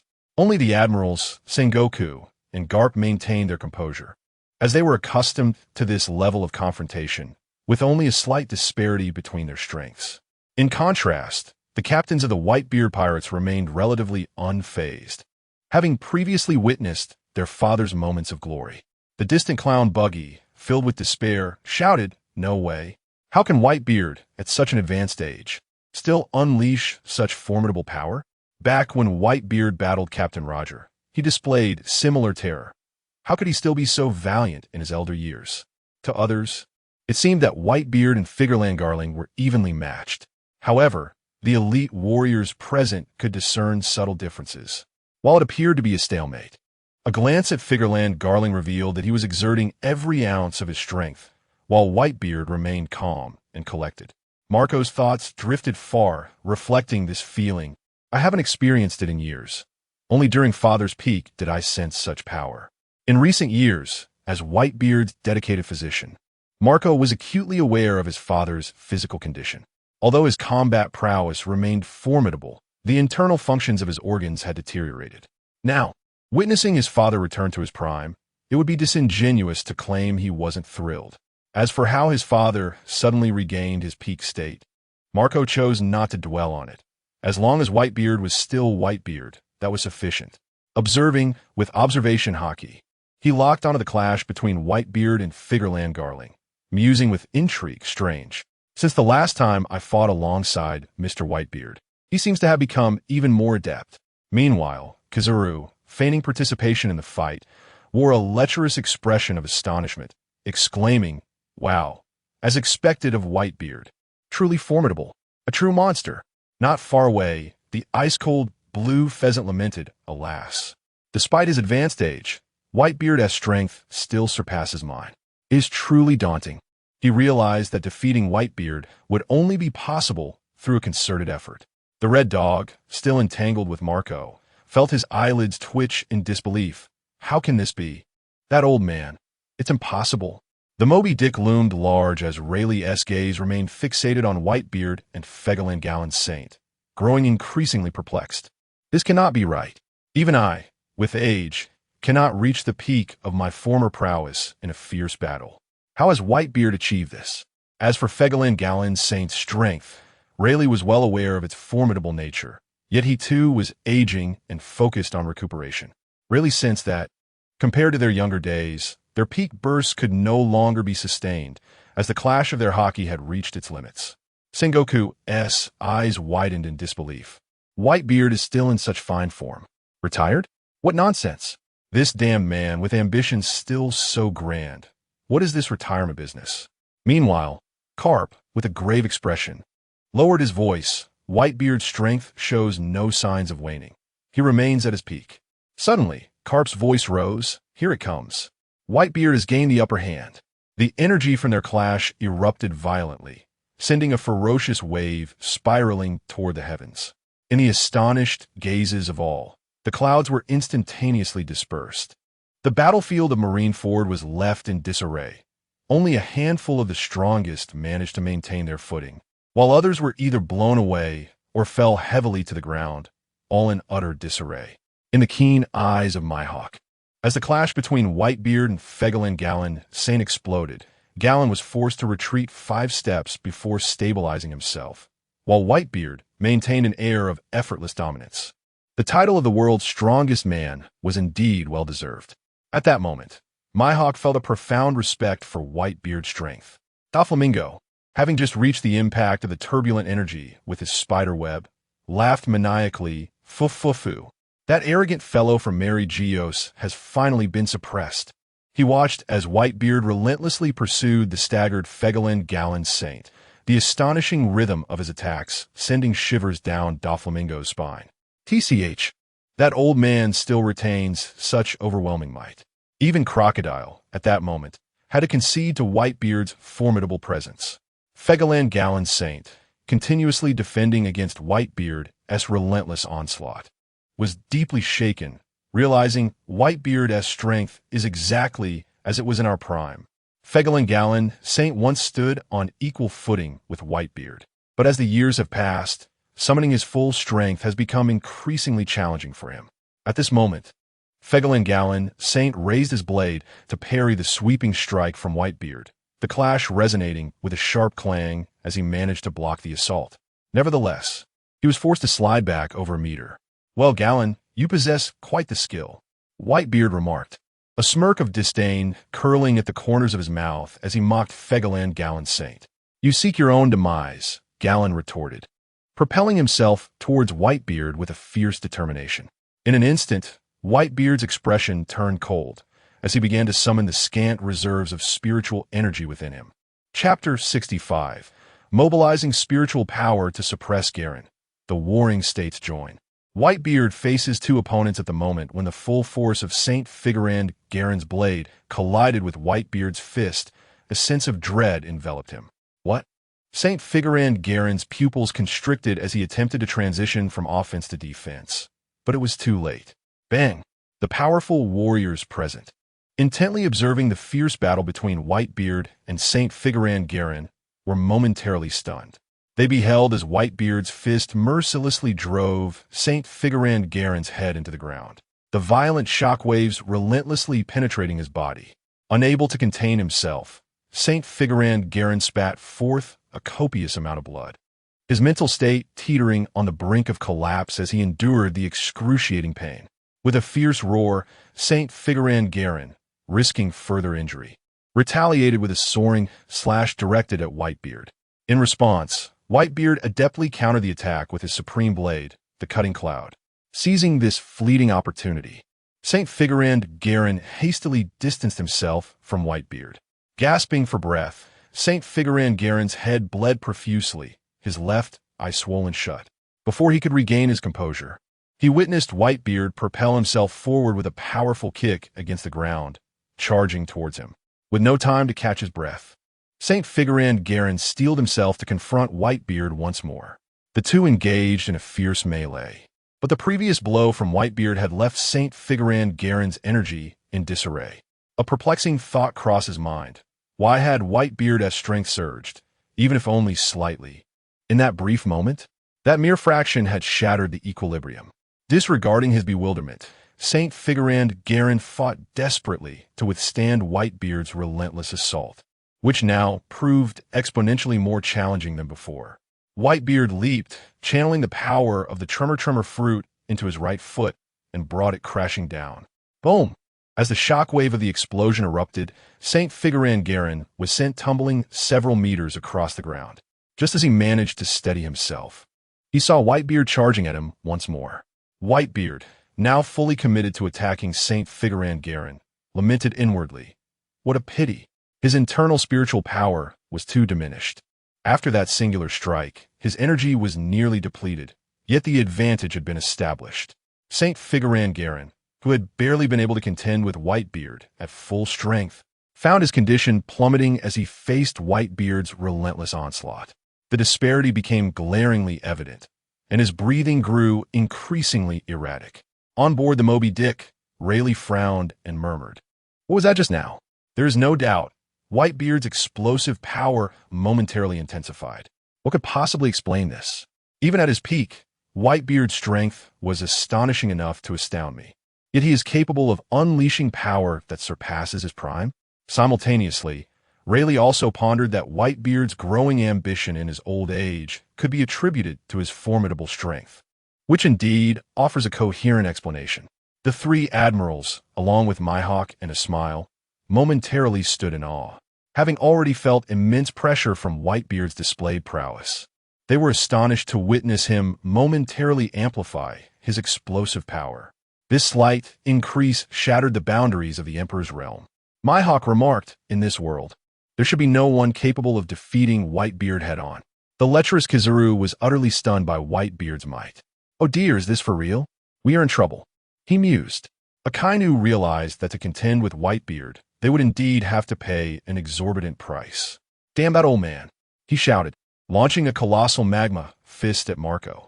Although he was reluctant to admit it, he had to concede that if he were to replace Fegaland Garen with himself against Whitebeard, he would not have been able to withstand that momentary surge of power. The more he contemplated, the more disheartened he became. How could an old man still possess such formidable strength? After the blue flames accelerated and healed his wounds in an instant, Marco marveled deep within, truly, old man. You are stronger than ever. Garp's eyes widened in disbelief, as if his very eyeballs might fall from their sockets in astonishment. Isn't Whitebeard? How is it possible for someone to enhance their strength in reverse as they age? To maintain peak performance is astonishing enough. Yet he is even mightier than his prime? By my word, if I had not witnessed it with my own eyes, I would find it unbelievable that someone could grow fiercer with age. It defies the natural order. Garp, fully aware of Whitebeard's strength at his zenith, felt even more astonished. On the other side, Sengoku's astonishment was no less than Garp's. He felt fortunate to have lured Whitebeard here. Otherwise, dealing with him in the future would have been an insurmountable challenge. Sengoku utilized Fire Fist Ace to draw Whitebeard to Marine headquarters. Transformed into his Buddha form, Sengoku's golden light illuminated the battlefield. Fegaland Garen, hearing the sound of air being sliced, instinctively drew his sword and summoned all his armed haki. The supreme blade of Whitebeard, cutting through the air in a mere 0.01 seconds, caused the air to crackle with the power of the Tremor fruit. Boom! Garen, who managed to block Whitebeard's strike, found himself driven to one knee under the immense pressure, barely holding himself up. His deteriorating state made it nearly impossible to sustain a high-intensity clash against the fully unleashed Whitebeard. Whitebeard slightly lifted his gaze to see Sengoku in his Buddha form, gathering a shockwave in his palm aimed at him. In that moment, as Sengoku's colossal hand descended, the shockwave surged toward Whitebeard. Buddha shockwave. Here it comes. Confronted by the formidable shockwave unleashed by the great Buddha, Whitebeard clenched his fist and struck fiercely toward Sengoku. The reverberation of the shockwave was thunderous. The two powerful shockwaves collided violently, generating a forceful gust that sent naval soldiers flying hundreds of meters away. Seizing the opportunity, Fegaland Galen Saint exerted his legs, propelling himself backward while executing a swift flying slash. With one hand bracing against the great Buddha shockwave, Whitebeard wielded his supreme blade to counter the incoming flying slash from Fegaland Galen Saint. Fegaland Galen Saint called out, Sengoku, let us unite against Whitebeard. Agreed. Sengoku readily concurred. Fegaland Galen Saint, realizing he could not withstand Whitebeard alone, chose not to exert himself further. Chapter 66. The Inundation of the Sea. Rising hundreds of meters, Busker Jote stood frozen in place, a wine jug in hand, murmuring to himself, Surely I'm not intoxicated? Am I hallucinating? Captain Teach, do you truly expect us to confront Whitebeard? We could very well perish. The expressions of the other members of the Blackbeard pirates mirrored his dismay. Having witnessed Whitebeard in battle, they were collectively gripped by a singular thought. In facing Whitebeard, their demise was inevitable. Rain Shiryu, anxiety etched across his face, implored, Teach, what are your intentions? Speak up, so we may brace ourselves. Blackbeard Teach's visage oscillated between ferocity and trepidation. One aspect perplexed him deeply. The old man's strength was questionable. His physical capabilities had evidently deteriorated over recent years. Yet now, not only did he witness the old man retaining his peak power, but he had also recently unleashed a force beyond his zenith. All signs indicated that during Teach's absence from the Whitebeard pirates, significant events had transpired within the crew. Not only had Marco awakened the abilities of his devil fruit, but there was also a new vice captain, whose prowess rivaled that of a marine admiral. Most alarming to Blackbeard Teach was the enigmatic strength of the old man. Noticing his subordinates' gazes fixed upon him, Teach managed to suppress the fear lurking within, and with a fierce grin, he declared, Ha ha ha, we have come this far. Retreat is not an option. He silently reassured himself, reminding that over 2 decades of waiting had brought him to this moment. what was a little more time to wait. Observing the Marines' intent, it was clear they would not allow the Whitebeard pirates to escape. They would weaken each other in combat, and he would seize the opportunity to reap the rewards. Upon hearing Captain Teach's thoughts, Basis, Lafitte, Van Augur, and Poison Q promptly expressed their support. As for Rain Shiryu and the others, their silence implied tacit agreement. Meanwhile, Monkey D, Luffy, and Portgas D, Ace fought valiantly side by side, dispatching the relentless waves of Marines encircling them. Ace, witnessing his father assailed by Sengoku and Figerland Garland, called out in alarm, "Father, Mr. Ace, you must flee. The Marines are multiplying, and they're becoming reckless." Jinbei shouted, providing cover for Ace and Luffy. "Indeed, Ace, Uncle Whitebeard is formidable. You'll be fine. We must make our escape," Luffy urged. Ace clenched his fists, flames erupting as he struck fiercely at the hundreds of Marines before him. Fire Fist. The engulfed Marines screamed in agony. Yet, as one fell, another throng surged forward in relentless assault. It seemed endless. Ace, troubled by the ceaseless onslaught of the Marines, felt his irritation mounting. Jinbei executed a maneuver from Fishman Karate, sending a naval commander flying, and solemnly remarked, "The captains and the others are firmly engaged by the Navy." Indeed, it was not only Ace who harbored concerns for their father, Whitebeard. Jinbei and the other members of the Whitebeard pirates shared the same apprehension for their patriarch. However, they remained composed, recognizing that the most pressing matter was to swiftly depart from the naval headquarters. Whitebeard clashed with Sengoku for the 5th time, and as the collision persisted, the reverberating shockwaves began to overshadow the Buddha's impact. Fegalan Gallon seized a moment and surged towards Whitebeard, furiously shouting, "Whitebeard, where's the power you just exhibited? Unleash it once more." Faced with the onslaught of Fegalan Gallon, Whitebeard was compelled to abandon his assault on Sengoku and adopt a defensive stance against the close-range attack. Clang! Clang! Clang! Clang! Recently roused, Desbones began to comprehend the situation, thanks to Colonel Smoker's explanations, when she beheld the furious swordsmanship of Fegalan Gallon. "Das Bonnets gaspet in astonishment, exclaiming, so fast. It's too fast. I can hardly discern strikes. How many blows is he unleashing per second?" That Whitebeard was a true monster. He effortlessly parried the flurry of sword strikes with his great blade. Smoker, having knocked out a pirate with a fierce blow, retorted die. Navy, a towering pirate, standing at 2.5 meters tall, raised his hammer to strike Desbones. Still reeling from the onslaught of Sengoku and Fegalan Gallon on Whitebeard, Desbones was oblivious to the pirate approaching from behind. Just as the massive pirate believed he could crush Desbones, his neck was ensnared by a plume of smoke, and in the next instant, it was snapped. Observing that Desbones had yet to react, Smoker admonished, "Desbones, focus and fight," captivated by the extraordinary battle unfolding before her. Desbones failed to register Smoker's earlier admonition. Whitebeard, having fended off all of Fegalan Gallon's sword strikes, smirked disdainfully and remarked, "Is that all you can do, Old Man Gallon?" Fegalan Gallon's eyes gleamed with a crimson light as he merged all his techniques in an instant, thrusting towards Whitebeard. Where he passed, even the dust was swept away in an instant. Sensing the imminent danger, Whitebeard swiftly unleashed his Busashoka Haki for defense. Swish! A small gash was opened on Whitebeard's shoulder, blood oozing forth. Exhausted from unleashing his ultimate technique, Fegalan Gallon sarcastically intoned, "Whitebeard, decades ago, I wounded you with this very move. And now it's the same. Is that so?"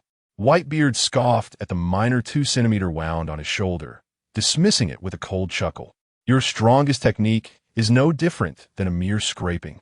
Suddenly, Whitebeard sensed a malevolent gaze from the farthest distance behind the Navy and realized that Blackbeard had arrived, lurking at the rear of the naval forces.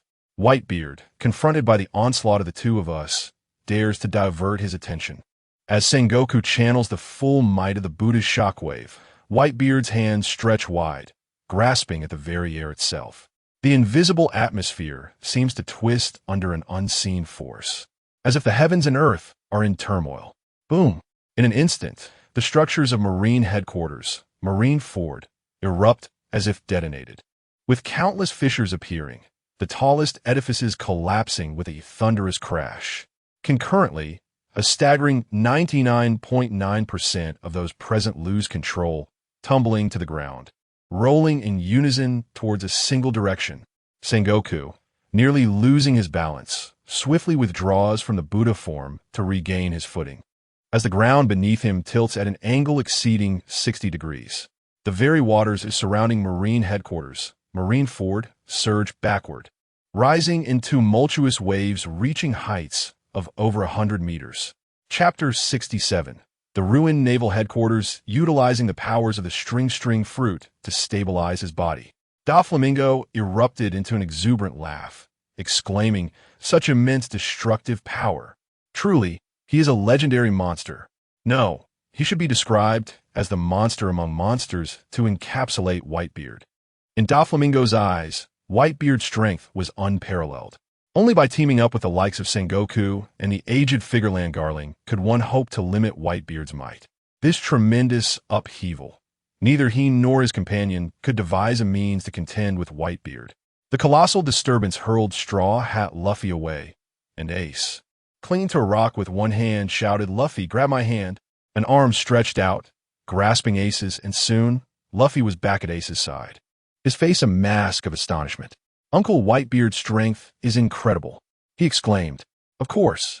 Dad is the strongest man in the world," Ace replied with pride. Suddenly, a terrifying scene unfolded before Luffy and Ace's eyes. A massive surge of seawater surrounded the Marine headquarters, Marineford, causing towering waves to swell ominously. The impending deluge threatened to crash into Marineford, and should such a vast volume of water inundate the headquarters, it would result in catastrophic casualties. Not only would countless Marine soldiers be swept away by the tide, but the pirates of the Whitebeard crew would also suffer dire consequences. Ice Age. Just as the sea was about to envelop Marineford, Admiral Aokiji intervened, freezing vast quantities of water.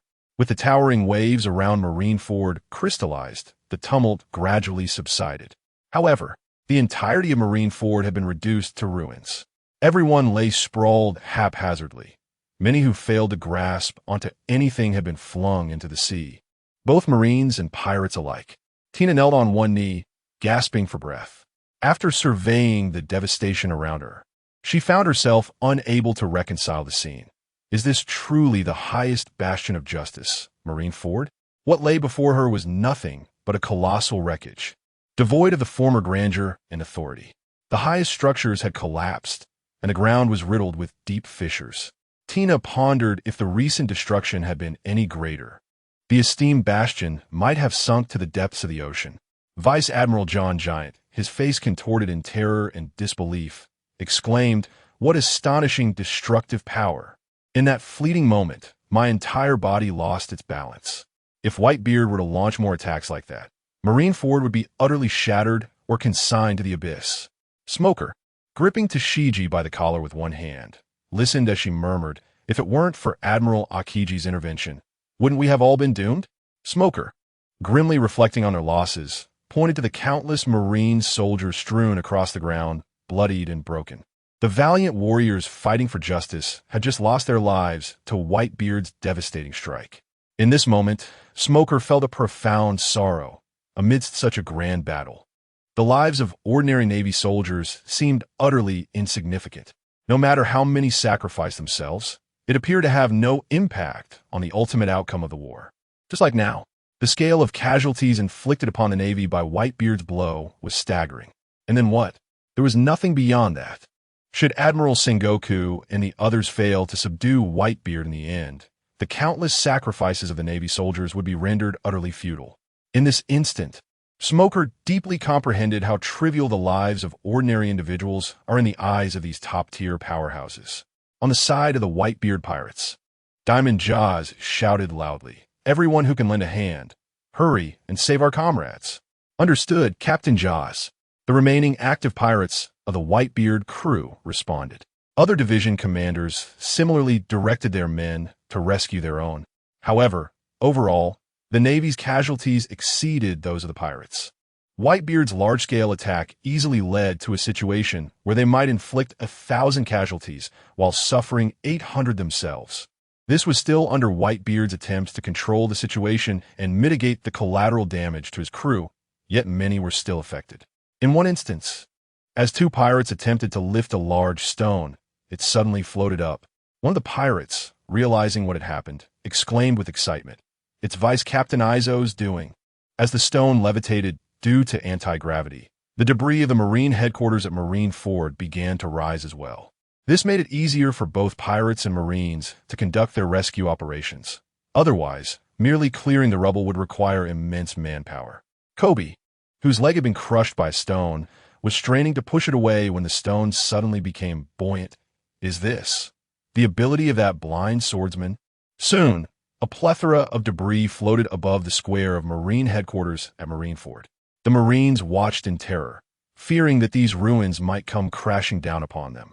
Although the blind swordsman of the Whitebeard pirates was not as terrifying as Whitebeard himself, he was still a formidable force, effortlessly levitating such a large amount of debris. Just as Izo was controlling the debris to hurl it into the sea, he heard Whitebeard's voice nearby. "Izo, direct that debris toward the back of the Navy and force that little brat Blackbeard out." Upon hearing their father's command, the expressions of his sons instantly ignited with fury, especially Ace, whose fists cracked with barely contained rage. In the rear of the Navy, Blackbeard Teach pushed away a large stone that had pinned him down, cursing and laughing. "Ha, that old man is truly reckless. Captain Teach, be careful," Lafitte quickly warned. The members of the Blackbeard pirates also noticed the massive floating debris, which was now hurtling toward them. "Damn it, have we been exposed?" Blackbeard Teach instantly realized he had exposed himself. Otherwise, how could the attack have been directed toward him? Meanwhile, gazing at the deplorable state of Marine headquarters, Sengoku fixed an intense and menacing gaze upon Whitebeard, coldly stating, "Whitebeard, do you intend to sink this Marine headquarters, Marine Ford, to the depths of the sea?" With a dismissive smile curling at the corners of his mouth, Whitebeard retorted, "Sengoku, this is war. One must resort to any means necessary to vanquish the opponent. After all these years as Fleet Admiral, do you still harbor the naive notion that one should show mercy to the enemy?" Chapter 68. If the Admiral cannot perform his duties adequately, then he should relinquish his position. There are many who aspire to take his place. Fegalan Galansheng adjusted his hurried breaths and sternly reminded, "Sengoku, refrain from engaging in idle chatter with Whitebeard." "Understood," Sengoku responded earnestly, acknowledging that although Fegalan Galansheng was not his direct superior, he held a significant position among the elite of the Celestial Dragons, compelling Sengoku to adhere to this hierarchy and, on the surface, obey his commands. As the smile forced the Blackbeard pirates and their cohorts into the open, Sengoku immediately noticed the arrogant smirk tugging at Whitebeard's lips. His brow furrowed in response. Turning his gaze toward the rear of the Navy, where Blackbeard Teach and his crew lurked, he felt his ire surge upon realizing the presence of Rain D, Shiryu, and the notorious prisoners from Impel down alongside Teach. It was evident what treachery Blackbeard had orchestrated. Fegalan Galansheng had already advanced to attack Whitebeard, leaving Sengoku no choice but to join the assault against him. However, upon sighting Blackbeard Teach, the pirates of Whitebeard's crew erupted in fury, attributing the chaos to the loathsome Teach. Countless voices bellowed threats to annihilate Blackbeard, echoing throughout the Marine headquarters at Marine Ford. On Blackbeard's side, Lafitte, hearing the deafening chorus of rage, voiced his concern. "Captain Teach, it seems the situation is turning against us." Enveloped in a shroud of dark smoke, "Blaverta kuldi shuklat." Since we've been discovered, let us cooperate with the Marines to hunt down the Whitebeard pirates. That is an excellent proposal. Hundi. Shiryu, thirsting for blood, slowly unsheathed his cursed blade. Suddenly, a fiery fist surged towards them. Observing this, Blackbeard Teach unleashed a torrent of debris, previously absorbed using his dark fruit powers, to intercept the incoming attack. The debris successfully blocked the fiery onslaught, causing the flames to scatter in all directions. Jinbei, witnessing Ace march angrily towards Blackbeard, urgently called out, "Mr. Ace, do not engage with Blackbeard. It is unwise to fight them here." Nearby, the comm captain of the 16th Division, Izo promptly advised, "Ace, let us settle the score with that traitor Blackbeard once we return to the New World." Blackbeard Teach spread his arms, gesturing for his crew to step back, and laughed arrogantly. "Ha ha, Ace, you've already been defeated by me once. Have you not learned your lesson?" Flames continued to erupt from Ace, his eyes burning with rage. Blackbeard then shifted his tone, proclaiming, "Marine, seeing how you have struggled to eliminate the Whitebeard pirates, why not cooperate with me? I can help you rid yourselves of these troublesome pests." After his declaration, Blackbeard erupted into a maniacal laugh. The naval forces, which previously harbored considerable animosity towards Blackbeard Teach and his crew, found themselves in a state of hesitation. Presently, the alliance with the Blackbeard pirates to confront the Whitebeard pirates certainly appeared to simplify matters, potentially hastening their victory in this conflict. As the Navy deliberated on whether to accept Blackbeard Teach's proposal for collaboration, Vice Admiral Tsuru, the chief strategist, stepped forward and coolly declared, "The Navy can agree to cooperate." Upon hearing Tsuru's words, Blackbeard Teach erupted into maniacal laughter, exclaiming, "Ha ha ha, the Navy still has its wise ones." The Navy's acceptance of cooperation fell well within Teach's expectations. Tsuru sighed, recognizing that agreeing to collaborate with Blackbeard was a reluctant choice. Continuing to engage in a fierce battle with the Whitebeard pirates would not guarantee the capture of Whitebeard and his crew.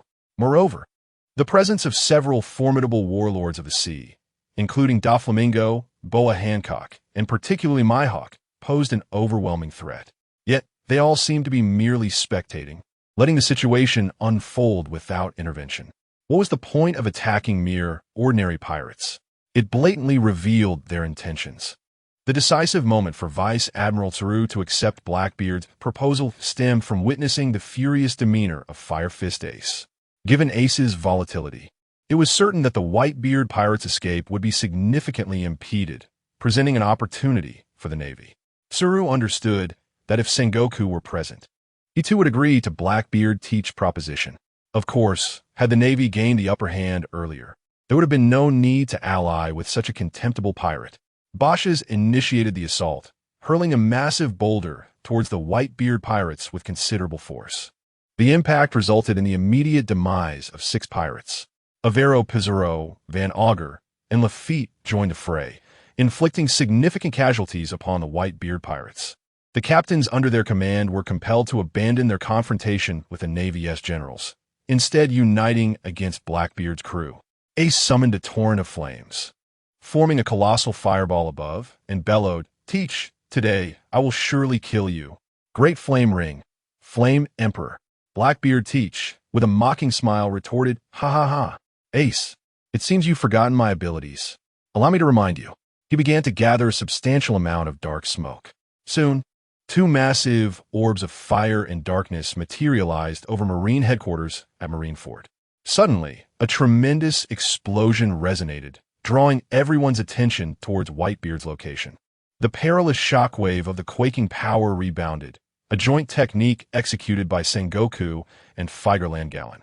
Whitebeard turned to the Moby Dick and shouted, "Is everything being broadcast live?"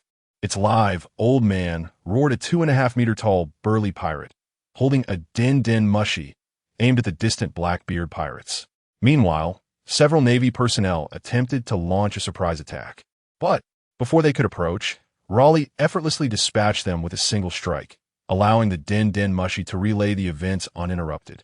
Realizing the dire situation, Sengoku raised his voice in inquiry. "Whitebeard, what are your intentions?" "Sengoku, are you still prattling on with Whitebeard? If you cannot fulfill the role of Fleet Admiral, then perhaps it is time to step aside. There are many who aspire to take your place." As the words of Figerland Garling echoed, he surged forward, swinging his sword at Whitebeard with unbridled ferocity. Sengoku's expression shifted from pale to flushed, filled with frustration. This feeble fleet admiral was unworthy of being his adversary. Whitebeard scoffed disdainfully. He then amplified his voice, preparing to deliver an explosive message to the Navy and the world government. Chapter 69. How do you suppose the public would react if I were to reveal the identity of the one seated upon the throne of emptiness? The inhabitants of the Sabati archipelago were left astounded as Whitebeard continuously divulged scandalous revelations regarding the Navy and the world government, shattering their preconceived notions. Particularly striking was Whitebeard's assertion that Blackbeard, Marshal D. Teach, had released prisoners from Impel Down in collusion with the Navy, casting a shadow of doubt upon the so-called justice of the Navy. Furthermore, the incident that transpired 2 decades ago at O'Hara, which the world government has relentlessly suppressed, was also brought to light by Whitebeard. For journalists, the sheer volume of explosive news on that day eclipsed the totality of events reported over the past several years. The usual news seemed trivial in comparison to the deluge of revelations that unfolded in a single day. At Marine headquarters, Marineford, the valiant soldiers who had fought fiercely, found their spirits pierced by Whitebeard's public accusations, leaving many in a state of bewilderment.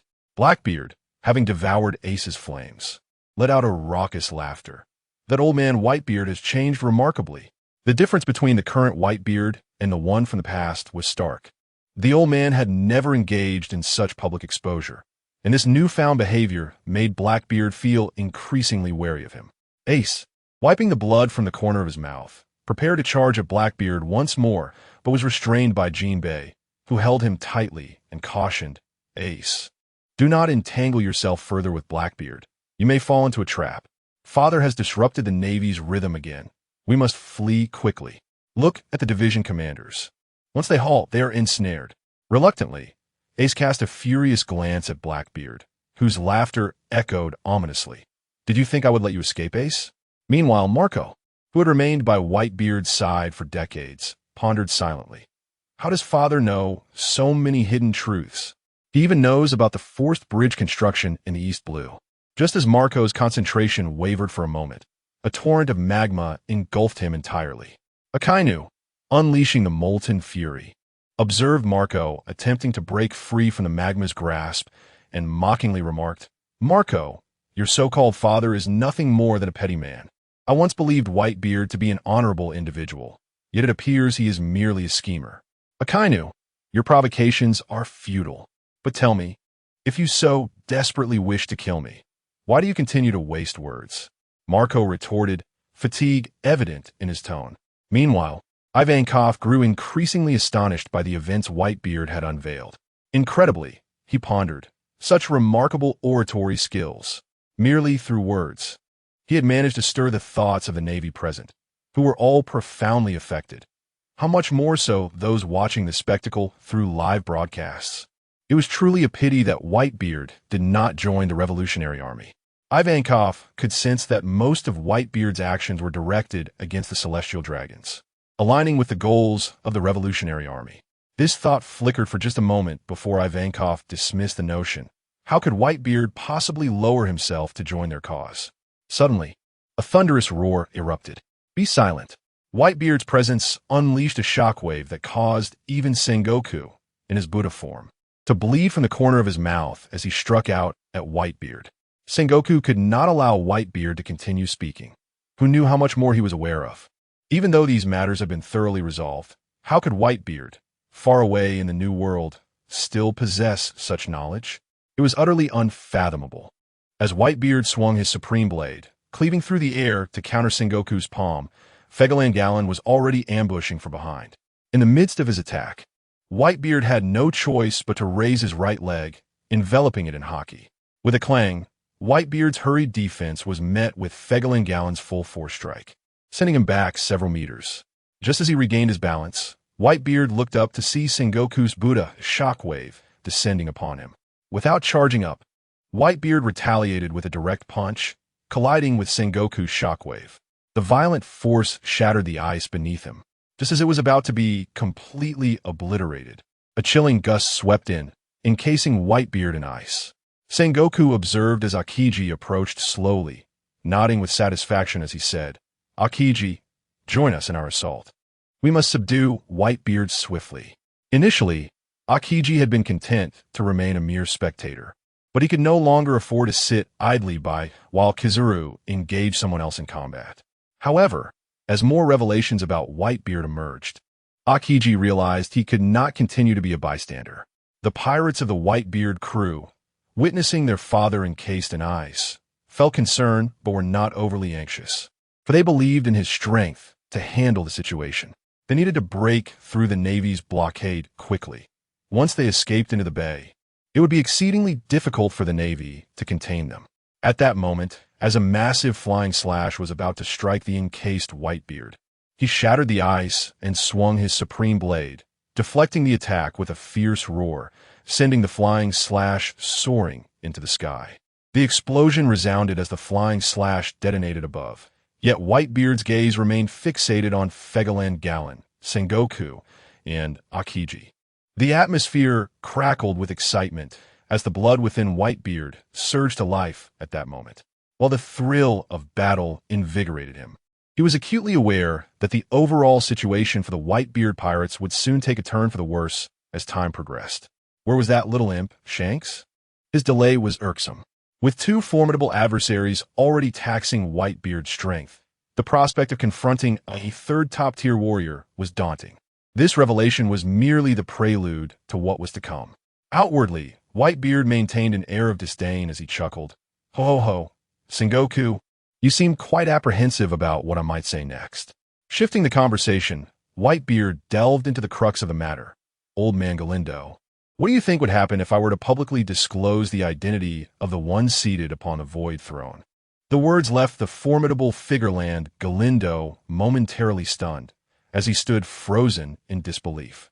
Chapter 70, for instance, what was that name? It was something like I or Ish. The moment that Fegaland Gallon sank froze in place, both Sengoku and Akiji sensed something amiss. The words recently uttered by Whitebeard resonated within them as high-ranking officers of the Navy, leading to unsettling thoughts, especially for Sengoku, who contemplated a deeply troubling possibility. No, it should be impossible. Yet Fegaland Gallon Saint's reaction compelled Sengoku into a spiral of doubt. If it were indeed true, the insidious nature of the world government was beyond his comprehension. Moreover, how could Whitebeard possess such profound knowledge of secrets that even the highest-ranking marshal of the Navy was unaware of? Furthermore, regarding the secrets of the celestial dragons, few had the privilege of knowing them. How then did Whitebeard come to possess such insights? The enigmatic nature of Whitebeard increasingly left Sengoku feeling confounded. No, he must eliminate Whitebeard. If allowed to continue unchecked, chaos would surely engulf the world. Akiji's mind replayed Whitebeard's recent statement, pondering, who is the one seated upon the empty throne? What could Whitebeard possibly mean by that? Could it signify a representation of equality among nations? A vow against the rise of tyranny, symbolized by the throne that no one was permitted to occupy? If someone were indeed seated there, would it not render centuries of world government propaganda a farce, deceiving the entire world? At that moment, doubts began to surface regarding the justice the Navy had staunchly upheld. What was the true meaning of the ideals they had fought for? It seemed that to unravel this mystery, covert investigations would be necessary. The words Whitebeard had spoken were not merely broadcasted live. They reverberated throughout the Marine headquarters at Marineford, reaching all present. The people of Sabeti Archipelago were becoming desensitized. The empty throne felt too distant, its significance lost on them. However, for those who understood, it was akin to a thunderclap. Seasoned journalists hesitated, their pens trembling as the gravity of the situation dawned upon them. They realized that recording such revelations would undoubtedly lead to persecution from the world government. On board the Moby Dick, Rayleigh, who had previously exuded calmness, suddenly found himself in shock, pondering. Could it be that Whitebeard has visited Laugh-Tale? No, that seemed implausible. Perhaps he merely deduced it. If that were the case, Whitebeard displayed remarkable insight. Alas, after 6 or 7 decades without any ambition to dominate the world, was it now, at over 70 years of age, that he sought to claim supremacy? Whitebeard, I find you incomprehensible. In truth, at this moment, Rayleigh could not fathom what could have instigated such a monumental transformation in Whitebeard in such a short span of time. Oh, it seems I have overheard something I should not have. As the most seasoned veteran, Kizaru was taken aback upon hearing Whitebeard's words, a reaction that surely resonated with others. Engaging in a playful exchange of blows, he murmured, "Is someone truly seated upon the empty throne?" It was inconceivable that Whitebeard would make such assertions without reason, suggesting that Akainu, relentlessly assaulting Marco, was compelled to pause his onslaught. With a peculiar expression, he remarked, "Is there indeed someone upon the empty throne? Does that imply that even the highest authority, the Gorosei, is merely—" Akainu refrained from completing his thought, finding it too sardonic. Yet, he sensed something amiss. The celestial dragon's intricate hierarchy would hardly permit anyone to stand above them all. After serving as an admiral for many years, Akainu had encountered much. Yet the demeanor of Figureland Garling hinted that Whitebeard's statement bore substantial weight.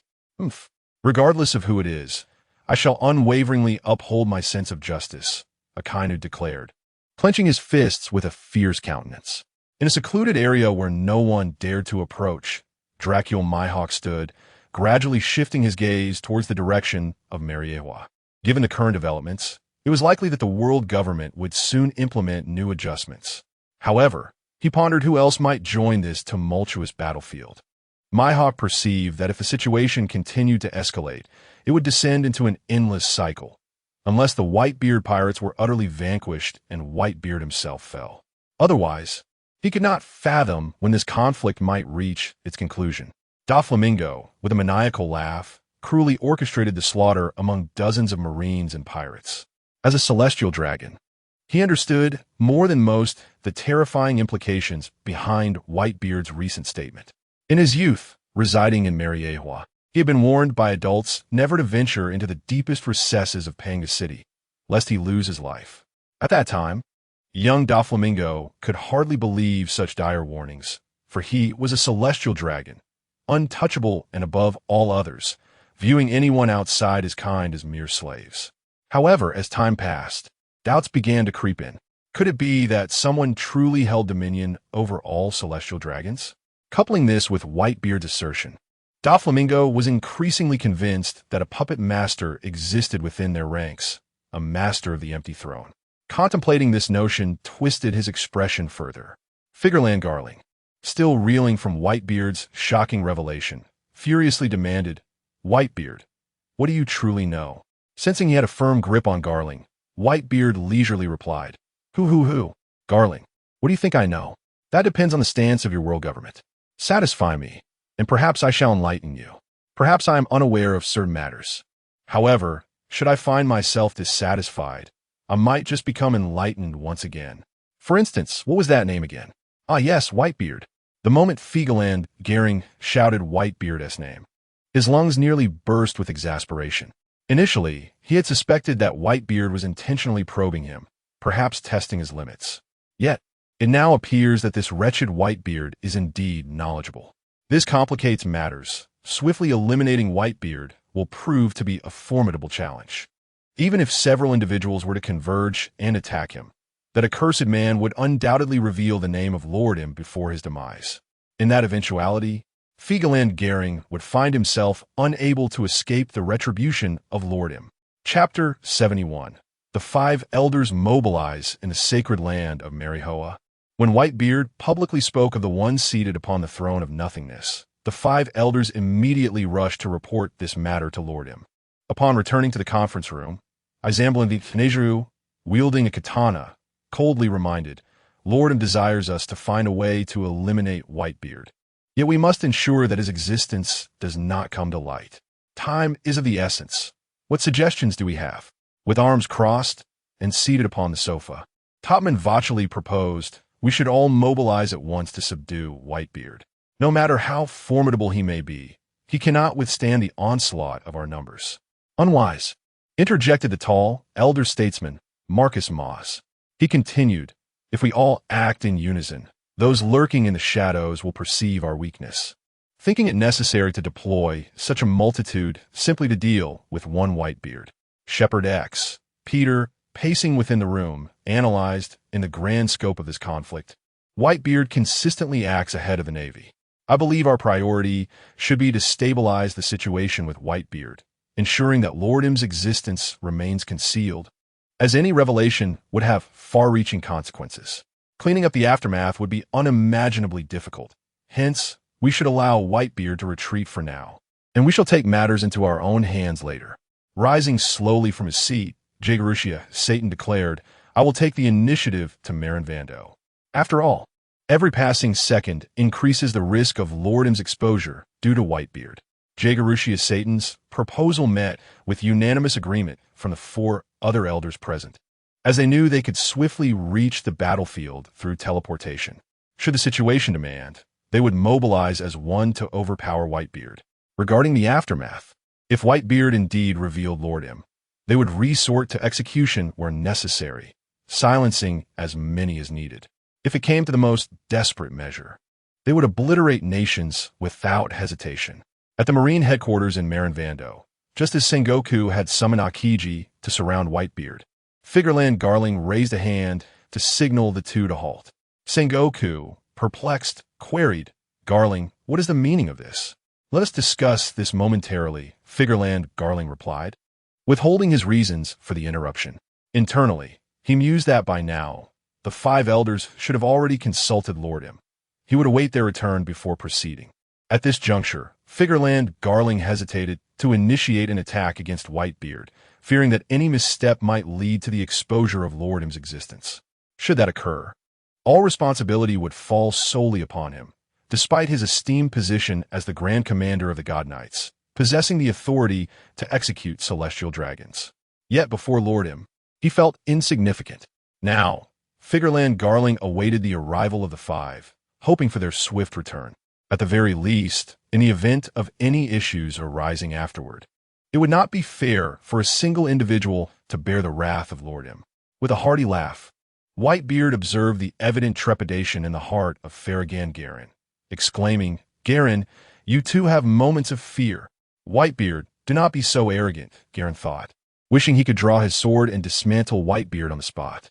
Particularly, Whitebeard's words struck a chord deep within him, for he could not deny the truth in them. He indeed felt fear. Until now, he had confidently surged forward, basking in glory. Yet both Sengoku and Akiji were not naive.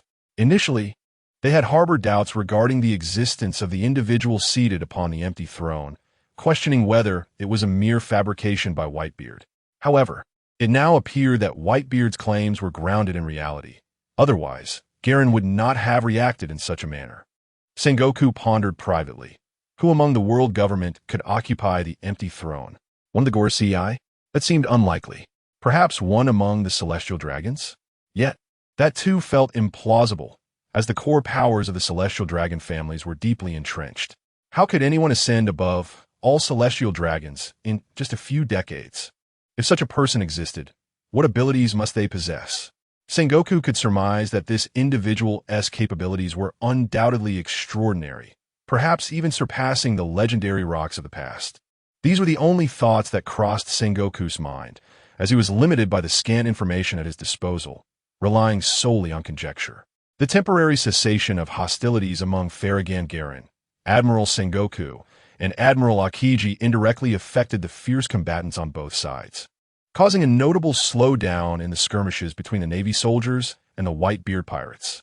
Their reactions lagged, but as the more astute among them began to take notice, they recognized the peculiar nature of the current circumstances. The battlefield, ablaze with unyielding ferocity, remained concentrated in 2 locations: the wild clashes between Akainu and Marco, alongside the desperate struggle between Blackbeard Teach and Ace. Admiral Tsuru approached Vice Admiral Garp, inquiring, "Garp, what are your plans? Are you merely going to observe?" The reason for Tsuru's sudden inquiry was her observation that Garp's gaze had not strayed from the battlefield where Ace and Straw Hat Luffy faced Blackbeard Teach. Moreover, Tsuru had surmised that should either Ace or Straw Hat Luffy encounter any misfortune, Garp would undoubtedly leap into action to subdue Blackbeard Teach. Having been colleagues with Garp for so long, she could infer much from his expression. With an awkward chuckle, Garp responded, "What plans could I possibly have? Until Rayleigh steps onto the field, I doubt I can make my move easily." "Very well. You may proceed as you see fit." Tsuru understood that Garp was intentionally being vague in his response. Suddenly, an overwhelming aura of murderous intent emanated from Garp, causing Admiral Tsuru nearby to feel a chill run down her spine. Before them, Blackbeard, Marshal D. Teach viciously slammed the Straw Hat Luffy's neck against the ground. Ace, bloodied and in agony, disregarding his pain, charged at Blackbeard. "It's futile, you fool." Dark water, Blackbeard declared, extending his palm to harness the powers of the dark fruit. Ace found himself uncontrollably ensnared in Blackbeard's grasp, who delivered a brutal punch that sent Ace flying. As he was hurled through the air, Ace coughed up a mouthful of blood, yet in that moment, a fiery lance pierced Blackbeard's body. Gasping for air, Blackbeard seized Luffy's head, a cold smirk spreading across his face as he taunted, "Ha ha ha, Stahl hat Luffy." Yet, just as he prepared to snap Luffy's neck, his expression shifted dramatically, sensing an icy wave of lethal intent approaching him. Chapter 72, Whitebeard, you have touched the most sensitive nerve of this world. Today, you shall surely perish. In that moment, as Blackbeard Teach raised his head, he was instantly struck with terror at the sight of Carp, who exuded the aura of a fierce beast, brandishing his iron fist. As Teach instinctively prepared to retaliate, Carp's iron fist came crashing down. At the moment his head was struck, Teach felt as if he were on the verge of losing consciousness. With a powerful thrust, Carp propelled Teach away like a bullet.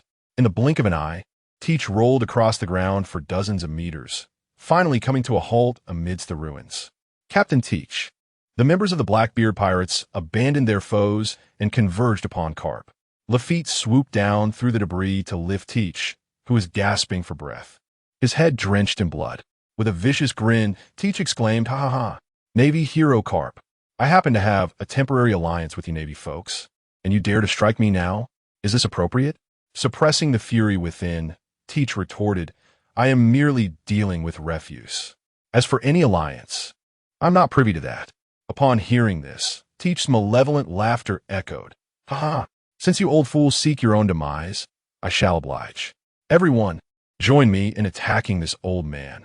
Straw Hat Luffy struggled to rise and cried out, "Grandpa!" Ace too, gaze at Carp's back, murmuring, "Old man. You two step back." Carp commanded, his cloak of justice billowing in the wind, his expression more composed than ever. Basis was the first to launch an assault against Carp, but as soon as he leapt, Carp's fist struck him into the ground. Before the astonished eyes of numerous Navy and pirates, Carp dispatched one Blackbeard cadre with each punch. Just as Carp sent Poison Q flying, Rainy Shiryu approached from behind to initiate a surprise attack. Just when Shiryu believed he could pierce Carp, his curse blade was seized by Carp's reverse grip. Realizing the peril, Shiryu was caught off guard. "You little thug from Impel Down, why have you abandoned your post to become a pirate?" Carp grasped Shiryu by the collar and swung him violently into the ground. With a thunderous crash, the earth shattered beneath them. Reeling from the blow, Shiryu coughed up a mouthful of blood. Yet a sly smile crept onto his lips as he firmly grasped Carp's left arm. "Well done, Shiryu." Blackbeard Teach charged from behind Carp, unleashing all his strength in a punch aimed at Carp's back. However, before Teach could revel in his moment of triumph, Carp's right fist collided with Teach's face simultaneously. Both combatants staggered back, but while Carp retreated just 6 meters, Teach rolled across the ground for several dozen more. Carp twisted his neck, producing a series of cracking sounds. "Damn it, that accursed old monster." Teach glared fiercely at Carp, the old man who stood before him. In the distance, Kobe and Barumabur gazed in awe at the formidable Vice Admiral Carp, overwhelmed with excitement. Barumabur nudged Kobe's shoulder and exclaimed, "Kobe, Vice Admiral Carp is incredible. He can stand against Blackbeard and his entire crew without faltering." Indeed, Vice Admiral Carp is a hero of our Navy, Kobe vowed silently to himself, aspiring to become a figure as formidable as Carp. Meanwhile, Rear Admiral Tsuru sighed in resignation. Having deduced Carp's sudden aggression towards Blackbeard, it was for the sake of his grandson. Nevertheless, with Blackbeard having released the prisoners from Impel Down, there would be consequences to reckon with, and Carp's preemptive action was acceptable, as many were captivated by the clash between Carp and the Blackbeard pirates. A shadowy figure suddenly emerged beside Fegalan Gallon, drawing their attention to him. Crocodile effortlessly dispatched the Navy soldiers and pirates under Doflamingo's control, furrowing his brow as he muttered, "Who else is coming now?" Indeed, the 5 elders have arrived. Doflamingo licked his lips, grinning with excitement. The 5 elders? Crocodile began contemplating an escape plan. If this situation escalated, the world government would keep deploying forces. When Whitebeard eventually fell, he too would likely be targeted, as Jaegerusha Satan appeared beside Fegalan. The battlefield descended into a brief silence. Aboard the Moby Dick, Rayleigh pondered grimly. This situation is rapidly spiraling out of control. He glanced at Ace and Luffy, who were once again surrounded by the Navy, then turned his gaze to Whitebeard. The captains of the Whitebeard pirates felt a deep concern for their father. They longed to assist him, yet the Navy's admirals held them back with relentless ferocity. Marco, who had been preoccupied with Akainu, noticed that their father was now facing the Navy's admirals, the fleet admiral, the commander-in-chief of the God Knights, and a member of the Five Elders. Without a second thought, he abandoned his struggle with Akainu and soared towards their father. Akainu, having sensed Marco's intentions, was determined not to let him escape. Having been provoked earlier, he was resolute in incapacitating Marco. Fegalan turned to Jaegerusha Satan beside him and inquired slowly, "So it is you who has come? Are the others not joining?" To deal with a single Whitebeard, it is not yet necessary for all four of them to intervene, Jaegerusha Satan replied haughtily. In his view, if the world government mobilized such high-ranking officials for the elimination of one Whitebeard, it would indeed be a source of ridicule. Jaegerusha Satan cast his gaze upon the pirate aboard the Moby Dick, clutching the image-transmitting snail. Just as he was about to unleash his deadly gaze upon the pirate and the snail, a colossal shockwave, spanning 100 meters, surged forth. Boom! Sengoku and Akiji swiftly joined forces, employing the Great Buddha Shockwave and the Ice Age to counter this tremendous force. Following their attack, Whitebeard abruptly plunged his supreme blade, the tremor quake, into the ground, a serene smile gracing his lips as he remarked, "Ho ho ho, Satan, my old friend. It's been decades since we last met at God Valley. You've managed to survive quite well. Haven to you? Are you here today, seeking your demise?" As the thick smoke from the explosions began to clear, Jaegerusha Satan coldly retorted, "Whitebeard, you have dared to touch the world's greatest taboo. Today, you shall meet your end." Chapter 73. Red Hair Pirates, please, everyone, grant me some respect. What is Whitebeard's next threat plan? Suddenly, a chorus of terrified voices erupted. It's the Red Hair Pirates. The Red Hair Pirates have truly arrived on the Red Force. Just yesterday, news had spread of a conflict between the red-haired pirates and Kaido of the Beasts in the New World. How could they have reached the Navy headquarters so swiftly today? As the Navy and pirates present at Marineford caught sight of the Red Force, the crew of the Whitebeard pirates, though astonished by the unexpected arrival of their fellow Yonko, the red-haired pirates did not feel fear. In stark contrast, the Navy soldiers were engulfed by sheer terror. They had yet to secure a victory against the Whitebeard pirates, and now faced the additional threat of another Yonko, the red-haired pirates. They were rendered uncertain on how to proceed. Ho ho ho! This war is becoming increasingly interesting, isn't it, Crocodile? Doflamingo chuckled with excitement. The red-haired pirates have arrived. Oomph! What does that have to do with me? Step aside, Crocodile retorted loudly, chastising Doflamingo. Vice Admiral Doberman noticed Mihawk. The Hawkeye, turning to leave, and promptly shouted, "Hawkeye, Mihawk, the war is not over yet. I only agreed to fight the Whitebeard pirates, not the red-haired pirates." Mihawk replied dismissively, disregarding Doberman's words. Doberman, sensing the gravity of the situation, warned, "Are you not concerned that departing at this moment might result in the revocation of your warlord title? You are Vice Admiral Doberman, correct? If you wish to discuss this matter, summon your admiral or fleet admiral to speak with me." Mihawk coldly responded. Mihawk intended to find a place at the rear of the Navy to rest, showing no interest in explaining himself to Doberman. Meanwhile, the lecherous Kizaru began to exhibit signs of agitation, as the prolonged war had already taken its toll. With the arrival of the red-haired pirates, the likelihood of conflict had significantly increased. Using his observation haki, he discerned that there were many formidable individuals aboard the red-haired pirates' ship. Shanks of the red-haired pirates? The transformation of this war into its current state had the Admiral Akainu wishing he could dispatch 10 men to eliminate all these pirates. One after another, these pirates appeared relentless, treating Marineford as their playground, arriving and departing at will. To eradicate these pirates, the cost was immeasurable, yet, as the embodiment of justice, the Navy was compelled to obliterate them at any expense. As Akainu's offensive momentarily halted, Marco also slowed the flames of his blue fire, contemplating.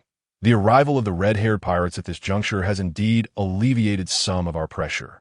On board the Moby Dick, Rayleigh gazed at the Red Force, which was slowly docking on the left side of the sea. Rayleigh instinctively connected the dots, wondering if Shanks had also been duped by Whitebeard beforehand. After all, he himself had fallen for Whitebeard's cunning.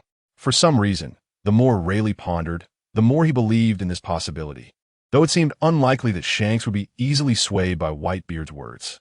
Meanwhile, the battle between Carp and Blackbeard's crew had also come to a halt.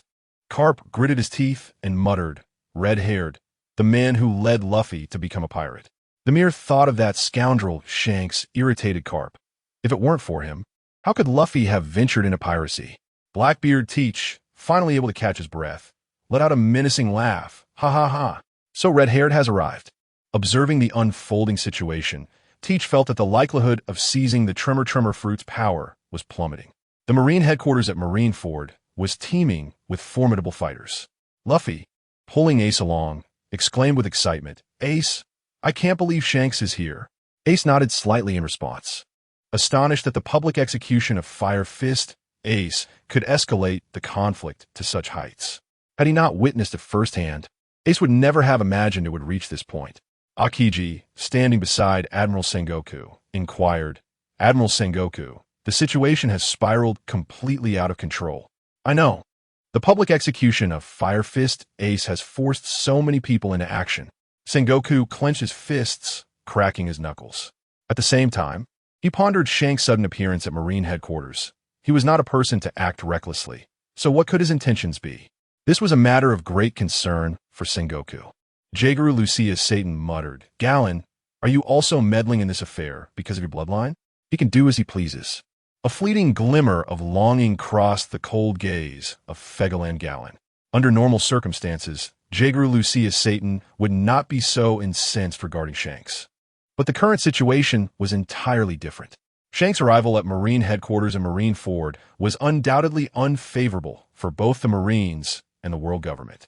Whitebeard smiled, his lips curling up as he mused. "The red-haired brat has finally arrived. It seems the next phase of our plan to threaten the world government can commence." Whitebeard understood well that the Marines, Galen, the Gorosei, and him would not let him off easily. However, as long as they felt a significant threat, they would naturally refrain from acting rashly. As the Red Force docked, Shanks stepped off the ship, leading the way. Lachi Lu, who had been munching on roasted meat, looked worried and asked, "Boss, something seems off."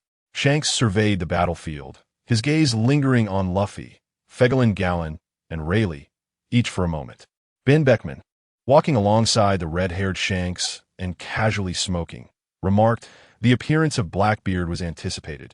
However, the emergence of the Knights of God and the Five Elders has far exceeded my expectations. It is evident that significant events have transpired during this conflict. Otherwise, the Knights of God and the Five Elders would not readily reveal themselves to the public eye." Jesus Burgess then added, "Now that we are here, it is impossible to remain on the sidelines. Moreover, our captain has no intention of staying out of it." As Shanks advanced step by step, he slowly drew his sword. Griffin, while an overwhelming aura of conqueror's haki emanated from him, stating, "I kindly ask everyone to grant me this favor." Chapter 74. Are you thus unwilling to grant me this courtesy? The 4 five-pointed star teleportation arrays emerged, signaling the cessation of this conflict. Should both sides persist in their battle, the toll of casualties shall only escalate endlessly. If anyone remains unsated by the chaos, then allow me to be your adversary. At the moment red-haired Shanks uttered his final words, an overwhelming conqueror's haki surged to its zenith. The terrifying aura enveloped every individual within the Marine headquarters at Marineford indiscriminately. Red lightning coursed through the air, and a multitude of Marines and pirates succumbed to the immense pressure of this conqueror's haki, collapsing to their knees. How could this be?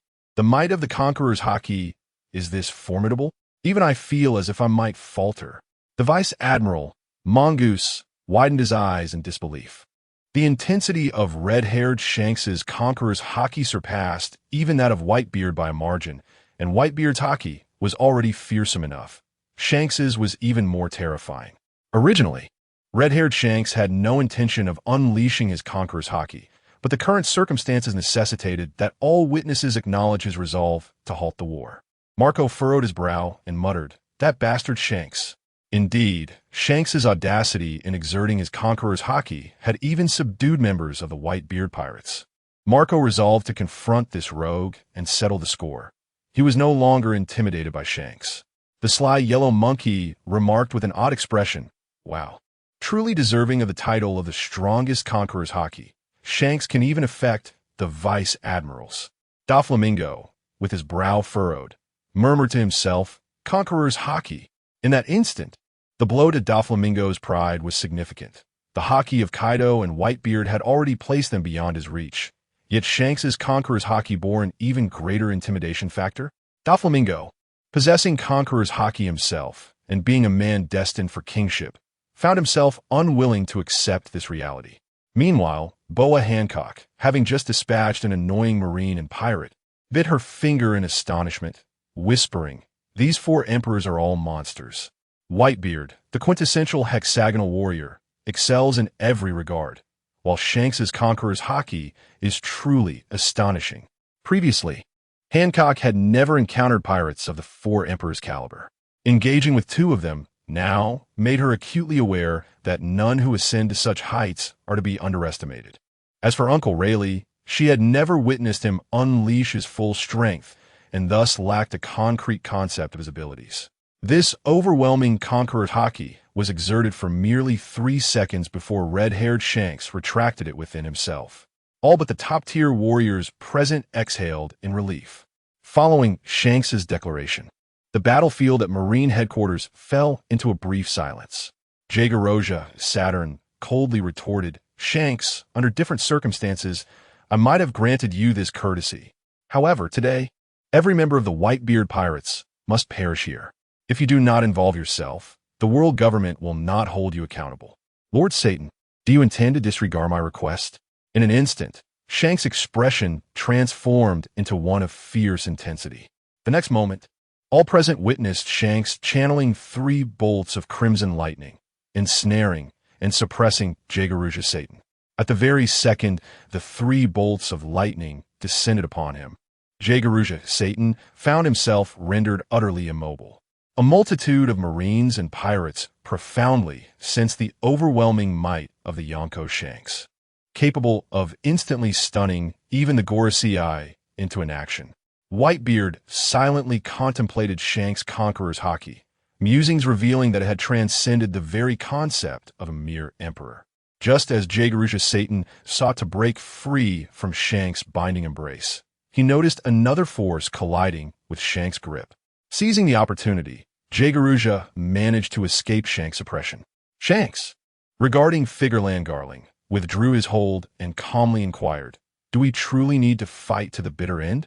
This matter cannot be resolved with mere words." Figureland, Garling pondered, uncertain of how to explain the situation to his son, Shanks. Meanwhile, Buggy, trembling in a corner of Marine headquarters, murmured to himself, "Shanks, do not entangle yourself with these individuals. Take me away." Initially at a loss on how to flee Marine headquarters, Buggy recognized a glimmer of hope upon Shanks' arrival. Yet, with Shanks now poised to confront the Gorosei, an interminable conflict seemed imminent, fueled by Whitebeard's colossal ambition and world-shattering declarations.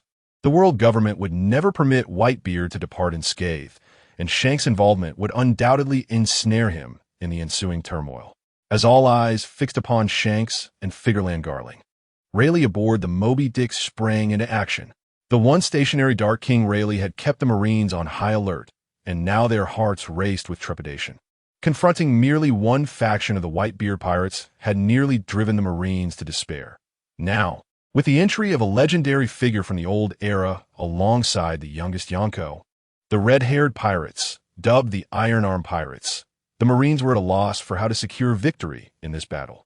They prided themselves on being the most formidable force upon these seas, tasked with safeguarding the populace. Yet, against the local pirates, they found themselves unable to prevail. Could justice truly vanquish evil? Their hearts were rife with confusion. Without hesitation, Sengoku transformed in his Buddha form bellowing, "Rayleigh, are you truly prepared for this?" Rayleigh paid no heed to Sengoku's roar, instead moving towards Shanks. Red-haired Shanks inquired softly, "First mate, what brings you here as well? And what is the situation with the 5 elders and the commander of the Knights of God?" Particularly from the murderous gaze of Sengoku and Jagorothia Satan. Shanks could foresee the complexity of the matter. Furthermore, since Whitebeard's arrival, he seemed to exhibit an inexplicable calmness, as if he were concocting some grand scheme. Rayleigh intended to succinctly inform Shanks about Whitebeard's transformation to prepare him mentally for what lay ahead. However, just as Rayleigh was about to speak, 4 5-pointed star teleportation arrays manifested around Jagorothia Satan. Chapter 75. Red-haired, are you implying that if you wish to release me, you will forcibly retrieve me? Captain Water Buffalo Atmos of the 13th Division gazed perplexedly at the 4 pentagrams emitting dark smoke and inquired, "What are those? How did they suddenly materialize?"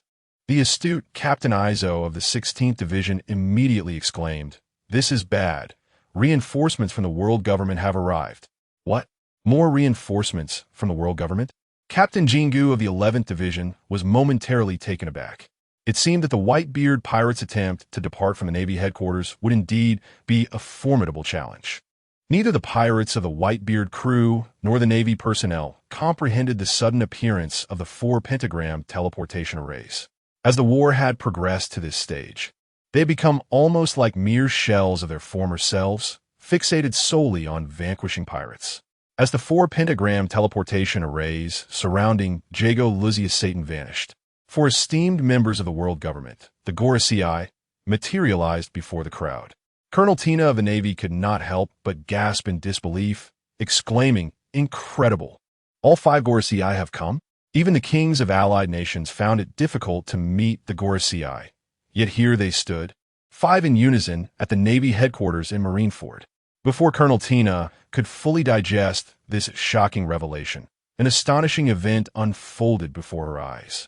The Gorosei transformed into 5 colossal beasts, each comparable in size to the giants. Crocodile gazed at the 5 monstrous figures, murmuring in astonishment. "All 5 Gorosei are indeed Zoan-type devil fruit users?" Doflamingo, he sneered with a chilling smile, given the current trajectory of events. "Are you still unwilling to join forces with me? The world is on the brink of chaos. You cannot remain an outsider. Why not consider an alliance? I would never ally with you. Give up on that notion, Doflamingo." Crocodile harbored an unspoken thought. Doflamingo was not worthy of collaboration. The transformation of the Gorosei into beasts was broadcasted in real time through the Den Mushi. Sabaody Archipelago. The monstrous figures included a skeletal horse, a sandworm, a warty boar adorned with 4 tusks, a bird-like creature with feathers, wings, and claws resembling a snake, and an odd bull-like demon.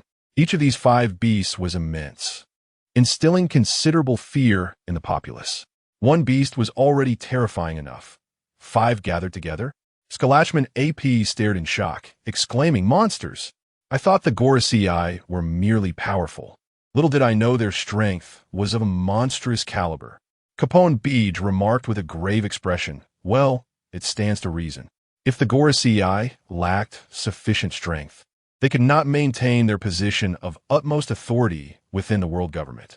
Urki trembled with laughter. "Today has truly opened my eyes. I wonder if Whitebeard and red-haired Shanks can contend with this situation." Basil Hawkins, numbed by the incessant shocks of recent events, murmured to himself, "Is the world government truly prepared to fight to the bitter end? Ultimately, they too shall suffer grave losses. For the 4 emperors of the New World still include 2 others." Drake, having taken note of Hawkins' words, privately pondered, "I hope the fleet admiral and the admirals do not incur excessive losses for the Navy. Otherwise, they will undoubtedly attract the attention of many ambitious individuals." Drake profoundly realized that without strength, all efforts are in vain. Only with absolute power can one possess a voice in the face of global conflict. Yet, attaining such unparalleled combat prowess is no easy feat. Eustace Kidd clenched his fists tightly, gritting his teeth as he declared, "Killer, do you see this? It would be best if they both suffered defeat. If that happens, It would alleviate the obstacles I must overcome in my quest for dominance. He held onto a glimmer of hope. Killer, however, believed that at this juncture, whether it be the world government, the Whitebeard pirates, or the red-hair pirates, it was unlikely they would truly fight to the last man, as the losses would be far too catastrophic, though this was merely his own sentiment. As for how events would ultimately unfold, he could not foresee.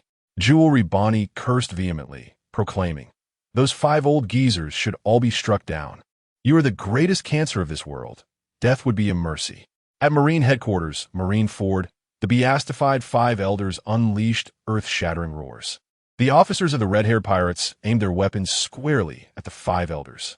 With a smile, Yassop raised a sniper rifle at Shepherd 10 Peta and remarked, "What a rare occasion. It's a privilege to witness the true form of the 5 elders. Taking them down all at once is no small feat." Ray Eyes, equally adorned with a confident grin, was acutely aware of the formidable nature of their opponents. Aiming his pistol at Jageroth St. Satan, who was enjoying a barbecue, he chuckled. "It seems this is our first encounter with such a terrifying lineup, doesn't he it?" Ben Beckman, who is said to possess hockey surpassing even that of an admiral, spoke with a serious demeanor. "Whether a conflict ensues depends on the circumstances, but we must mentally prepare ourselves." Rayleigh rubbed his temples, feeling a headache coming on, and inwardly reflected, "In the end, I may not be able to safeguard myself." He felt it was somewhat too late to inform Shanks of the situation, which had escalated to such a critical juncture. Who could have anticipated this? Primarily, it was Whitebeard's madness, more frenzied than a madman, seemingly unwilling to relent until the situation was thoroughly escalated. Shanks, with an unprecedented coldness in his gaze, fixed his eyes upon the 5 colossal figures of the 5 elders and coldly questioned, "Gentlemen, since the Navy failed to execute Port Gas D, Ace within the stipulated time, does that not signify their defeat? As the highest decision-makers of the world government, are you truly prepared to disregard all consequences? In the aftermath of the great conflict, has your world government the capability to stabilize the realm?" The imposing skeletal steed, Izambalin V.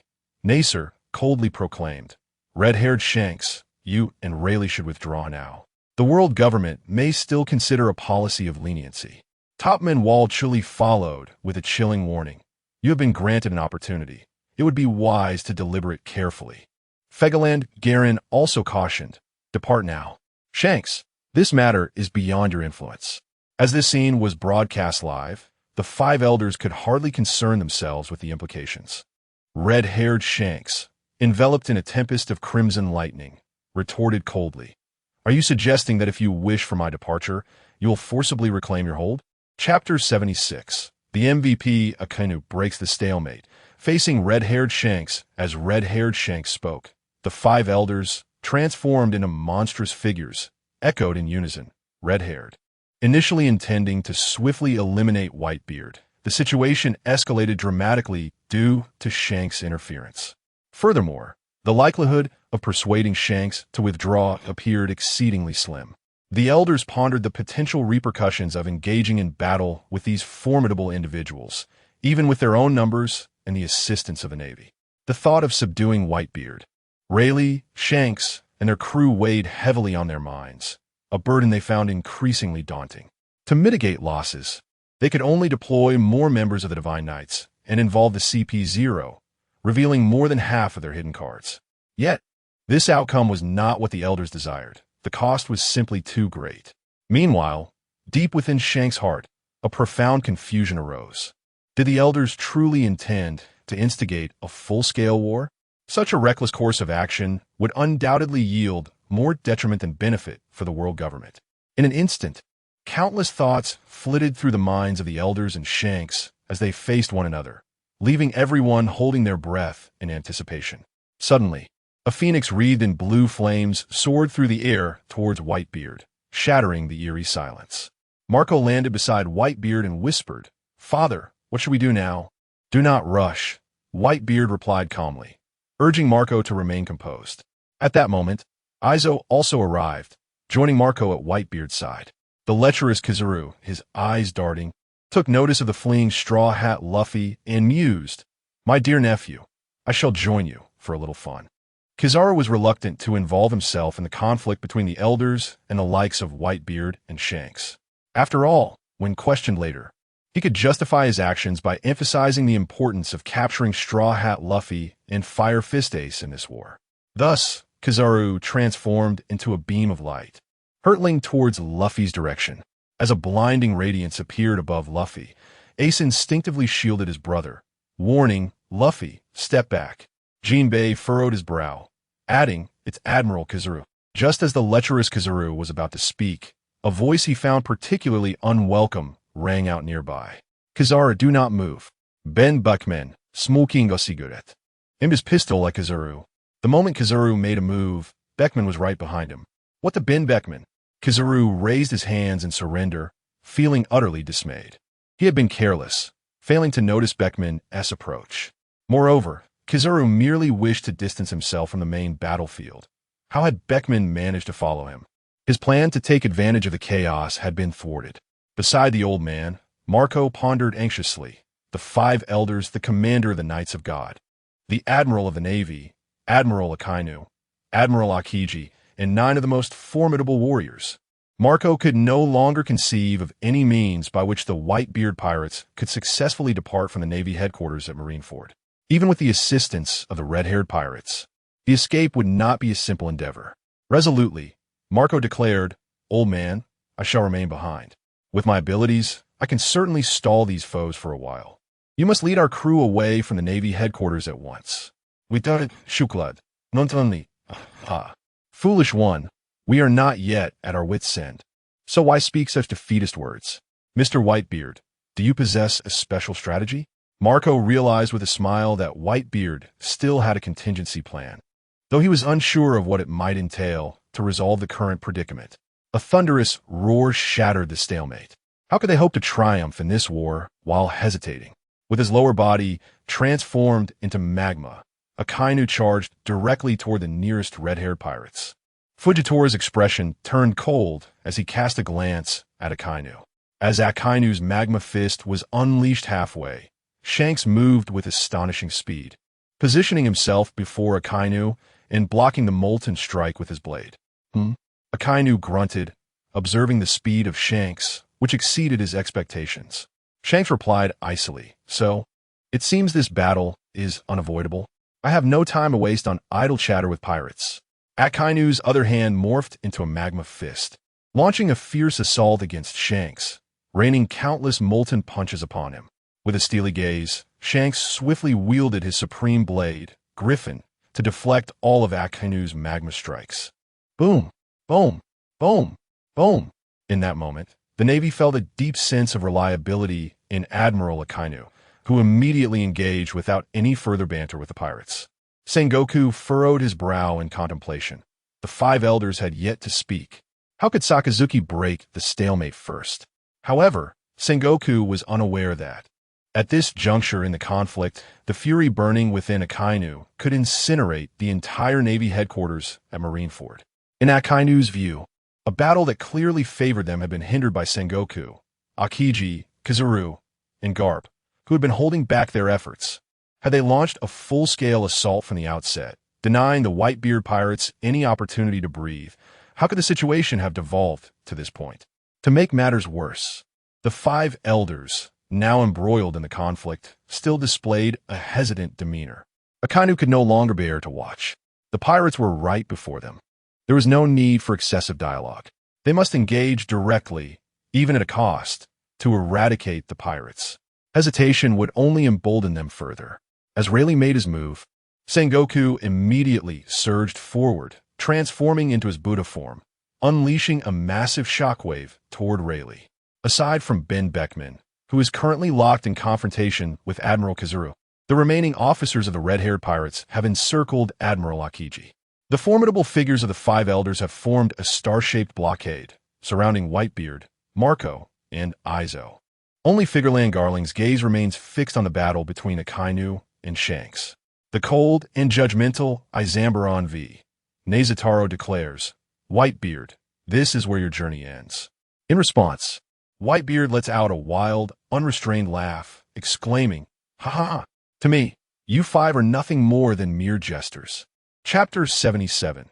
The divine evasion of the red-haired and the Whitebeard's secrets shocked the five elders. The chaotic scene of an all-out clash among the pinnacle of combat power evokes memories for Garp of the legendary Battle of God Valley. Once this battle concludes, the Marine headquarters at Marineford, a bastion of justice, will cease to exist. After all, this once mighty fortress now lies in a state of utter disrepair. With bloodied heads, Blackbeard, Marshal D. Teach gasped for breath, gritting his teeth in fury, cursing, "Damn Garp. If Garp were a devil fruit user, he wouldn't be this passive." The dark fruit's abilities prove ineffective against Garp, forcing Blackbeard to engage in hand-to-hand combat. For Blackbeard, this situation is severely disadvantageous. Had he possessed the power of the Tremor fruit, he would not find himself in such a predicament. The captains of the Whitebeard pirates, along with their crew, are thoroughly ensnared by the admirals of the Navy, rendering them unable to assist their father. "Get out of my way," roars Diamond Jozu, as he violently sends dozens of Navy soldiers flying. Yet, in the next moment, another wave of soldiers surrounds him, prompting Jozu to bellow in frustration. This is never-ending. He has long lost count of how many Navy soldiers he has knocked down. They seem utterly relentless in their attempts to restrain him. Meanwhile, Bista struggles to break through the encirclement of Vice Admiral Squirrel and Vice Admiral Stokeberry, preventing him from reaching his father. Off to the side, the cowardly Buggy, cowering in fear, mutters to himself, "Shanks, Vice Captain Rayleigh, why are you fighting the Navy? If we don't find a way to escape the Marine headquarters, we might lose our lives." In Buggy's eyes, Shanks and Vice Captain Rayleigh possess the strength to lead him away from this perilous situation.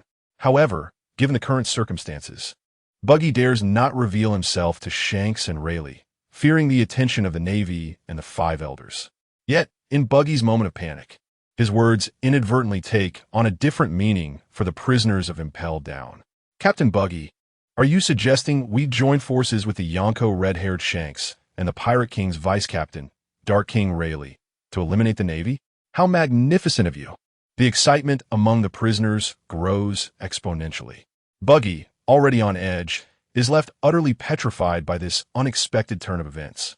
In the next moment, to the astonishment of both the Navy and Buggy, Whitebeard commands Marco and Izo to assist the Whitebeard pirates. To face the five elders alone? What audacity! Then, even more astonishingly, the five elders who had been assaulting Whitebeard suddenly cease their attack. Not only are the pirates of the Whitebeard pirates bewildered, but the Navy soldiers are equally perplexed.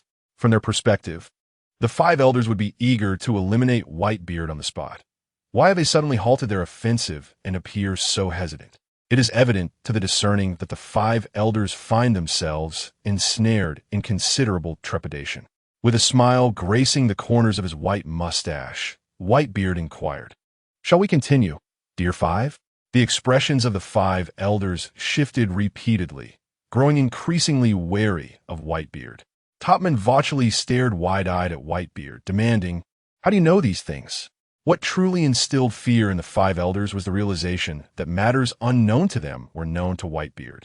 Just how much did he know? They exchanged glances, swiftly reaching a consensus.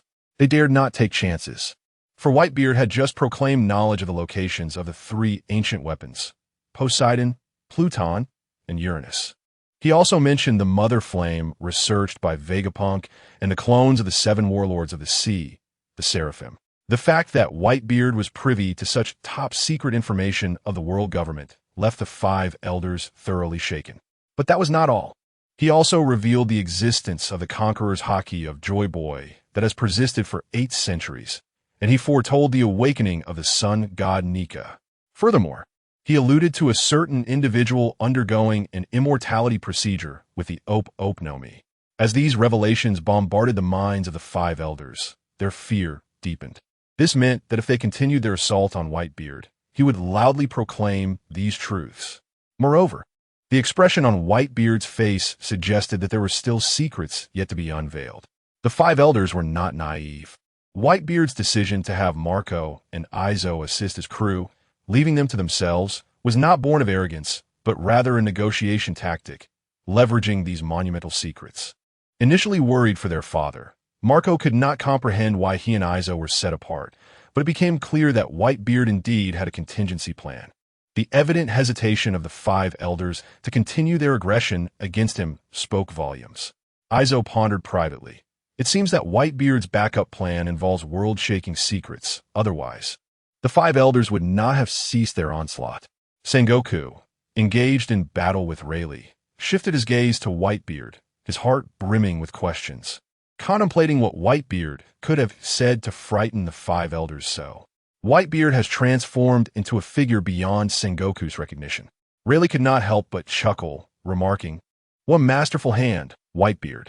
Meanwhile, Akainu, unleashing his full force against Shanks, narrowed his eyes and cursed, "Where are those 5 old fools up to now?"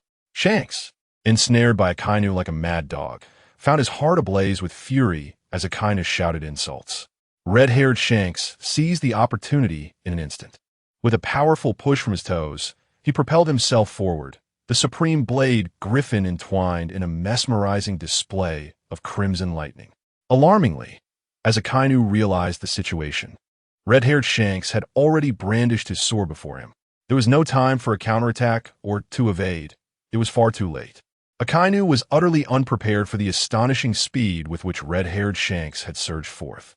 As Shanks swung his sword, a magnificent red light formed into a colossal bird. The moment the divine strike made contact with Akainu, he was sent flying like a laser beam, propelled by the force of Shanks' divine move. Divine strike. Red-haired Shanks wore a cold expression. Chapter 78, The Navy's Confusion. What is the meaning of the countless lives sacrificed? The Admiral Akainu rolled and skidded over 100 meters before finally colliding with the city wall, coming to a halt. The sight of their Admiral Sakazuki being sent flying by the Emperor Shanks left the Navy soldiers in a state of alarm. After all, Sakazuki had been a formidable force against the pirates since the onset of the war. How could he be so easily defeated by the likes of Shanks? The reality was difficult for the soldiers to fathom. As the Navy personnel fretted over their admiral's fate, a towering plume of magma erupted forth. Ben Beckman, a cadre of the red-haired pirates, furrowed his brow and remarked that Admiral Akainu's flesh is quite resilient. To withstand our captain's divine strike and recover so swiftly is impressive. Indeed, it is almost inconceivable for an ordinary individual to rise after enduring such an attack from our captain, thought Cadre Baldinger's snake, equally astonished. Goodness, if our admiral could be so easily vanquished, there would be no concept of justice left in these seas. Scattered shards of ice reformed into the figure of Akiji. Jesus Burgess wore a smile, commenting, truly deserving of the title of admiral. Even when besieged by us, he maintains such composure. The sight of Akainu striding forth from the magma pillar invigorated the spirits of the Navy soldiers. Their earlier concerns had been completely unfounded. How could their Admiral Sakazuki fall so easily? With blood trickling from his forehead and the corner of his mouth, Akainu fixed a cold gaze upon Shanks and stated, "Red-haired Shanks, you seized the opportunity due to my momentary lapse. But let me assure you, such an opportunity shall not arise again." Akainu resolved to exert every ounce of his strength. After all, Shanks was no ordinary adversary, possessing formidable prowess. A momentary distraction could lead to dire consequences. Just as it had moments ago, Shanks, equally unyielding, replied, "Admiral Akainu, you are the first to withstand my divine strike and recover so swiftly. In that case, I shall unleash my full offensive. It would not bode well for me to inadvertently slay an admiral." "What did you say?" Akainu's eyes ignited like molten lava as he asked fiercely, "You think you can kill me at will? I shall see for myself what a one-armed man can do to make such grandiose claims." Meanwhile, the 5 elders remained fixated on Whitebeard, showing little concern for the clash between Shanks and Akainu. Their greatest worry was the potential fallout if Whitebeard were to expose the truth. They pondered whether the world government would possess the capability to mitigate the repercussions. Should they fail to contain the chaos that would ensue from Whitebeard's revelations, it would compel them to reconsider their approach towards him. Ultimately, the world government has always prioritized balance, and they certainly cannot afford to overlook Whitebeard. After exchanging glances, the 5 elders, who have worked together for many years, comprehended each other's intentions. Their immediate task was to placate Whitebeard, seeking an opportunity to eliminate him later. The primary concern was that Whitebeard possessed knowledge far beyond their own, including secrets that even the five elders were unaware of. This revelation left them deeply unsettled. The possibility that Whitebeard might have planted a spy within the upper echelons of the world government could not be dismissed. How else could he have accessed such confidential information? Topman watchily remarked coldly, "Whitebeard, instruct your men to deactivate the Den Mushy." With a faintly sarcastic smile, Whitebeard gestured for his son aboard the Moby Dick to comply. On Sabeti Archipelago, the moment the Den Mushy was switched off, the people who had been vigilantly monitoring the war erupted in loud exclamations. What is happening? Why has the last Den Mushy controlled by Whitebeard's crew been turned off? Indeed, what on earth is going on? How is the battle between the five elders and Whitebeard progressing? What about the fight between Shanks and Admiral Akainu? Speculations abounded. Had the crew member handling the Den Mushy been attacked? As various theories circulated, those concerned about the war's outcome grew increasingly anxious, especially since the last remaining screen had gone dark. This development heightened the fears of those who worried whether the Navy could triumph over the pirates. If the Navy were to fall, what future would remain for them? At Marine headquarters, Marine officers were also keenly attuned to the negotiations between Whitebeard and the five elders. Shepherd X, Peter shouted, "All Marines, cease your attacks." Upon hearing this command, the Marines, who had been engaged in fierce combat, were momentarily taken aback. Had the five elders just ordered them to halt their offensive? What then was the meaning of the countless lives lost in this battle? The already despondent Marines found themselves engulfed in confusion. Meanwhile, the pirates of Whitebeard's crew, uncertain whether to continue their counterattack, were suddenly commanded to cease by their father's booming voice. "Whitebeard pirates, all cease your counterattacks."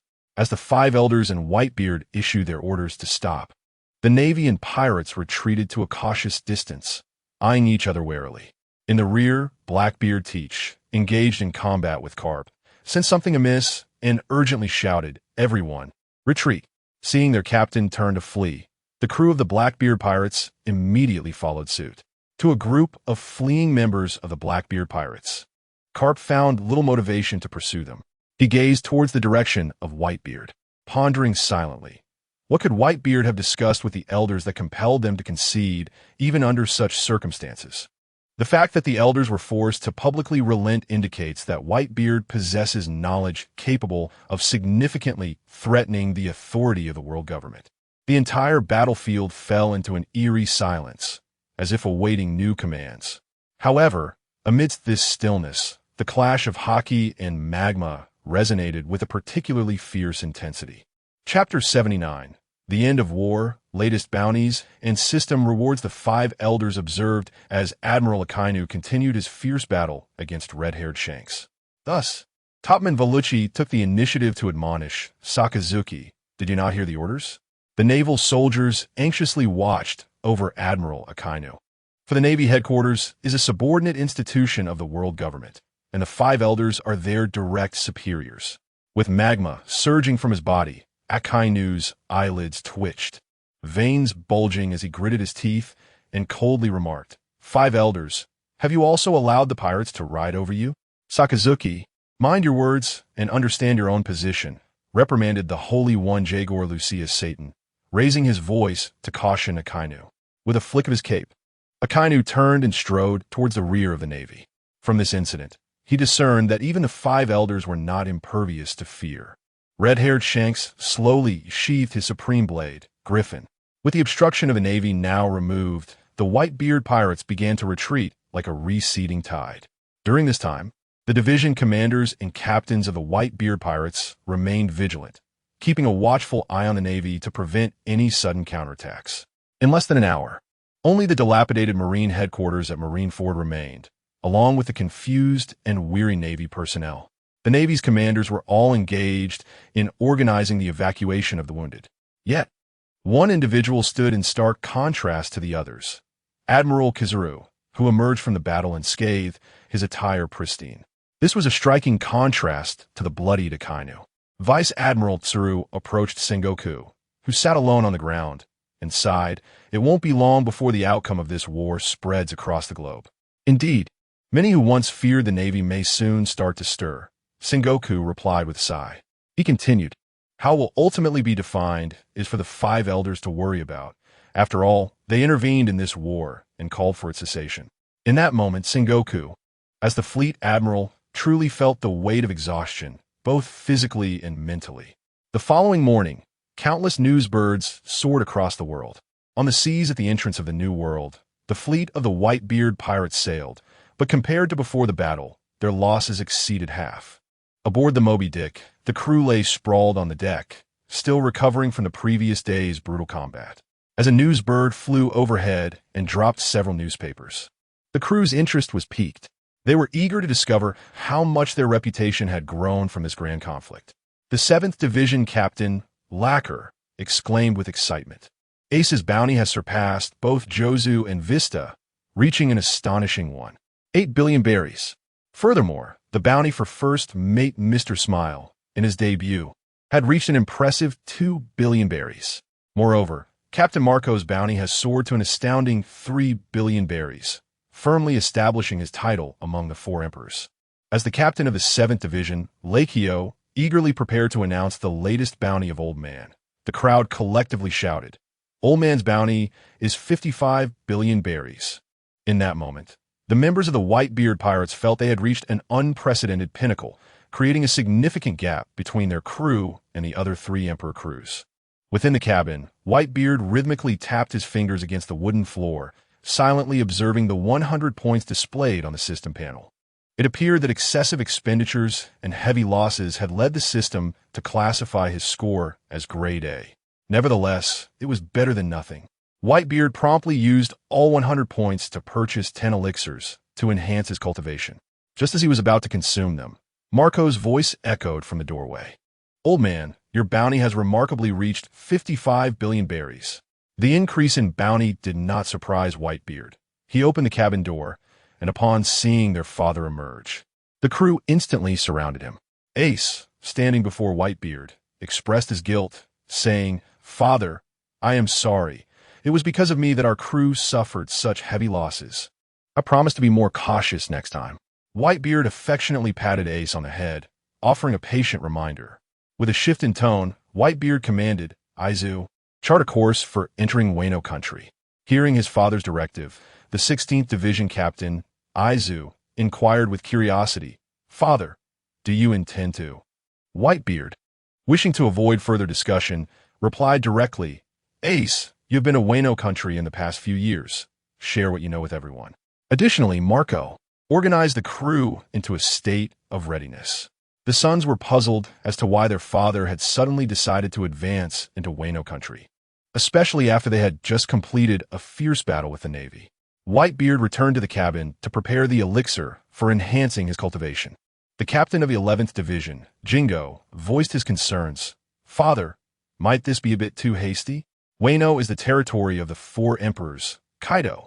After a period of rest, wouldn't it be wiser to seize a greater opportunity? Conversely, the 13th Division Captain, Water Buffalo Atmos, excitedly remarked, the Navy and the world government have no means to contend with our Whitebeard pirates. Even without a period of recovery, attacking the Beast pirates would pose no issue. The 15th Division Captain, Fasa, chuckled. Our father has declared to the world during the great battle with the Navy that he intends to seize the power of the world government. Thus, capturing new territory is merely a matter of time. We might as well strike the Beast pirates now. Marco silently supported his father's decision. After all, at his father's age, what harm could there be in letting him pursue his ambitions for a few more years? Furthermore, the current Whitebeard pirates had nothing to fear from any adversary. Even though the Beast pirates have clashed with both the Navy and the world government, how can they possibly be compared to them? Marco instructed the crew, saying, Everyone, make the most of this time before we reach Wano country to rest and recuperate. Sitting quietly on a wooden crate, enjoying his noodles, Ichu pondered. Analyzing the confrontation with the Navy and the world government, it is clear that Mr. Whitebeard is not a reckless individual. His mention of advancing to Wano country must imply that his motives extend beyond mere warfare. Ichu sensed that Mr. Whitebeard's true intentions for going to Wano were shrouded in mystery. Chapter 80. The latest movements of Whitebeard stir the major powers in the dilapidated Marine headquarters at Marineford. The makeshift office of the Fleet Admiral was bustling with activity as Sengoku diligently addressed the casualties and personnel adjustments across various divisions. Suddenly, a flustered Navy colonel rushed into the temporary office. Before the colonel could speak, Sengoku inquired with patience, "What brings such urgency? Have the latest bounties been dispatched?" "Yes. They were all sent out this morning, Admiral." However, the Whitebeard pirates, the colonel struggled to regain his composure. Noticing his distress, Sengoku gestured for him to take a moment and collect himself. After a deep breath, the colonel reported earnestly, "Admiral Sengoku, we have been monitoring the Whitebeard pirates' fleet, and they have not returned to their territory. Instead, they are heading towards Wano, the territory of the Yonko, Kaido." "What?" Sengoku was taken aback, his brow furrowing as he murmured to himself, "The Whitebeard pirates are heading to Wano? After just concluding one battle, they're already preparing for another?" Sengoku rubbed his temples, his mind racing with strategies and contingencies. At that moment, the lecherous Kizaru sauntered in, hands in his pockets. Seeing Kizaru's presence, Sengoku's resolve solidified. Kizaru, accustomed to the nuances of Sengoku's demeanor, instinctively sensed that trouble was afoot and that it would likely fall upon him. Sengoku, with an unusually grave expression, commanded, "Given that the Whitebeard pirates are heading to Wano, Kizaru, you are to proceed there immediately." "Is that for real?" Kizaru, his usual nonchalance momentarily shaken, responded, "The Whitebeard pirates have just engaged us in a fierce battle, and now they are poised to assault the Beast pirates? Kizaru, upon arrival in Wano, exercise utmost caution. If anything seems amiss, retreat immediately." Sengoku considered Kizaru's light fruit abilities, which would facilitate a swift exit if necessary. "Understood." Kizaru, regaining his nonchalant demeanor, slowly exited the makeshift office. It is crucial to note that recklessness is not an option. Kizaru had witnessed the full might of the Whitebeard pirates firsthand, not to mention the formidable Marco, who was both infuriating and nearly indestructible, coupled with the gravity of his smile-inducing powers, which Kizaru found quite displeasing.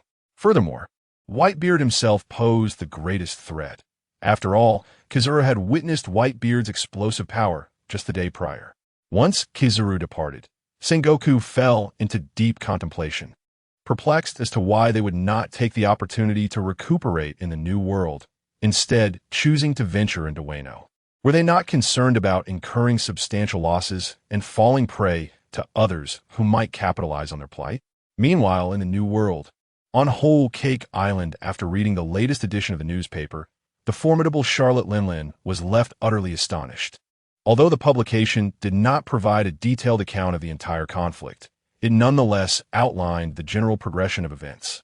In disbelief, she murmured, "How can this be?" Her fifth child, Charlotte Opera, exclaimed in terror, "It's horrifying.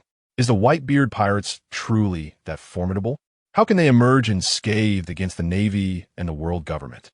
The 13th child, Charlotte Bascardi, echoed his siblings' dread. Indeed, wasn't Whitebeard supposed to have retired due to old age? And yet, he remains so powerful. Moreover, he has acquired a vice captain capable of contending with admirals. As the two spoke, the children of the Charlotte family began to voice their own thoughts and fears, predominantly steeped in trepidation. It is essential to recognize that they, too, belong to one of the four emperors of the New World, and the apparent strength of the Whitebeard pirates has evidently surpassed expectations, making it impossible for them to claim they are unafraid. The cold and composed Charlotte Katakuri articulated with deliberate clarity, "The throne of void is the ultimate goal." Whitebeard made such a bold declaration before the Navy and the world government. Ordinarily, one would expect the five elders to intervene personally, yet they allowed Whitebeard to depart. A decision that warrants deep contemplation. One thing is certain, Whitebeard holds the key to the world government as vulnerabilities. Otherwise, this outcome would not have transpired. Enraged, Charlotte Linlin seethed. That rascal Whitebeard is remarkably competent. He has the likes of Galen and the five elders under his control. As her children observed their mother's fury, the terrifying aura of conqueror's haki began to emanate from her. Many were unable to withstand the overwhelming presence of her power, and fell to their knees, terrified as they witnessed the feared wrath of their mother. Lin's fury stemmed from the fact that Whitebeard, despite not having diminished in strength, boldly announced his retirement. Retirement might have sufficed, but to do so in the midst of a fierce battle against the Navy and the world government was an audacious proclamation that revealed his grand ambitions, leaving Lin utterly perplexed by Whitebeard's intentions. Despite her explosive rage, Lin did not lose her composure. She swiftly retracted the far-reaching aura of her conqueror's haki. With unprecedented calmness, she commanded, "Katakuri, it is time to prepare for action. We cannot allow Whitebeard to outpace us." "Yes, mother," Katakuri solemnly replied. A fierce glint flashed in Lin's eyes as she murmured to herself, "Whitebeard, I shall not be defeated by you. The throne of the Pirate King and the dominion over the world will not belong to you." Charlotte Corey immediately flattered, "Mother, you are the mightiest force in this world. As long as you are here, our Big Mom pirates shall reign as the most powerful faction upon these seas." The words of Charlotte Cracker indirectly inspired the entire Charlotte family, especially when they recalled the formidable nature of their mother. The so-called impenetrable steel balloon defense was no jest. At that moment, the transponder snail on Charlotte Perisparrow's person began to ring. After listening to the report, Charlotte Perisparrow stood in shock and exclaimed, "What? The Whitebeard pirates are heading to Wano? Isn't that the territory of Kaido, the beast?" Upon hearing this, everyone present, including Big Mom, Charlotte Lin, was left momentarily speechless, unable to respond. Chapter 81. Whitebeard's covert operation with Ace and Smoker Charlotte Smuggy inquired incredulously, "Perisparrow, is it truly the case that the intelligence has not aired? Did the Whitebeard pirates not just recently conclude their conflict with the Navy? Now, upon returning to the New World, they are poised to engage in yet another fierce battle with the Beast Pirates? Surely, such reckless behavior is unfathomable." Smuggy's words resonated with many, prompting a consensus that it would be prudent to verify the accuracy of the information. A misjudgment stemming from erroneous intelligence could lead to significant repercussions for their Big Mom pirates, resulting in needless losses. Under the persuasion of his younger siblings, the eldest, Perisparrow, Dialitza Dindin Mushi. Following Perisparrow's confirmation of the intelligence, most members of the Charlotte family fell into a stunned silence. Smuggy murmured, "The Whitebeard pirates are truly insane." To them, the actions of the Whitebeard pirates were nothing short of lunacy. Just as the impatient Big Mom, Charlotte Lin, was about to speak, Katakuri solemnly interjected, "I'll go prepare, mother." Aboard the Moby Dick, Captain Bramink of the 6th Division expressed his confusion. "What do you think Father has taken our Vice Captain and Ace to do? It's beyond our guess. Lately, Father has been quite enigmatic in his endeavors." Captain Harda of the 12th Division waved dismissively, indicating that their father's actions were utterly inscrutable. Captain Coulier of the 10th Division, marked by permanent burn scars, smiled and declared, "Regardless of what Father is up to, our unwavering support is all that matters. Indeed, we need not overthink. We should simply continue to support Father," affirmed Captain Atmos of the 13th Division. The rotund Captain Bramink of the 6th Division chimed in, "Once Father and the others return, we shall know what he has been up to." His sentiment was met with unanimous agreement. At Punk Hazard, in a dimly lit basement, Caesar Clown jovially inquired, "Monet, have all the children been brought to the laboratory?" "They have all been taken," Monet replied calmly. "Excellent," Caesar Clown exclaimed with excitement. "Soon, my experiment in gigantification will succeed, and I shall surpass Vegapunk." He then asked, "Has the young master returned to Dressrosa?" "I am uncertain." Monet shook her head, indicating her lack of knowledge. As Caesar Clown turned to head towards the laboratory, he noticed 3 figures on one of the surveillance screens. Upon recognizing the leader, distinguished by his white crescent mustache, he was immediately struck with terror, collapsing to the ground, trembling. Monet, too, noted the 3 figures on the monitor, her beautiful eyes involuntarily twitching. How could the Emperor Whitebeard appear on the island of Punk Hazard? Had they not recently concluded their conflict with the Navy? Monet was utterly bewildered by Whitebeard's unexpected presence. The trembling Caesar Clown could not help but ponder. Could Whitebeard be here to apprehend me? After all, a distinguished scientist like myself, is highly valued by prominent figures. Realizing the gravity of the situation, Monet swiftly produced the din mushy from his person. As the call connected, it was promptly answered. Hello, Monet. Why are you calling so suddenly? Is Caesar's funding insufficient? The newly returned Doflamingo, having just arrived in Dressrosa, surmised that Monet's call likely pertained to a financial shortfall on Caesar's side. Master, trouble has arisen.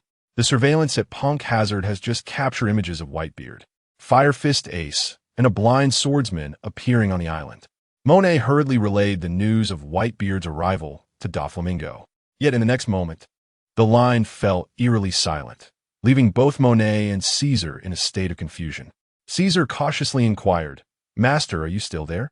Unbeknownst to them, upon hearing that Whitebeard had ventured to Punk Hazard, Doflamingo himself was taken aback. Just the mere presence of the blind swordsman instilled doubt in Doflamingo's confidence of victory, let alone the formidable Whitebeard. Doflamingo had witnessed Whitebeard's immense power firsthand during the Marineford War. He found himself perplexed as to how Whitebeard could suddenly appear on Punk Hazard's shores. It seemed implausible unless Whitebeard had uncovered the island's secrets. This possibility he could not dismiss. After all, Whitebeard had demonstrated his knowledge of many secrets in the world, having successfully threatened the admirals and the Goricii with negotiations during the war. At that moment, Monet and Caesar's voices resonated once more through the din mushy. Doflamingo commanded, You two remain there. Do not act rashly. I shall arrive shortly. Understood, master. Came the simultaneous replies from Monet and Caesar. As Tory Pole approached with 2 bottles of red wine, he noticed that Doflamingo had just returned, only to leave again within a minute. Confused, Tory Pole called out to Doflamingo's retreating figure, Master, where are you going? I have yet to inform you that the Whitebeard pirates are heading toward Wayno. However, Doflamingo, already airborne thanks to his string fruit abilities, did not hear Torpal's cries. Racing at full speed, Doflamingo pondered, regardless of Whitebeard's reasons for visiting Punk Hazard, he could not afford to lose Caesar as a bargaining chip. Doflamingo was well aware that as long as he retained Caesar, he could continue his collaboration with Kaido of the Beasts. Once he loses Caesar as leverage, Doflamingo is acutely aware that the likelihood of collaboration with Kaido of the Beasts will plummet. As for offending Whitebeard, even if Doflamingo had 100 lives, he would not dare to do so. In the basement of Punk Hazard, Monet sighed in relief and whispered, Young master, he will be here shortly. We shall remain here and go nowhere. Thankfully, the young master has no intention of abandoning me. Caesar Clown patted his own chest. Chapter 82. The Traveler's Deadly Encounter with Kazuki Momonosuke in the corridor of the research facility. A smile adorned the face of a troubled figure, who expressed, This place seems rather unusual. Indeed, Ace concurred with the sentiment expressed by the smiling companion. At that moment, Whitebeard slowly elucidated this was once a naval research base, where numerous prisoners of the world government were detained. 2 years prior, due to the experiments conducted by Caesar Clown, a vast quantity of toxic gas was released upon the island, rendering it a desolate wasteland. The few prisoners who managed to survive, having succumbed to poisoning, lost sensation in their lower limbs and were subsequently captured for transformation, with ongoing experiments aimed at gigantifying children. The expression of the smiling figure turned grave as he solemnly remarked, This implies that the darkness concealed here is quite profound. Whitebeard, leading the way, commanded Ace. You and the smiling one must find Caesar Clown. Father, where are you headed? Ace inquired, sensing that his father had other plans. Whitebeard merely informed Ace that he was in search of a devil fruit before parting ways at a fork in the path. 3 minutes later, a resounding crash echoed as Whitebeard forcefully broke through the floor of a certain hall and descended below. In the deepest ruins, Kazuki Momonosuke murmured in despair, Kinemon, where are you? Save me. I'm going to die. Suddenly, a sound pierced the silence. The previously despondent expression on Momonosuke's face transformed into one of alertness. Is that you, Kinemon? He called out cautiously. However, he only heard the steady sound of footsteps, devoid of any response. Realizing that the approaching figure was not Kinemon, the timid and fearful Momonosuke hid behind a rusted iron box. Upon catching sight of the silhouette, he uncertainly inquired, Who are you? Is that you, Uncle Whitebeard? Kid, do you still remember me? Whitebeard replied nonchalantly, a cold smile gracing his lips, gazing up at the towering figure of Whitebeard, who stood over 6 meters tall. Momonosuke burst into tears, exclaiming, Uncle Whitebeard, save me. I do not wish to perish here. He clung to Whitebeard's leg, scrambling and rolling in desperation. Instead of kicking away the frightened child, Whitebeard spoke in a measured tone. Little one, do you know why I have come here? Why, Uncle Whitebeard? Momonosuke instinctively retorted. Because I suddenly diverted my course to Punk Hazard, and I came specifically for you. Whitebeard's voice grew increasingly frigid as he spoke. Momonosuke sensed the chill in Whitebeard's tone. Yet he believed that his father shared a brotherly bond with Whitebeard, and thus, he would not pose any threat to him. Desperate to survive, Momonosuke bowed deeply before Whitebeard. Pleading, Uncle Whitebeard, I implore you to take me away from here. Fear not. I shall ensure your departure, albeit to another world entirely. The great hand of Whitebeard gently patted the head of Kazuki Momonosuke. With tears streaming down his face, Kazuki Momonosuke, bewildered, inquired to another world? Is it to, however? Before he could finish his question, Whitebeard pressed his foot firmly on the boy's head, eliciting a scream akin to that of a slaughtered pig. Whitebeard, please don't kill me. I'm just a child. In the face of Whitebeard's overwhelming aura of menace, Momonosuke was paralyzed by terror.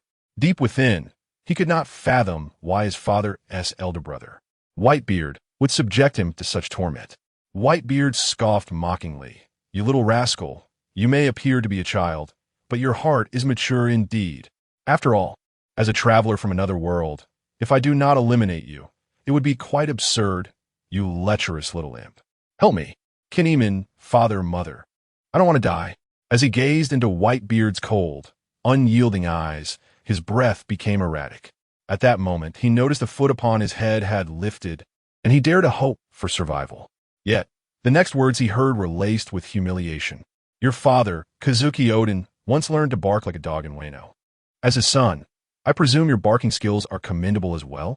Now, commence your barking and crawling, and if you manage to satisfy me, perhaps I shall spare your wretched life. The frail Kazuki Momonosuke trembled as he knelt, questioning why the once comrade of his father was now inflicting such agony upon him. Little brat, did you not hear my command? Whitebeard kicked Momonosuke away. The boy tumbled across the ground several times, spitting out blood. His already famished state left him dizzy and disoriented. However, the fearsome presence of Whitebeard compelled Momonosuke to crawl and bark. Woof, woof, woof. A cruel smile crept across Whitebeard's lips. Ha ha ha, splendid. You have certainly inherited your foolish father's potential. Yet, it is not enough, little one. You must surpass your predecessor. Otherwise, do not blame me for making you into a mere plaything. Terrified beyond measure, Kazuki Momonosuke exerted himself to imitate the barking and crawling, determined to survive. The humiliation he endured today would be repaid in full to Whitebeard in due time. Little brat, I see that you harbor resentment within you. Do you wish to take revenge on me in the future? Whitebeard saw through the fleeting expression on Momonosuke's face. Master Whitebeard, I dare not. You are my lord, and I am your servant. Whatever you say, I shall obey. In a desperate bid to preserve his life, Kazuki Momonosuke relinquished his meager dignity entirely. Continue. Yes, Master Whitebeard. Tirelessly, he crawled and barked, hoping for a chance at survival. Whitebeard intended to utterly shatter the spirit of this little boy before crushing him completely. During the torment of Kazuki Momonosuke by Whitebeard, Ace and Sabo thoroughly unveiled the darkness lurking within Punk Hazard. Both Ace and Sabo were consumed by profound anger. Ace coldly declared, "This place must be destroyed. These experiments are utterly inhumane." Without needing Ace to voice it, Sabo harbored the same intent. If the research at Punk Hazard were to continue, it was uncertain how many more innocent lives would be harmed. Meanwhile, in the chamber occupied by Caesar Clown and Monet, Caesar paced anxiously, exclaiming, "What are we to do? My personnel have already been significantly reduced, and my research has been compromised." Chapter 83. Doflamingo's astonishment. Caesar Clown's subordinates appeared as mere trifles before Ace and a smiling figure. As the door to the monitoring room was forcefully breached by a surge of flames, Caesar Clown, in a state of panic, urgently shouted, "Monet, hurry and stop them. If anything happens to me, you won't escape unscathed either." Ace, observing the abundant snowflakes emanating from Monet, nonchalantly remarked, "So, another user of a Logia-type devil fruit? However, snowflakes hold no power against my flames." Meanwhile, in the underground ruins, Whitebeard pondered over a particular devil fruit he held, contemplating if all goes as anticipated. This devil fruit is engineered from Kaido's genetic lineage. "Lord Whitebeard, can you spare me?" Kinemon, nearly at the brink of collapse from relentless torment, cautiously inquired, fearful of incurring Whitebeard's wrath and facing further suffering. Suddenly, Kinemon's vision spun wildly. He gazed at the headless corpse still kneeling before him. Wasn't he that his own body? How could this be? In the next moment, Kinemon was engulfed in darkness. 5 minutes later, Caesar Clown and Monet, firmly pinned to the ground by the gravitational powers of the smiling figure, noticed Whitebeard's arrival, with Caesar Clown trembling in fear. The figure spoke slowly, "Mr. Whitebeard, Doflamingo has already approached Punk Hazard and will soon arrive here." "Very well. Let's await Doflamingo outside," Whitebeard replied leisurely, tossing the devil fruit he held at Ace. Surprised, Ace exclaimed, "Father, you're truly remarkable to have found a devil fruit." At that moment, uncertainty gnawed at Caesar Clown's heart, unsure if Doflamingo had the capacity to rescue him upon his arrival. Monet silently chastised herself, thinking, "I'm sorry, young master, for causing you trouble." Rushing towards them, Doflamingo spotted the iconic figure atop the research facility. When he landed before Whitebeard, he exhibited no arrogance, instead greeting respectfully, "Fufufu. Lord Whitebeard, my subordinates acted foolishly and offended you. I humbly ask for your mercy. In return, I am willing to compensate your crew with 2 billion berries." Doflamingo was prepared to make a significant sacrifice, as Caesar Clown was of great importance to him. Furthermore, aside from Fire Fist Ace, even the blind swordsman, the smiling figure alone was enough to give Doflamingo cause for concern, not to mention the formidable presence of Whitebeard. Doflamingo did not presume he could withstand even 10 exchanges with Whitebeard, and indeed, surrendering seemed the wisest course. "Is Caesar Clown worth merely 20 berries in your eyes?" Whitebeard retorted with a smirk, leaving Doflamingo momentarily speechless. Despite his vast enterprises, he could not possibly produce such a substantial sum of berries in one stroke. Doflamingo cautiously proposed, "Whitebeard, how about I add 2 devil fruits on top of the 20 billion berries?" Whitebeard slowly approached Doflamingo, who remained paralyzed with fear. He patted Doflamingo on the shoulder, chuckling, "Hoo-hoo-hoo. Doflamingo, you are quite impressive. Knowing I am here, you still dared to confront us 3 for the sake of your subordinates. Such courage is commendable." Caesar Clown and Monet were deeply moved, touched by their young master's willingness to risk himself for them. As Doflamingo was about to respectfully respond, Whitebeard continued, "I can return Caesar Clown and Monet to you, but this place is no longer safe. We must change locations." "Thank you for the reminder, Whitebeard," Doflamingo thought to himself, unable to fathom Whitebeard's true intentions. Yet, he was certain of one thing. It was highly unlikely that he would simply capture his men without a reason and then release them so casually. The underlying motive must be clarified. Otherwise, considering Whitebeard's methods, Doflamingo felt he could not outsmart him. After all, Whitebeard had toyed with both the Navy and the world government. Doflamingo understood that while cunning could be a factor, in terms of sheer power, he was no match for Whitebeard. Whitebeard signaled with a smile and released Caesar Clown and Monet. They immediately rushed to stand behind Doflamingo, trembling with fear, having just experienced the terrifying might of these individuals who had effortlessly subdued them. Doflamingo respectfully inquired, "Whitebeard, what are your instructions? Please command me. I admire your tactics, and if you're inclined to collaborate with me, I could certainly provide some assistance in the future," Whitebeard replied, giving Doflamingo another pat on the shoulder. For a moment, Doflamingo was taken aback by the unexpected favor. Ace exchanged puzzled glances, sensing that Whitebeard likely intended to form an alliance with Doflamingo. A minute later, before the eyes of Doflamingo, Caesar Clown, and Monet, a massive iron plate soared into the sky. Once Whitebeard and the others were out of sight, Caesar Clown finally relaxed. Murmuring, "I thought I was going to die." Monet, still anxious, said, "I apologize for the trouble, young master. If it weren't for you, I would have perished here today." As Doflamingo's mind began to settle, he slowly regained his composure and smiled. Perhaps collaborating with Whitebeard is indeed a wise choice. "Young master, wasn't Whitebeard here for me?" Caesar Clown cautiously voiced his doubts, sensing that Whitebeard's visit may not have been solely for his sake. Doflamingo, with his hands casually tucked into his pockets, resumed a demeanor of arrogance, chuckling, "None of this is of any consequence. What truly matters is establishing a connection with the Whitebeard pirates. This will serve as a significant boon for us." Monet, filled with apprehension, inquired, "Young master, if we align ourselves with the Whitebeard pirates, how shall we account for our dealings with the beast pirates?" Upon hearing her question, Doflamingo licked his lips and replied with a chilling grin, "In the past, such a concern would have troubled me. But now, having witnessed the formidable combat prowess of the Whitebeard pirates firsthand, it is evident that the beast pirates pale in comparison. The truly formidable individual is Whitebeard, a being against whom even the Navy and the world government are utterly powerless. Chapter 84. Lord Kaido, allow me to approach the ship. In Wano country, on Onigashima, the territory of the beast pirates, all the scattered executives have been gathered due to the news of the Whitebeard pirates heading towards Wano. The executives of the beast pirates, whether standing or sitting, all wore grim expressions, filled with anger, tension, and anxiety. Seated at the forefront, Kaido of the Beast raised his flask and gulped it down in one go.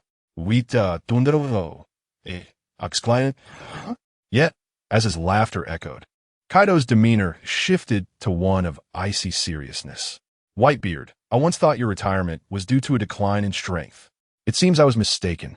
Not only have you successfully rescued your crew, but you have also dealt a severe blow to the Navy and the world government during the war. Your methods have truly impressed me."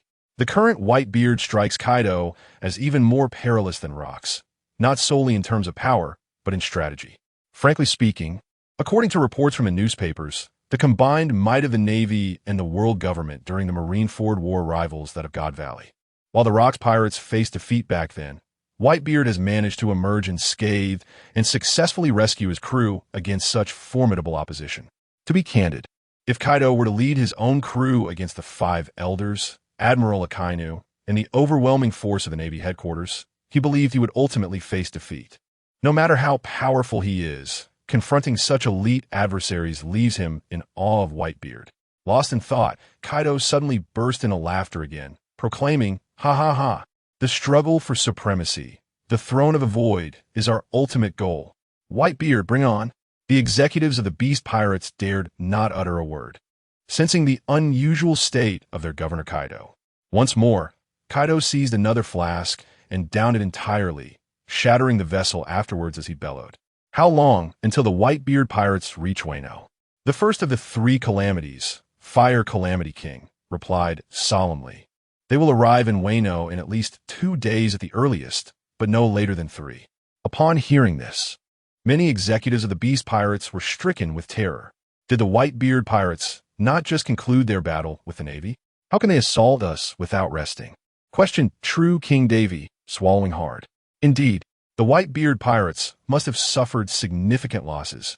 How could they dare to attack us directly? Echoed True King Cyphus, equally incredulous. Then, one of the calamities, Drought Jack, eagerly volunteered, "Lord Kaido, let me take action. I will ensure the complete destruction of the Whitebeard pirates at sea. I won't allow them a single chance to approach Wano. I shall charge forth with the mammoth, sink the Moby Dick to the depths of the sea." The drought-stricken Jack stood up after volunteering, pounding his chest. Fuzz F, puffing on a cigarette, pondered, with the Five Elders united. Is there truly no way to contend with the Whitebeard? Is the beast pirates truly a worthy adversary? While Fuzz F mulled over these thoughts, he overheard Drought Jack expressing his intention to intercept the Whitebeard pirates at sea. Thus, Fuzz F deliberately chimed in.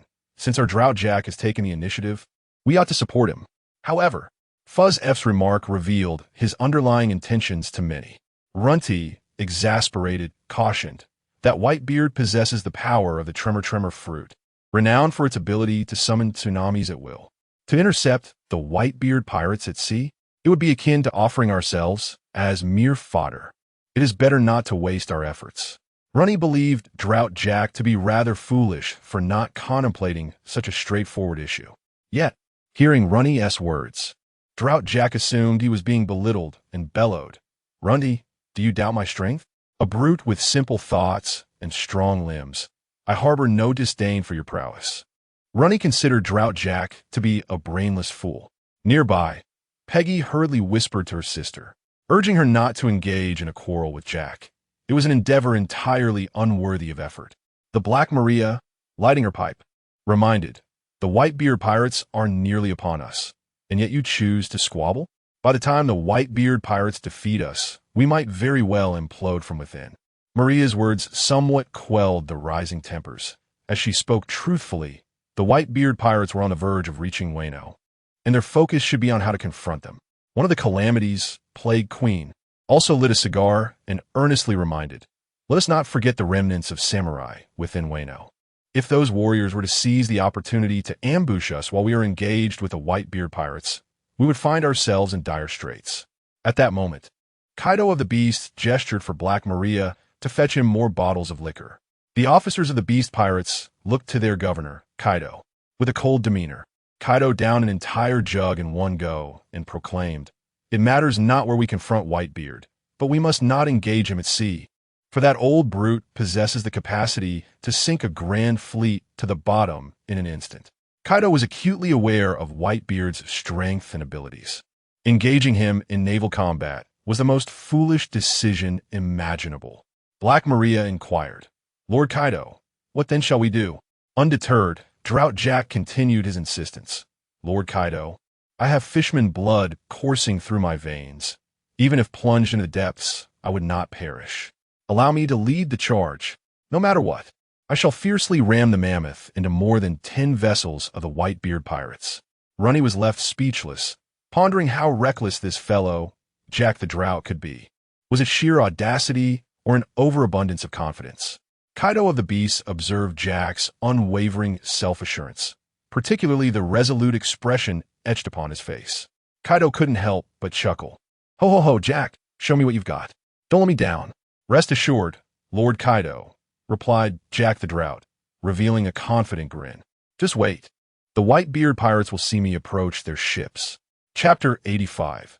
The Drought Jack struck down before approaching the shores of Wano in the general's mansion of Wano. Black Carbon Kaido, upon seeing Fukuruju, hastily inquired about the commotion surrounding the Beast Pirates. However, after hearing his subordinate's report, Black Carbon Kaido was so terrified that he fell from his chair. Trembling, he stammered, "Fukuruju, are you saying that the Whitebeard pirates intend to assault the Beast Pirates?" Black Carbon Kaido was no stranger to the Whitebeard pirates. Fukuruju, the captain of Kaido's retainers, patiently reassured him, "Lord Kaido, there is no need for such panic. The conflict between the Whitebeard pirates and the Beast Pirates could very well lead to mutual destruction. In their weakened state, we will have our opportunity to seize complete control of Wano." "Complete control of Wano?" Black Carbon Kaido silently repeated these words, and upon finishing, a transformation occurred within him. "Ha ha ha ha! Indeed, I shall take command of all of Wano," Kaido exclaimed, excitement causing him to break into a foolish grin. Meanwhile, Tsurujiro stealthily approached the residence of Kazuki Hiyori. As Hiyori rested, she looked up and, upon recognizing Tsurujiro, asked with curiosity, "Tsurujiro, what brings you here? Were you not discovered?" "Fear not, Princess Hiyori. Currently, both the Beast Pirates and Black Carbon Kaido's men are preoccupied," Tsurujiro replied with a cold smirk. Kazuki Hiyori, sensing the significance of Tsurujiro's words, cautiously inquired, "What's the situation? Is an external force planning to attack Wano?" "Indeed, Princess Hiyori. According to the intelligence I've gathered, it is the Whitebeard pirates who intend to assault the Beast Pirates," Tsurujiro responded earnestly. Hiyori bit her nails, her expression shifting from worry to determination. 10 hours later, the fleet of the Whitebeard pirates arrived in the waters near Wano. As the captains of the various divisions gathered to discuss, one of them, Ichiji, remarked, "A ship is approaching us." As soon as Ichiji spoke, the 6th Division Captain, Brayman K., promptly took out his telescope to observe. Is the mammoth of Drought Jack from the Beast Pirates? Is it just a ship? Questioned the 12th Division Captain, Harda. Upon seeing Brayman K. nod in affirmation, the others burst into mocking laughter. The 11th Division Captain, Jingo, disdainfully remarked, Has that Drought Jack gone mad? He dares to confront us with just a single ship? To the assembled crew, Drought Jack appeared to be overestimating his capabilities. Diamond Jozu coldly stated, To come alone is to underestimate the Whitebeard pirates. Brothers, we must teach this Drought Jack a lesson. Allow me to handle this, Ichiji proposed, stepping forward. The 7th Division Captain, Lakyu, chuckled with Vice Captain Ichiji leading. Capturing Drought Jack is all but assured. The others readily agreed, for they were all well aware of Vice Captain Ichiji's formidable strength. Marco Coldi Aneles, nonetheless. One must wonder why the Beast Pirates would send the Calamity Jack to intercept us alone. Do they underestimate the Whitebeard pirates? Or is it that none among the Beast Pirates possess any wit? Surely, it must be the latter. The foolishly earnest captain of the 13th Division, Water Buffalo Atmos, bluntly stated that the Beast Pirates were indeed lacking in intelligence. Standing by the railing, Ace quietly contemplated, Xiaoyu Yamato, we are soon to reunite. The captain of the 16th Division from Wano, Aizu, murmured, Lord Odin, Father intends to lead us against the Beast Kaido. A pirate aboard the mammoth ship, trembling with fear, inquired, Lord Jack, are we truly going to engage? They have a total of 25 pirate ships. Shut your mouth. Do you think I am someone to be trifled with? Bring the ship closer. Calamity Jack bellowed fearlessly. Yes, Lord Jack. The pirate subordinates dared not utter another word, knowing that to provoke Jack's ire would mean being cast into the sea. As the mammoth ship closed in to within 300 meters of the Whitebeard fleet, an invisible aura of conqueror's haki enveloped Calamity Jack like a chasm. Jack's eyes widened in terror, sweat beading on his brow. Who were they? How could their conqueror's haki be so formidable? It seemed even stronger than that of Lord Kaido. If he hadn't experienced it firsthand, Jack would never have believed that anyone could surpass Kaido in haki. Just as Jack grappled with the fear of who could possess such overwhelming haki, a tremendous gravitational force descended upon the entire mammoth ship. Lord Jack, help! Our ship cannot withstand this. The pirate's subordinates gasped for breath under the pressure. The deck of the mammoth ship began to crack visibly, and within 3 seconds, with a thunderous crash, the entire vessel was crushed by the immense gravity, sinking to the ocean's depths. In his innermost thoughts, Calamity Jack, submerged in the sea, pondered in disbelief. How is this possible? Anyone, please save me. Although Calamity Jack, possessing fishman blood, could breathe underwater, his powers as a devil fruit user rendered him powerless in the sea. Aboard the Moby Dick, a cacophony of mocking laughter erupted. The captain of the 14th Division, Spido Kyle, scoffed, just Calamity Jack, daring to confront the Whitebeard pirates head-on? Indeed, with just one display of Conqueror's haki from Father, and a gravity fruit assault from First Mate, Calamity Jack would find himself at the bottom of the sea. The captain of the 11th Division, Jindo, stated dismissively. Marco coldly remarked, engaging us in naval combat? On the sea, once Father unleashes his powers, even the largest fleet is but a fleeting moment away from obliteration. At that moment, Whitebeard commanded, Then Muir, go retrieve that Jack. Yes, Father, the 8th Division Captain Muir promptly replied. Upon plunging into the sea, no more, the fishman experienced an instantaneous enhancement of his agility, more than doubling his previous capabilities. Before long, Drought Jack was forcibly extracted from the depths by Namor. You have suffered, Whitebeard pirates. With the constraints of the ocean released, Drought Jack's power surged dramatically, preparing to enter his beastly transformation. Be still.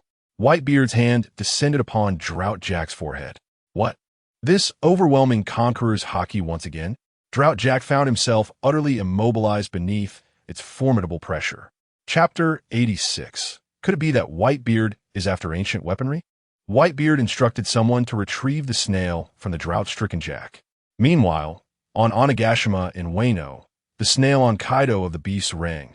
Beside him, the Calamity King whispered, Is that jackass Snail? Or has something happened to him?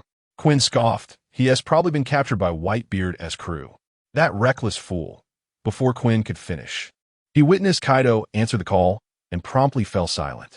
Jack, what is the situation on your end? Long time no see, Kaido.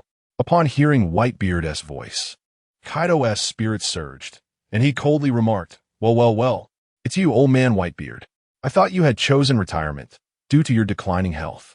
But judging by your performance in the Marineford War, you seem quite active. Now that you've come to Wano, it's only fitting that I end your life.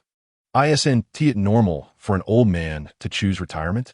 Besides, my sons have grown up. They no longer need this old man to protect them. However, while I still draw breath, I can certainly accomplish a few more things. Kaido, grinning with excitement, replied, I never realized you possessed such grand ambitions. Whitebeard.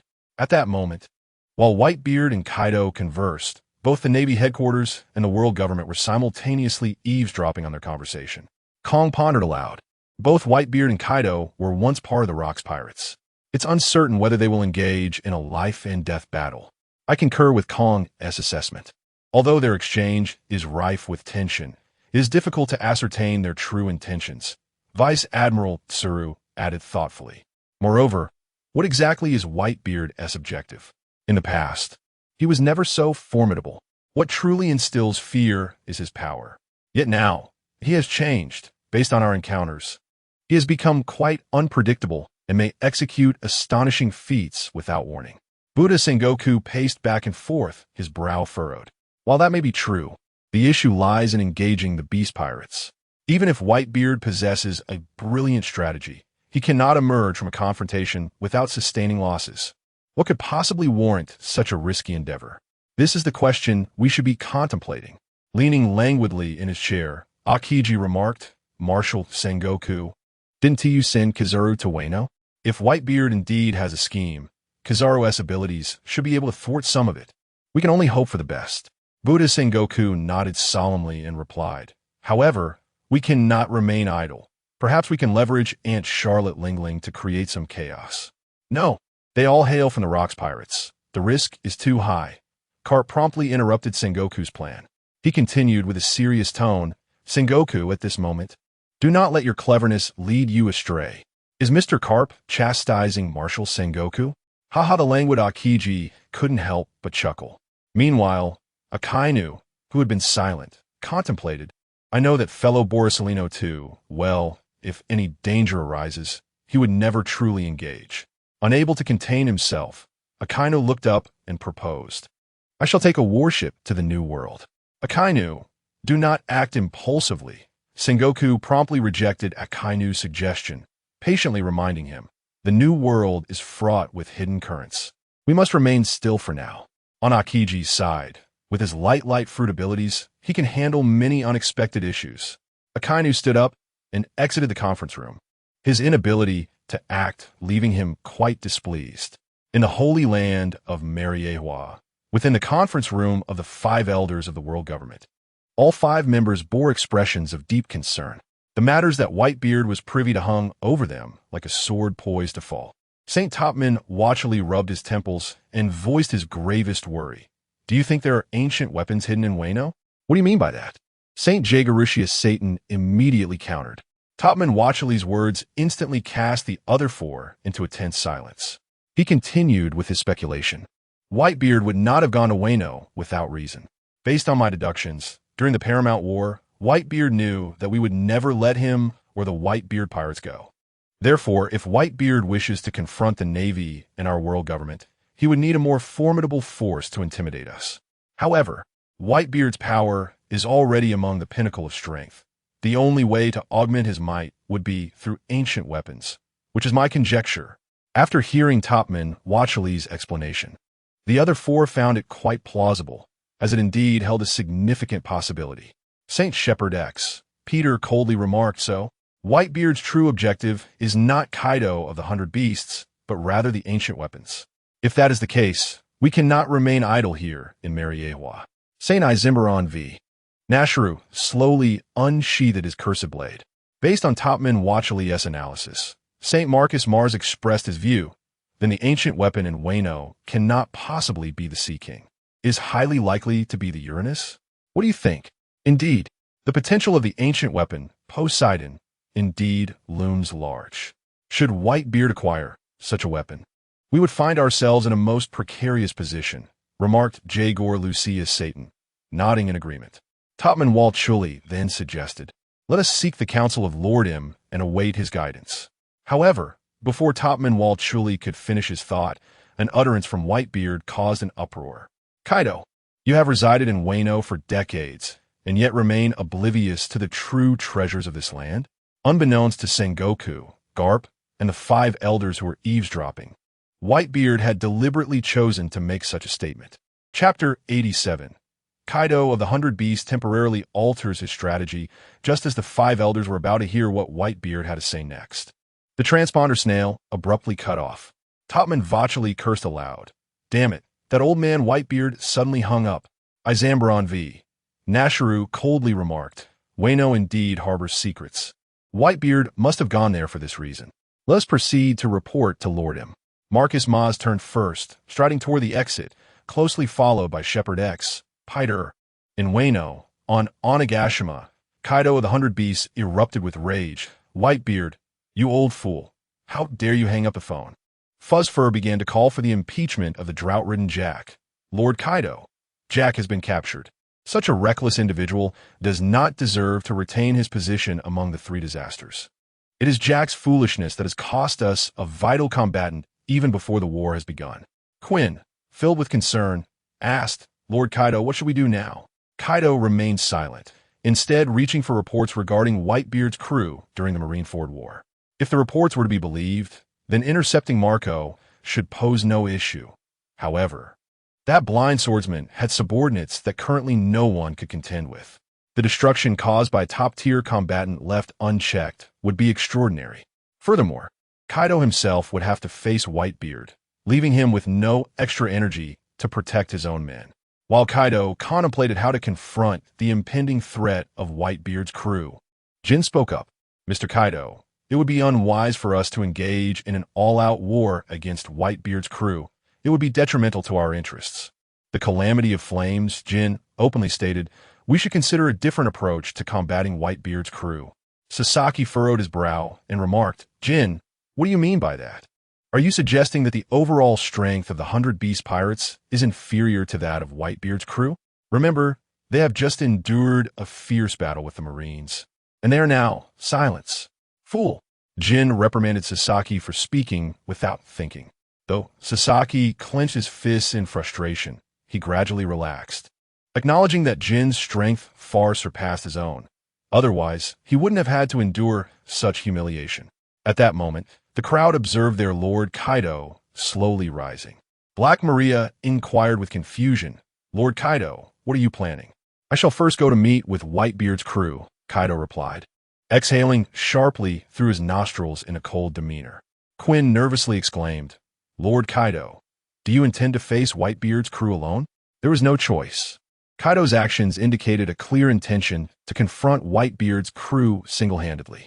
The others watched with concern as well, knowing that regardless of Kaido's formidable strength, yet the Whitebeard pirates are not to be underestimated. In the next moment, everyone witnessed Lord Kaido's body swell dramatically, ultimately transforming into a colossal azure dragon that burst forth from Onigashima. Pegavin, his eyes wide with disbelief, exclaimed, Lord Kaido, is he truly going to confront the Whitebeard pirates alone? What should we do? We cannot simply sit idly by, can we? Pegavin glanced towards the others. Fool!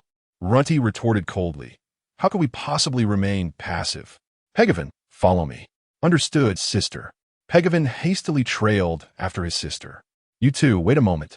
Both Runty and Pegavin turned to face the fierce NTI, who coldly reminded them, with Lord Kaido absent, I shall assume full command.